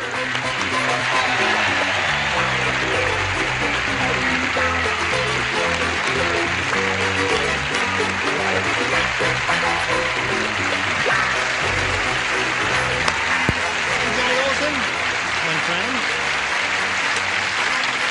Thank you for joining us. Gonna have a good time because they let him out again.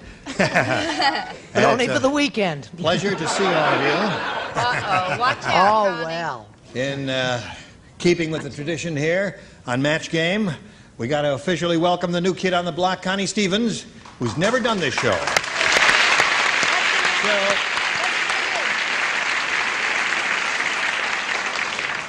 just do what I tell you to. You've got to be kidding. Right here in front of everybody. Yep. A simple.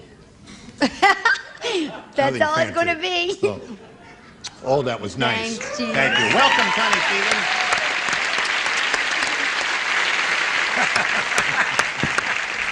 What do you say we welcome Linda Thompson and Don Smedley? Linda's our current champ. She has $8,450, and she's very happy about that, aren't you, Linda? I am thrilled. Have you had a chance to think about what you're going to do with that amount of money? Of course, of course. What? I'm going to take my husband and boys to England and Scotland. Oh, what a lovely idea. That's very kind and generous Among of other you. things. Among other things. Yeah, you can go a long way with that.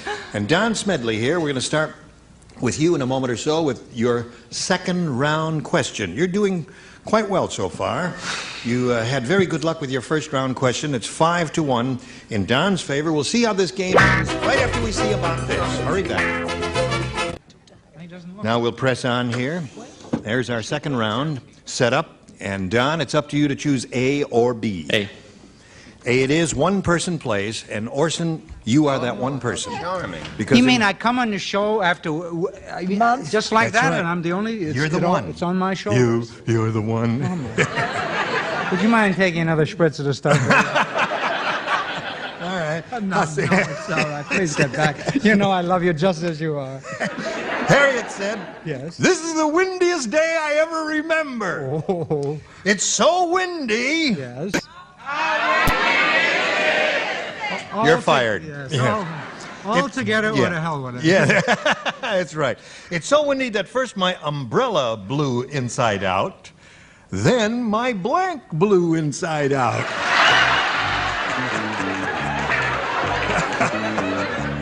You're on your own, Ort. I certainly am. Certainly am. Not bad. Okay, Don, he's finished. Here it is. Harriet said, "This is the windiest day I ever remember. It's so windy that first my umbrella blew inside out, then my blank blew inside out." Close. Close. All right. Oh, don't boo him. Now, wait a minute. Now, hold on. What answer would please you? Skirt? Blouse? You're a randy bunch.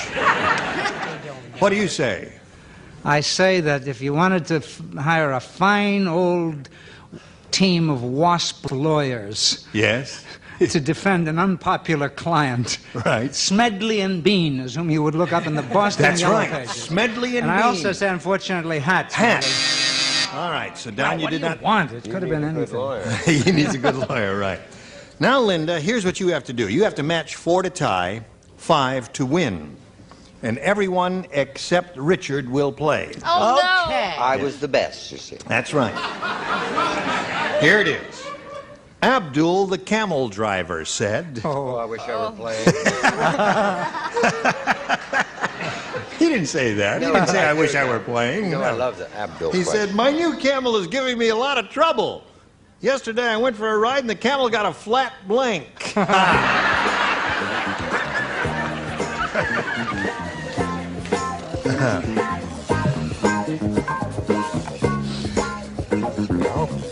All right. Naturally. Well, I just love foreign questions. you like foreign questions? Here we go, Linda. Abdul, the camel driver, said, my new camel is giving me a lot of trouble. Yesterday I went for a ride, and the camel got a flat blank. Hump. Hump it is. Now, let's see, she needs 4 Get it together. 5 to win. Orson. I'd like to dedicate my answer to my dear friend Richard Dawson. Right. Only partly because he can't play, and partly because he's English. Hump. There it is. There's 1 for Linda. 5 to 2 is the score at this moment. Did you see Fanny's new haircut? She looks just like Little Orphan Annie. Oh, she does. It's Little Orphan Annie. As you know, I have straight hair. I went with Brett to the doctor, and I was sitting there, and they brought out the report on her liver, and it just went... Straighten it out. What do you say there? She says ARF. That's 2. 5 to 3 to score. ARF says Sandy. At the break, explain what Orson said, because when he wears a suit, I never understand anything he says. El Humpo. 5 to 4 the score. All right, Connie. The answer that she wants is hump. What do you say to A lot that? of people want that answer. Okay. There it is. Score is 5 to 5. And now we come to... What, Fanny? Mercy, yes. What's wrong? Are you having a... No, you're flash. too young for that now, aren't I'm you? having a contact hot flash. A contact hot flash. No, One more hump will win the game for Linda Thompson. 5 to 5 is the score now. What do you say? it's the last time. There it is.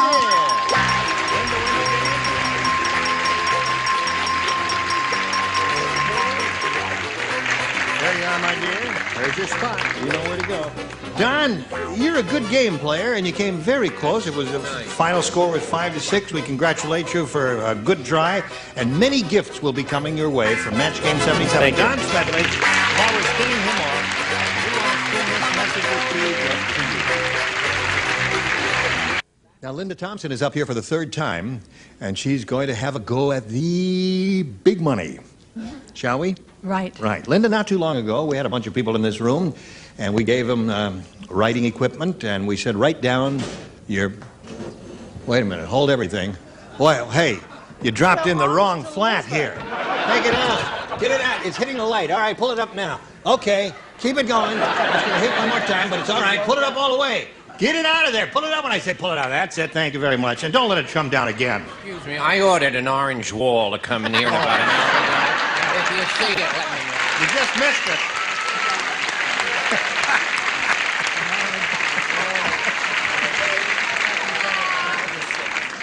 That's not part of our scenery. No, it isn't. Now, what they want to do is let in the sign. Let in the lighted sign that says all that money on it. You can drop that one in now. And let the right rope go this time. Ready? That's it. Okay, and I'll tell you when to turn it on. Gene? What? I have seen better produced shows at the Kiwanis Club. Hear that, Mark Breslow? I'm the director.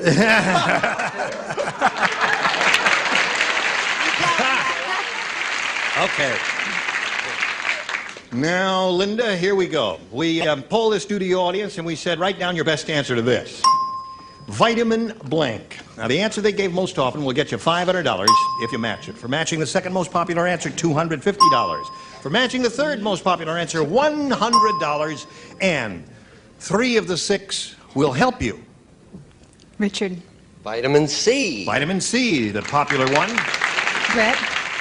Well, there were so many. I think vitamin pill. Vitamin There was pill? like A, B, C, D, E, Charles. F, G, H, I, J, K, L, M, N, O, P. Vitamin E. Ooh, vitamin E. Barney Charlie.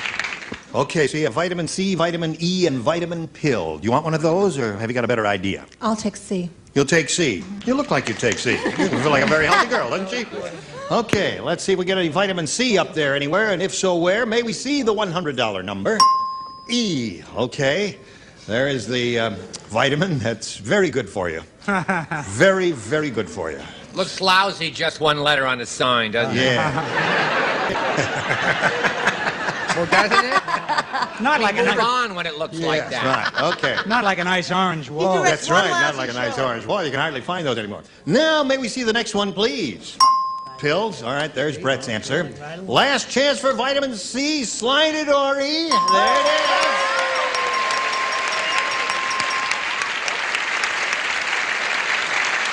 Very good.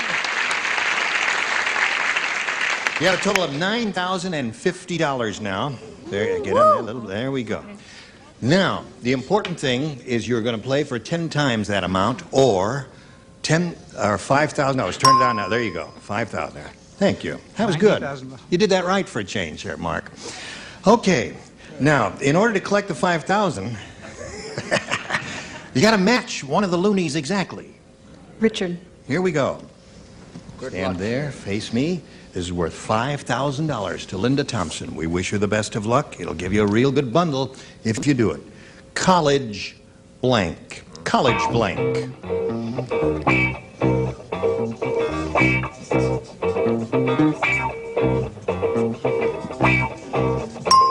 Now, Linda, give us the answer that Richard has written on his card, and we give you $5,000. What do you say to that? College Graduate. College graduate. All right. There seems to be some sentiment for that answer out there. Let's see what answer Richard has. College graduate, she said, we'll There match are it. many. I said education. College education. Degree, That was a tough one. College degree is another good one. Okay. Linda, you're over $9,000. You're going to meet another player now, so let's all welcome Frank Burke. Here he comes.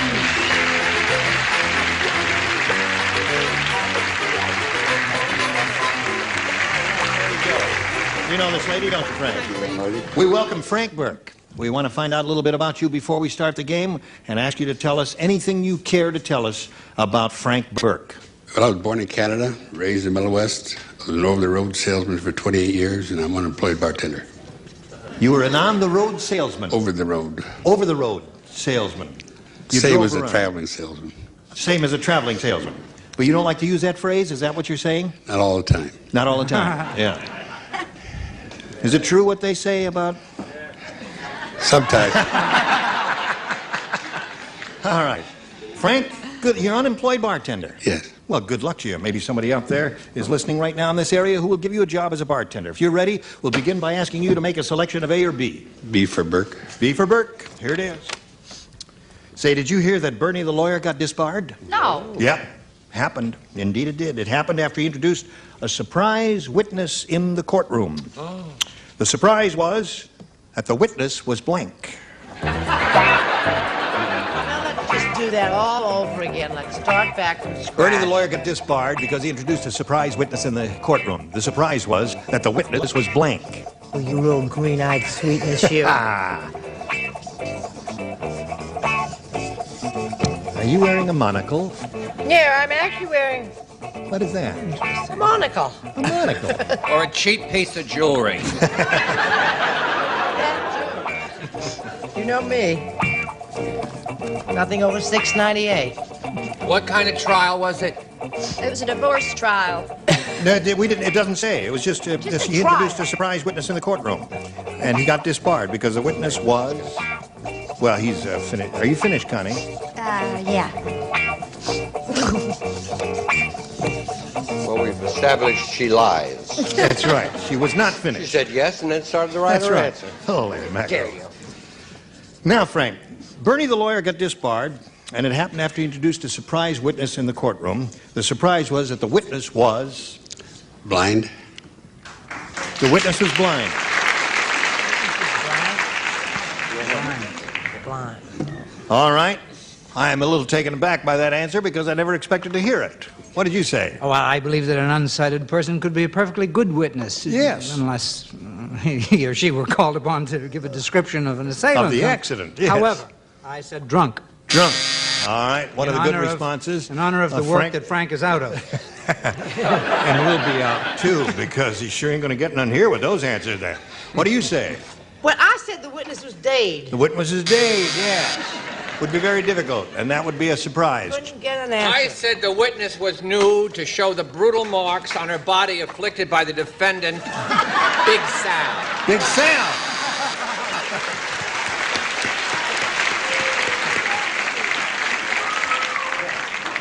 You got any idea, Frank?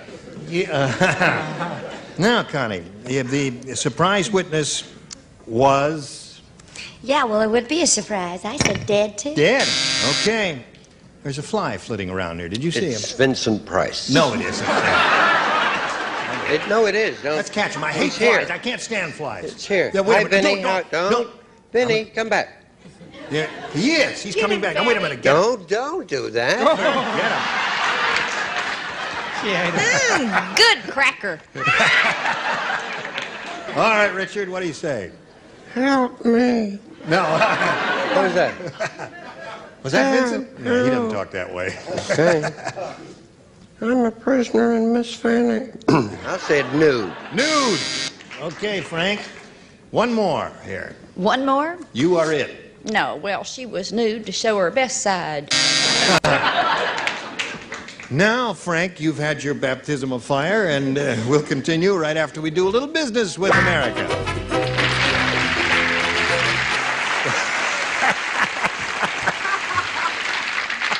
Now, a bunch of us were sitting around. Well, we don't have time for that.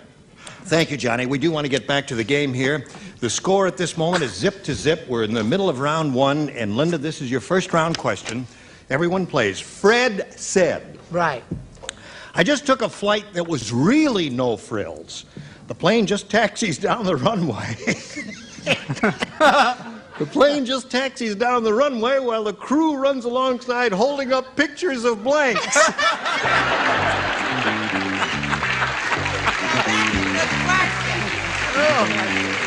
Horrific answer. Did you think of that? All right. Will it bother you if I smoke? Oh, there were so many wonderful choices. Oh, well, it's a first round question, so whatever comes to your mind will be a good answer. And there are many good answers. Look, while we're waiting, if Tiny Tim, who's a marvelous performer, if you're watching our show, drop me a line because Mrs. Miller, the Mrs. Miller, wants to get in contact with you. You drop me a Tiny? Because I know Tiny. Yes. And then I'll pass the information on as to your whereabouts to Mrs. Miller. It saves postage. You know what I'm saying, Tiny? Okay. All right. Oh, wait. I'll contact you, Mrs. Miller, should I hear from Tiny. Brett, you're changing your answer. Yes, I changed it. Oh, wait, hon. All right, Linda. Tiny, I'll contact you in case I hear from Mrs. Miller. Fred says, I just took a flight that was really no frills. A plane just taxis down the runway while the crew runs alongside holding up pictures of blanks. Clouds. Clouds is a good answer. Clouds. Nice answer. There are a lot of good answers here. Show us a good answer. I don't come on this show often, and when I do, I give the right answer. I ask you to wait to see the dumb thing she wrote. Clouds. Clouds, there it is. One for Linda. Yeah. What do you say? What does he mean? I came here to be refreshed, not insulted. Refreshed? Take a I shower. said Greyhound bus ads. Greyhound bus ads. What do you say, Chuck? Oh, he wants to be moved to the other tier. I thought of clouds, but there's something before clouds. What? Now, wait a minute. Let me think. Sky. All right. Sky. Okay, so you got a sky and one clouds and one Greyhound bus ad. Connie, The crew just runs alongside the plane holding up pictures of Clouds. Super Linda. Richard, show us your cumulonimbus. Mercy. Don't forget, Tiny, drop us a note from Miss Smith. Clouds. Clouds. Super Linda. Fanny, what about stratocumulus? Yes. Or a thunderhead? What? Well, yes. Now you're talking. Now you're talking. If Cornell Wilde is watching, please call me. No, come on. I just love you, honey. Cornell Loved Wilde. you in Roadhouse. Clouds. There it is. Okay. For another score, now this message for you. Hurry back here. Yes. Join us next time for Fast Game 77. I'm tiebreaker. Goodbye.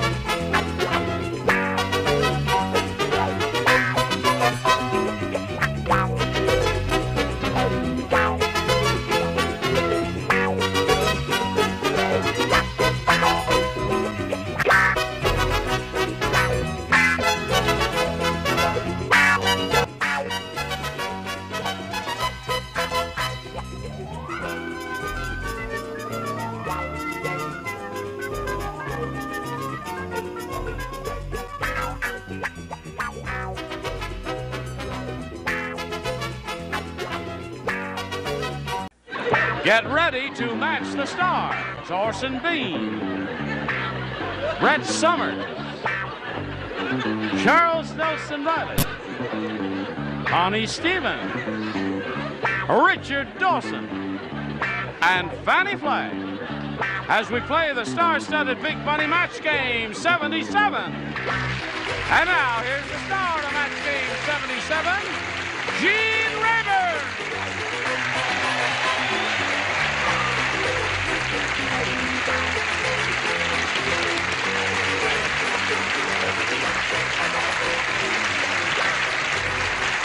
Okay, thank you for joining us here.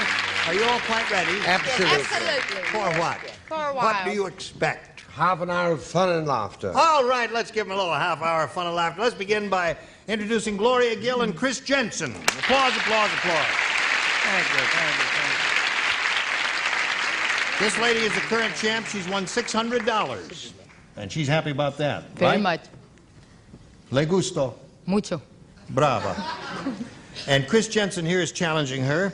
And they're both good game players. We've got a tie score here. We've played one round, and we will play the second round. Chris, are you ready for it? I sure am. I brought my buddy. This is George. George who? Yeah. Oh. It's George. He's my teddy. Oh. Cute. Is it live? He won't sit up for me. There he He's is. kind of old. Is he old? How old is he? He's 4. 4. Is it a good luck talisman? He goes on my keychain. Oh. Haven't had any accidents yet, so. Have you Well, been that's- driving a car? No. Yeah. He used to be a live bear, but the Hivaro Indians shrunk him. Aha. Tune in tomorrow. I'm the ship's doctor. No, we'll do this game and finish it right after we do a little business with you, so hurry back here. There we go. This is the second and final round. Chris, it's up to you to choose A or B. B, please. All right? 3 people play. It's the upper tier. Oh, no. Only get to do the it upper again? tier No. will participate in this. I'm so sick of being a part of the upper and the lower and all the Why tiers. don't you quit? I mean, because I don't get the answer. Mind your business. Go Here we ahead, go. sweetness. Up here in the zoo. Here Arnold the astronaut is so shy every How night. shy is Oh, I'm sorry. I'm sorry. I did that wrong there. Arnold the astronaut is so shy. How shy is he? Thank you. Every night he hikes to the dark side of the moon to blank.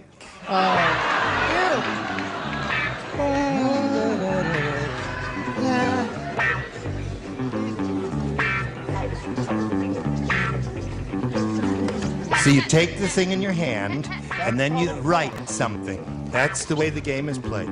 He's so shy, every night he hikes to the dark side of the moon to blank. Nurse. The nurse has been put to me. Orson asked me to give you this prescription.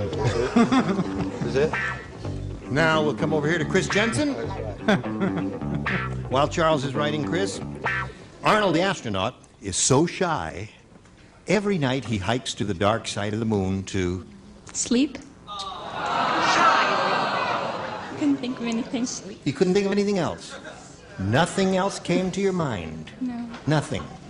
Okay. I'd kill that little bear. She's been holding it for years. What do you say, Orson? Mercy. Well, if you do this in your sleep, you don't get to be an astronaut. Tinkle. Tinkle! What do you say that? What? My name is Mrs. Norman... No, I said go to the job. Go to the job. And Charles? Since it's an astronaut, it's tinkle, tinkle, little star. Naturally. Well, Gloria, you're in a good spot here because all you have to do is match 1 to win your second game. Let's see what happens here. Orson does not play. You don't play. Charles does not play. Oh, the 3 ladies. You Are the 3 always ladies play. ready? Brett always plays. Here it is. Fred said, I thought doctors were supposed to get involved with their patients. Oh, we're not. Thank you. You got sharp ears. I'm just testing you, Ira. Fred said, I thought doctors weren't supposed to get involved with their patients. I just caught my tree surgeon blanking my elm tree.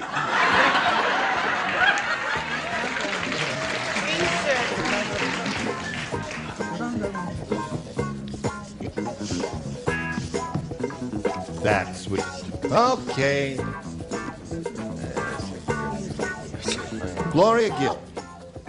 Fred said, I thought doctors weren't supposed to get involved with their patients. I just caught my tree surgeon blanking my elm tree. Making love to? Making love to.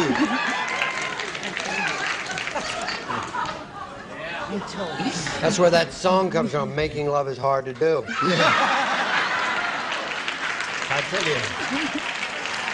Making love is hard. It's a mind-boggling concept, Gloria. Venezuelan answer. Venezuela, eh? He goes home and his wife says, where'd you get those scratches on you? How'd you get those splinters in your back? Barking up the wrong tree, if you don't mind. Come on, Brad. Ask the man who owns one. I thought it was just a friendly affection. Little kissing. Kissing? No. No? Okay. Falling out of a patient. Kissing? That's all I did, just a little kissing. Just a little kiss, eh? Okay. A little kiss. Kissing or making love? Kissing. Kissing! Sorry. Mercy. Well, Gloria, you're ahead of your time. Now, this game ends in a tie, so we'll have to turn the lights off here. Shazam. Shazam. What? Want to do a commercial? All I have to do is hold up the sign. I'm a very reasonable man to get along with, an easy guy. You want to do a commercial? You do a commercial. Go to black. It's all right. Hey, do what I tell you to.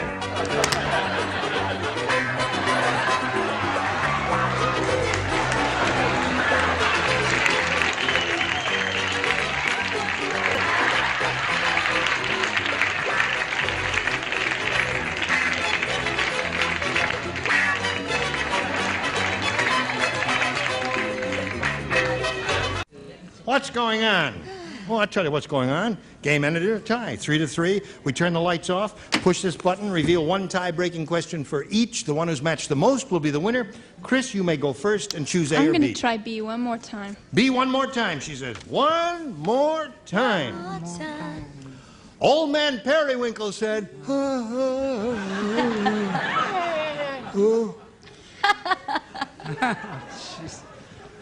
Some of these days, you miss me, honey. Some of these days, you miss my hugging, you miss my kissing, you miss my blinking. That ain't it.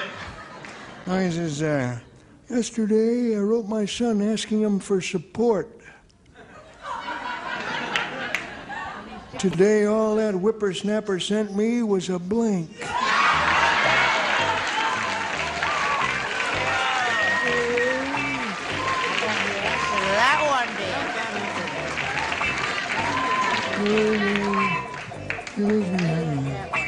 You miss my hugging, you miss my kissing, you miss my hugging. I'm far away, away lonely, for me only. It's getting late, you see what happened. And when you leave me, Are you ready, Chris? Yeah. We're not. Oh, yes, we are. Old Man Periwinkle said, yesterday I wrote my son asking him for support. And today all that whippersnapper sent me was a blank. Jockstrap.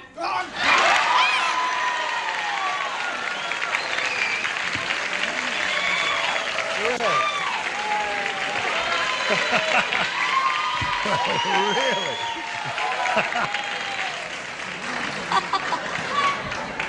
Whatever does she mean? I'm getting the vapors. Really? What do you say? Great. I didn't know if the drawing would be enough in case.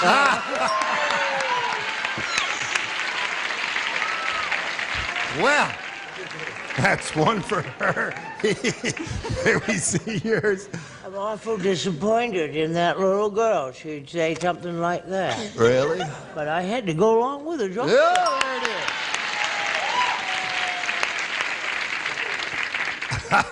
He didn't need a jockstrap. Oh. He didn't. Personal experience. He's not that old. He needed a truss. A truss. That's a very good response. So, Chris, you've got 2 so far. Old Man Periwinkle said, I wrote my son asking for support, and today all that whippersnapper sent me was a jockstrap. What do you say to that? Number 3. Oh!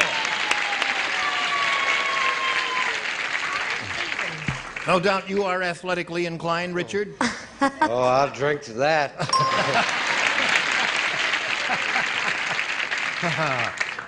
Well, I'm sorry. I thought that's what you'd say, and so naturally I wrote it, Fanny. Naturally. I know you're shocked. Fool. I don't even know what that is. I wrote a truss. What do I know? Come to my dressing room later.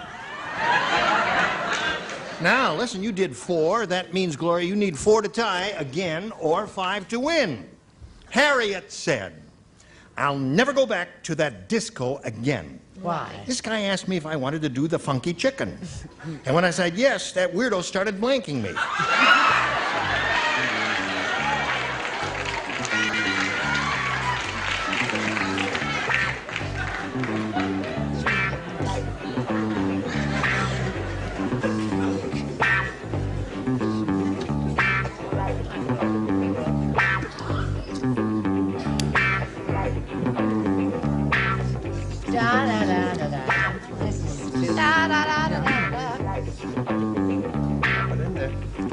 There we go. Now we're all set, Gloria. Harriet said, I'll never go back to that disco again. This guy asked me if I wanted to do the funky chicken, and when I said yes, that weirdo started blanking me. Do you know what the funky chicken is? Okay. And when I said yes, that weirdo started blanking me.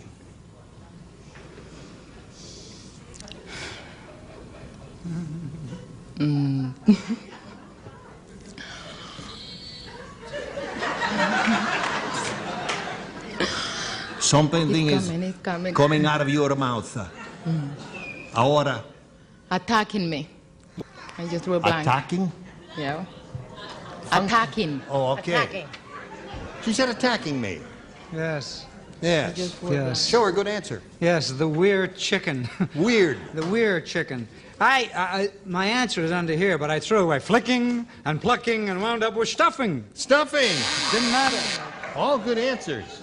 You see, funky chicken. That's why I tried to lay that out for you there, Gloria. What do you say? I have no idea what the funky chicken is. Well, it's a dance. Well, sure, I know it's a dance, but Well, I mean, we how just does that help me? Plucking. Plucking is a good response. Now, you got to match the 4 remaining ones, Gloria, to stay in the game and achieve a tie. She's looking for the word attacking. Plucking. Plucking. So that's what the rest of you have. Everybody had plucking. Come on down, Chris. There you go.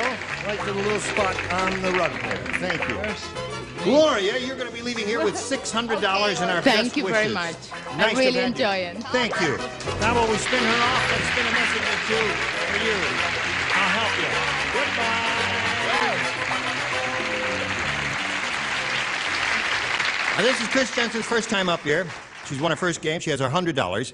She could now win over $5,000 if she does well here and has an empathetic feeling for some of our celebrities, and I'm sure which they have for her. Now, Chris, not too long ago, we pulled a bunch right here in this very room, locked the doors and everything, and we said, you write down your best answer to this. Hans blank. The answer they gave most frequently is worth $500 to you if you match it. If you match the second most frequently given answer, you get $250, and then for matching the third, you get $100. And you are allowed to call on 3 of our 6 celebrities from some help. How about Richard? How about Richard? I'd like to do this with you, tell you a couple of fairy stories. Hans Christian Andersen. Oh! How about Fanny? Fanny? Hands off! No. I explained that. Oh, you got it all straight now. Ready now? Here we go one more time. Fanny. Hi. Hi. Hans Brinker! Hans Brinker on the silver skates. I remember that story very well. The poor kid skated his heart out and won. Ah. Very interesting. I wish it were. How about Connie? Hansel and Gretel? Hansel and Gretel. Oh. So now you have 3. You got Hansel and Gretel. You got Hans Brinker, the little weirdo. And you got Hans Christian Andersen. How about Hans Christian Andersen? Yeah. How about Hans Christian Andersen? A wonderful person. Yes. Okay, Hans Christian Andersen, where are you? Come out wherever you are. May we see the lower one, please? Hans Brinker's up there. That's the one that Fanny gave you. Let's see what we got into the next one. Slide it, please. Hans Conried. Oh, yeah. Wait for Hans. Yes. All right, last chance for Hans Christian Andersen. May we see it, please? Let's go. Yes, very good.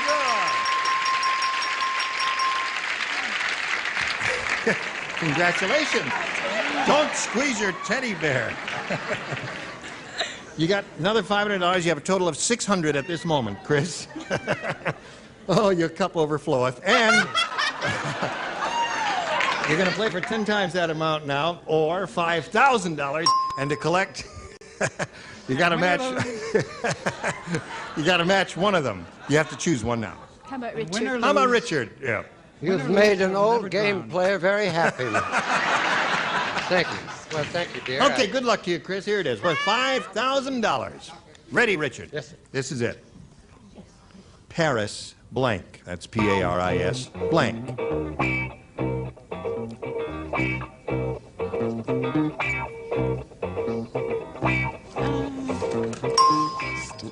No, What is that? He's not finished yet. Don't ding until I tell you to ding. What, have you got an dingbat. early date? Early date today? You're trying to get the show moving? I'm still overcome when she kissed me there. Now, that's it. Oh, They're now he's doing late. great. Oh, dear me. Okay, now, Chris. He's written his answer. He's put it in the slot. We want you to give us an answer now, a verbal response that will match his, and if you do match his, you get $5,000. Good luck, Paris. How about France? Simple, direct, straightforward answer, right? We'll find out. If he said Paris, France. Richard, she says Paris, France will match you. What do you say? I wish I had said it because I'd love another kiss, you know. I got involved there. But I was thinking of that pretty song. Paris in the spring, tra-la, tra-la. No, that wasn't a particular song I was thinking. What were you thinking of? Paris, France.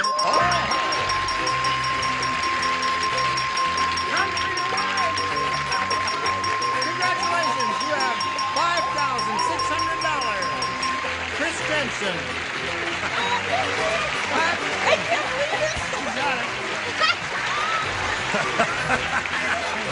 In the arms of another man. All right, Chris, if you're ready, we'll bring on your new challenger now. Here comes Mike Williams. She has no I'm so happy. Okay, there you go. Mike, you know Chris? She's a very happy lady, and we welcome you, sir. Thank you. You look pretty happy, too. Oh, I am. I had a ball watching it. You had a ball watching it? We rather enjoyed it ourselves, didn't we? Yes. Where are you from, Mike? Oh, Flint, Michigan. Flint, Michigan. Sure. Flint, Michigan. Home of the... Smog. Smog. Same as you got here. So you feel at home here, right? Oh, yeah. You do? Are you retired? Oh, no. Heavens to Murgatroyd. Wait, no. See? Just because I ain't got no hair, that don't mean I'm retired, you know. Oh, I see. You look old. No, I'm a transportation engineer. Oh, you are? Yeah, that's a new term for truck driver. A truck driver? You married? Oh, yeah. And, you got kids? heavens, yes. How many? 4. 4 kids? Mm-hmm. Okay, Mike, we welcome you. And we can't start the game at this instant. We have to do a little business with America. Fine. But don't go away, because Chris is going to hang around, too. You hang around, too, and see what happens next. Next time you join us, these are the people who will be on this pretty stage. David Landsberg, Brett Summers, Charles Nelson Riley, Lee Merriweather, Richard Dawson, and Marcia Wallace. Join us next time for Match Game 77. Gene Raven here. Goodbye. You will be careful.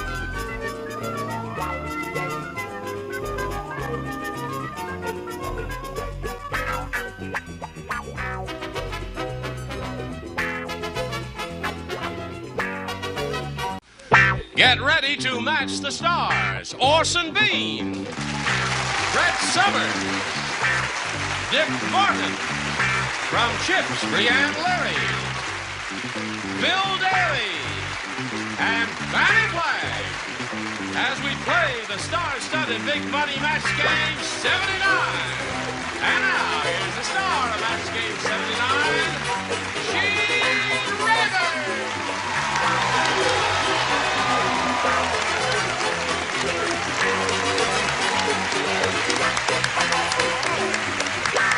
Thank you, John. Okay. How are you? Good. Good old Johnny O. Hello there. Hello, Eugene. Hi there. How are you? Oh. Oh, God, no, not again. Oh, did we do this once? Yes, we did. I don't remember it. You gotta do it till you get it right. That's right. I really don't remember. I don't think we have. Wow, deja vu. Okay. All right.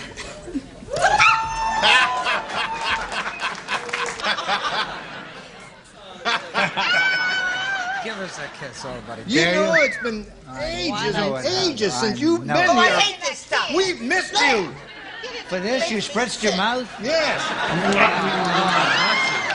A vampire. Not only kissed him, I blew his ear. How have you been? Happy as a pig, and I've been delightful. Good. You look splendid. Do I? You like the suit? I haven't seen you in a three-piece suit in ages, Orson. Well, there was some stuff left over from when my wife did the couch. Oh, I So I see. had to So suit you my- had it. Well, you look very elegant. Here is Carol Reisner. Carol, would you come out here, please, and stand on the blue dot in a spot there on the rug? And this lady has $5,900. She's going to try for a lot more money here now. So let's spin it around and see what happens. Carol, not too long ago, we polled a studio audience in this very room, and we said, write down your best answer to this. Tied blank. For matching the answer they wrote down most often, you get $500. For matching the second most popular answer, $250. And then for matching the third, $100. 3 of the 6 ding-a-lings can help you out here.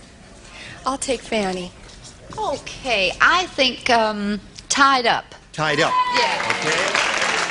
Orson? Who, me? Oh, well, not to Brianne, be she here. said Orson. Yes. Well, I can't think of anything that isn't kinky. Tied to the bed? Tied, not tied to the bed. Just sit there. Nothing kinky about that. No, you see, up in Maine, it snows a lot, and they stay home, and they have to think of things to do. Tied down. Tied down. Brett, please. Now, Brett. What about tied game? Tied game. No, boo. Tied game or tied down? That's what I like to do for Okay, so you have tied game, tied up, and tied down. That's You what want I one of meant, those or tied one of your own? I'm going to go with Fanny on tied up. Tied up. All tied up. All right. Tied in. Let's see what we've got over here on this side under the $100 number. Tied down. See, There it that's is. like to the Okay. bed. Let's go up the ladder and look at the $250 response. Tied in knots. That's not a bad one, is it? No. You think it's going to be up there? Hope so. You think it's going to be up there? Yeah. Okay, Artie, slide it.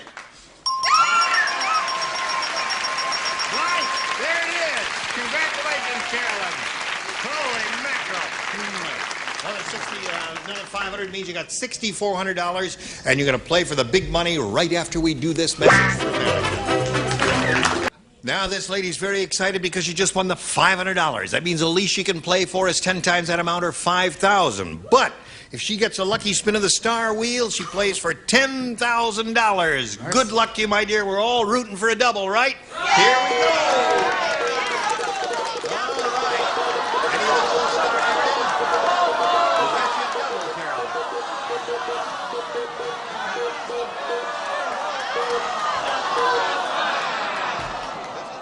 There it is, Brett. Double, It's all yours. No, it's not double. It's a single with Brett. $5,000 is a lot of loot, though. And good luck to you, Carolyn. Here we go. Swing around this way just a little bit toward me, please. Ready? Artie Blank. That's A-R-T-I-E blank. Artie Blank.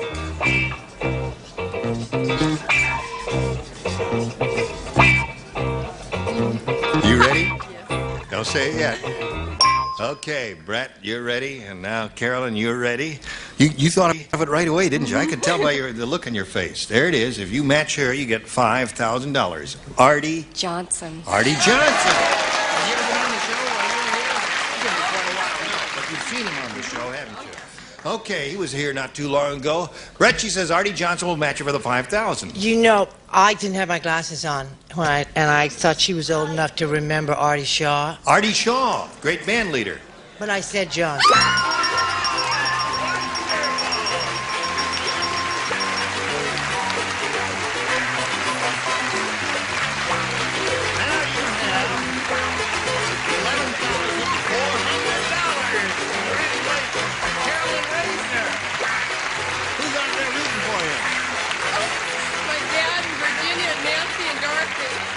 Virginia and Nancy and Dorothy. My dad. And your dad. He's the one with the glasses?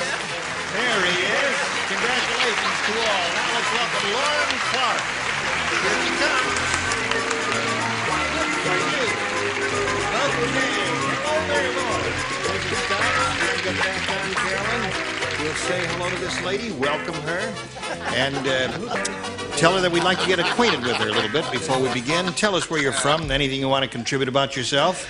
I'm from Covina, and I'm a senior communication arts student at Cal Poly Pomona. Cal Poly Pomona? Yeah. Way out there. Where out there? Now, do you commute from Covina, did you say? It's just 10 minutes away. Oh, it is? Yeah. I'm not too familiar with the local geography. Okay, Lauren, if you're ready to play, I'll push the button, and away we go. You can have A or B. A.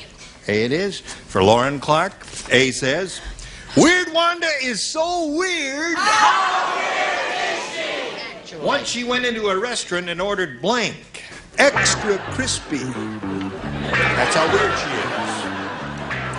Weird Wanda is so weird. Once she went into a restaurant, ordered blank, extra crispy.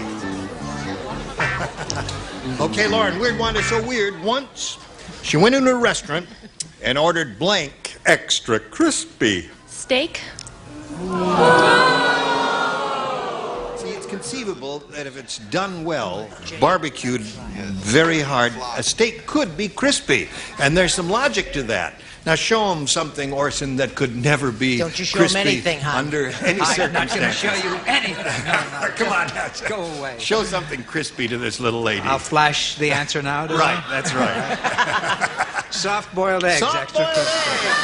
Extra crispy. It isn't wonderful, but it's better than steak. Well, yes, anything soft would be a good answer here. Just keep moving on. I'd like a real nice bowl of crispy Soup is a wonderful answer. In the tradition of Charles, I'm going to match Brett. That's right, you're not Charles. That's right. You noticed right off. Where is Charles? Charles. He's in New York. He's in New York. Look You're at on this. the ball there, aren't you? He's directing a play in New York. Okay, what do you say? Once you went into a restaurant and ordered blank extra crispy, this Weird Wanda lady did. I am really sick. Colonel Sanders. You didn't understand it at all, did you? Because Colonel Sanders would chicken. be... No, that would be delicious, extra crispy, you see. That's the whole idea. It's all She's so semantics. weird. It's all Who is that semantics. girl? She's an actress who was formerly a contestant. Yes, one That's big true. box, I too. remember that. Oh, yes. She was. Hello, Bill. Hi, Hi, guys. How are you? How's everybody? I like the... Oh, Brett's very brilliant and bright. I like soup. It's very good. Soup Is that is right? good. Soup would probably be the definitive answer to that. Why was it good when Brett said it? It wasn't good when I said it. Oh, I it was guess good, it's- but they get tired. Mine's day-old soup. That's Yeah, what it that's is. right, mine. day-old soup. Day-old soup. Okay. It was a day-old. Daylight come and it went. There you go. Okay. I said coffee. Coffee extra crispy. Wonderful answer. Coffee extra crispy. Okay, here we go with yours. Let's see what we got for you. So far, it's a tie score. Right. Muggsy said he came from a really tough neighborhood. Yeah. The only time parents ever saw their kids was on blank. I came from a really tough neighborhood. The only time parents ever saw their kids was on blank. Fred Allen once said, I came from a neighborhood that was so tough that until I was 12 years old... No, that's the wrong joke. That was a so poor joke. We were so poor that until I was 12 years old, I thought knives and forks were jewelry. Thank you and good evening, ladies and gentlemen. Town Hall News season. Wait, I haven't got it yet. goes on. Wait a minute. What? Is everybody finished? Is everybody finished? And have It's that. already Wednesday. It's time for a break. Wednesday, that's it. The only time they visit on Wednesday. I don't know. Try that. Okay, Carol.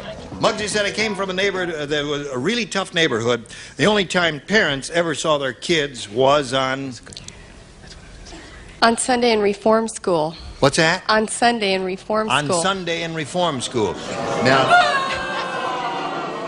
wait a minute. She's one big You box. see, on Sunday in Reform School is kind of the general idea that the writers were after when they To put show this. you how dumb but- they are. So, no. The definitive answer to a question like this would probably be the only time the parents ever saw their kids was on visiting day. That's Sunday see? in Reform School. Well, she said Sunday in Reform School. I don't know what the judges are going to do if somebody says visiting day, but we'll find out. We will find out almost immediately. Visitors Day. Oh, that's going to be a man. Okay. All right. So our answer was not as bad, you groaners in the audience. Yeah. Yeah. Now, I tell you what. Just be for that, what we're going to do, all seven of us up here, we're going to boo you. Ready? Right. Can we get a move? Can we say that? Boo!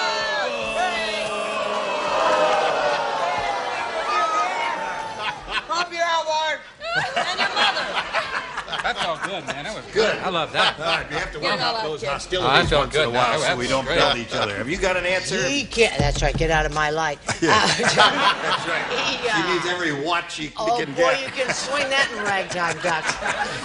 No, sure, of course. He gets very violent down there in the lower tier. Scared right. little Fanny to death. She had tears in her eyes.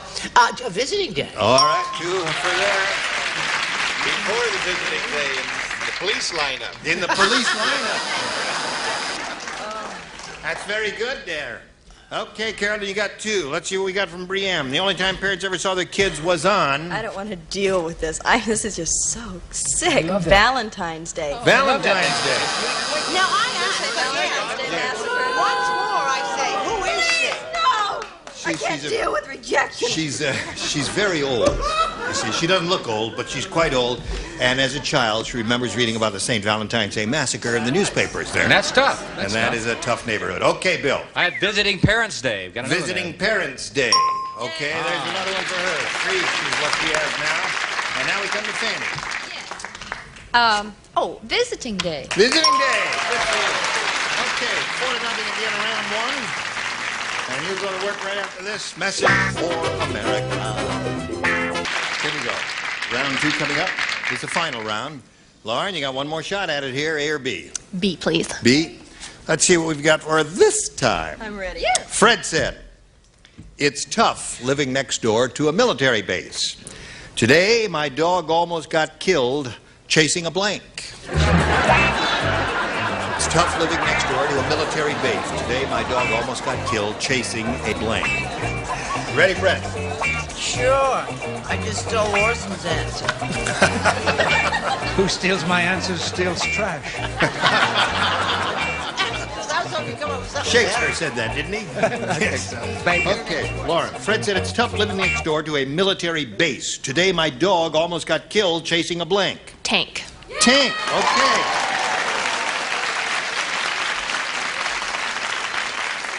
This is a tank regiment, apparently, according to Lauren Clark. Want to give you a little kiss?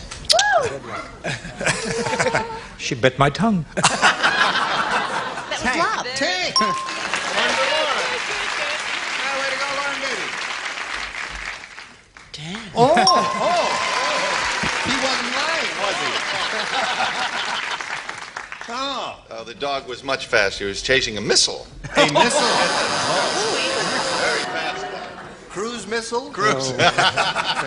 Oh, they don't make them the way they used to, do they?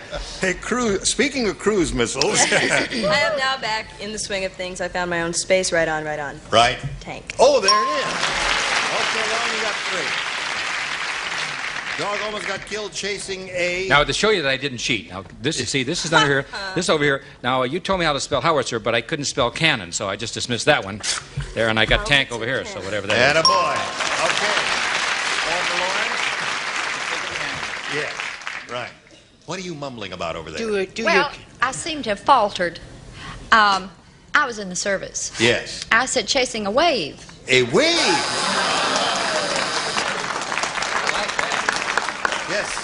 They were the female contingent. Much more dramatic. Yes, of course. I think they're still with us, sweetheart. You're going to get letters. Oh, are you still with us? The wave's still with us. I That's think nice. so, darling. Right. And the whacks are with us, too. Are you ready, Carolyn? Watch All you it. do is match one to win. Yes.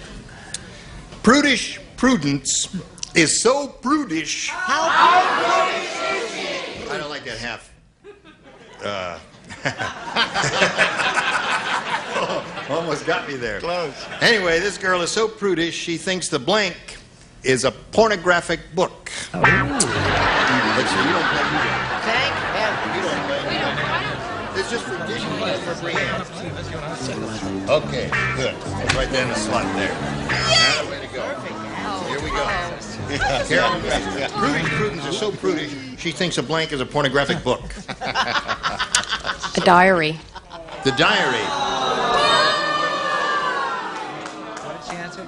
Carolyn Reisner said the diary. The diary of what? I don't know. Why did you... Whose diary, Carolyn? I don't know. Just Harold a diary. Nicholson.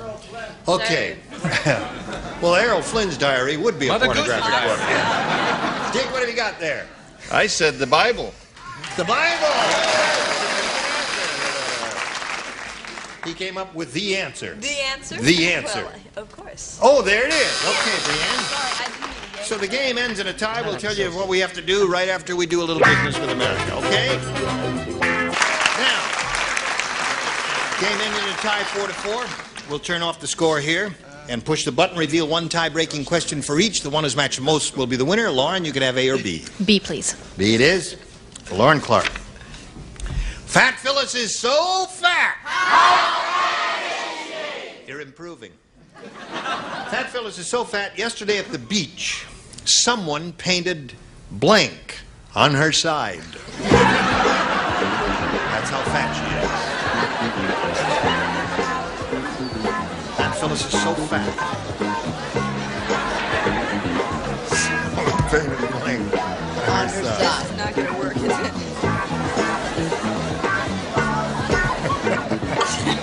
I don't think she's likely to say that. It's up to you. To each his own by the old age. So Kiss the fat. cow. Someone painted blank on her side. Well, it's nice that Bill is here. We don't miss Charles that way. He goes at the same rate of speed. All right. Here we go, Lauren Clark. Fat Phyllis is so fat. Yesterday at the beach, someone painted blank on her side. All I could think is this side up. Really? Is it a long bus ride back to Covina? It's going to be, yeah. Oh, sorry about that. This side up is your answer, eh? Okay. What do you got there, Ors? This was a toughie. I rejected this one. Enter at own risk. Wide load. Wide load, eh? That's wonderful. Someone paid a wide load on her side. That's a good one. Sure it is. You got a good one, too? Sure I have. Moby Dick. Moby Dick, yay! That's really some big bella ragazza. Oh, that too. King Kong. King Kong. Oh, there are all kinds of wonderful answers here, Lauren. Hate to make you feel bad there. Brienne, what have you got? Well, Laura and I should go home and talk about our signs. No, I said raft. Raft. I know. Someone hates you out there alone. Yeah. There's just one person like, oh, down, I'm sorry, okay. It's her mother. She's disappointed. She doesn't hate her. Okay, Bill. I put the Atlantic Ocean. The Atlantic Ocean. That was a good boo. It was there sure that one. It wasn't a... We're rapidly going downhill with the lower tier here. Let's see if we reach the nadir now. Get a big boo out of this one. No, That's N-A-D-I-R. He is N-A-D-E-R. I thought that. What was the question? The question was, fat fella so fat yesterday at the beach someone painted blank on her side. Well, that makes sense. I said Texas. Texas. Texas. Second biggest state in the union. Okay, when we come back from this commercial, all you have to do is match one and you will have won another game. So hang in there, and now you watch this if you please. You were all wonderful, and I thank you. Thank you, Eugene. And I'm directing a play in New York. That's right. Charles will be back someday soon. He's doing a show called Break a Leg at the Palace Theater. Opens sometime soon. We're really lucky to have had Dick Martin here to sit in Charles' seat. Thank you. We thank you. Certainly are. And it's wonderful to have you back, and we'll look forward to seeing all of you tomorrow. Gene Rayburn here. Join us next time. Match Game. Goodbye.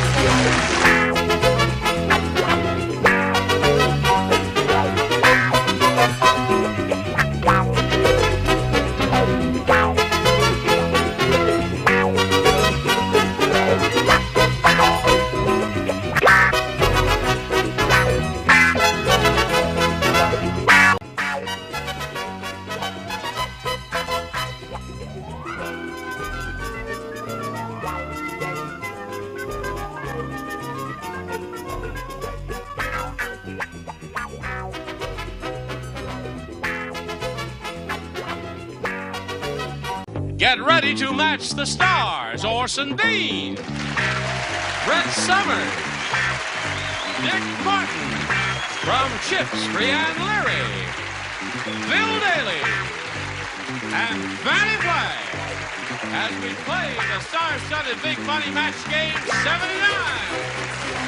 And now, here's the star of Match Game 79, Jayne Rayburn.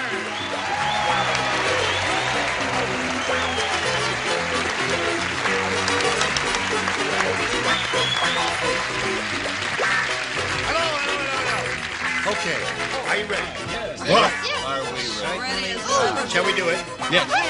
Okay, thank you so much. We have Essie Paul and Pat Tobin. Would you welcome them, please?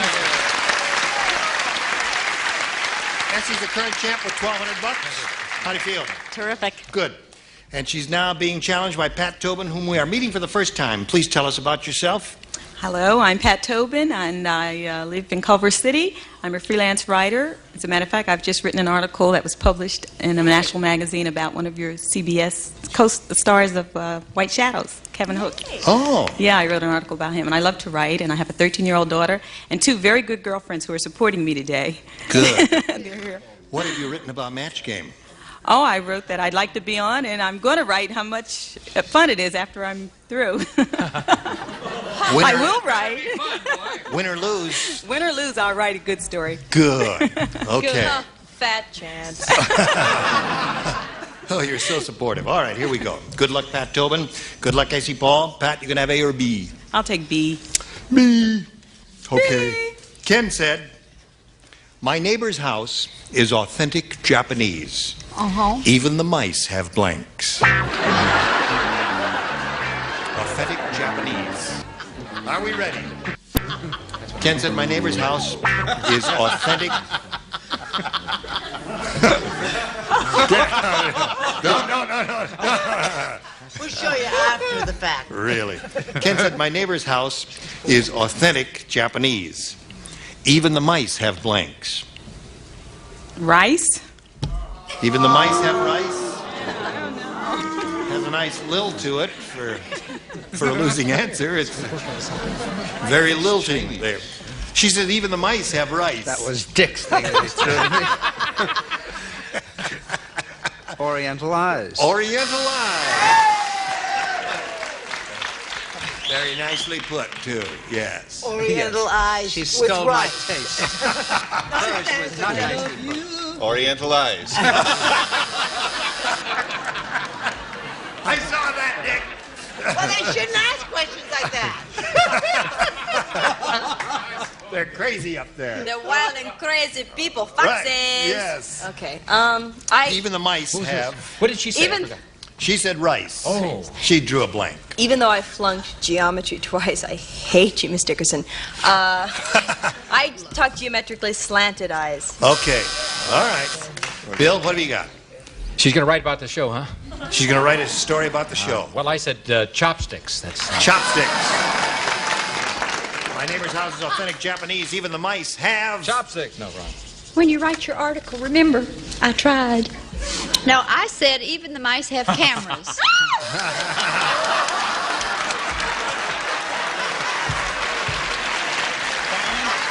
Okay.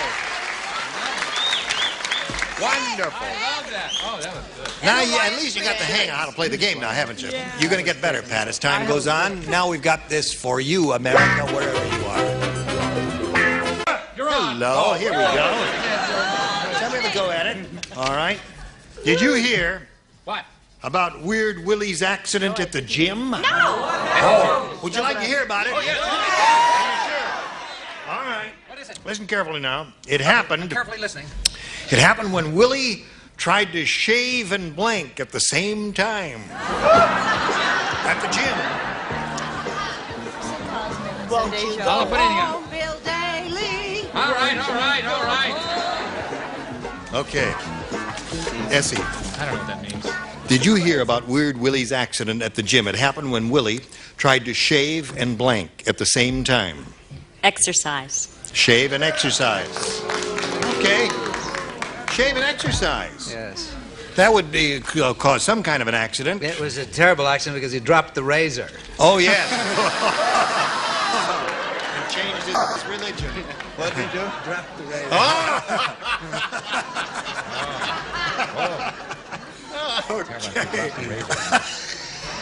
That conjures up all sorts of pictures. He can go to Sweden. He didn't even look Jewish, did he? Okay. No, we're not. No. Okay, Brett. No, roses are shining in Picardy. Do chin-ups. Do chin-ups and shave at the same time would lead to a terrible accident. Yes, I said do push-ups. Do push-ups, that would be bad too. Exercise. You have to have both hands. Then one-handed push-ups would lead to an accident. It happened to Weird Willie at the gym when he tried to shave and blank at the same time. Go, Brienne. Go, baby, go. Go, baby, go. Go to the bath. I'm sorry, bathroom as in bathroom. There's Go to no the bathroom, reaction. yeah. It's just like Okay. death. Well, Silence it is was what you Orson's, the agreed same with. answer that Orson came You're up not with. used to it. You will if you get used to silence. What have you got there, Do the Bill? show. I put he had to go to the John, do number one and number two at the same time. Oh, I see. Very hard. Now, how come that crass answer gets a laugh and mine doesn't? Because I can't write. They don't know what that is. That's Throw what that is. away. Throw that away. Sorry. Okay, Fanny, we come to you. You're going to save the day. Coming from the Royal Shakespeare Theatre, Chin himself. Chin himself. Chin himself and shave at the same time. Oh, I see we have a scoreless tie going here. All right. Pat, you can have A or B. B. B. Okay. Now, is everyone here aware of the fact that Reggie Jackson has a candy bar named after him? Yes, it's so good. No. It is But- really good. No. That's a Mr. Goodbar. Mr. Woodward. No. I don't want to hurt anyone's feelings, but I don't even know who Reggie Jackson is. Reggie Jackson is the most powerful hitter in baseball. Oh, sure. Baseball. Baseball. He's with the New York Giants. Right, babe. Right. New York Yankees. San Francisco Yankees. But The Pittsfield Yankees. The Pittsfield Yankees. would you like to hear the rest of this? No? Okay. Anyway, this candy bar, Reggie Jackson named it. But did you know that the Mounds people want to name their candy bar after You got it all right. I won't do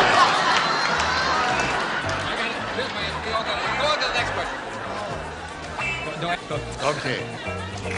Brianne, your light is not on. Oh, God. Oh, excuse me. There I'm it sorry. is. I'm All right. Lights on for me, baby. Now. Little foreplay there. Little by foreplay. Little four by play. Get the razor out again, Orson. There. Okay, Pat. This Reggie Jackson candy bar. You know, sometimes they name them after people. Well, you're familiar with Mounds, that company. The Mounds people want to name their candy bar after... The Hulk. The Hulk? I don't know. I can't think. You can't think? I can't think. This kind of question really doesn't require much thinking. I mean, it's not... E equals MC squared, exactly, is it? What have you got there? I got Dolly Parton. Dolly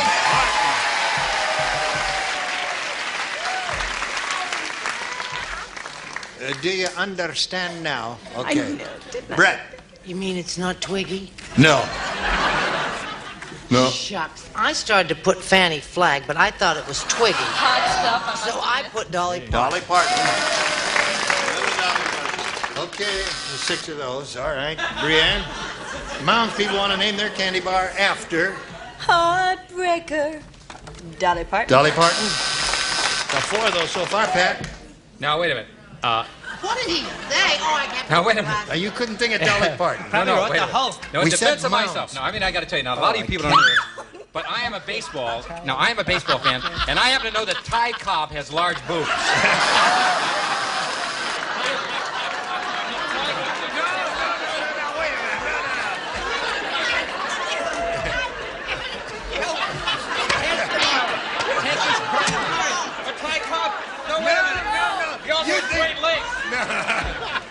You think it's...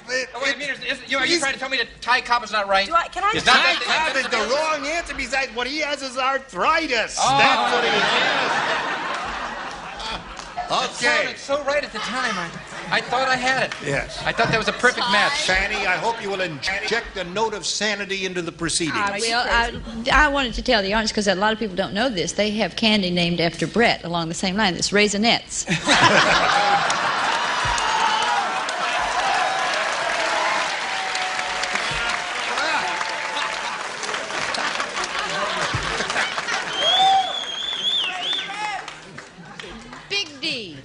Big D, Dolly. Okay. All right, Pat. Now, Essie, you're in the catbird seat here. All you have to do is match 1 star to win another game, but now we've got this for you. Now, after that little demonstration by Bill Daly there, I just want to ask this lady, excuse me, sir. No, it's all right. Sit right there, sir. I just want to ask this sweet lady, whose name is Vivian, Hi, Jayne. if she wants to go through with the plans she has to marry Bill. I don't know. That was kind of strange. Did you see that, what he did in there? Yes. Yes. Yes. You're going to be married soon, aren't you? Yes. I think in July. Yeah, you are best wishes. Oh, boy. Oh, by the time this show gets on the air, they will have already have been married. So, We're we wish messing them around both at well. least. We'll be a little messing Congratulations to you and best wishes to the bride-to-be.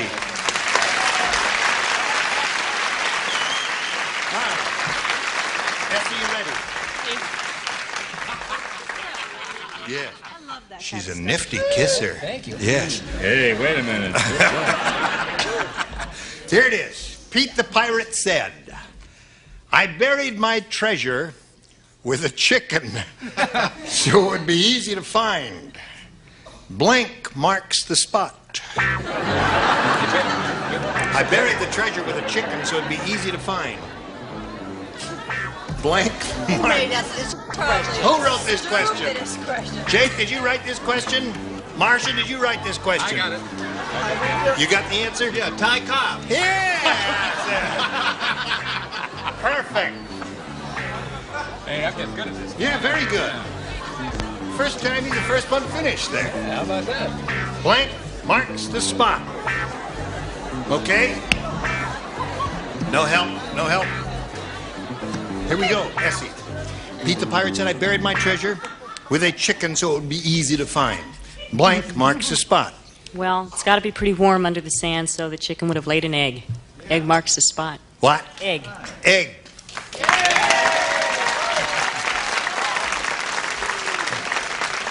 She got the idea, but she didn't say it right. No. Say it right for her. I can't say it right. The pirate was so mean, he made poor old Colonel Saunders stand Oh, up. Colonel Sanders. Oh, what do you got? Egg marks the spot.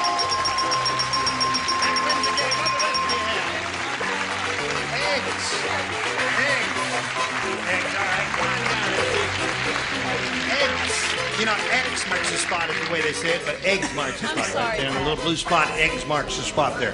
Pat, it was a pleasure to meet you, my dear. May I shake your hand? meeting you. Going to send some gifts your way from Match Game 79. Pat Tobin, ladies and gentlemen. Bye. Are you ready? You want to win this time?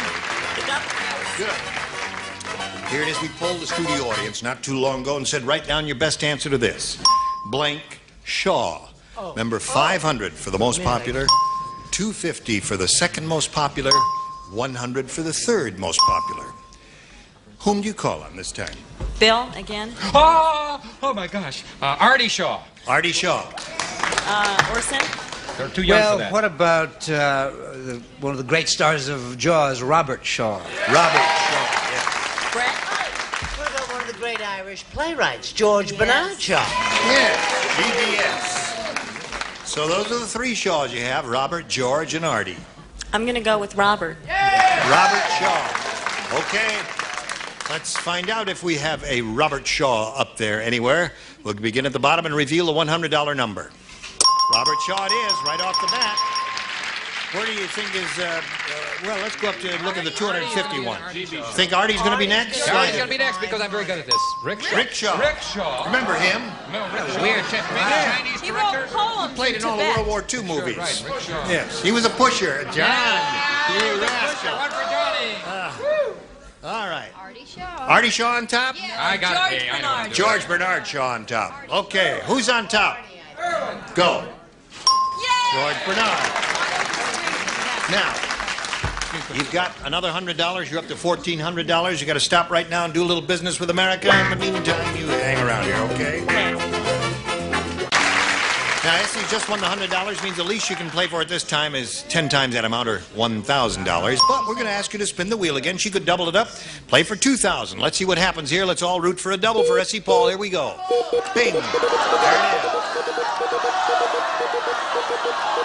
Any of the Gold Star area will do it for you, Essie. Just over the Gold Star area. Ready, Brienne? Here we go. All right. Good luck to you, my dear. $1,000. Blank present. Present. Blank present. Blank present.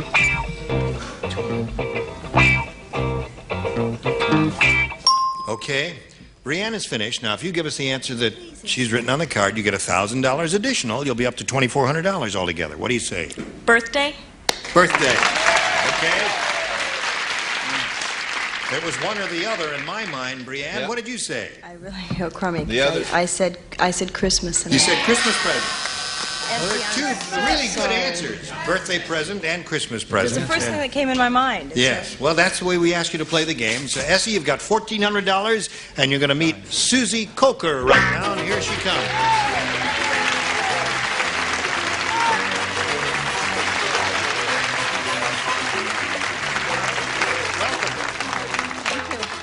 May we inquire about you before we begin here? Find Well, out. I'm thrilled to be here. We're delighted to have you. I'm from Waukesha, Wisconsin. Yes? I'm married and I have 7 children. 7? Never got a hobby, did you? And I came out to California to cater a party. No kidding. No kidding. You must be a great cook if Oh. people send 2,000 miles away to get Susie Coker's cooking. What do you cook? Oh my gosh. On the plane, I brought 50 pounds of smoked salmon and 50 pounds of Italian sausage and 25 pounds of Wisconsin cheese. I hope no one's And my Holy- sister couldn't come to the taping because she's home cooking. Oh. Well, good luck with that. These are the Good luck with this. Here we go. You're going to have A or B. I'm going to take A for my daughter, Ann. A for Ann says, Muggsy said, my school is so tough. On graduation day, instead of caps and gowns, our class all wore blanks. That's how tough it is. Instead of caps and gowns, class wore blanks. Instead of caps and gowns. That's how tough it was. That's your basic tough. Very, very tough. What'd you do after school? When I was a kid, my neighborhood was so tough, anybody with ears was a Cocker Spaniel. Okay, Susie. Muggsy said my school is... Wait, it's okay. Wait, My school is so tough. On graduation day, instead of caps and gowns, our class all wore blanks. Brass knuckles. Brass knuckles. Instead of caps and gowns. Bunch of naked kids going up there with nothing but brass knuckles on. Been interesting. No, I had them wearing the striped convict suit. There's an answer. Striped convict suit. I threw that out because they'd have to be in jail. I said leather jacket. And zip gun. Okay. Stripes. Stripes. That's right. That's right, Blue Carol. pinstripes. That wouldn't look bad, would it, Brienne? What do you got? Leather jacket, chains, and grease. Leather jacket, chains, and grease. Okay, Bill. Bulletproof vest. Yeah, that'll do it. Instead of caps and gowns, the class wore Balls and chains. balls and chains. Yeah. Okay. Now, you see, you have your trial by fire here. Now we've got this for America. Well, that ends 5 days of taping in consecutive, and it's been just dandy. Heaven, Yes. heaven. You're a nifty bunch, and I do appreciate your showing up here, even though you're not getting paid. Next time we get together, these are the ones you will see. Bart Braverman, Brett Summers, Gary Burghoff, Elaine Joyce, Bill Daly, and Marcia Wallace. Charles Nelson Riley, good luck with your play in New York. See you next time for Match Game 79.